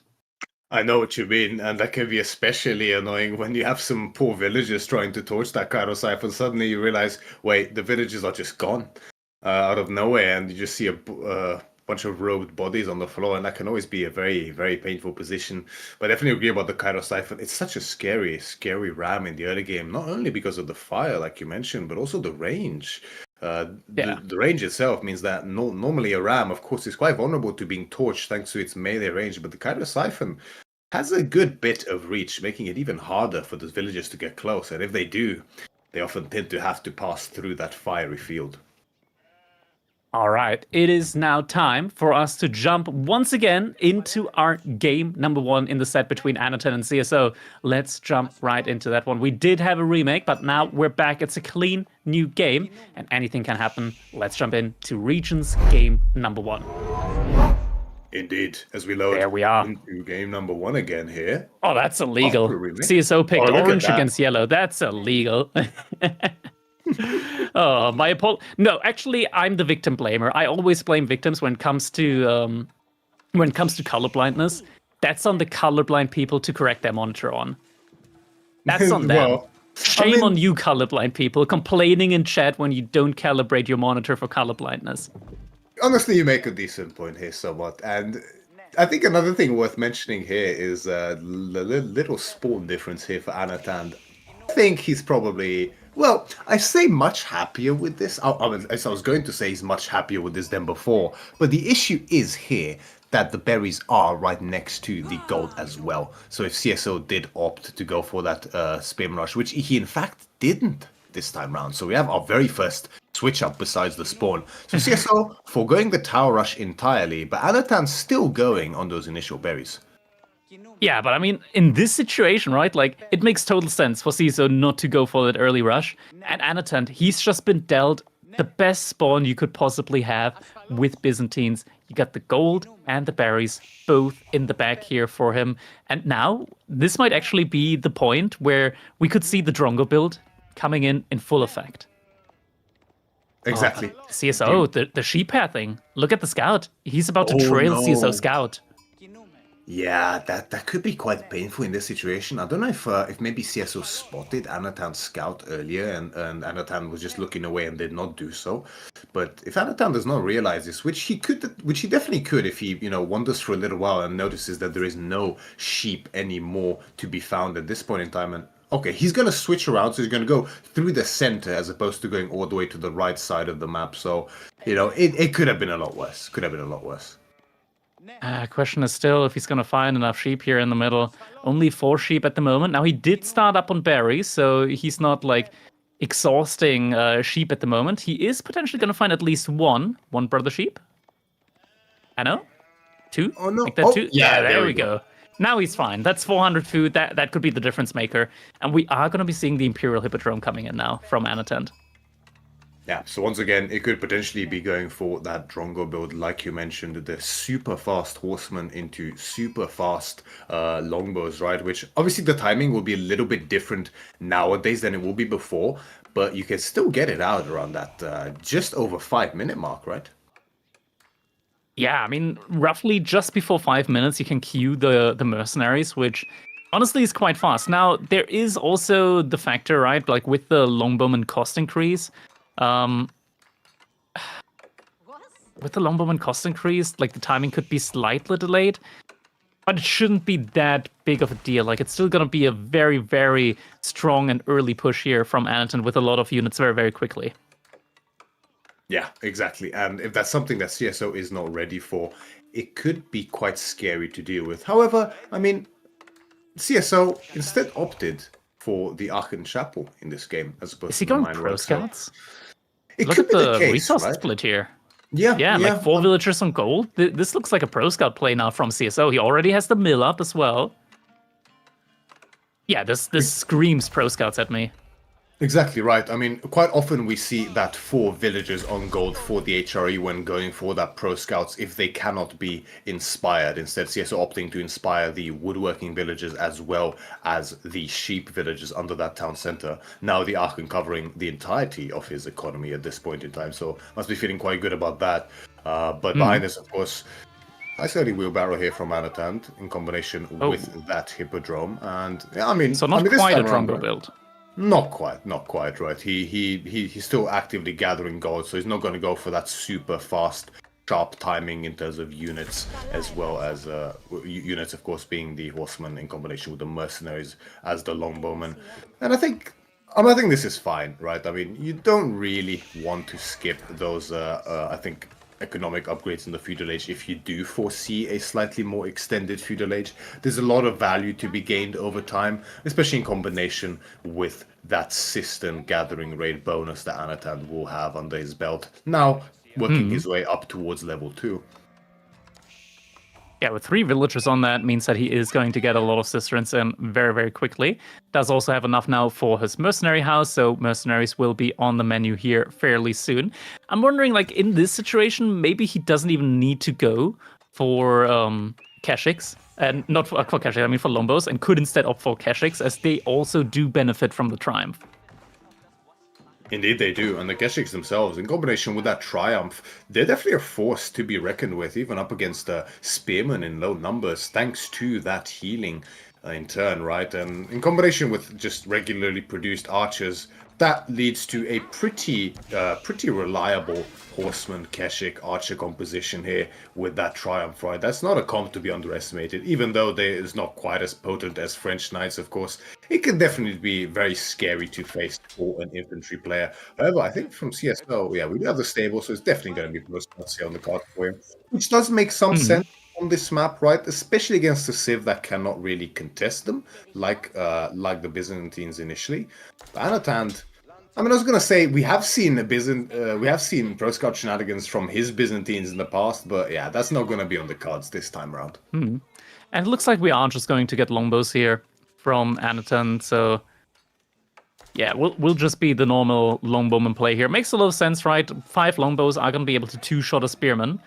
So that's quite good there. Horseman already able to deny a lot of the pro scouting that's going on from CSO, but he has added in some spearmen, is now also adding in his own horseman.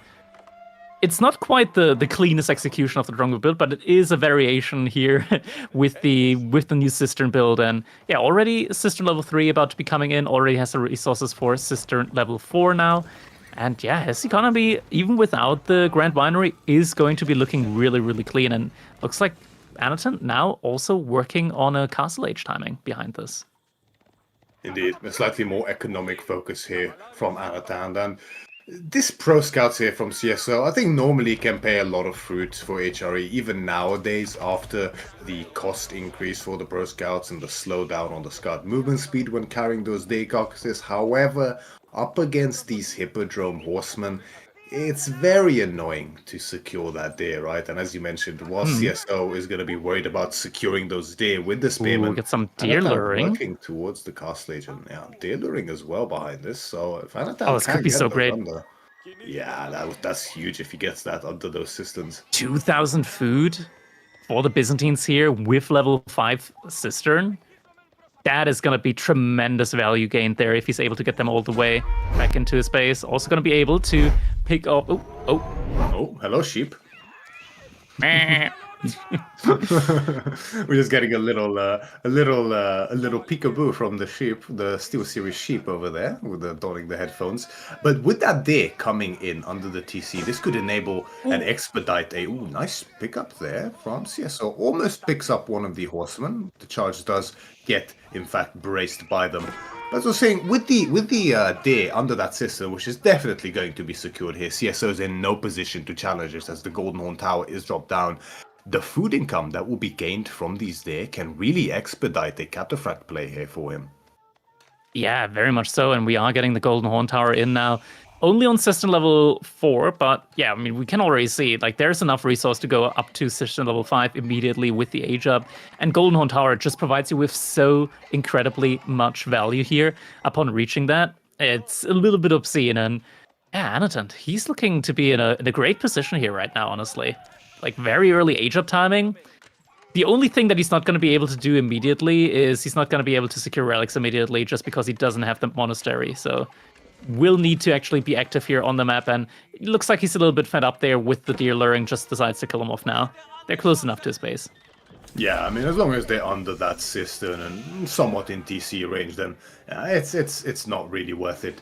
worrying too much more about pushing them all the way, and he's still going to be able to gather it relatively safely. But this, I think this is a position that's definitely pretty cozy here for Anatan, right? I have to say, I think in this kind of a position with this free system scaling economy here for Anatan, sure, the Archenchapel is very potent, but it is temporary, right? I mean, eventually you will mine out the wood that's under the range, just like CSO has already done by now. And to gain any further value from the Archenchapel, you have to add farms under it, which obviously cost a lot of wood.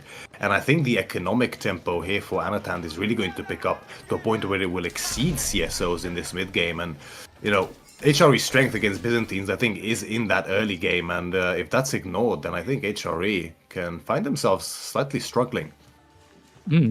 And Anton now, with the monastery, is able to send out these monks very quickly. Only 15 seconds for a monk. That is insanely quick. Cataphract's now out as well, and Cataphract's just working so well when it comes to being able to secure these relics. Like, these are so tanky. It's really tough for CSO to split up his army, just because he cannot secure one relic with one knight if there's a cataphract there. He cannot secure one relic with 2 spearmen if there's a cataphract there. The cataphract just beats so many units so effectively that, especially with Triumph, it is going to be very tough for CSO. He might honestly only be able to secure like 2 relics at most, I want to say. Yeah, exactly. I mean, few units are as capable in isolation as the Cataphract. Such a powerful unit in these small skirmishes around the map. Just a lot of stat value in terms of resources on one single unit. It can deal so well, even against Spearmen, like you mentioned, and a few knights from CSO. And yeah, I mean, Anatan feeling pretty confident to just sit quite close here to CSO's base, hoovering up the relics. Already 3 monks on the field. CSO following in turn with his own 3 trained from the Regnitz Cathedral here. 1 already on the way home for Anatan, and the Cataphract also finding a bit of value here in the economy. Well, there gets a knight though by the spearmen, but now the spearmen are found. The spearmen are going to get taken down, and eventually another monk is going to make its way over there. Synchronized attacks there from the spearmen. CSO was thinking about attacking there with his knights and horsemen, but sees the cataphracts and he realizes, oh yeah, that's not a unit that I want to mess with. Definitely not. And in terms of army counts here, I mean, CSO, 4 horsemen, 5 spearmen, 4 knights, 4 more in queue, but more cataphracts than knights is not in a position you want to be in as the knight player. That's without a doubt. The CSO aggressively pursuing after that relic there, the home relic for Anatan. I mean, quite unlikely for CSO to be able to get this one, but he's going to look for a raid in turn in order to try to get some damage here. But it's a pretty cozy spot. There's some exposed villages there, but if the horseman and knight do commit, they'll be taking a lot of damage. Yeah, Longbow's just spawned in as well, and now Anatan, he's got enough there to defend. CSO able to bring back 2 relics. The 3rd relic on the left side, that's still going to be very much contested here by both players. Yeah, maybe if CSO's able to secure that one, he's going to be in a decent spot. But Cataphracts, they're such a unique unit. They're such a unit in the game, to say the least. They're an incredibly potent unit, without a doubt. More so now than ever before, courtesy of that increased movement speed, which now makes them the exact same move speed as a knight. So even if you have a good mass of knights chasing after cataphracts, you're not going to be able to reliably catch them unless you charge repeatedly, which obviously is very slow and time consuming. And the scariest part is still to come here for CSO, because the Triumph this entire time has been building up in terms of count, and it has not yet been There used is a maximum. Yeah, There there is is, still a yeah. maximum though, so Anatan, he's not gonna get like more value out of it, but it's gonna certainly last a long time in the next fight. But looks like this monk is about to be caught off guard here by a couple of knights and a couple of horsemen. Anton still has another monk, so he's gonna bring back the first relic that he has and then make a move over there as well. Does have the outpost there. Villagers are gonna be able to garrison inside. And yeah, more than enough archers and knights now in order to just start moving outside of his base. Yeah, and it looks like this relic will also... Ooh, CSO does pick it up with the monk and tries to bait away Anatan's army towards the right side. That's as the a fast monk looks as well. towards the left. Yes, it is, but He's sprinting. Anatan smells it. He does get distracted by the scout, but nah, I think he knows he did spot it, yeah. So the monk is going to get spotted, and that pretty much means that unless CSO commits to a fight here, which I'm not sure he's in a great position to take, then is definitely going to be going over to Anatan. And 3 relics for the Byzantines compared to 2 for HRE. That's not great. However, a raid does come in by CSO onto the stone mine, and instantaneously, pretty much, 3 villages go down for Anatan. A couple of villagers go down. Now CSO. Actually, villager count overall is even. Not sure if there was maybe a little bit of idle time there for CSO early on. Yeah, it must have been, right? Otherwise, he should be. Looks like Anton managed to kill a villager at some point. Yeah, he did with a singular cataphract dive early on, which did give its life for that villager. Not the best of trades sometimes, but overall it will somewhat pay off in the long run as long as you take decent engagements and trades after that. Knights now getting a little bit cornered in that northern side. CSO has to be very, very careful there as the wraparound does come in from Anatan, but I mean, at the end of the day, they are cavalry, right? It's very hard to pinch these kind of units, and yeah, the Knights will escape with their lives. CSO, he's our #1 knight enjoyer in the meta, I want to say, at the moment. And yeah, he's committed. He is very much committed to the play, adding in even more stables. He is going full knights. And he's now added in some Limitani. My god, like, every time these monks, is he going to make it past? Oh, the stealth forest helping him out there. Villagers on the run. 5 villages in the villagers outpost are going to be safe, but the knights are still ever chasing these villagers. Like you said, no bigger knight enjoyer currently than CSO as CS come to show. One of the villages will go down, but Lance Connect actually from the Golden Horn Tower are there to meet them, but CSO only dives ever deeper, not pushed off by the mass, and they do get pinched. Quite a few villages going down here for Anatan. Bit of a scary spot with these knights running around like this and no real, there's no crossbows to actually deal damage as they run. You just have to keep chasing them with these slow infantry units. So all this while, the economy keeps getting idled out here, and CSO's knight count is only further building for him. He's just playing pure knights, pretty much. Yeah, he just lost 3 knights, but managed to pick off like 5 villagers there. Now make it 7. He picked off 7 villagers there. CSO just got a great raid in with those knights, but ultimately not able to secure that 3rd relic. So Anton is going to have that 3rd relic secured, most likely going to be put inside of the actually no, I was going to say Grand Winery. He doesn't have that, so it is going to be by nature of force, just has to be put inside the monastery. So 240 gold per minute there for Anton, which he can certainly make use of with those cataphracts.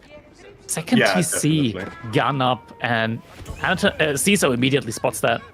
Yeah, quite a spot for the TC as well. I mean, if Anatan is able to secure this position with the berries, there's a lot to be gained here. But as you mentioned, CSO instantly spots it out, and charge comes in from the knights as well as the cataphract trample. A lot of the knights take so much heavy damage from that cataphract trample ability, and they are forced to run away. CSO cannot challenge that position at this point in time. But meanwhile, another raid comes in again, but Anatan does have more units in position this time round.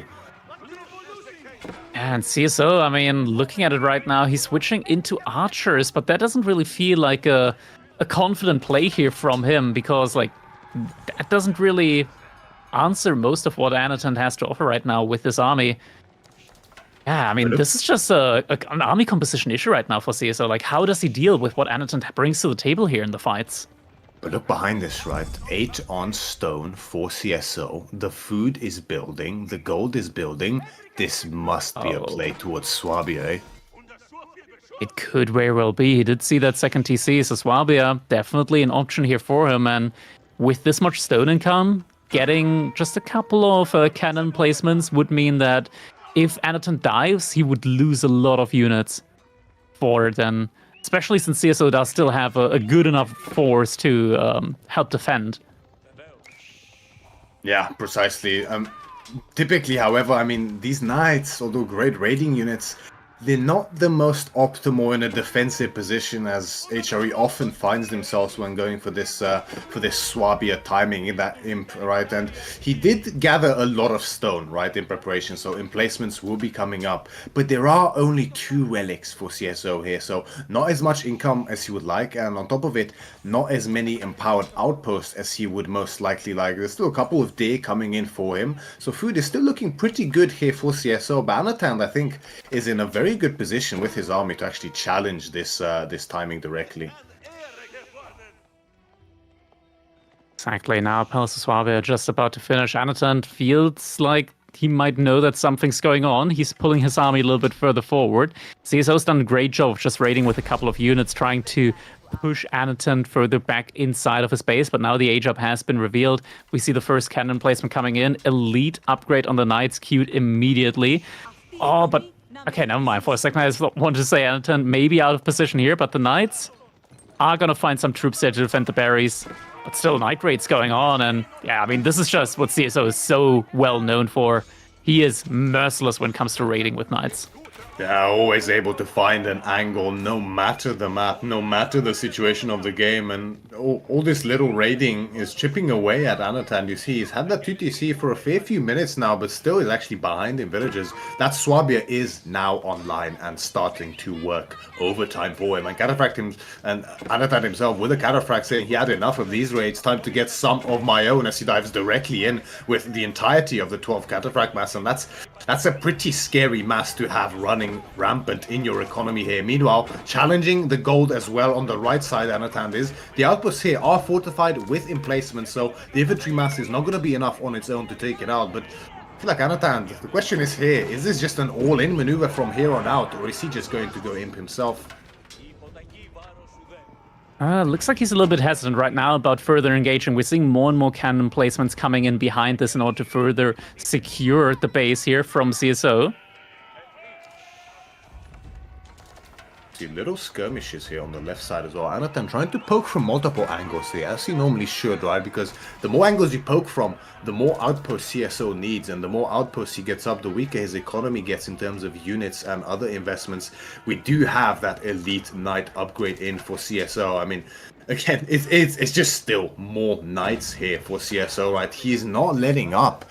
It's just like, no matter the matchup, no matter the situation, CSO just going to keep making knights.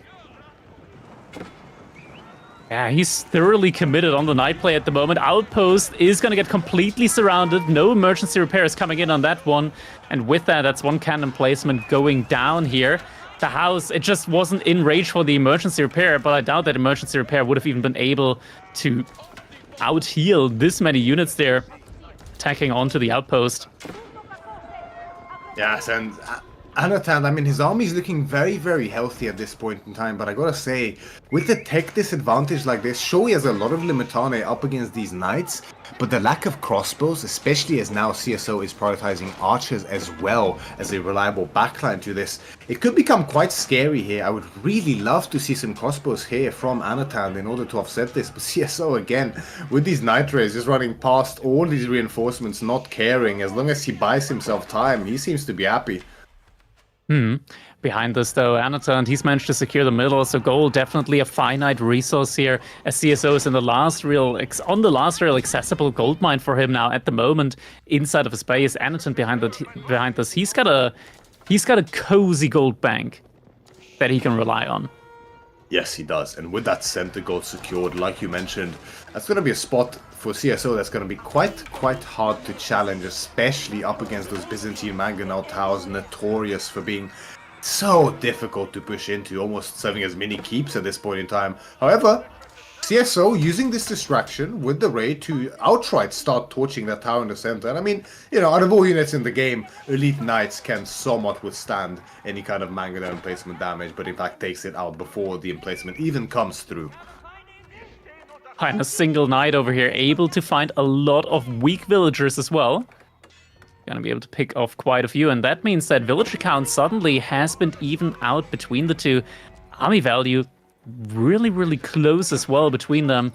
Anatan just doesn't quite have the food yet in order to go up to the next age. He has stopped production now, so maybe now he's gonna try and aim for the age up sooner rather than later. Yeah, the difficult spot here for Anatan is just these raids just keep chipping away at him bit by bit, and CSO can just keep going with this. His base is fully secured at this point in time. There's so many outposts with emplacements there, even without all the relics. He can, you know, feel pretty cozy in defending there. But, I mean, Anatan, even if he was to throw up some walls here, it'd have to be so expensive. I mean, just look, even the small wood lines, there's so few of them that he can wall around. And even if he tries to use them to reduce the cost of a full wall, they would be so far out and difficult to actually defend when a breakthrough does happen by CSO.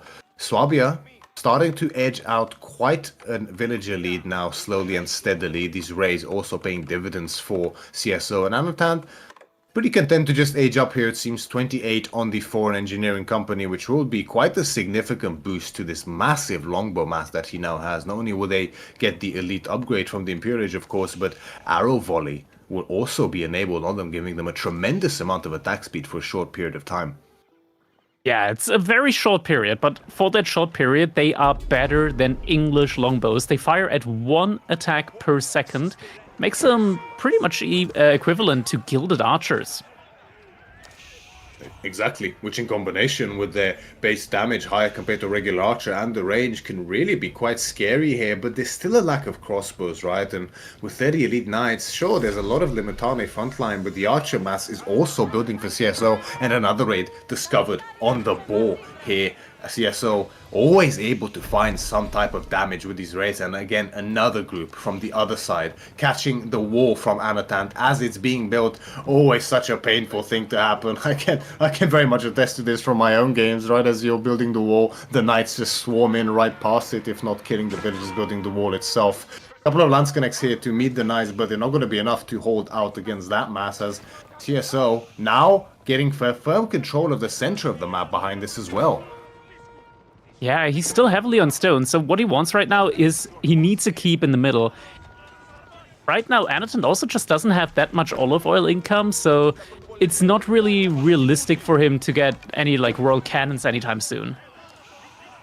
It looks like behind this, CSO is also going for a horseman transition, which is a little bit surprising somewhat, right? Because, I mean, there's no crossbows for Anatan yet. He might be either in anticipation of crossbows from Anatan, or just thinking that there's so much lighter on the resources, and with gold being so limited, it's just an easier unit to mass. But Anatan starting to be a little bit frustrated by these raids, as you can see. He just sends the units necessary to deal with the raid in the north and directly challenges the center again. He's had enough of just running around chasing after these knights. He wants to make a push.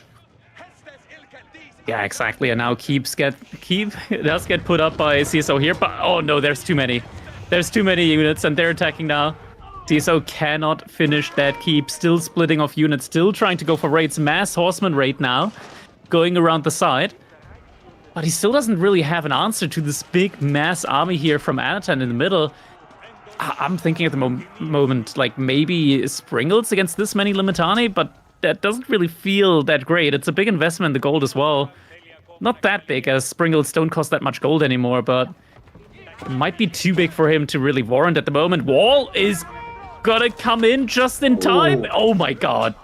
That was really close. That was really, really close. But quick timing there by CSO. But it's like you mentioned, I mean, the Springles will do great up against the Limitane, but with such a sizable longbow backline, that extra range and the damage means that they're going to get sniped out so easily. And it's not like CSO has a front line that can directly hold back the longbows, right? I mean, the knights and horsemen, sure, great units, but if they tank directly up against the Limitane, they will fall very, very quickly. And Anatan starts to sense the power that he is finding with himself under now. All he needs really is some reliable siege, either in the form of bombards here or cannons from that foreign engineering company to start really breaking down these fortifications.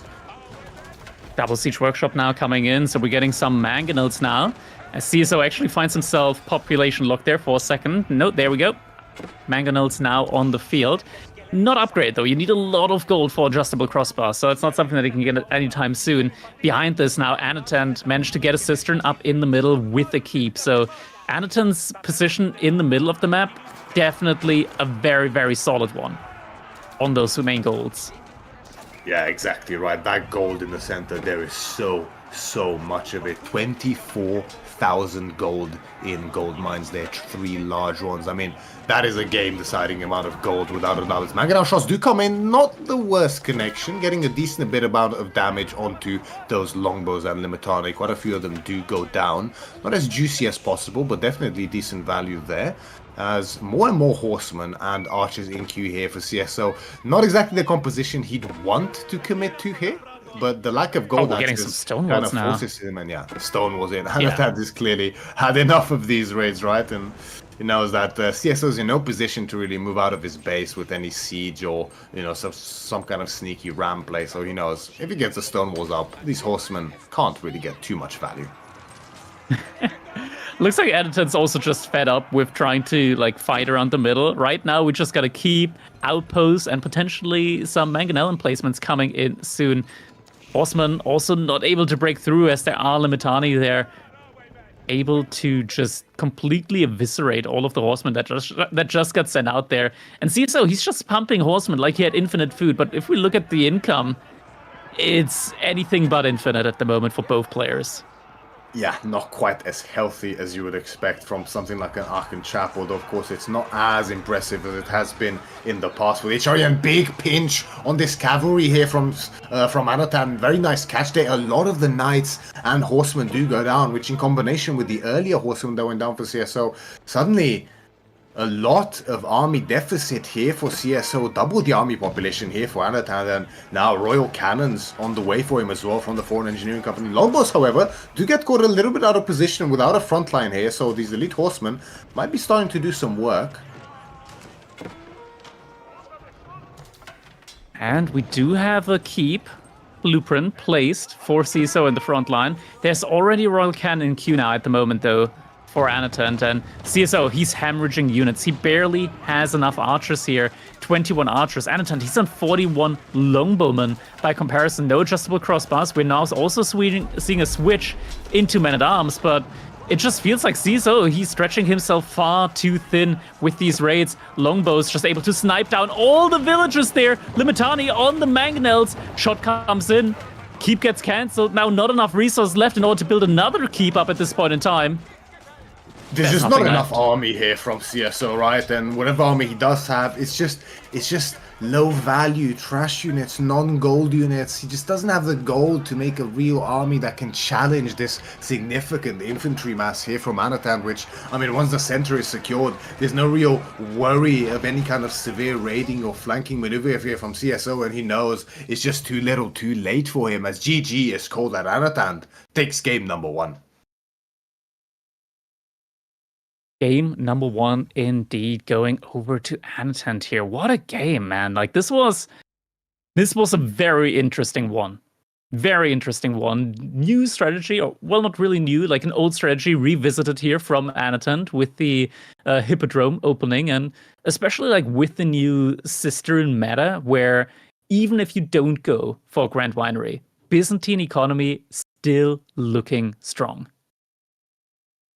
Absolutely. Once you get those cisterns up, once you get those grows up, even without the winery, it's really quite a sight to behold. And I mean, CSO, he got a lot of value done with those night raids in that mid game, really putting Anatan somewhat on the back foot there, but he just wasn't able to get the foothold in the center as necessary. And I really think once it gets to that ultra late game here, the olive oil in combination with that really prime Byzantine army, I just think at this stage of the game, I mean, HRE is not quite as potent in that late game as they were in the past, whereas Byzantines are stronger than ever. Stronger than ever, that's right. Next up, we're going to be looking at our second game. We do have the draft. Oh my god. Knights Templar made it through, and there's a hybrid map. Oh no.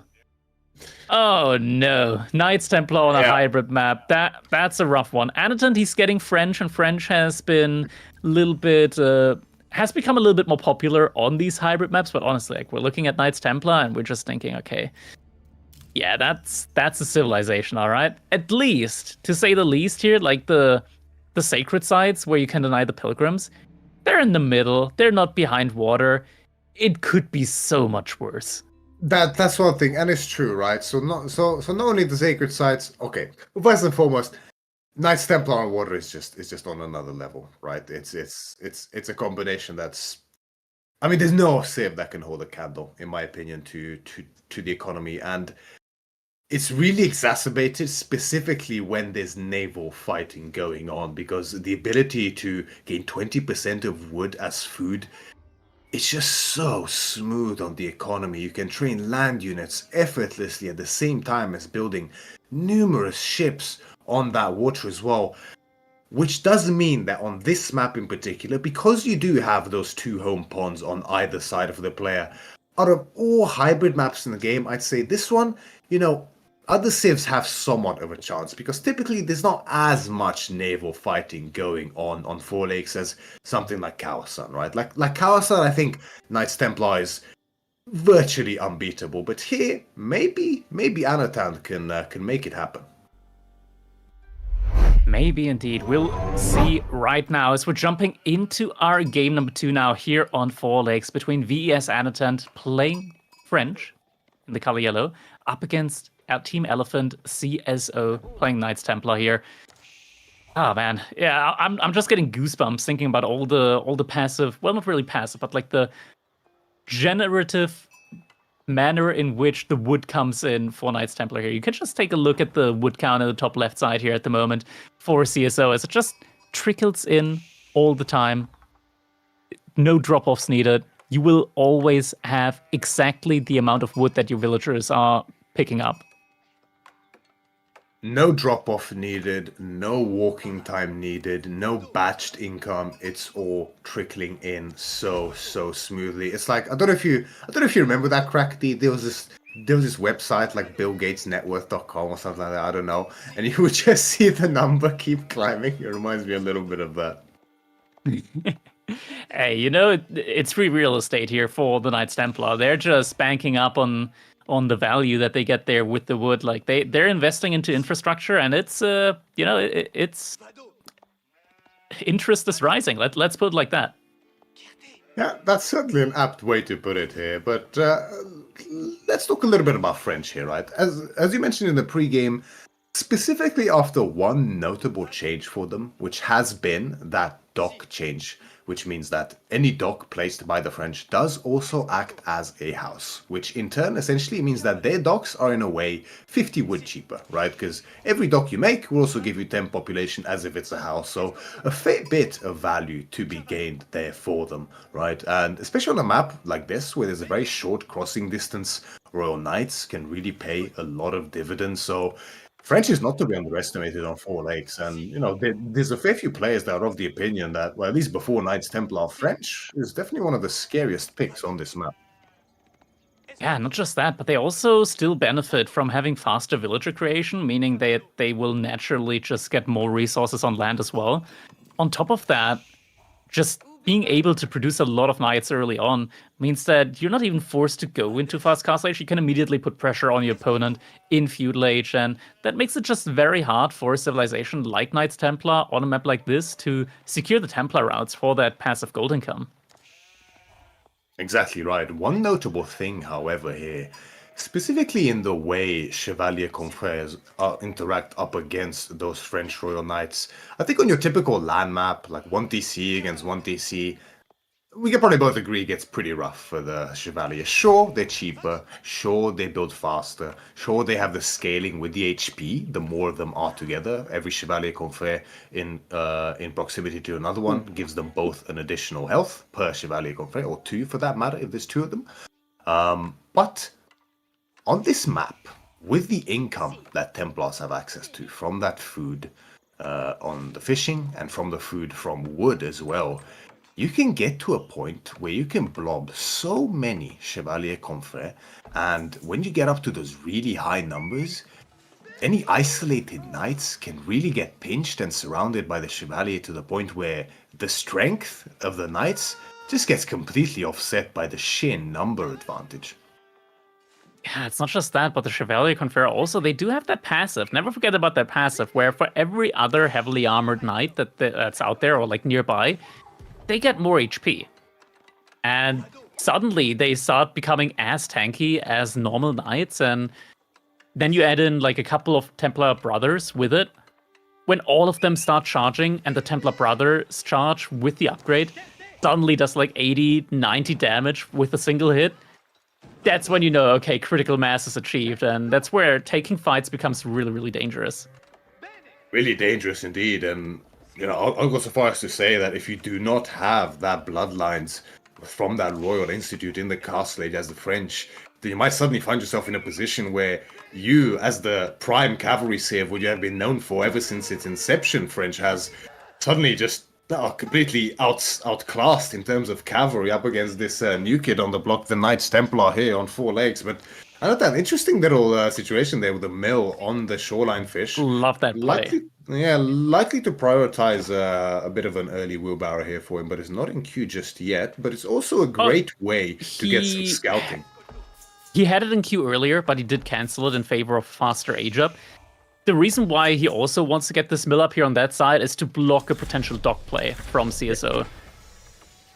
Yeah, exactly right. Which I think is definitely a really, really smart decision here, because as we mentioned, the real strength of Knights Templar on water is especially when it comes to those naval fights, because that is when the economy really propels them forward to be able to mass just so many ships so quickly and so efficiently while still maintaining land presence at the same time.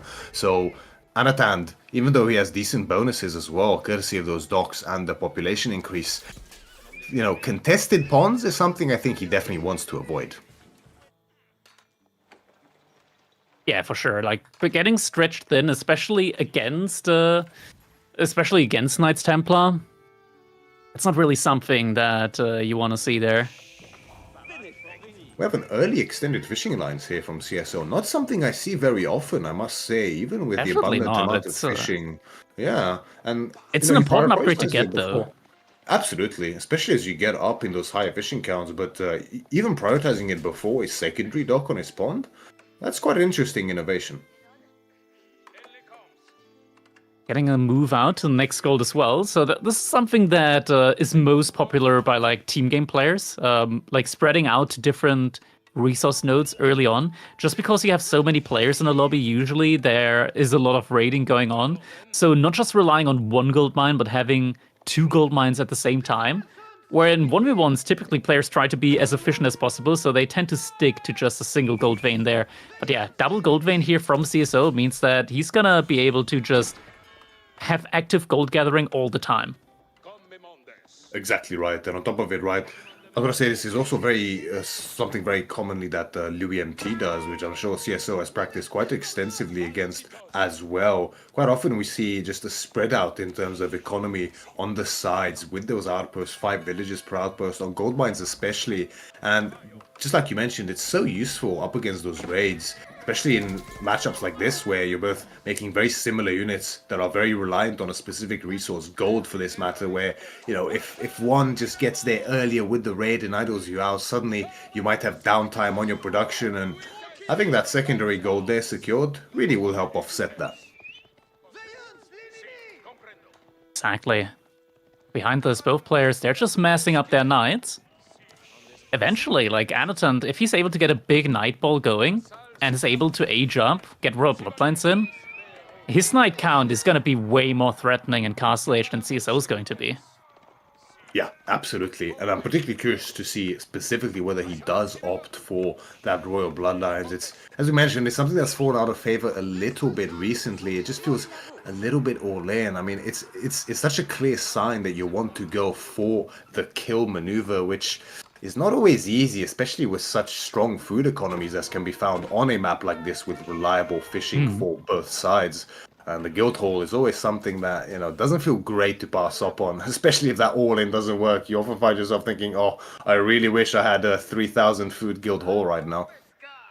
Exactly, especially when you want to go for that Imperial Age timing, just being able to rely on that guild hall, ticking behind everything, giving you a lot of resources there.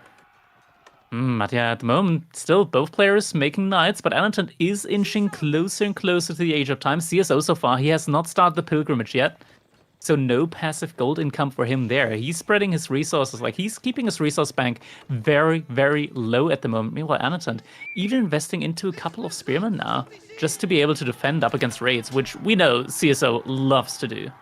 Oh yeah, and it really makes sense with the way he's trending in this game, because, I mean, a bank like that can only mean one thing, right? It's going to be likely a Castle Age plan here for Anatant, and if you want to sort of stop producing knights to make that happen whilst in the danger of being outmassed, having the counter unit ready in the form of those spearmen to aid on the defense does make a lot of sense. Also, of course, spearmen being so much lighter on the food, less than half the cost of a knight in terms of food, so that will definitely help out in the defense. But CSO, on the other hand, We're still just massing Chevalier Confrère up until now, but now I start, as I say that, 2 more in queue all of a sudden, and now Bloomery on the way as well.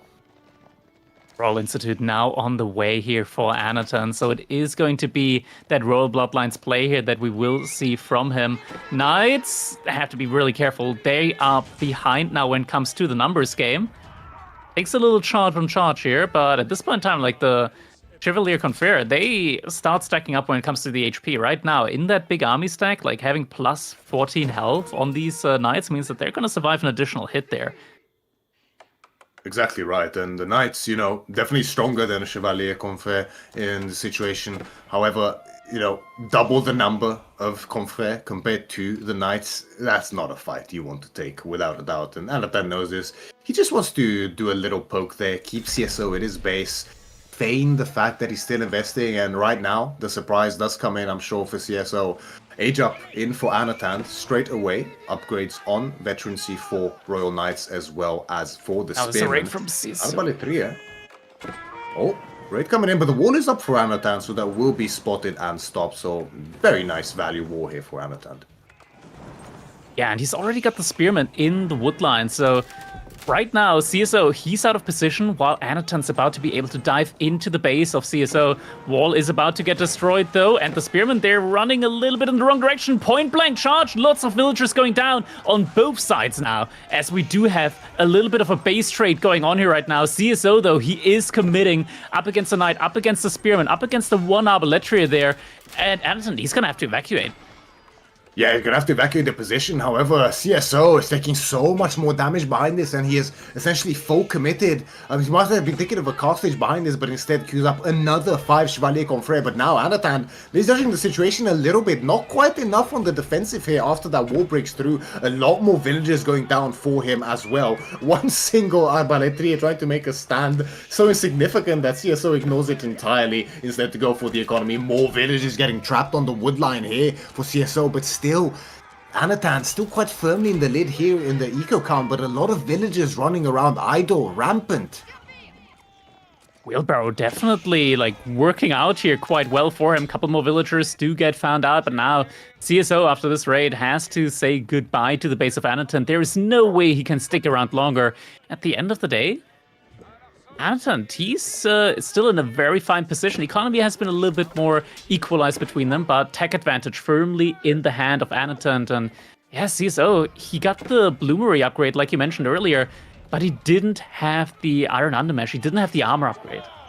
Which definitely really hurt in that dive, right? Chevalier Confrère, 1 less armor than a regular knight, and you can really feel it in these situations. The extra HP helps, sure, but not quite enough, especially when you want to go for a dive like this. We do have the first Pilgrim by now already in for CSO, and now Sanctuary on the way for him as well, so he will get the double Pilgrim starting to get going. So there'll be a lot of gold income for him, but he's still so far away from this age up, and Anatan remassing in Knights. Now Arbaletria on the way as well for him, and Monks in queue as well. Confident enough to start going for relics. Able to secure the relics right now with the tech advantage. Do we have Royal Bloodlines in yet? I think like this raid right now from CSO should have probably delayed that upgrade from coming in for quite a while. Yeah, it is not up, and it's not going to be coming in anytime soon. At the moment, CSO, he still has a pretty big lead here when it comes to the Knight count, and behind that is about to be able to hit his own age-up play now. The only real question I'm wondering about now is whether CSO will make anything but Knights in this game so far, as once again raiding with 2 split groups now, finding 1 villager there, which I think was accidentally building a lumber camp on the other side of that wood line there, and CSO running away backwards now, trying to get out of the base after looking for another raid on the north side as well. Oh, and CSO, yeah, he's now securing the pond at the top side. and 3 to 1 ponds? Significant. Yeah. Yeah. This is crazy. Oh my god, like if this comes in, like CSO, he's been looking so behind, I want to say, like for a while, but the raids are just bringing him back in this game significantly. Yeah, the mobility really is king in this situation, isn't it? Bought himself the space needed not only for an age up, but also to get up the fishing on his second dock, and like you mentioned, Anatan's own home dock. And if he just gets up a galley there as well to prevent any kind of docking from Anatan, he could find himself with a severe food advantages now.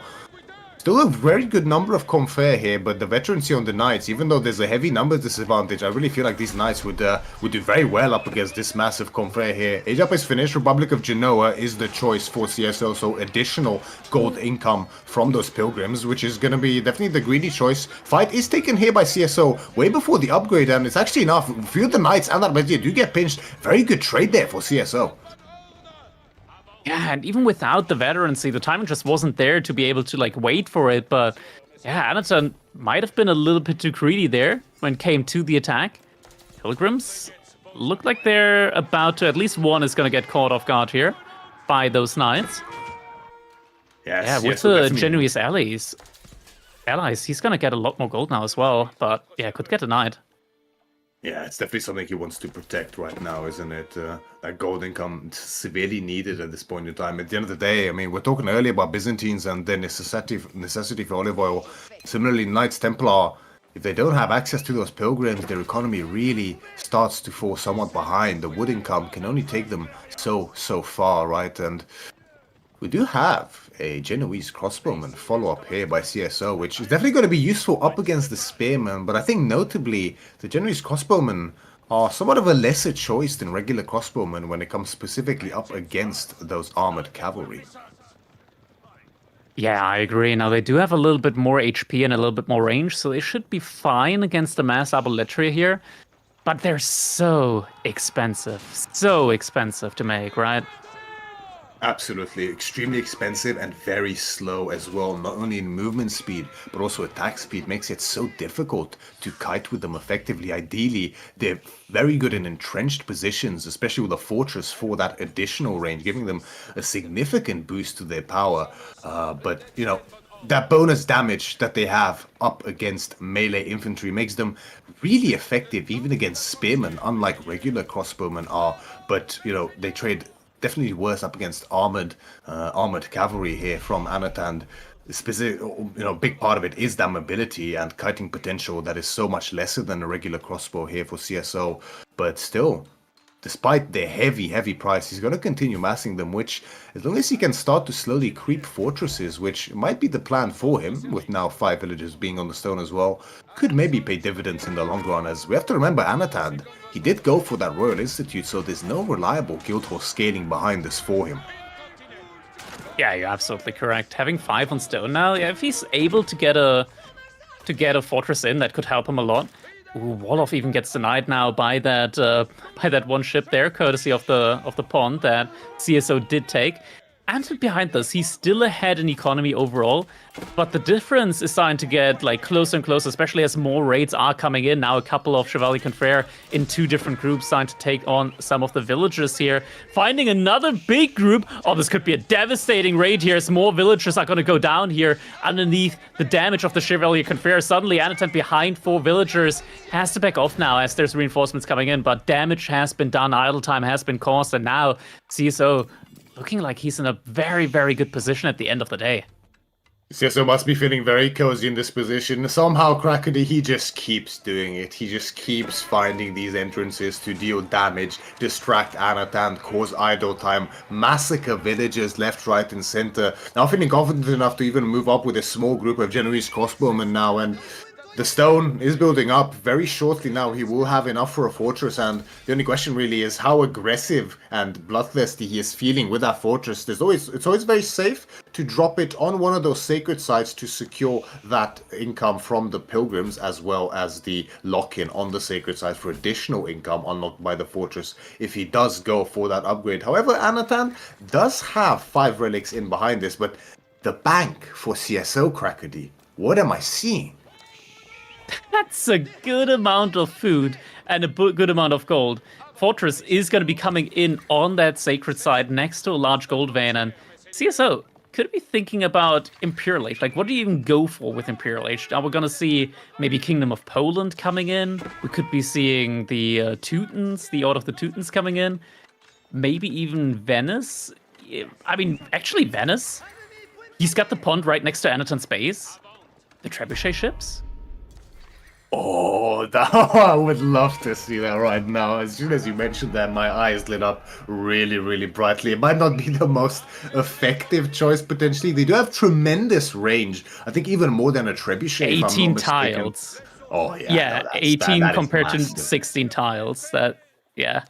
That's absolutely massive. That could be really fun. I gotta say, as much of a killjoy it is, I don't think it's as much value as we would like to believe. I still think there's, I mean, Schlata would make a lot of sense here with the Kingdom of Poland, especially as Anatan. He did go for that Royal Institutes, so he could have bloodlines, but the cavalry is really, really lacking for Anatan right now. I mean, his economy is not good enough to go for those knights, instead having to opt for the tried and true horsemen with Arbaletria instead.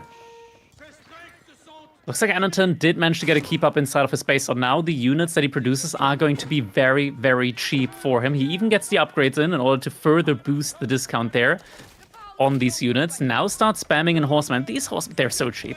They're so cheap. It's like 90 resources for a horseman. It's absolutely ludicrous. They really are. And, with the 90 stone that Anatan has in the bank, it does make me wonder whether he does have that keep up, which he probably does at this point in time. It would make a lot of sense. It's a big, big bonus for the French. And another just too fair finding value here yet again as they discover the villages on the gold mine. And yeah, it is the Republic of Venice. It is going to be the Condottiero unlocked as a unit, the anti-gunpowder infantry for the Knights Templar, but also the possibility for those trebuchet ships. The trebuchet ships, and also 5 Venetian traders. And CSO, he's already got keep next to one of the markets. Like, this trade route can be very easily secure. And those Venetian traders, they are so good. You get so much gold out of them. It's absolutely ludicrous. And yeah, I mean, that's what the Condottieri cost, right? It's just gold. Literally only gold. Immediately, like an elite level unit where you don't have to research the elite upgrade, you can just start spamming them. Indeed, you can, and those traders, on top of the incredible income they provide, they're also so fast. So even these horsemen will find it a struggle to catch them, similarly to Abbasid or Ayubi traders. But I think they're even faster than horsemen for that matter. Royal Bloodlines is on the way now for Anatan, so a lot of value on those horsemen soon. They'll be very, very tanky indeed, but Anatan himself is so far from Castle Age at this point in time. Trebuchet is out now, so he's going to look to try to siege down that fortress down there on the southern sacred side, and instantaneously Condottiero in the queue now for CSO. The trade loan contract upgrade as well for him, so he's going to start to look to get the loans from the marketplace, it looks like, which makes sense with the food bank that he has, as well as elite Genoese crossbowman upgrade in as well. Yeah, the golden helmets now on these Genoese crossbows. This is the point where they start becoming like a pseudo hand cannoneer replacement for the Knights Templar. Just a lot of base damage, and that's really useful, especially against horsemen. Crossbows don't do that much damage to horsemen, but the Genoese crossbows, they can penetrate that armor quite nicely. Yeah, exactly right. Condottiero especially shine up against gunpowder infantry and siege engines as well, for that matter, which, I mean, Anatan has no access to at this time, right? So, might not be the most optimal unit here for CSO, but as you mentioned, it is an elite level Imperial Age unit, so it might be just enough here for CSO. Anatan feeling quite frisky with his dive here. Doesn't really care anymore about the damage the fortress does to his units, which makes sense as the Bloodlines is in now. And yeah, it's just a massive army of Arbaletria here. And I do wonder whether we have in the, I think crossbow stirrups it is called, for these Arbaletria, giving them the additional attack speed. It doesn't look like it. Yeah, we don't have it just yet. Another very expensive upgrade, essentially a damaged version of Bloodlines on those Arbaletria for him. And I mean, these Genoese crossbowmen, they have an additional range compared to these Arbaletria, but they wouldn't trade out normally very efficiently against them, but they are elite in comparison. Indeed, and now we are getting the Condottiero in there. They do still have the heavy armor tag, so they do take bonus damage from the Arbaletria, but they are an elite level unit, so a lot of HP on them compared to normal men-at-arms here, at this point in time at least. So the Arbaletier, even in their big mass at the moment, they can struggle a little bit when it comes to finishing them off, and we do have a great amount of these Condottieri at the moment. And CSO, he's at 2,000 gold per minute. He is very much comfortable in his current position. Sadly, we haven't seen the Trebuchet ship yet from CSO, but might not even really find the point in the game where he needs it. Yeah, I'm not sure exactly whether he really needs it at this point in time, but it's something, nevertheless, I would absolutely love to see in this position. Might even start a petition for it at this point. Please show us that incredible range. But Anatan is working his way down on that fortress slowly. The Trebuchet doing some work, but it would take some time to take it down. Actually, no, it's pretty much starting to be very close here. The stone bank is slowly running out for CSO in this position, but the income difference is actually starting to stabilize a little bit here for Anatan. It was looking pretty dire earlier on as he got idled out. Condottiero as well as Genoese crossbowmen, a big mass of them here on the northern side of this woodline from Anatan. Might be looking in for a break-in here. Doesn't feel like there's enough Arbaletier, even though the army count is looking quite solid still for Anatan. It's just the quality of the units. Yeah, it is that quality, isn't it? I gotta say, it's an interesting seeing this this composition here from CSO on the Knights Templar. It's not composition I see very, very often at all. Condottieri in combination with the Genoese, a very, very slow unit alongside an extremely fast unit for that matter, right? In this position for Knights Templars. Even now, these two confrere just being annoying behind this as they meet the large army. CSO actually diving really, really deep here. Yeah, and I think I just saw a couple of Condottiero moving towards Anatan's trebuchets. Not sure what happened with those, but now we do have a fight over here in the base. Looks like the trebuchets did get sniped there. So -2 trebuchets, and now a fight inside the base of CSO. Condottiero, they're doing a really, really good job. High melee damage coming in. Even the Gambersons not being enough here to offset that. And Anatan, he's losing a lot of his Arbaletier here. This looks like it might just be game over now in game number 2. And there it is, GG comes in. CSO able to win game number 2. So we've got an even series very early on here between the two of them. Indeed, with one of his strongest picks in this draft, Knights Templar on 4 lakes, pulling through in the end, as expected really, just such a potent civilization. Even though it might not be their best water map, it is still a water map, and Knights Templar is reigning champion on them, as we have seen countless times by now, right? And yeah, CSO does tie up the series now, 1-1 between these two players, and already a nail-biting set, Crackedy. Yeah, I mean, these two, they're really not giving the other an inch. They're not backing off. They're fighting neck and neck for these games, and it shows, man. These games, they've been really, really close between the two. And next up, this is a matchup that I can relate to.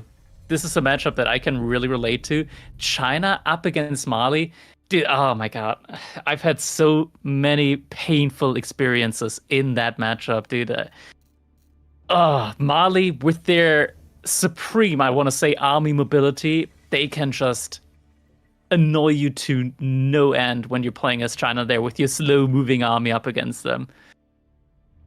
Absolutely, it's another one of those matchups that really makes you realize that maybe cavalry is just king, and mobility is just king, right? And it's not just cavalry either. We have the Musafar, these really fast infantry units, even the potential for freeborn as well, which we have seen a few players use to great efficiency and effect quite often. And on a map like Dry Arabia, I mean, China, a powerhouse civilization for many months now, without a doubt, and even historically has been really, really effective. So, but on an open map like this, they can sometimes suffer, especially because there's just a regular amount of deer, right? It's not as much as on some other maps where they might be even more favored. Exactly. All right, it looks like our game number 3 is ready, and we're diving right into it. CSO, this time in the color green, we're mixing it up time and time again with CSO here, playing as the Malians, up against VS Anatan, playing as the Chinese here. This is a classic one. We're here on Dry Arabia, the classic of classic maps. And yeah, I mean, right now, both players just trying to get as many sheep as possible, but China, they scout differently. Their scouts, they got the binoculars with them in Age 1. In the Tang Dynasty, they do have a good, solid amount of vision. Look at that. Like your entire screen filled with vision for them.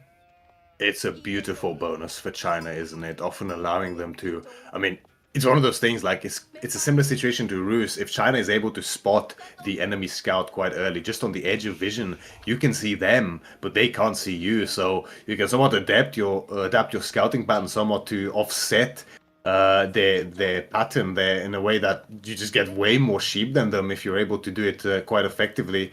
Might not be the case in this situation. I don't believe they spotted each other. However, this matchup is an interesting one, and on this map especially here, right? I mean, what a map to break a little tie between these players here. The sweetheart of AoE4 in terms of them, Dry Arabia. I gotta say, CSO's scout pathing so far, it has been quite interesting because once again, he's kind of catching Anaton's scout. And he's ahead of him right now. He brought back a couple of the sheep earlier on.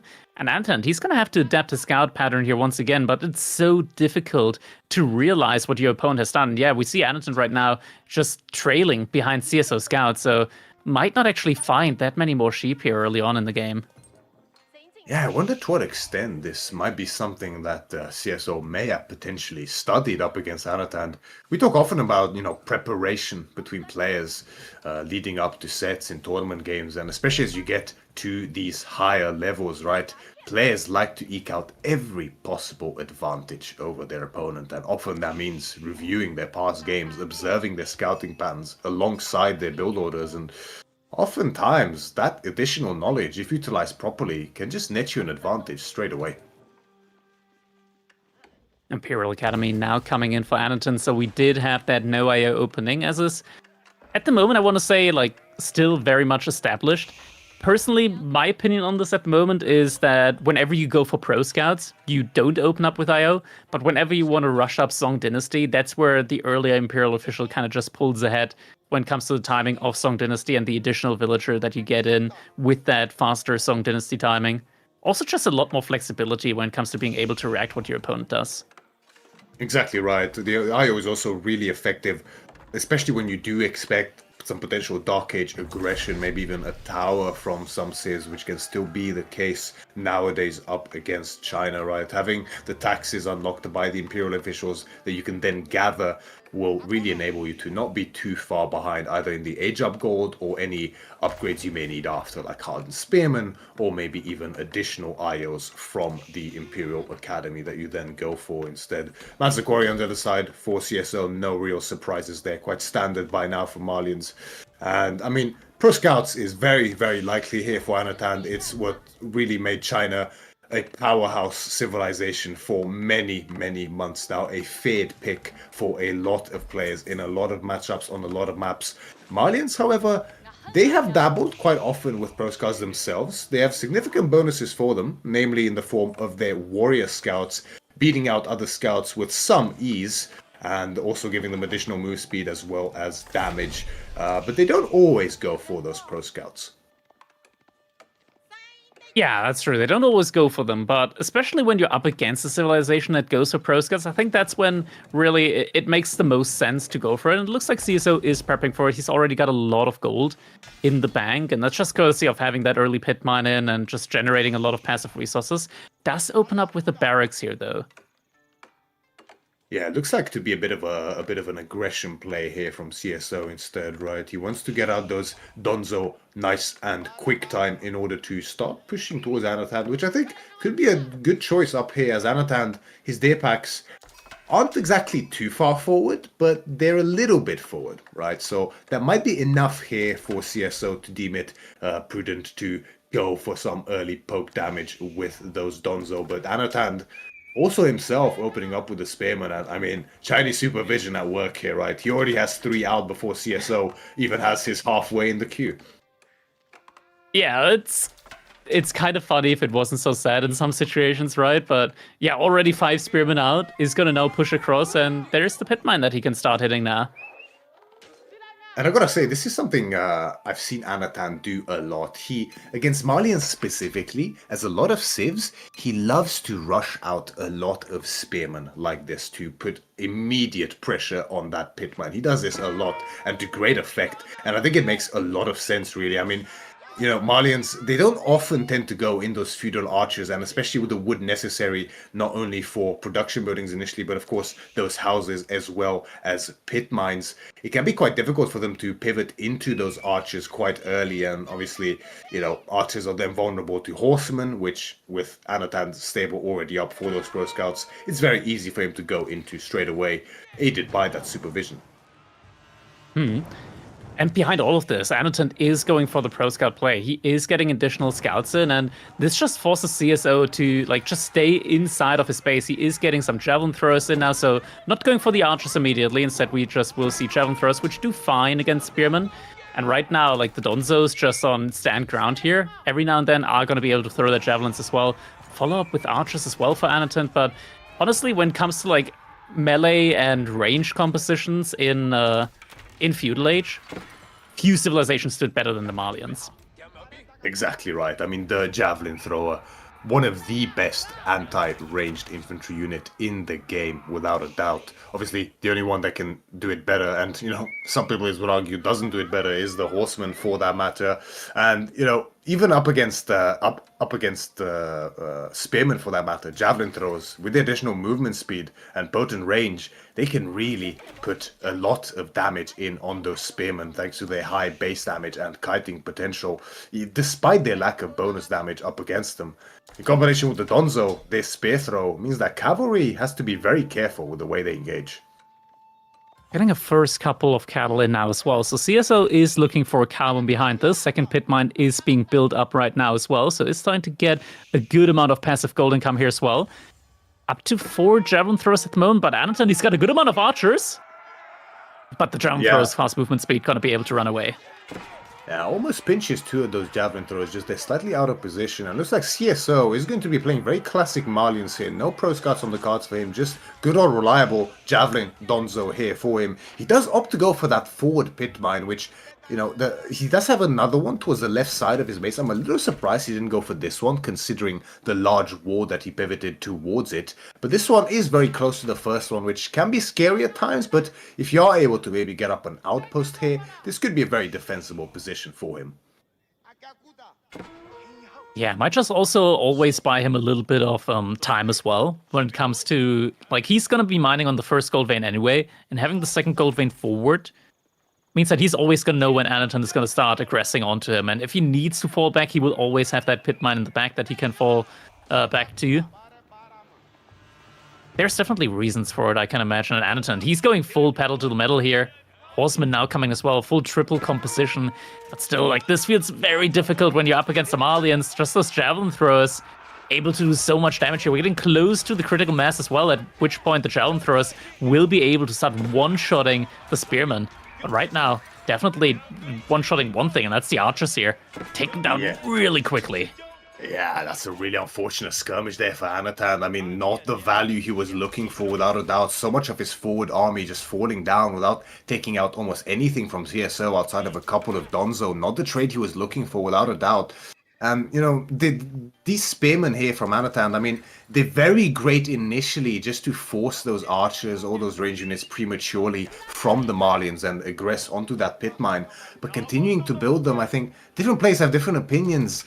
And they think that they do quite well up against the javelins, but I really disagree. The kiting potential, I think, is just too much as those javelin numbers build up, and the spearmen just end up being a food waste, essentially, unless you have a kind of bonus for them, as something like the HRE does with their movement speed. You have the first couple of horsemen coming in now. Donzos are being sniped down by the archers, but it's very expensive for Anatan to keep remassing the archers. They just get taken down so quickly here. But Anatan, is he able to overrun here? There's not that many Donzos remaining at the front side anymore. Grant, the same goes for the archers. Able to trade out with the military here, but at the end of the day, destruction value, I mean, look at that, CSO. That's a lead, if I've ever seen one.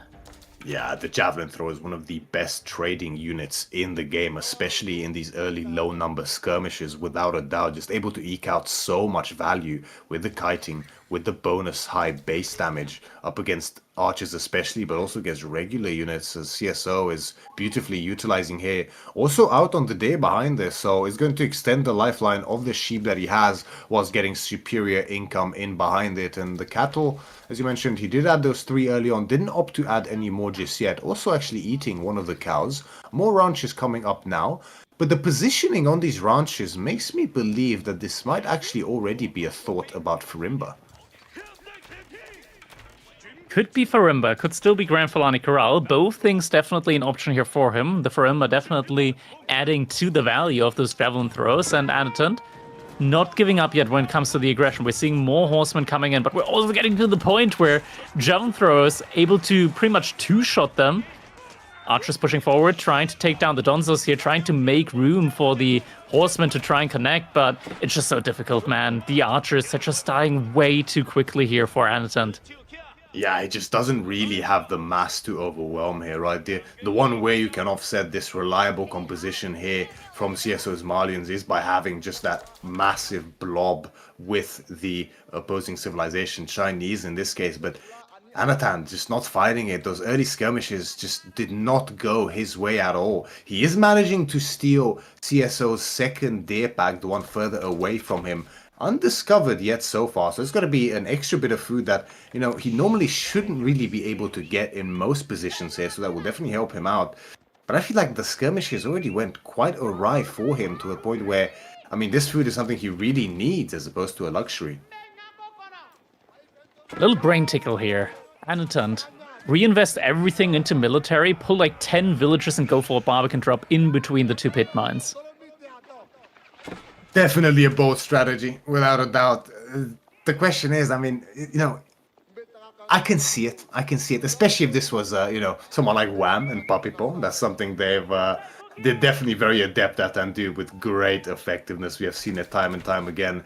But it does seem to be the astronomical clock tower on the way instead for Anatan. So he's got to be a castle timing here for him. But the scary thing here for him is he does have a lot of archers that he can upgrade, but the javelin numbers are not far behind. And this is something we mention often. Marlin, one of those civilizations that doesn't really mind that being at a tech deficit for somewhat longer than other civilizations. They have the tools necessary in feudal age to deal with armored units as well as, you know, veteran upper range units with those javelin throwers. And I mean, CSO is not far behind at all. Yeah, not far behind. Just a couple more seconds. Almost has the food, 4 food missing. And there we go. Grand Finale Corral should be coming in any second now. There it is. Is going to be able to... Well, it's like one of those Grand Finale Corrals where he's not getting immediately the full value. But that's the beauty of the Grand... Okay, never mind. We saw the Grand Filani Corral for a second. Its present graced us for a couple of seconds, but he does decide that he's got enough javelins at this point in time that he wants to go for the Farimba play instead. But now the timing becomes very awkward all of a sudden. Veterans see in on the archers, so they will be doing a lot more damage than they previously used to do here in this situation. The spearmen, the Donzos, are getting absolutely belted now. And now the archers able to pretty much one-shot the javelin throws as well with way better attack speed. Yes, so maybe getting a little bit ahead of himself here with this timing, right? Did not reinvest in units, and to the point where his army count was even to Anatan's and then quickly fell behind when Anatan reinvested once he was in that cast stage. And now idle time on the villages inside the TC are doing a lot of damage, granted, to this front line here from Anatan. The horsemen and the spearmen did not get upgraded. Anatan just being ruthless with his timing here, taking out pretty much the entirety of CSO's army here. Plenty of villages going down as well. Plenty more behind this for Anatan as well. The food income hasn't stole that much for him. Now Lances on the way as well. More archers and... Yeah, the Farimba is bad now. Now it doesn't make sense. It doesn't make sense anymore, but like it's so close to finishing up. Like, you just can't cancel it now anymore, right? Definitely not now. Now it's up. Now it's fully built. There's still a knight there killing villagers inside the base. Javelin, Musafati javelin throws are getting upgraded now. Yeah, a bit of a rough Mansa spot javelins. Here. The Mansa javelins, what a fade unit once you do have that mass, which, I mean, CSO did initially have, but no longer is that the case. He's going to heavily reinvest, however. He does have already a good number of cows in already, but plenty of villagers lost as well, right? Which, I mean, if you have something like the Fulani Corral as the Malians, then, you know, you can afford to lose a couple of villagers here and there in this timing that the opponent is going for and be fine afterwards. But that's not the case here. You don't have that massive food spike going for you anymore. However, the javelin numbers are building back up really, really steadily, and there will come a point when those deer for Anatan do run out, and the tempo is slowly going to slip away. Yeah, Anatan behind us still only in Tang Dynasty, so no move up to Song Dynasty yet. Did kill a lot of villagers, but yeah, Cattle able to even the gap there a good bit. And now also going for play on the board, trying to get some of the relics in as well. First relic already on the way back. Mass, Cavalry, and Archer. That's a pretty solid army composition here from Anatan, especially against what CSO is making at the moment. Exactly. Against the Mansa Javelins, you ideally want to have an overwhelming amount of horsemen in order to get a good surround and take them out, because, I mean, regular javelin throwers already have great movement speed and kite potential thanks to that movement speed. And yeah, I was wondering if this might potentially be on the cards. It is going to be a Barbican play on that boy, Anatan. So, I mean, this is a heavy all-in move, right? Like, he is going to secure that ball with the Barbican and also a forward position here for him to strike from, perhaps towards the wood line for CSO especially, or this third pit mine for him. And he's going to pad himself quite a bit with a lot of additional food income. Already we see the income for Anatan spiking, previously 700, now over 1,000 for him at this point in time, and soon to climb even further with that second ball. Lancers charging in onto the javelin throwers, but they can't dive much deeper. Yeah, especially since the javelin throwers are just such adept at when it comes to kiting here. Now with 1.38 tiles per second movement speed compared to the previous 1.25 means that even Palace Guards can't really catch up to him anymore. And we now see Anatan transitioning into a lot of horsemen, trying to get enough units out here in order to counter out the javelin throwers. But I think we already reached critical mass at which javelin throwers are able to one-shot horsemen. Yeah, exactly. Especially with additional upgrades coming in here for CSO in the form of that Steel Arrow level 2 here. More damage, not too significant up against these horsemen, of course, with a higher ranged armor, but every little does count in the end at this level of game here. And now Anatan, more archers and more horsemen in queue, so he's sticking to this gold efficient army here. Not much investment in gold units. Does have some lancers still that can definitely get a lot of value from raiding, but despite that, you're gonna stick to a very cheap army here in terms of resources. Outside of food, at least, the horsemen definitely cost a lot of food. They do, but Anatan, he's getting a lot of them out now. I think he's starting to feel really confident about taking a potential fight here. We're up to 35 javelin throws, so he has to be so careful. Sees, okay, that's a lot of horsemen. That's not a fight that he wants to take. Finally starts queuing up some more Donzos, but this might just be a little bit too late as the Knights are coming in as well. The Archers are coming in as well. And just not enough Donzos. The Archers are going to be able to separate the Donzos out of here, out of the big army mass. And there's just too many units now. The javelin throw mass reduced to 20. It's such a big surround there from Anatan, right? I mean, there just wasn't enough Donzo. CSO getting a little bit of a confidence with that move out there towards the mid-map. I mean, you know, he probably thought that Anatan has run out of deer at this point in time, which Anatan in fact has, but there's still the boar, and then there's the second boar as well, CSO's own boar, which he cannot gather from, even if he would like, as a Muslim civilization. And now, I mean, the javelin count is virtually non-existent by this point in time, but still the archer count as well as the horseman count especially is looking really healthy, and CSO knows in one swift move Anatan decides this game, and GG is called. Anatan leading 2-1. Man, these games are absolutely crazy here between the two. Really action-packed, and man, so close every single time so far. Yeah, Anatan now being able to pull ahead in this series, but it's not a big lead. It's not a big lead, especially since it is a best of 7. We haven't even gone through half the potential games in this set yet between them, and whoever wins this set is going to be able to qualify straight up for the Copenhagen LAN in Denmark. And that's what it's all about, right? Like getting onto that big stage, getting onto the LAN area, hanging out with all the players, of course, but also playing for that large prize pool of $25,000. A lot of doubloons on the line in the competition, without a doubt, so plenty to fight for these players. Coveted spots and very stiff competition to get into that top 8, even more so than the usual top 16 that we see for an EGC tournament. So a lot of fighting to be done by all potential players here. And we already have our matchup for game number 4 here. It is going to be Kawasan, and we have Abbasid for CSO and Ayubids for Anatan. This is starting to be the most common matchup on this map. Yeah, the two variants of here able to get those stocks up for cheaper and definitely make use of the berries in the middle. Some camels definitely going to be made in this one. I think that's a very reliable prediction, without a doubt. And I mean, the thing is, this Civ seems to match up quite evenly up against each other. We've seen Ayubids win, we've seen Abbasids win on this map, back and forth. Of course, being variants of each other, there's quite a bit of overlap, but also some notable key differences as well. Yeah, we got two House of Wisdoms, but one is not like the other. There's definitely some variance there when it comes to the bonuses, when it comes to the bonus of not just of the Golden Age, but also from the different wings that they have access to. But it looks like we're about to be able to jump into our game number 4. Is CSO going to be able to equalize the set once more? We'll find out in just a moment. Here we go, loading into game number 4.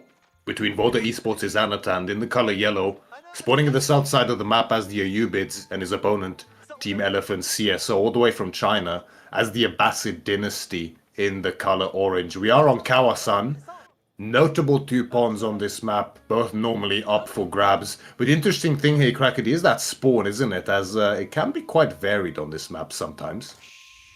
My God, CSO, he's got the God spawn in this one. Look at the defensive wood line next to that gold. I gotta say, seeing a spawn like this, often makes you question, how is this even possible, right? I mean, that's a Marine Lord spawn if I've ever seen one. Oh, indeed it is. Indeed it is. Well, I'm sure Marine Lord wouldn't admit it. We have... the thing is, I mean, out of all matchups and out of all maps in the game, realistically, it's not going to be too significant. By the time there's any, severe pressure put on the bases of either player with these 2 civs in play, that gold mine as well as the berries and everything is likely to be mined out. But that's a lot of safe wood there for CSO, without a doubt, which does definitely play into that mid game and even late game as well. Exactly, move out to gold now happening for Anatan. CSO already has been out on gold for a while, and I'm wondering here, we're probably not going to be seeing an advancement wing coming in from Anatan. Does have the option with the Ayubids, but it's just typically when you go for the advancement wing, you wouldn't invest into the mining camp. No, yeah, that's very true, right? We have seen a lot of industry wing being experimented with as well. I personally first saw it, I think it was Puppypaw who first did it, and quite an interesting choice. Obviously, you get a large amount of wood instantaneously once it finishes, but on top of it, the additional building speed, a new addition to the industry wing specifically. Not quite as impressive as China's or Jushi's building speed, but when it comes to these docks and counter docks on these 2 contested ponds, it can really make a difference between a dock going up and not. That's 100% true here. Military wing is coming in really early for CISO, so he completely foregone the option of going for a dock early on. But this is something that we've seen a couple of times now, and is actually going to be the advancement wing here now from Anatan. So even though CSO clicked the H up first, and Anatan did go for the dock opener, he's not going to be too far behind at all when it comes to his own H up. So we'll have the opportunity to react to that military wing in time, hopefully. Exactly, and the good thing here for Anatan with this position is that having those fishing ships already up on that southern pond means that even if CSO does get up a dock on this pond, which will most likely be the case here as the villager is already moving that way, any kind of water fight would somewhat favor Anatan here, as he can easily pull those fishing ships for some repairs to offset any kind of timing disadvantage he may have. Anderton behind this also looks to be going for a dock on the second pond as CSO is docking his pond. Quite Second interestingly villager here, being both pulled. players. Yeah, I guess he's a little bit scared maybe of the villager pull from Anatan, because he did get spotted by the scout quite early, and if you actually Yeah. pull the villager fast enough, you can kill the villager before the dog goes up, so definitely a worry here for CSO. True. Now, second villager. Yeah, he's gonna have to pull more. There we go. Military units now coming as well, so that dock should definitely be going up. 10 seconds left from Anaton being able to make a ship there as well on water. Looks like the dock is gonna go up in the end.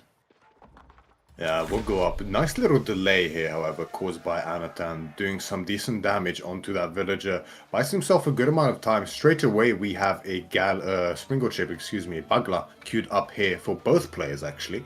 Anatan also queuing up a galley, a dhow in this case, for the Ayyubids and Abbasid dynasty on this northern pond, and CSO is nowhere near contesting this. Yeah, this is going to be really rough for CSO. Doesn't quite have the wood yet for a ram, but it is definitely an option for him. Just a little bit more wood needed. And then if he gets a ram in, he is going to be able to take that dock down. And that would definitely allow him to take over that pond for himself. Now, Anaton probably doesn't mind it as much, seeing as how he already has situated himself in that second pond and has already got a ship out there to deny CSO from getting any sort of dock up on that side. Agla is moving in towards the villager, does manage to pick it up, so already a villager down here for CSO, which on top of the economic deficit, he already finds himself under courtesy of those fishing ships from Anatan. Definitely got to sting a little bit here already. It is going to be a ram follow-up for CSO here, so I'm not sure whether that's actually enough to secure this spawn, as, I mean, if he does get this down and Anatan can no longer get up another dock, which might be the case considering those military units, then maybe CSO can actually take control over this pond entirely. Scout that is able to do some bonus damage up against the siege, up against the ram, as the scout does actually have bonus damage against siege, but the units are trying to support the ram here. Spearman up against the Desert Raider, but the damage from the Bagla looks like it's proving to be enough here in order to hold this the side now. At the moment, Bagla also firing in both directions, so it's doing damage to both the enemy Bagla, sometimes, depending on how it's positioned. And I thought a little bit distracted there, losing quite a few fishing ships, and the dock goes down to the demolition ship as well as the ram. Beautiful demo. Yeah, CSO asserts full control over that southern pond, but there is a sneak dock coming up as well from Anatan, but he's already at such a significant ship deficit here that, I'd be really surprised if he invests anything further into this pond. Yeah, I mean, this is fine, right? Like, he gets the reaction in, and maybe CSO is going to invest into another ship. He's not, but at the end of the day, it's only 75 wood for one of these stocks, so that's why these plays aren't, like, if they don't work out, it's not the end of the world for civilization like the Ayyubid or the Abbasid. Exactly, and Anatan did manage to secure that northern pond. He did lose those fishing ships and the southern pond entirely, so in a way, the economic lead that he had built is now reset, so we see at the top, Anatan just barely ahead by a villager / a fishing ship by now half or so, as CSO is going to consolidate his economy here by dropping an additional dock in order to have further efficiency on the gathering rate of his fishing ships. Yeah. On top of that, he just reached the Golden Age 1 as the Abbasid, so he's going to get an additional 15% gather speed on his economy.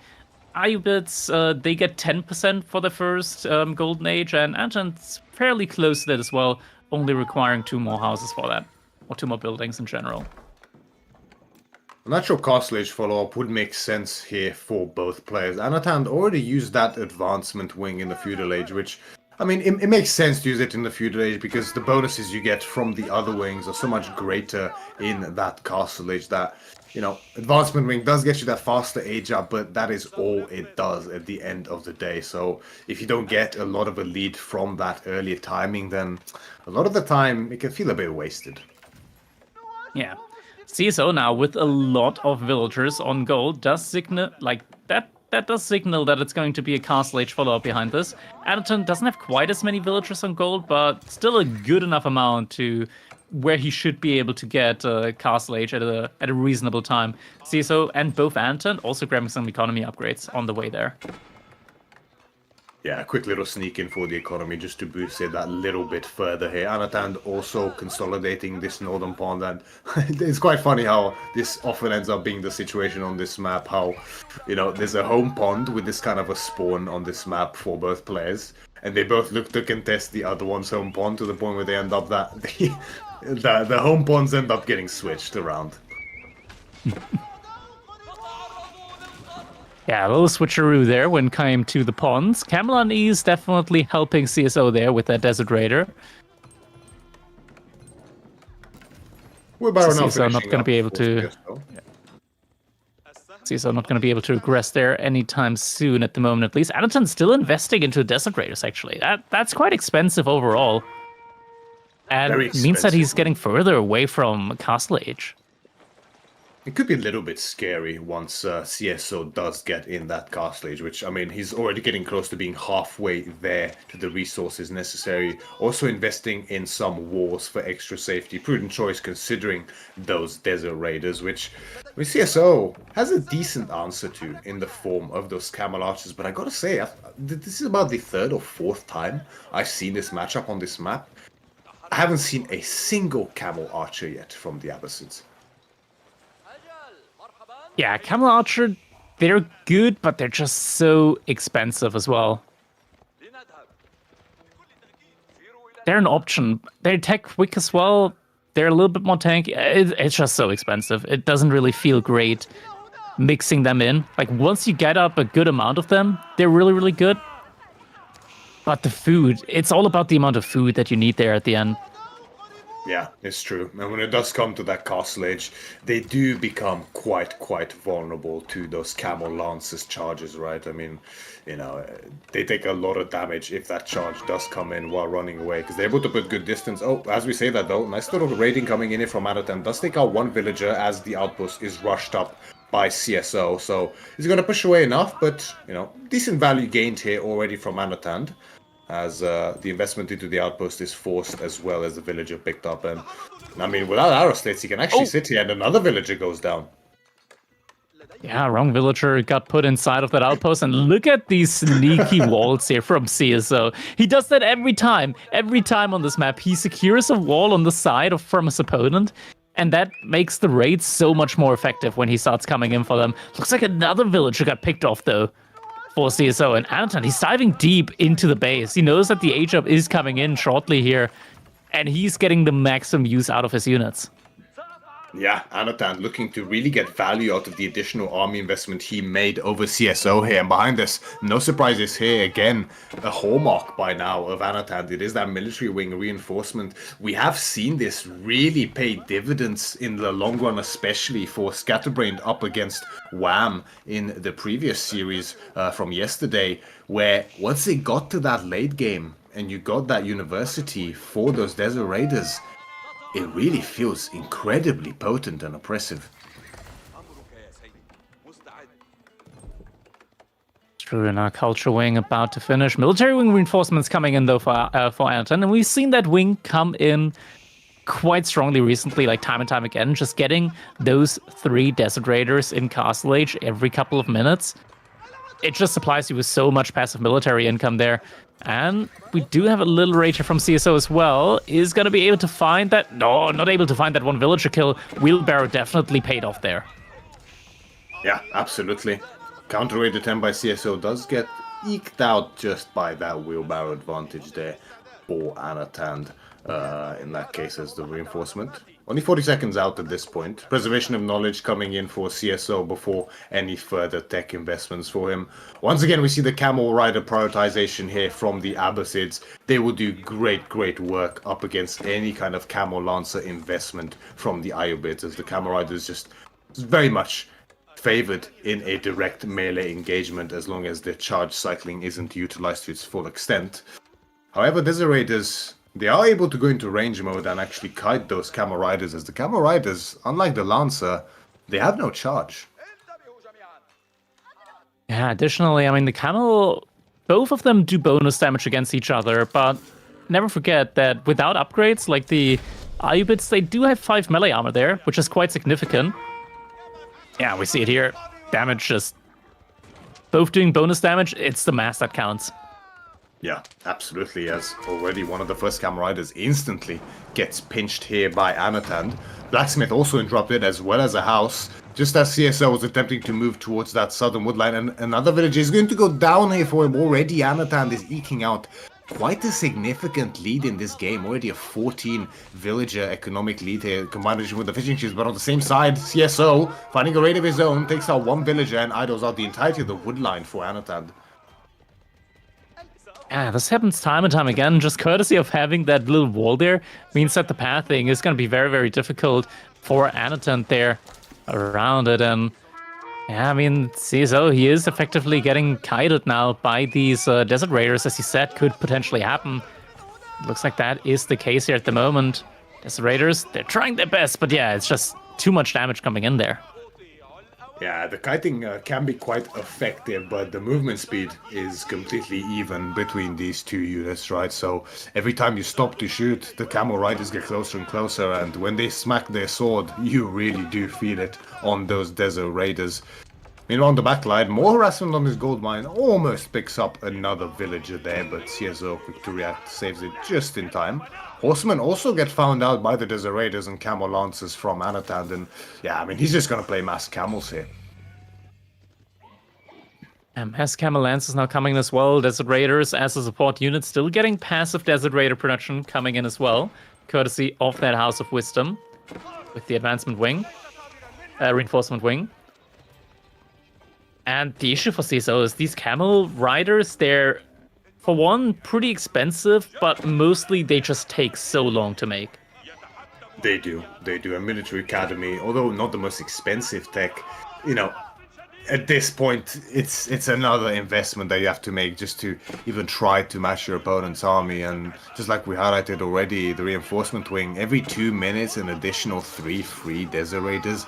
It allows the blob to build up so quickly, as we already see manifesting. I mean, you know, in Camel Lancers alone, Anatan is matching the numbers, not even counting the 16 Desert Raiders he has as well behind it. We go, fighters coming in, front line, the Camel Lancers doing their job. The back line, Camel Riders, Desert Raiders now also switching to the melee attack. And CSO feels the need to retreat now. Yeah, the Camel Riders were doing very decent work there on the front line, but the mass, as we mentioned earlier, Crackedy, is just so heavily in favor of Anatan here that it's getting pretty scary. Dervishes as well have been gathering relics behind us. No monk out for CSO behind us. And yeah, now Manjanique on the way. He's gonna look to put a siege. Yeah, I mean, infrastructure is pretty much the only thing that CSO has at the moment inside of a space. And once that Manjanique starts, like, taking down the infrastructure, the production buildings, it's going to become incredibly tough for CSO to keep producing these Camel Riders, which already take a good while to come out. Yeah, precisely. A second Manjanique at this point in time coming up for Anatan here. And, I mean, these Manjaniques, especially as they build up in numbers, with the incendiary boulders for them, they can really put a hurt onto buildings especially, but even units can start to really take a lot of damage, because notably, the damage on units is a lot lower, but the spread is massive, quite similar to an S2B's, if not more, and, I mean, it's essentially impossible to fully dodge. And these buildings taking a lot of damage now as well. Fire armor, you would think, might be able to do something here about it, but I think it's still full siege damage, and yeah, I mean, damage is being done here. Yeah, CSO has his own mosque up now to try to get some relics. He has one monk on the field. Looks like he was heading towards that western relic there, just to the west of his own pond, but I'm not sure that relic is going to get back home. Wait, we do have CSO actually with a farmstead just there above his spawn. It looks like quite a bit of activity there working just further north. Like, this is a lot of exposed economy for him. And there we go, production buildings now under fire. Anton, 11 Camel Lancers in queue here. Yeah, he's not letting up the pressure when it comes to those Lancers, especially. The numbers are looking really scary, right?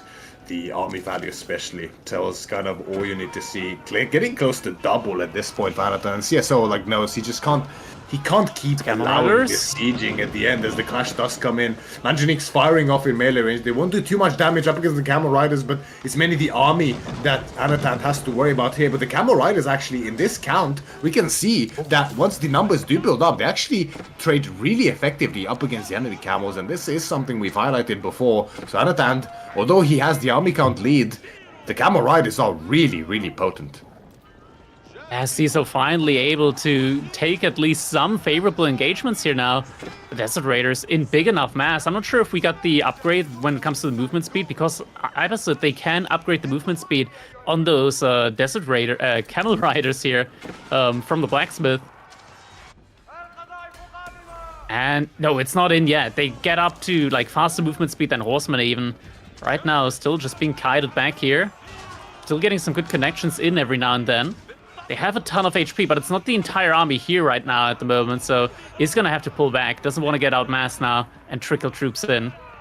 Yeah, but behind this, Anatan was ready, already two relics prepared on the dervishes in anticipation of a Wololo, as well as healing a massive amount of villagers moving for Anatan as well. I wonder what the destination is for. It is going to be the large gold vein there towards CSO side of the map. War has secured the site to the north and the gold mine itself already. CSO still just sticking to Camel Riders, which, I mean, in theory should work out, but already Anatan has built up quite the economic lead, which is starting to bear fruit. Once again, just a couple of these Desert Raiders able to just idle out so much economy. CSO behind this actually has a significant resource bank going for himself, which is very impressive considering that he's had to invest a lot into his Camel Riders the entire time, and Anaton's actually ahead in the economy. The destroyed value as well, we're gonna have just a little look there quite soon. It's like, I mean, you know, a lot of raids have been done by Anatan with these Desert Raiders, which their weakness is their lack of ranged armor, right? So much TC fire has paid off. We can see CSO ahead there by over 2,000, and that manifests itself. And CSO actually feeling bold enough to go directly for an economic wing here. And okay, yeah, this is definitely really, really bold here now for him. Addison, these poor Camel Riders, they just don't have the movement speed. Like, these Desert Raiders just always running away from him whenever he wants to take a fight. Definitely need some maybe emplacements next to these gold veins, because it doesn't feel like the Camel Riders are sufficient here in order to protect them. I'm so surprised by the lack of the movement speed upgrade that we highlighted earlier here for CSO. I mean, it could really, really pay dividends for him when chasing these Camel Archers. Clash does come in. Dervishes have been pulled as well, so the AoE healing is really going to be useful here. And yeah, that's just an immense amount of camels here. I mean, CSO invested into the age up, whereas Anatan invested into the army. And that age up, as we mentioned, the greed might be what causes CSO's downfall in this game number 4 here. As Anatan bold enough to charge directly in, and yeah, CSO knows he misread it completely. GG is cold. Anatan takes game number 4. And that means that Anatan is now on match point. Just needs to win one more game in order to qualify for the Denmark LAN in Copenhagen. Anatan indeed looking to get revenge on CSO for the 3-0 that he has been subjected to yesterday. Clearly eager to qualify himself and not need to put himself through another lengthy qualifier to do so. And in a commanding position to do so as well. Now leading 3-1. CSO needing 3 wins back-to-back with no room for mistakes in terms of a game in order to qualify himself. Yeah, is definitely going to have to bring his A game now in these next couple of games if he wants to still prevail in this tournament, in this qualifier series for that spot for the LAN event. And now we got our next game ahead of us. It's going to be Jeanne d'Arc for Anatan up against the Mongols, and this is on correct me if I'm wrong, I play these maps so rarely. Kalogger, is it? That's the one. As to how exactly you say it, I have no idea. But that is the gist of it, I'm pretty sure. And yeah, it is going to be Mongols for CSO here up against JD for Anatan. And this might be the first Kalauga game we see in this tournament, at least live, if I'm not mistaken, that I've casted where there's no House of Lancaster on play here, because they have been looking supremely dominant here. So, but that's actually been banned out straight away by both players. Being said, though, we are going to be seeing the Mongols here, and Mongols historically have been really, really good on Kalogger as well, just with those Mangadai being able to pressure on the sides, because this map is incredibly difficult to wall off. Antant here going to be playing with JD, and that one I'm honestly not 100% sure about it when it comes to how this one should be played out. It should be quite interesting because, just like you mentioned, Mangudai here, a lot of value to be gained, because those wood lines, notably, there is no safe wood line on this map, Crackedy, as you might know. It's just not in TC range. You have to go so far out to the wood, and that is exactly where Mangudai, in combination with the Khan's Hunter's range as well as the Falcon, giving them ridiculous vision over the wood line beyond any kind of natural terrain or wall for that matter, allows them to really shine. However, JD, one good thing about this map for something like JD is that even if you get yourself tower rushed, there is always, I believe, a safe gold behind your base as well. That's true, and potentially, like, get an outpost there and you should be set up. So tower rushes definitely should be less of a threat here overall, I want to say. Like, in general, when you find yourself on a map where you get golds on opposite sides of your base, that's where you're fine with getting tower rush, because typically it delays your opponent more than it does delay you. And it looks like we're ready for the potential match point now here for Anatan up against CSO. We're jumping right into our game number 5. Here we go. In the lower bracket finals of the Masters of Steel Qualifier number 2.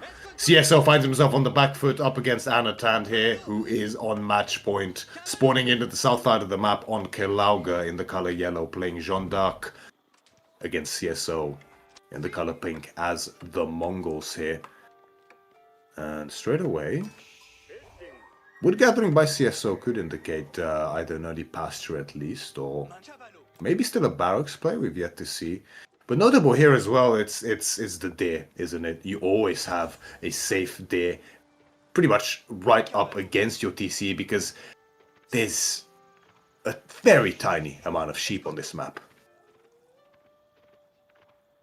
Yeah, a tiny amount of sheep, but having these starting deer means that you're starting off very, very strong when it comes to the economy.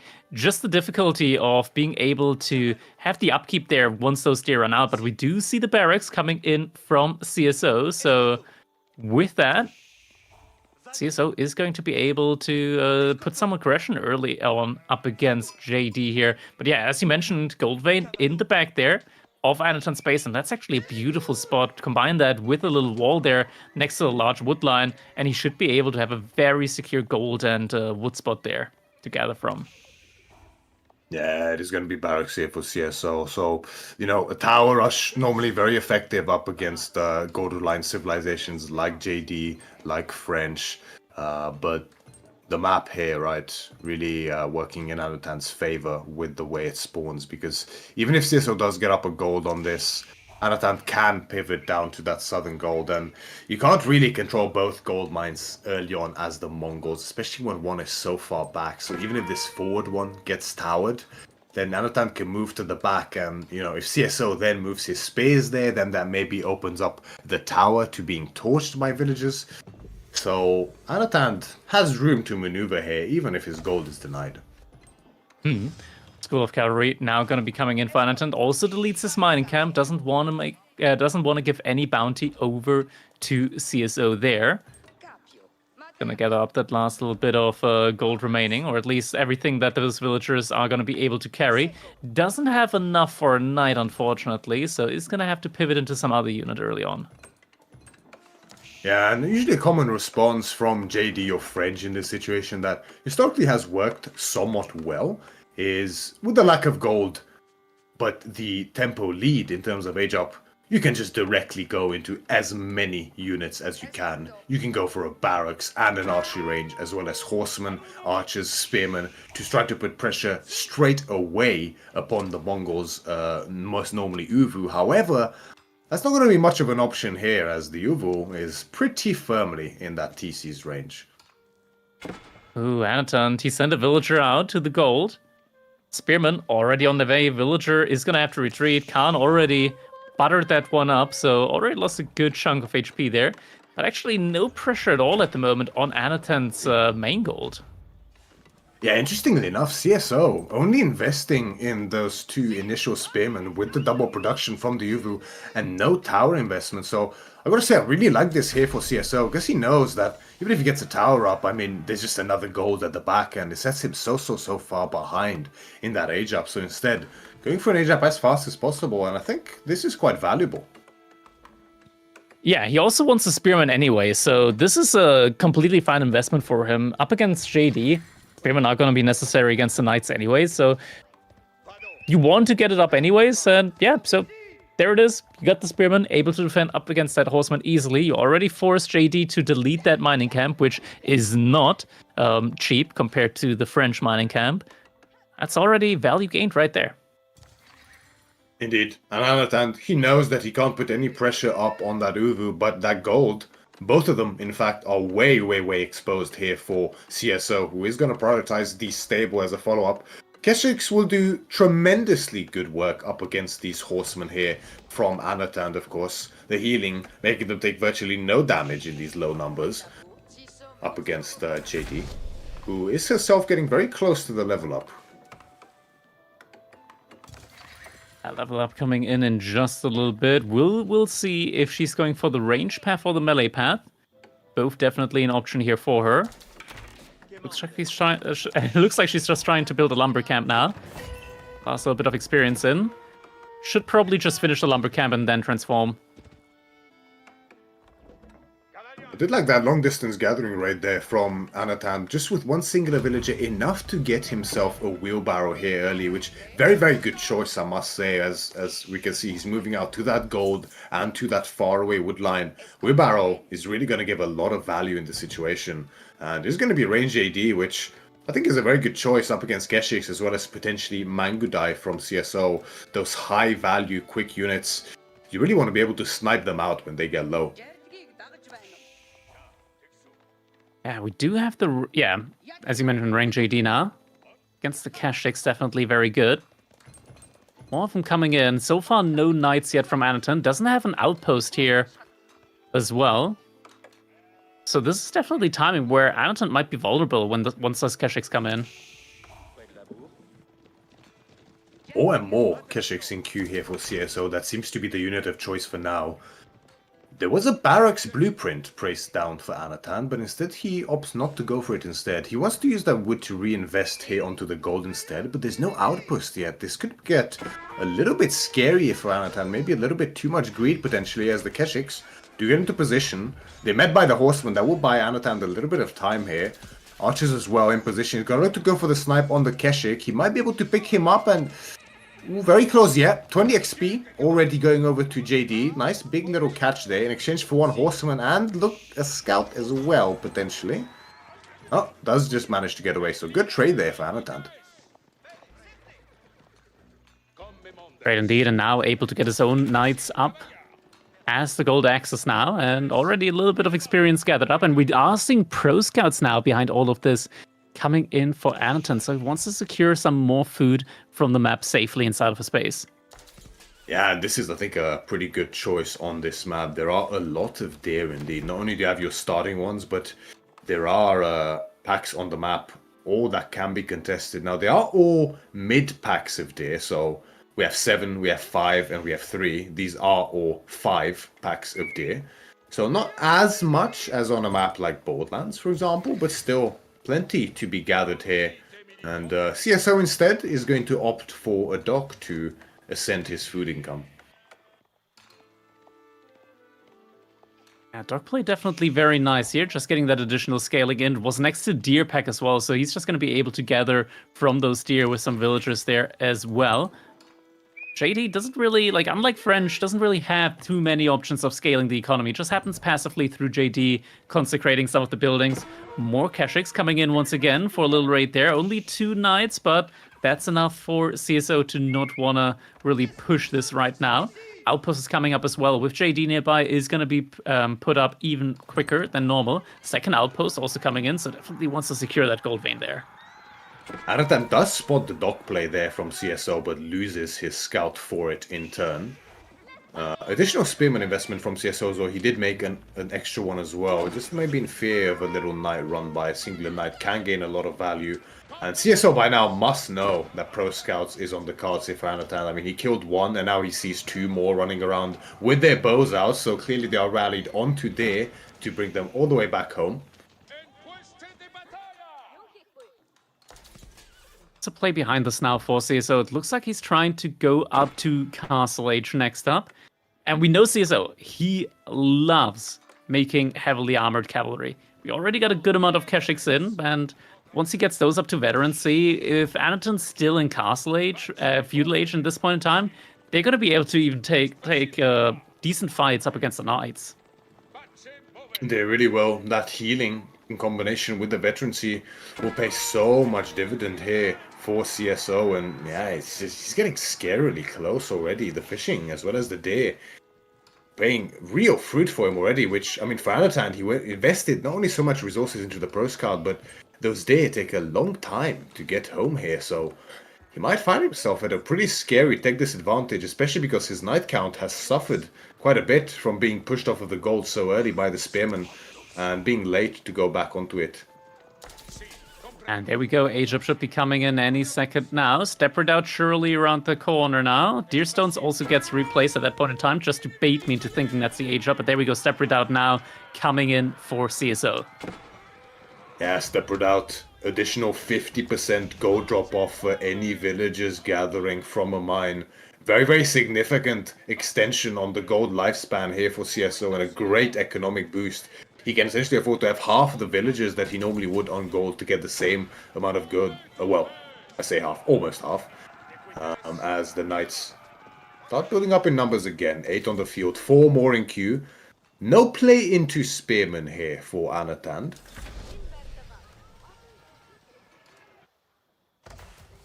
No spearman anywhere at the moment. He's just adding in more and more of his own Royal Knights now. 3 more in queue. Another stable is being added. Consecration up on all of these stables so far.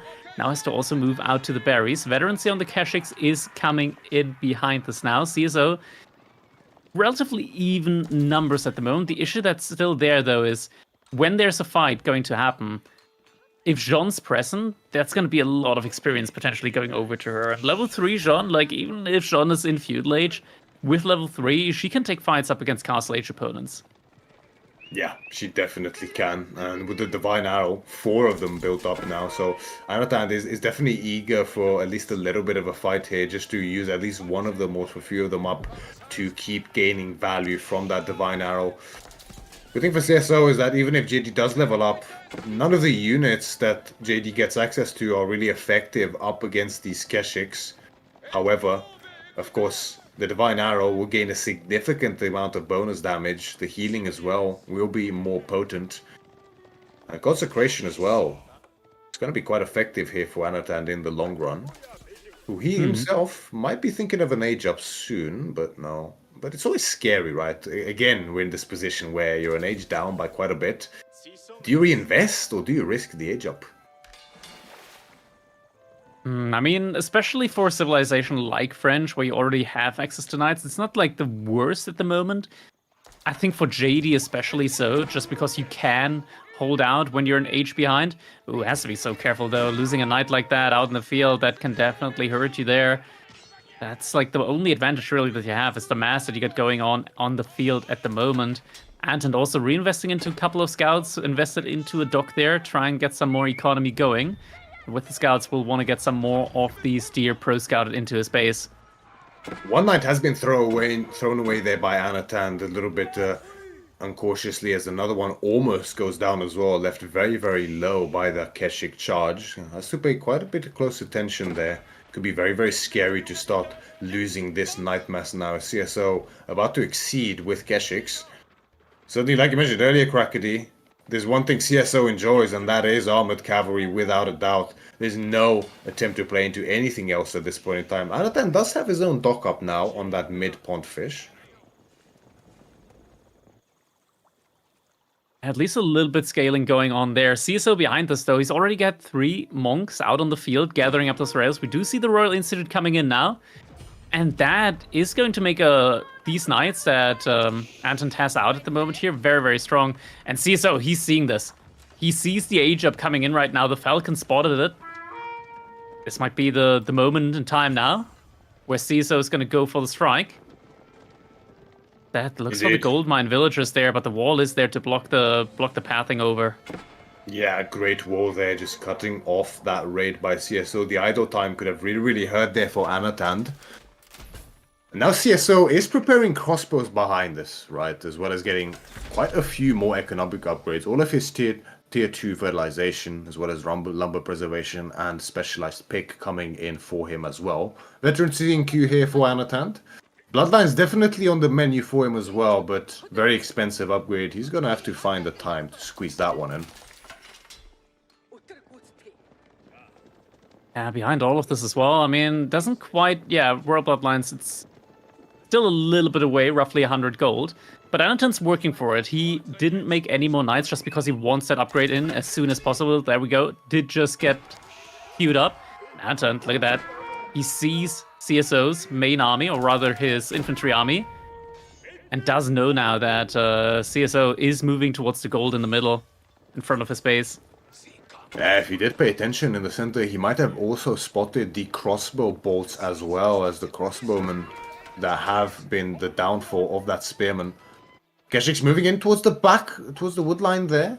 Idling it out. I'm not quite see if anything fell. Maybe a couple of villages. No villagers went down so far in the game. Oh, yeah. So nothing went down there. Starting to get really scary now for CSO. Sure, he's got a lot of Keshik's, but these knights from Anatund with Royal Bloodlines, they're just built differently. CSO, though, building up a good amount of spearmen. Is it going to be enough, though? Because these knights have 310 HP. More raids, though, coming in. Like, this is just causing idle time. CSO, he's making sure that Anatund cannot move out of his base. Exactly. Buying himself more and more time to build up this crossbow and spear mass behind this. Anatund long gathering these there all the way with the scouts from CSO's side of the map. Does not get spotted out by CSO. That's a lot of extra food coming in here for Anatund. Definitely needed, as with the Royal Institute, there's no guild hall to fall back on. And CSO's food income actually starting to suffer a little bit here. Yeah, the food income for CSO hasn't been that great for a while now. It does have great gold income courtesy of that step redoubt, but even there, Anatund's got a matched when it comes to that. Maybe... I don't think he's got a lot of pastures yet at the moment. He's just moving around a lot with the villagers, but there we go. Now Anatund, he's in a position to start annoying CSO a little bit there on his economy there. Yeah, big charging coming in from Anatund to try to challenge this central gold mine here from CSO, but behind the Keshiks, he sees the spearmen, he sees the crossbows, he knows. He can't linger there for very long. Anatund's still investing more and more into these knights. If we get to the point where Anatund has an even knight count to the spearmen and the crossbows combined, it's probably the point in time where he can start taking just about any fight, because during that fight, JD will be able to level up right now as well. In theory, Anatund, he could start capturing a sacred site with JD. That would just get her a lot closer to the level up as well. Yeah, definitely. Anatund, however, a distinct lack of blacksmith upgrades behind this as well, right? I mean, no undermesh, no bloomery. Nothing really to help offset the counter units that CSO is making towards him. Sure, Bloodlines is great, but undermesh especially really, really important up against these Arbaliteria. And this, the Pro Scout still working, bringing in those deer. But Anton's food income has plummeted quite a bit now as well, so it's probably not deer currently that are fueling his economy. At least not that many. Yeah, the day is slowly starting to run out, and I mean CSO is also doing a decent enough job of denying some of them. Several scouts have went down this game already, and CSO himself is gathering a fair few of the day as well. CSO, though, is starting to build up a pretty scary amount of spearmen as well as crossbowmen, and I mean, Anatan is just sticking to his guns, right? It's still knights and nothing else for him. He feels like, at this point, he just has to commit to this play or risk falling even further behind. Absolutely true there. This could still work out for him, though. We've seen this time and time again with JD, just going for this knight-only army composition. Just enough value with those Royal Bloodlines. As long as Royal Bloodlines is in, anything is absolutely possible here in this one. But yeah, as you mentioned, like the Spearman count up to 43 now. It's starting to become really, really scary. CSO also making use of that prayer tent there with the bonus aura around there for the pastures. And yeah, that's a big army. Anton's gonna see it now. Goes for the charge, but has to back off. Yeah, hesitant to commit, especially with the double Springald emplacement as well on the Zarspos. Definitely a good choice not to go, but it was a distraction actually, as behind this, 2 knights getting a fair bit of value. 3 villagers have gone down, as well as a lot of idle time caused behind this for CSO. And that attempt, I mean, that's the thing with JD, right? She's even better at just massing knights non-stop like this than French, courtesy of that consecration, but another charge comes in. However, Brace does pick up 2 knights and then 2 further knights also fall. Oh no, the gold. Retreat. And the gold gathering here for Anatan gets discovered, and JD is still somewhat relatively far from level up, right? The fight has to go on for a fair few seconds here for her to level up, and God, there's so many villagers here exposed for Anatan. That's pretty much half of his economy here, just not working. JD does level Knights up. are all going down. The fight is terrible for Anatan. The knights, all of them go down so quickly. There's no way. The villagers are going down as well behind this. Anton, no more gold access for him, and GG comes in. CSO able to secure another point on the scoreboard. Now 3-2 and 1 step closer to his own potential match point. Yeah, I mean, this knight strategy here from Anatan with JD, it can sometimes be really scary and very effective, but it does rely on, you know, stretching out the opponent's army on different sides and constantly dwindling the mass of crossbows, dwindling the mass of spears over time to the point where eventually you just have such a severe knight advantage in terms of mass over their mass that you can just charge in and completely envelop them and win the fight decisively. But CSO sticking to his guns and not really moving out prematurely, doing a good job with the outposts there at the front, just waiting for that mass to build up, getting his upgrades and just biding his time, knowing that I'm building the right units, and as long as I don't overextend, I can take this fight eventually pretty handily. Yeah, CSO probably definitely one of those players that just knows that strategies in and out and knows how to react to that. Knows that if he just like annoys Anatan, keeps him inside of his space for long enough, he's gonna be able to mass up enough spearmen and enough crossbows just to be able to deal with just about anything that Anatan could throw at him there. Exactly right. And does so to great effect as CSO picks up a much needed win in this series. Desperately needed to stay in it, right? 2-3 now in favor of Anatan still. So CSO on his way to making a comeback here, but still quite a while to go, right? 2 more games. Can't afford to make any mistakes. Yeah, no room for mistakes here. Next up, we're going to be seeing Ruse for Anatan up against the Order of the Dragons. And this map, I can't actually tell from the screen. This is one of the newer maps that we got with the DLC, I believe. I think this must be Carmel, it looks like to me, right? Is it Carmel? I think the picture is incorrect. The picture is not actually Carmel, but the map is Carmel. I'm pretty certain. But you know, I think Anatan is feeling pretty happy with this situation here. Ruse on Carmel. It is an incredible pick on this map. Yeah, 100%. And looks like we're all ready to go into our game number 6. So let's just jump right into this one as we're getting closer to the finalization, to the conclusion of this set. Anatan still on match point. CSO now one step closer to match point of his own as we're witnessing Anatan, VS Anatan, playing the Ruse here in the color yellow up against CSO from Team Elephant in the color orange, playing as the Order of the Dragon, and it is indeed here on Carmel. Lots of sheep, lots of food on the side, but most importantly, a lot of deer, which both civilizations wouldn't mind pro scouting for sure.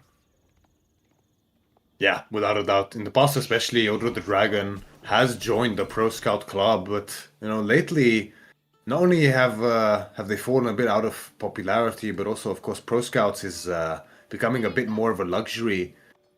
Not as many civs tend to go for it so much if they don't have a bonus for it, which some civs in the game do, notably Jushi China, of course French JD, a couple of others in the mix as well.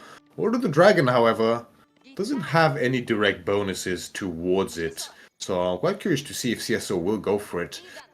But Ruse on this map is an incredibly potent pick, courtesy of those deer, as they are on most maps, really. And I mean, of course, Anatan did lose the last game, so it was his map pick, and he is done wasting time as he picks what is essentially his strongest map and civ combination here in CSO. I must say, he has a mountain to climb ahead of him in this matchup.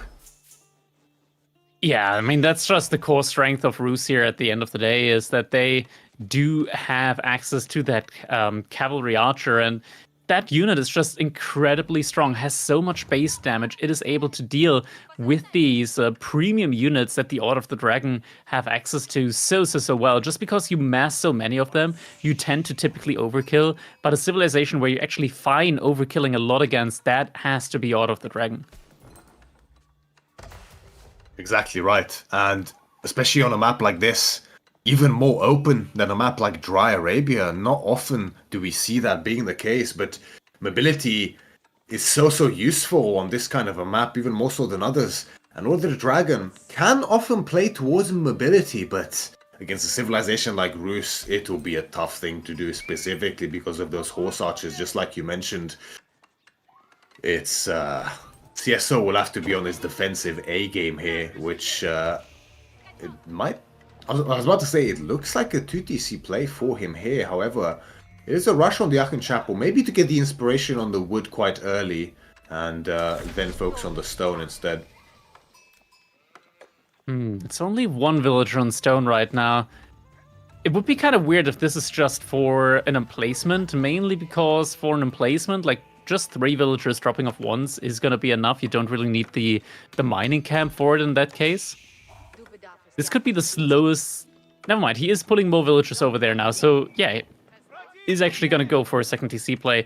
Makes a little sense because you also have the boar there next to the deer, so you can maybe secure a boar and the deer with a single second TC. Yeah, exactly. I think 2TC can be a little bit underexplored on this map, right? You do have so much food pocketed together, usually quite safely in the corner of your base here on Carmel. However, as we mentioned, the openness of the map can often make defending that TC in the mid-game especially somewhat difficult and leave you open to raids, as your larger economy can often be left exposed, walling especially difficult on this kind of a map. But also the gold access can be a really limiting factor, as every single gold mine on the map only contains 1600 gold, with the exception of that central large 8000 gold vein. Yeah, that's right. It means that you have to really often just run away, like run around from gold vein to gold vein, as they do expire very quickly. Now, Ruse, they obviously have that luxury with the high trade house, with the hunting cabins, just overall being able to generate a lot of gold that way. But also Order of the Dragon, if they manage to secure some relics with the Ragnar's Cathedral, they also have means of generating a lot of gold. Then again, though, in this matchup, it is probably not as common for Order of the Dragon to really secure a lot of relics in this situation, especially since nowadays, Order of the Dragon, they much more prefer to go for a Burgrave instead of a Ragnar's play there. Exactly, Burgrave Palace, affording so much value for Order of the Dragon, so many resources saved. Similar to what you mentioned earlier about JD, the more you spend, the more you save with the Burgrave Palace. for the Order of the Dragon. Anatan straight away spots the TC, which is somewhat to be expected here from Order of the Dragon, right? We have seen them pretty much every game they've been played competitively here in recent times. They have opted for that second TC play. Of course, they have notable defensive bonuses enabling that to be even more possible than other civilizations. Emergency repairs, of course, difficult to break through with any kind of aggressive play, as well as cheaper emplacements on outposts, making it easier on the defensive as well. Yeah, exactly. And Annotant, he is working on that fast castle age, not going for professional scouts here. Means that the castle age timing is going to be very, very solid for him. I mean, he saw that his opponent isn't going for professional scouts, and with the amount of deer that he start off with here, he knows that it's not needed for him to go for professional scouts. Instead, he's going to get a much, much quicker high trade house timing here. Yeah, exactly right. And this is something we have seen a little bit more of recently on maps with a lot of food, especially like Carmel, and especially if a great sheep advantage is gained, for example, on Boldlands. Rooster is often skipping pro scouts entirely and just getting it later or not getting it at all, instead favoring that earlier castle timing, getting the gold in nice and quick from the high trade house, and it is looking to be a very juicy one here for Anotand, as well as the relics, which Ooh, yeah. I don't think CSO is in any position to contest. Oh man, yeah, this is gonna be a great one here for him. Anotand also has enough resources to immediately drop a monastery, and he did initially start making a stable, but yeah, monastery might be just the better play here for him. Nope, instead goes for the archer range, at least a couple of cavalry archers just to harass a little bit, but CSO does have the defensive outpost on his gold, so should be fine there, and also not too far from his own age up here. 6-minute age up timing for Roos. 7-minute finished on the landmark. An unprecedented speed here for Anatan, courtesy of that golden gate, as well as the hunting cabins, and of course the food gather from those initial deer. We are preparing just to see. We're waiting for the tick soon. It's gonna climb up quite rapidly in a bit for the high trade house. And I do wonder, actually, could we take a look at that boar in the north there from CSO's base? Is that stuck on a cliff? Oh no. Oh, it's accessible. Oh. Yeah, it's an accessible one. He's just, he has got a good view. For him. Oh. He's able to look quite the distance there. But yeah, we do it's teasing have us. that early monastery coming in, and Burgrave Palace now coming in for CSO. Yeah, nice and close to that second downside. Ooh. 160. Two relics. gold. Two relics, and on top of that, 350 food every 45 seconds worth of deer coming in as well. This landmark is disgusting. And we don't even have tier 2 bounty yet in for Anotand here, so that number will spike up even further in mere minutes here for Anotand, as if it didn't give enough already.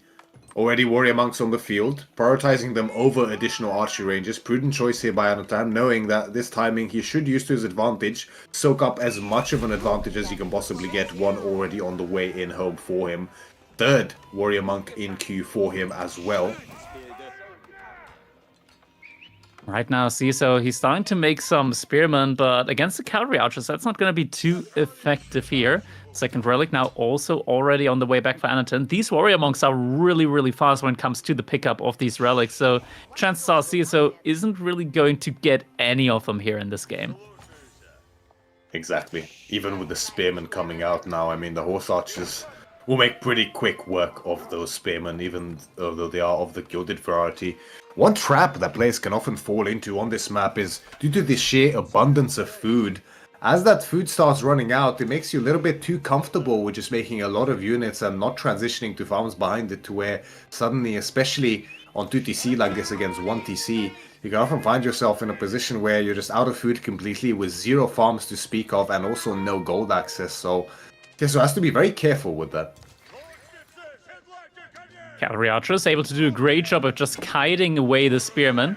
Have to be careful though, because this is a gilded spirit. Okay, goodbye health bar. Yeah, able to two-shot these horse archers if they do get in range, so definitely Anatan has to be on point with his control and kiting if he doesn't want to throw away these horse archers early, which definitely is something he wants to avoid. They aren't the most expensive unit in the game, but they are up there, and I mean, behind this, you know, the Rus economy is no laughing matter without a doubt, but CSO is on 2 town centers and already has a pretty healthy villager lead behind this. Eventually, he will outscale Anatan at this rate if enough time passes and not enough damage is dealt by Anatan. And the cavalry archer mass, it's just growing quite rapidly here. Also some knights being added. Just to maybe go for raids, have a little bit of additional front line. Yeah, really useful to have that front line of those veteran knights here for the Rus up against what is likely to be a heavy horseman investment here from CSO, and that looks to be the case with 1 on the field already, 3 more in queue for him. Very dangerous up against the horse archers, these horsemen, as once they do get in range, they do a tremendous amount of damage. But as you mentioned earlier, Crackedy, often the overkill can be one of the downfalls of horse archers, but against OTD, that's much less of a problem. Exactly. Now we're starting to get to these bigger masses now. 13 cavalry archers, base damage of 12 per hit. And able to find some villager kills here as well. Yeah, the thing is, like, the TC covers only so much, right? Especially with the reduced range on the arrow slits nowadays. That boar is pretty nice and close, but this idle time is building up. 3 villager kills already here for Anatan. Double sight lock in, 5 relics in for him. I mean, we can see the income. I mean, Anatan is firmly in the lead. Tons of resource here for him, especially gold-wise. And CSO, he's not making any range units at all at the moment. He's just relying on those mass horsemen. But yeah, that doesn't really work out too well here for him, as those cavalry archers are actually able to just absolutely tear them apart behind this. We do see Anatan now producing some additional scouts. The pro scouts probably on the menu for him now at this point in the game, where he will want to start just collecting all of these deer and put them safely underneath his TC, where he can, you know, warm them up, bring them inside. They're cold outside, so better to just have them be in your base, warmed up for you. Nicely prepared that way. Exactly. No risk at all from those horsemen raiding on the flanks if you were to move out with hunting cabins on the day. Instead, bring them back home nice and safe. And I mean, Anatan can so easily just add a second town center behind this as well to keep up the scaling and not fall behind any further whatsoever. Another raid comes in, causes idle time on the villagers. Decent wrap around with the gilded horsemen here from CSO. Picks up a few of the horse archers really quickly. Nice pickup here from CSO. He's going to sacrifice some units, however, but actually a lot of horse archers going down here.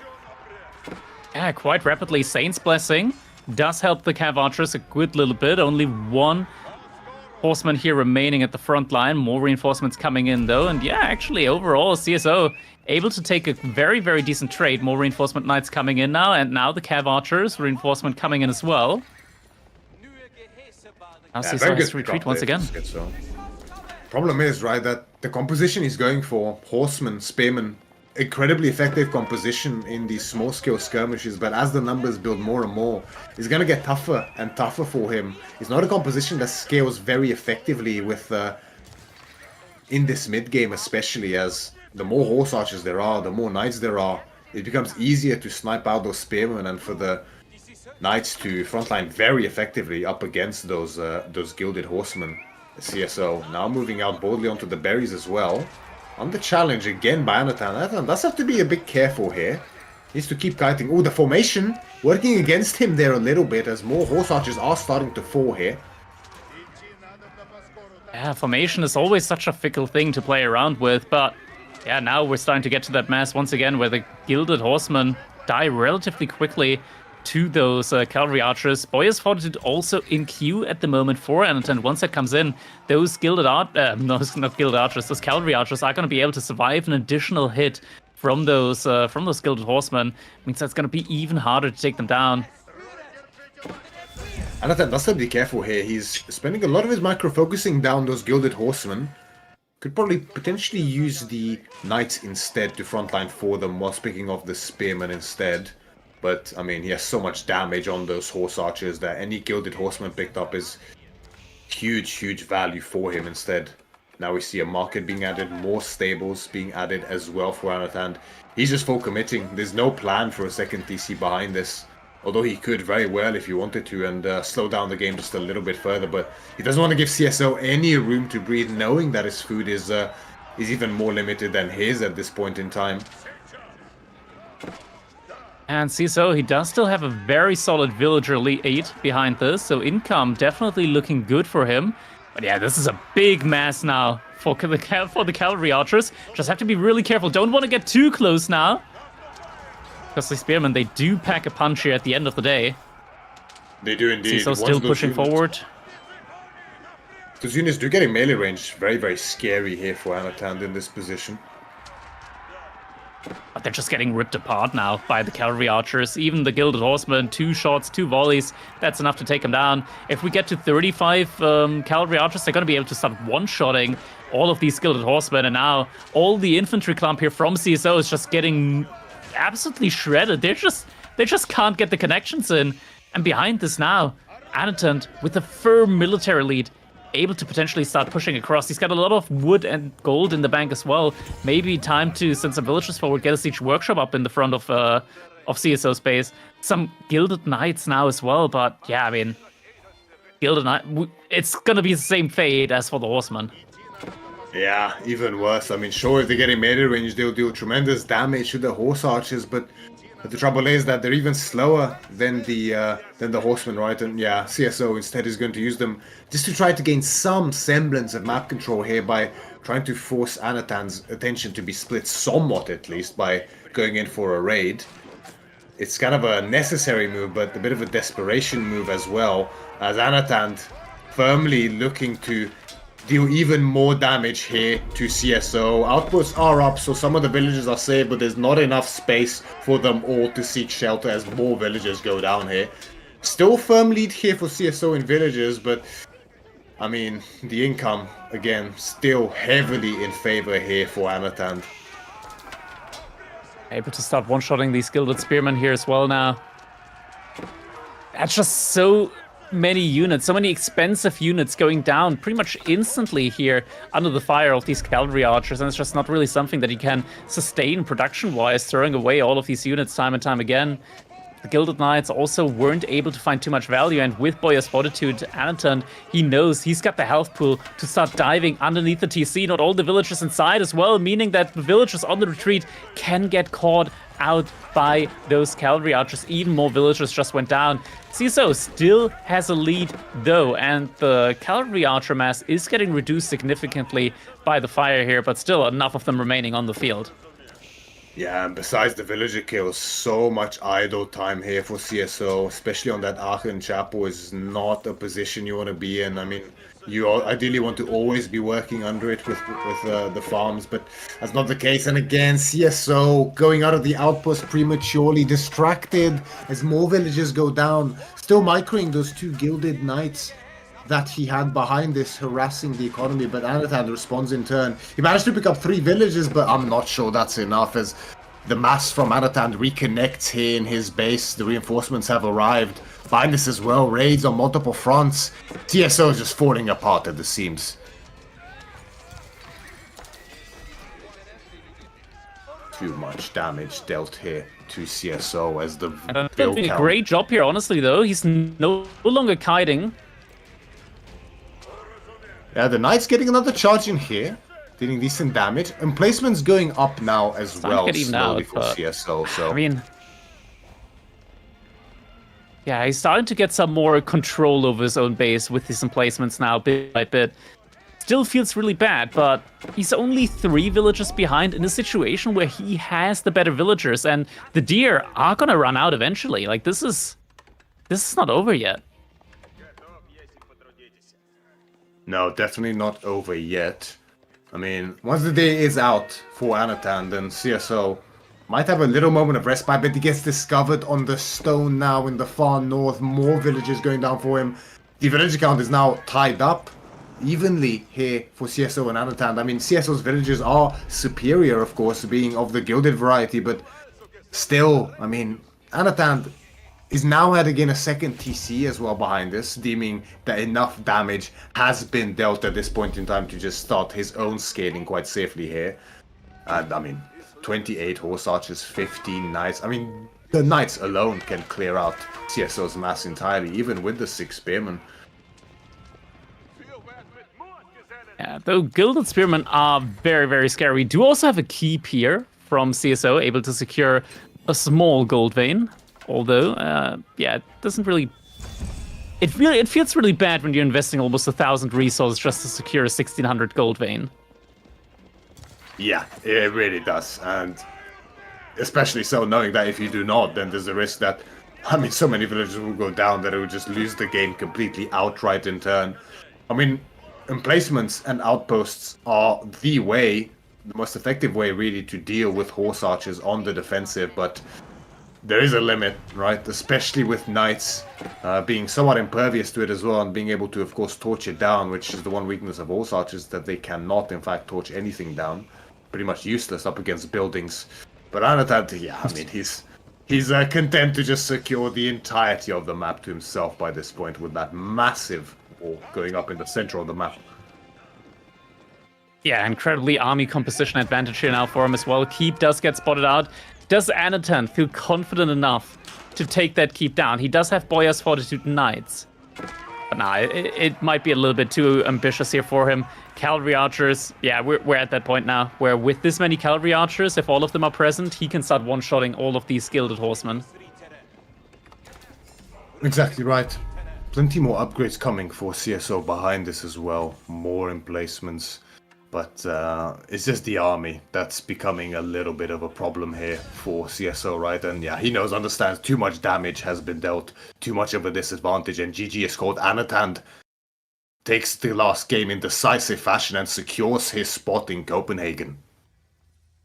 That's right, your champion for today with the ticket is going to be Anatand. 4-2 up against CSO. Now, CSO, he did a great job, I want to say, for sure, in this tournament. Early on, I mean, also taking a set off Anatand, but now in this one, Anatand, he got the revenge games in, winning this one 4-2. Indeed, Anatand taking revenge once and for all here up against CSO, taking him out 4-2 in the lower bracket final. And nicely done, especially in this last game, utilizing Reese's strength to its full advantage. He had enough of the games for sure, and takes Carmel to the victory here. And big congratulations to him for sure. And it does seem like we may have shortly an interview on our hands with our grand winner. All right, it's being produced. It's in production at the moment. We're trying to get the camera feed for Anatand in as well. So just a couple of moments, and then we will have Anatand here for an interview, for his winner's interview, as he can be very proud of himself today, right? Like being able to secure that ticket to Copenhagen, to Denmark for that LAN tournament. Definitely going to be very, very nice to have him there. I'm definitely looking forward to it. How about you? Oh, absolutely. Not only looking forward to seeing, previously familiar faces, but new faces as well. Anatand amongst them especially as well, right? Very, very exciting time to be a part of AOE4. Going to Copenhagen, it'll be, I can't wait, it'll be so good. And there we go, Anachad himself. Congratulations, you're through. You made it. You're in the Copenhagen Master of Steel's LAN tournament. How are you feeling, man? Yeah, I feel like, I don't know. I'm happy, but I feel bad for CSO. Like, he played so well, like, whole qualification, right? I feel like he did indeed, yeah. Yeah, very well played by CSO, but definitely has to be like a load off your shoulders as well. And let's not forget, this is not the end. There's still one spot for the tournament up for grabs. So CSO, he still has the opportunity to make it all the way to the Master of Steel's tournament. And just once again, like, big congratulations. I'm very happy for you. I'm covered in sweat. Oh, I'm just, wow. I don't wanna show my, like, I will not do it. It's just crazy. Yeah, like freaking CSO, he just, he make me try so hard. Like, I was a bit mad after crash, but I mean, it's just life, right? And it still turns out pretty good for me, right? Because at first game I was like 15 ships, and I felt it's good position. I want to actually talk to you about that first. Sorry, I do actually want to talk to you about that first game because we did see you open up with the Byzantines with the Hippodrome build 2 times in a row. Is that something that you practiced before? Because that is something that's like that was a thing for like a solid week until people were like, nah, let's go back to Grand Winery. But you did that 2 times in a row there in 2 different situations, obviously. Was it something that you practiced, and was that something that you have like experience with, and what's your opinion about it? Yeah, I tried in custom games, like, yeah, I feel like New Byzantine kinda struggle versus Dark Age rushes, right? So yeah, like, I tried to do something. I think just mining stone and go for useless mark not working, right? You have to invent some stuff to make it work. But when I saw like how he's gathering gold at after remake, I was like, like I'm scouting his gold, I'm expecting Berg, and he like wrote to me, "You're a kind man. Thank you for remake." I'm like, "Oh man, where is your Berg, my friend?" But yeah, whatever. Yeah, it's one of those things, right? Because if you started on berries, and especially if you go for Hippodrome, the outpost loses a lot of value, right? It's not as worth it anymore. I'm wondering about your take on because CSO seems to be the Night King somewhat nowadays, right? He's really making a bit of a reputation for himself as that. Do you think it's a really effective playstyle when utilized in this way, or is it something that once you really learn to play against it, kind of falls off somewhat, or is it like secretly OP maybe? I think it depends on map pool. Like at maps like Boland or Carmel, yeah, I feel like you can't really do anything. But maps where you can just wall off yourself, it's easy to deal with. That's why I think he banned Coastal Cliff, right? Also, like after I lost to him 3-0, I was like spending whole night trying to figure out something. Like all his draft in previous matches was like Lancaster Japanese, like first picks, and I like, oh, maybe I should ban it because I feel like he's a bit short on Civ pool, right? So I tried to gamble, let him HRE and Templars. Right. Yeah, it was a bit surprising, especially like in this last game, because he still had access to Zhu Shi, right? Which is obviously a great pick on Carmel, but he opted for his last pick, which is OTD instead. That definitely surprised me somewhat as well. Yeah, I was surprised as well. But he probably practiced it matchup. I feel like if I go for Pro Scouts, I might be dead, yeah? Because his timings are crazy. But I skipped Pro Scouts and was able to get 5 relics. If I'm going Pro Scouts, typical Rus play, I feel like I will not get 5 relics and I will be in trouble. Yeah, 100%. I mean, that timing was really, really great there with the Rus. I know the times myself and just was like, okay, yeah, without Pro Scouts, this is going to work out. And you actually managed to make it work there. So very, very well played overall. And man, I'm just want to say, man, I'm so happy to see you at the LAN. Yeah, now will be next fight with Visa, yeah? I have a pretty good chances thanks to my team, thanks to Steel Series, thank you to Whamen, but yeah. It still will be a tough fight. Hopefully I will win. We'll make it work, surely. It'll be a best of 7 against the Visa, right? That's a tough one. Yeah, I'll just say as well, because I didn't get to say it, massive congratulations, Anatan. Hard-fought victory, and your hard work has paid off, and you made it. And I myself, just like Crackedy, are really looking forward to meeting you. Yeah, I'm really happy. Thank you, guys. I can't speak even. Yeah, my brain just melted after all these nights and control groups. It was painful to play, guys. Yeah, don't recommend to learn this experience. It is really late into the day, so we don't want to hold you up too long, just because, I mean, you got to be exhausted right now as well, right? Like, as you mentioned, like, the sweating, this set as well, it's been very close. Like, all of these games that you played against CSO today, they were all very, very action-packed, very close, no inch given, both players just, like, fighting nail and teeth here. So once again, thank you so much for the game, Sanatant, and we are going to conclude this show now as well. Thank you guys so much for watching. Master of Steel here. We still have one more qualifier round going on for one last spot, so definitely make sure that you will tune into that one. And we got Whamen here now as well, a wonderful tournament organizer here with us in the podium. You're muted, by the way. Again, we get a bit of a lip reading maybe until There we it's go. figured out exactly why that is the case. No, they can't hear me, but the There we stream can. Sorry, guys. I had to press 3 Oh. different buttons to actually get there because I'm the button presser now, and I was secretly whispering to them the whole time. So I just wanted to say congratulations to all our boys who made it so far. It has been an absolute blast. Next week we will be live on Steel Series' channel, so guys, please go give them a look-see, as we will be going over there, converting to the SteelSeries way of life. And until then, you guys can keep watching here during the week. We will be covering some of the games that happen in the earlier rounds, because this one is the last shot. So thank you all for watching, and thank you to my wonderful casters, and congrats again. We'll see you guys next week. Bye. See you then. See ya soon.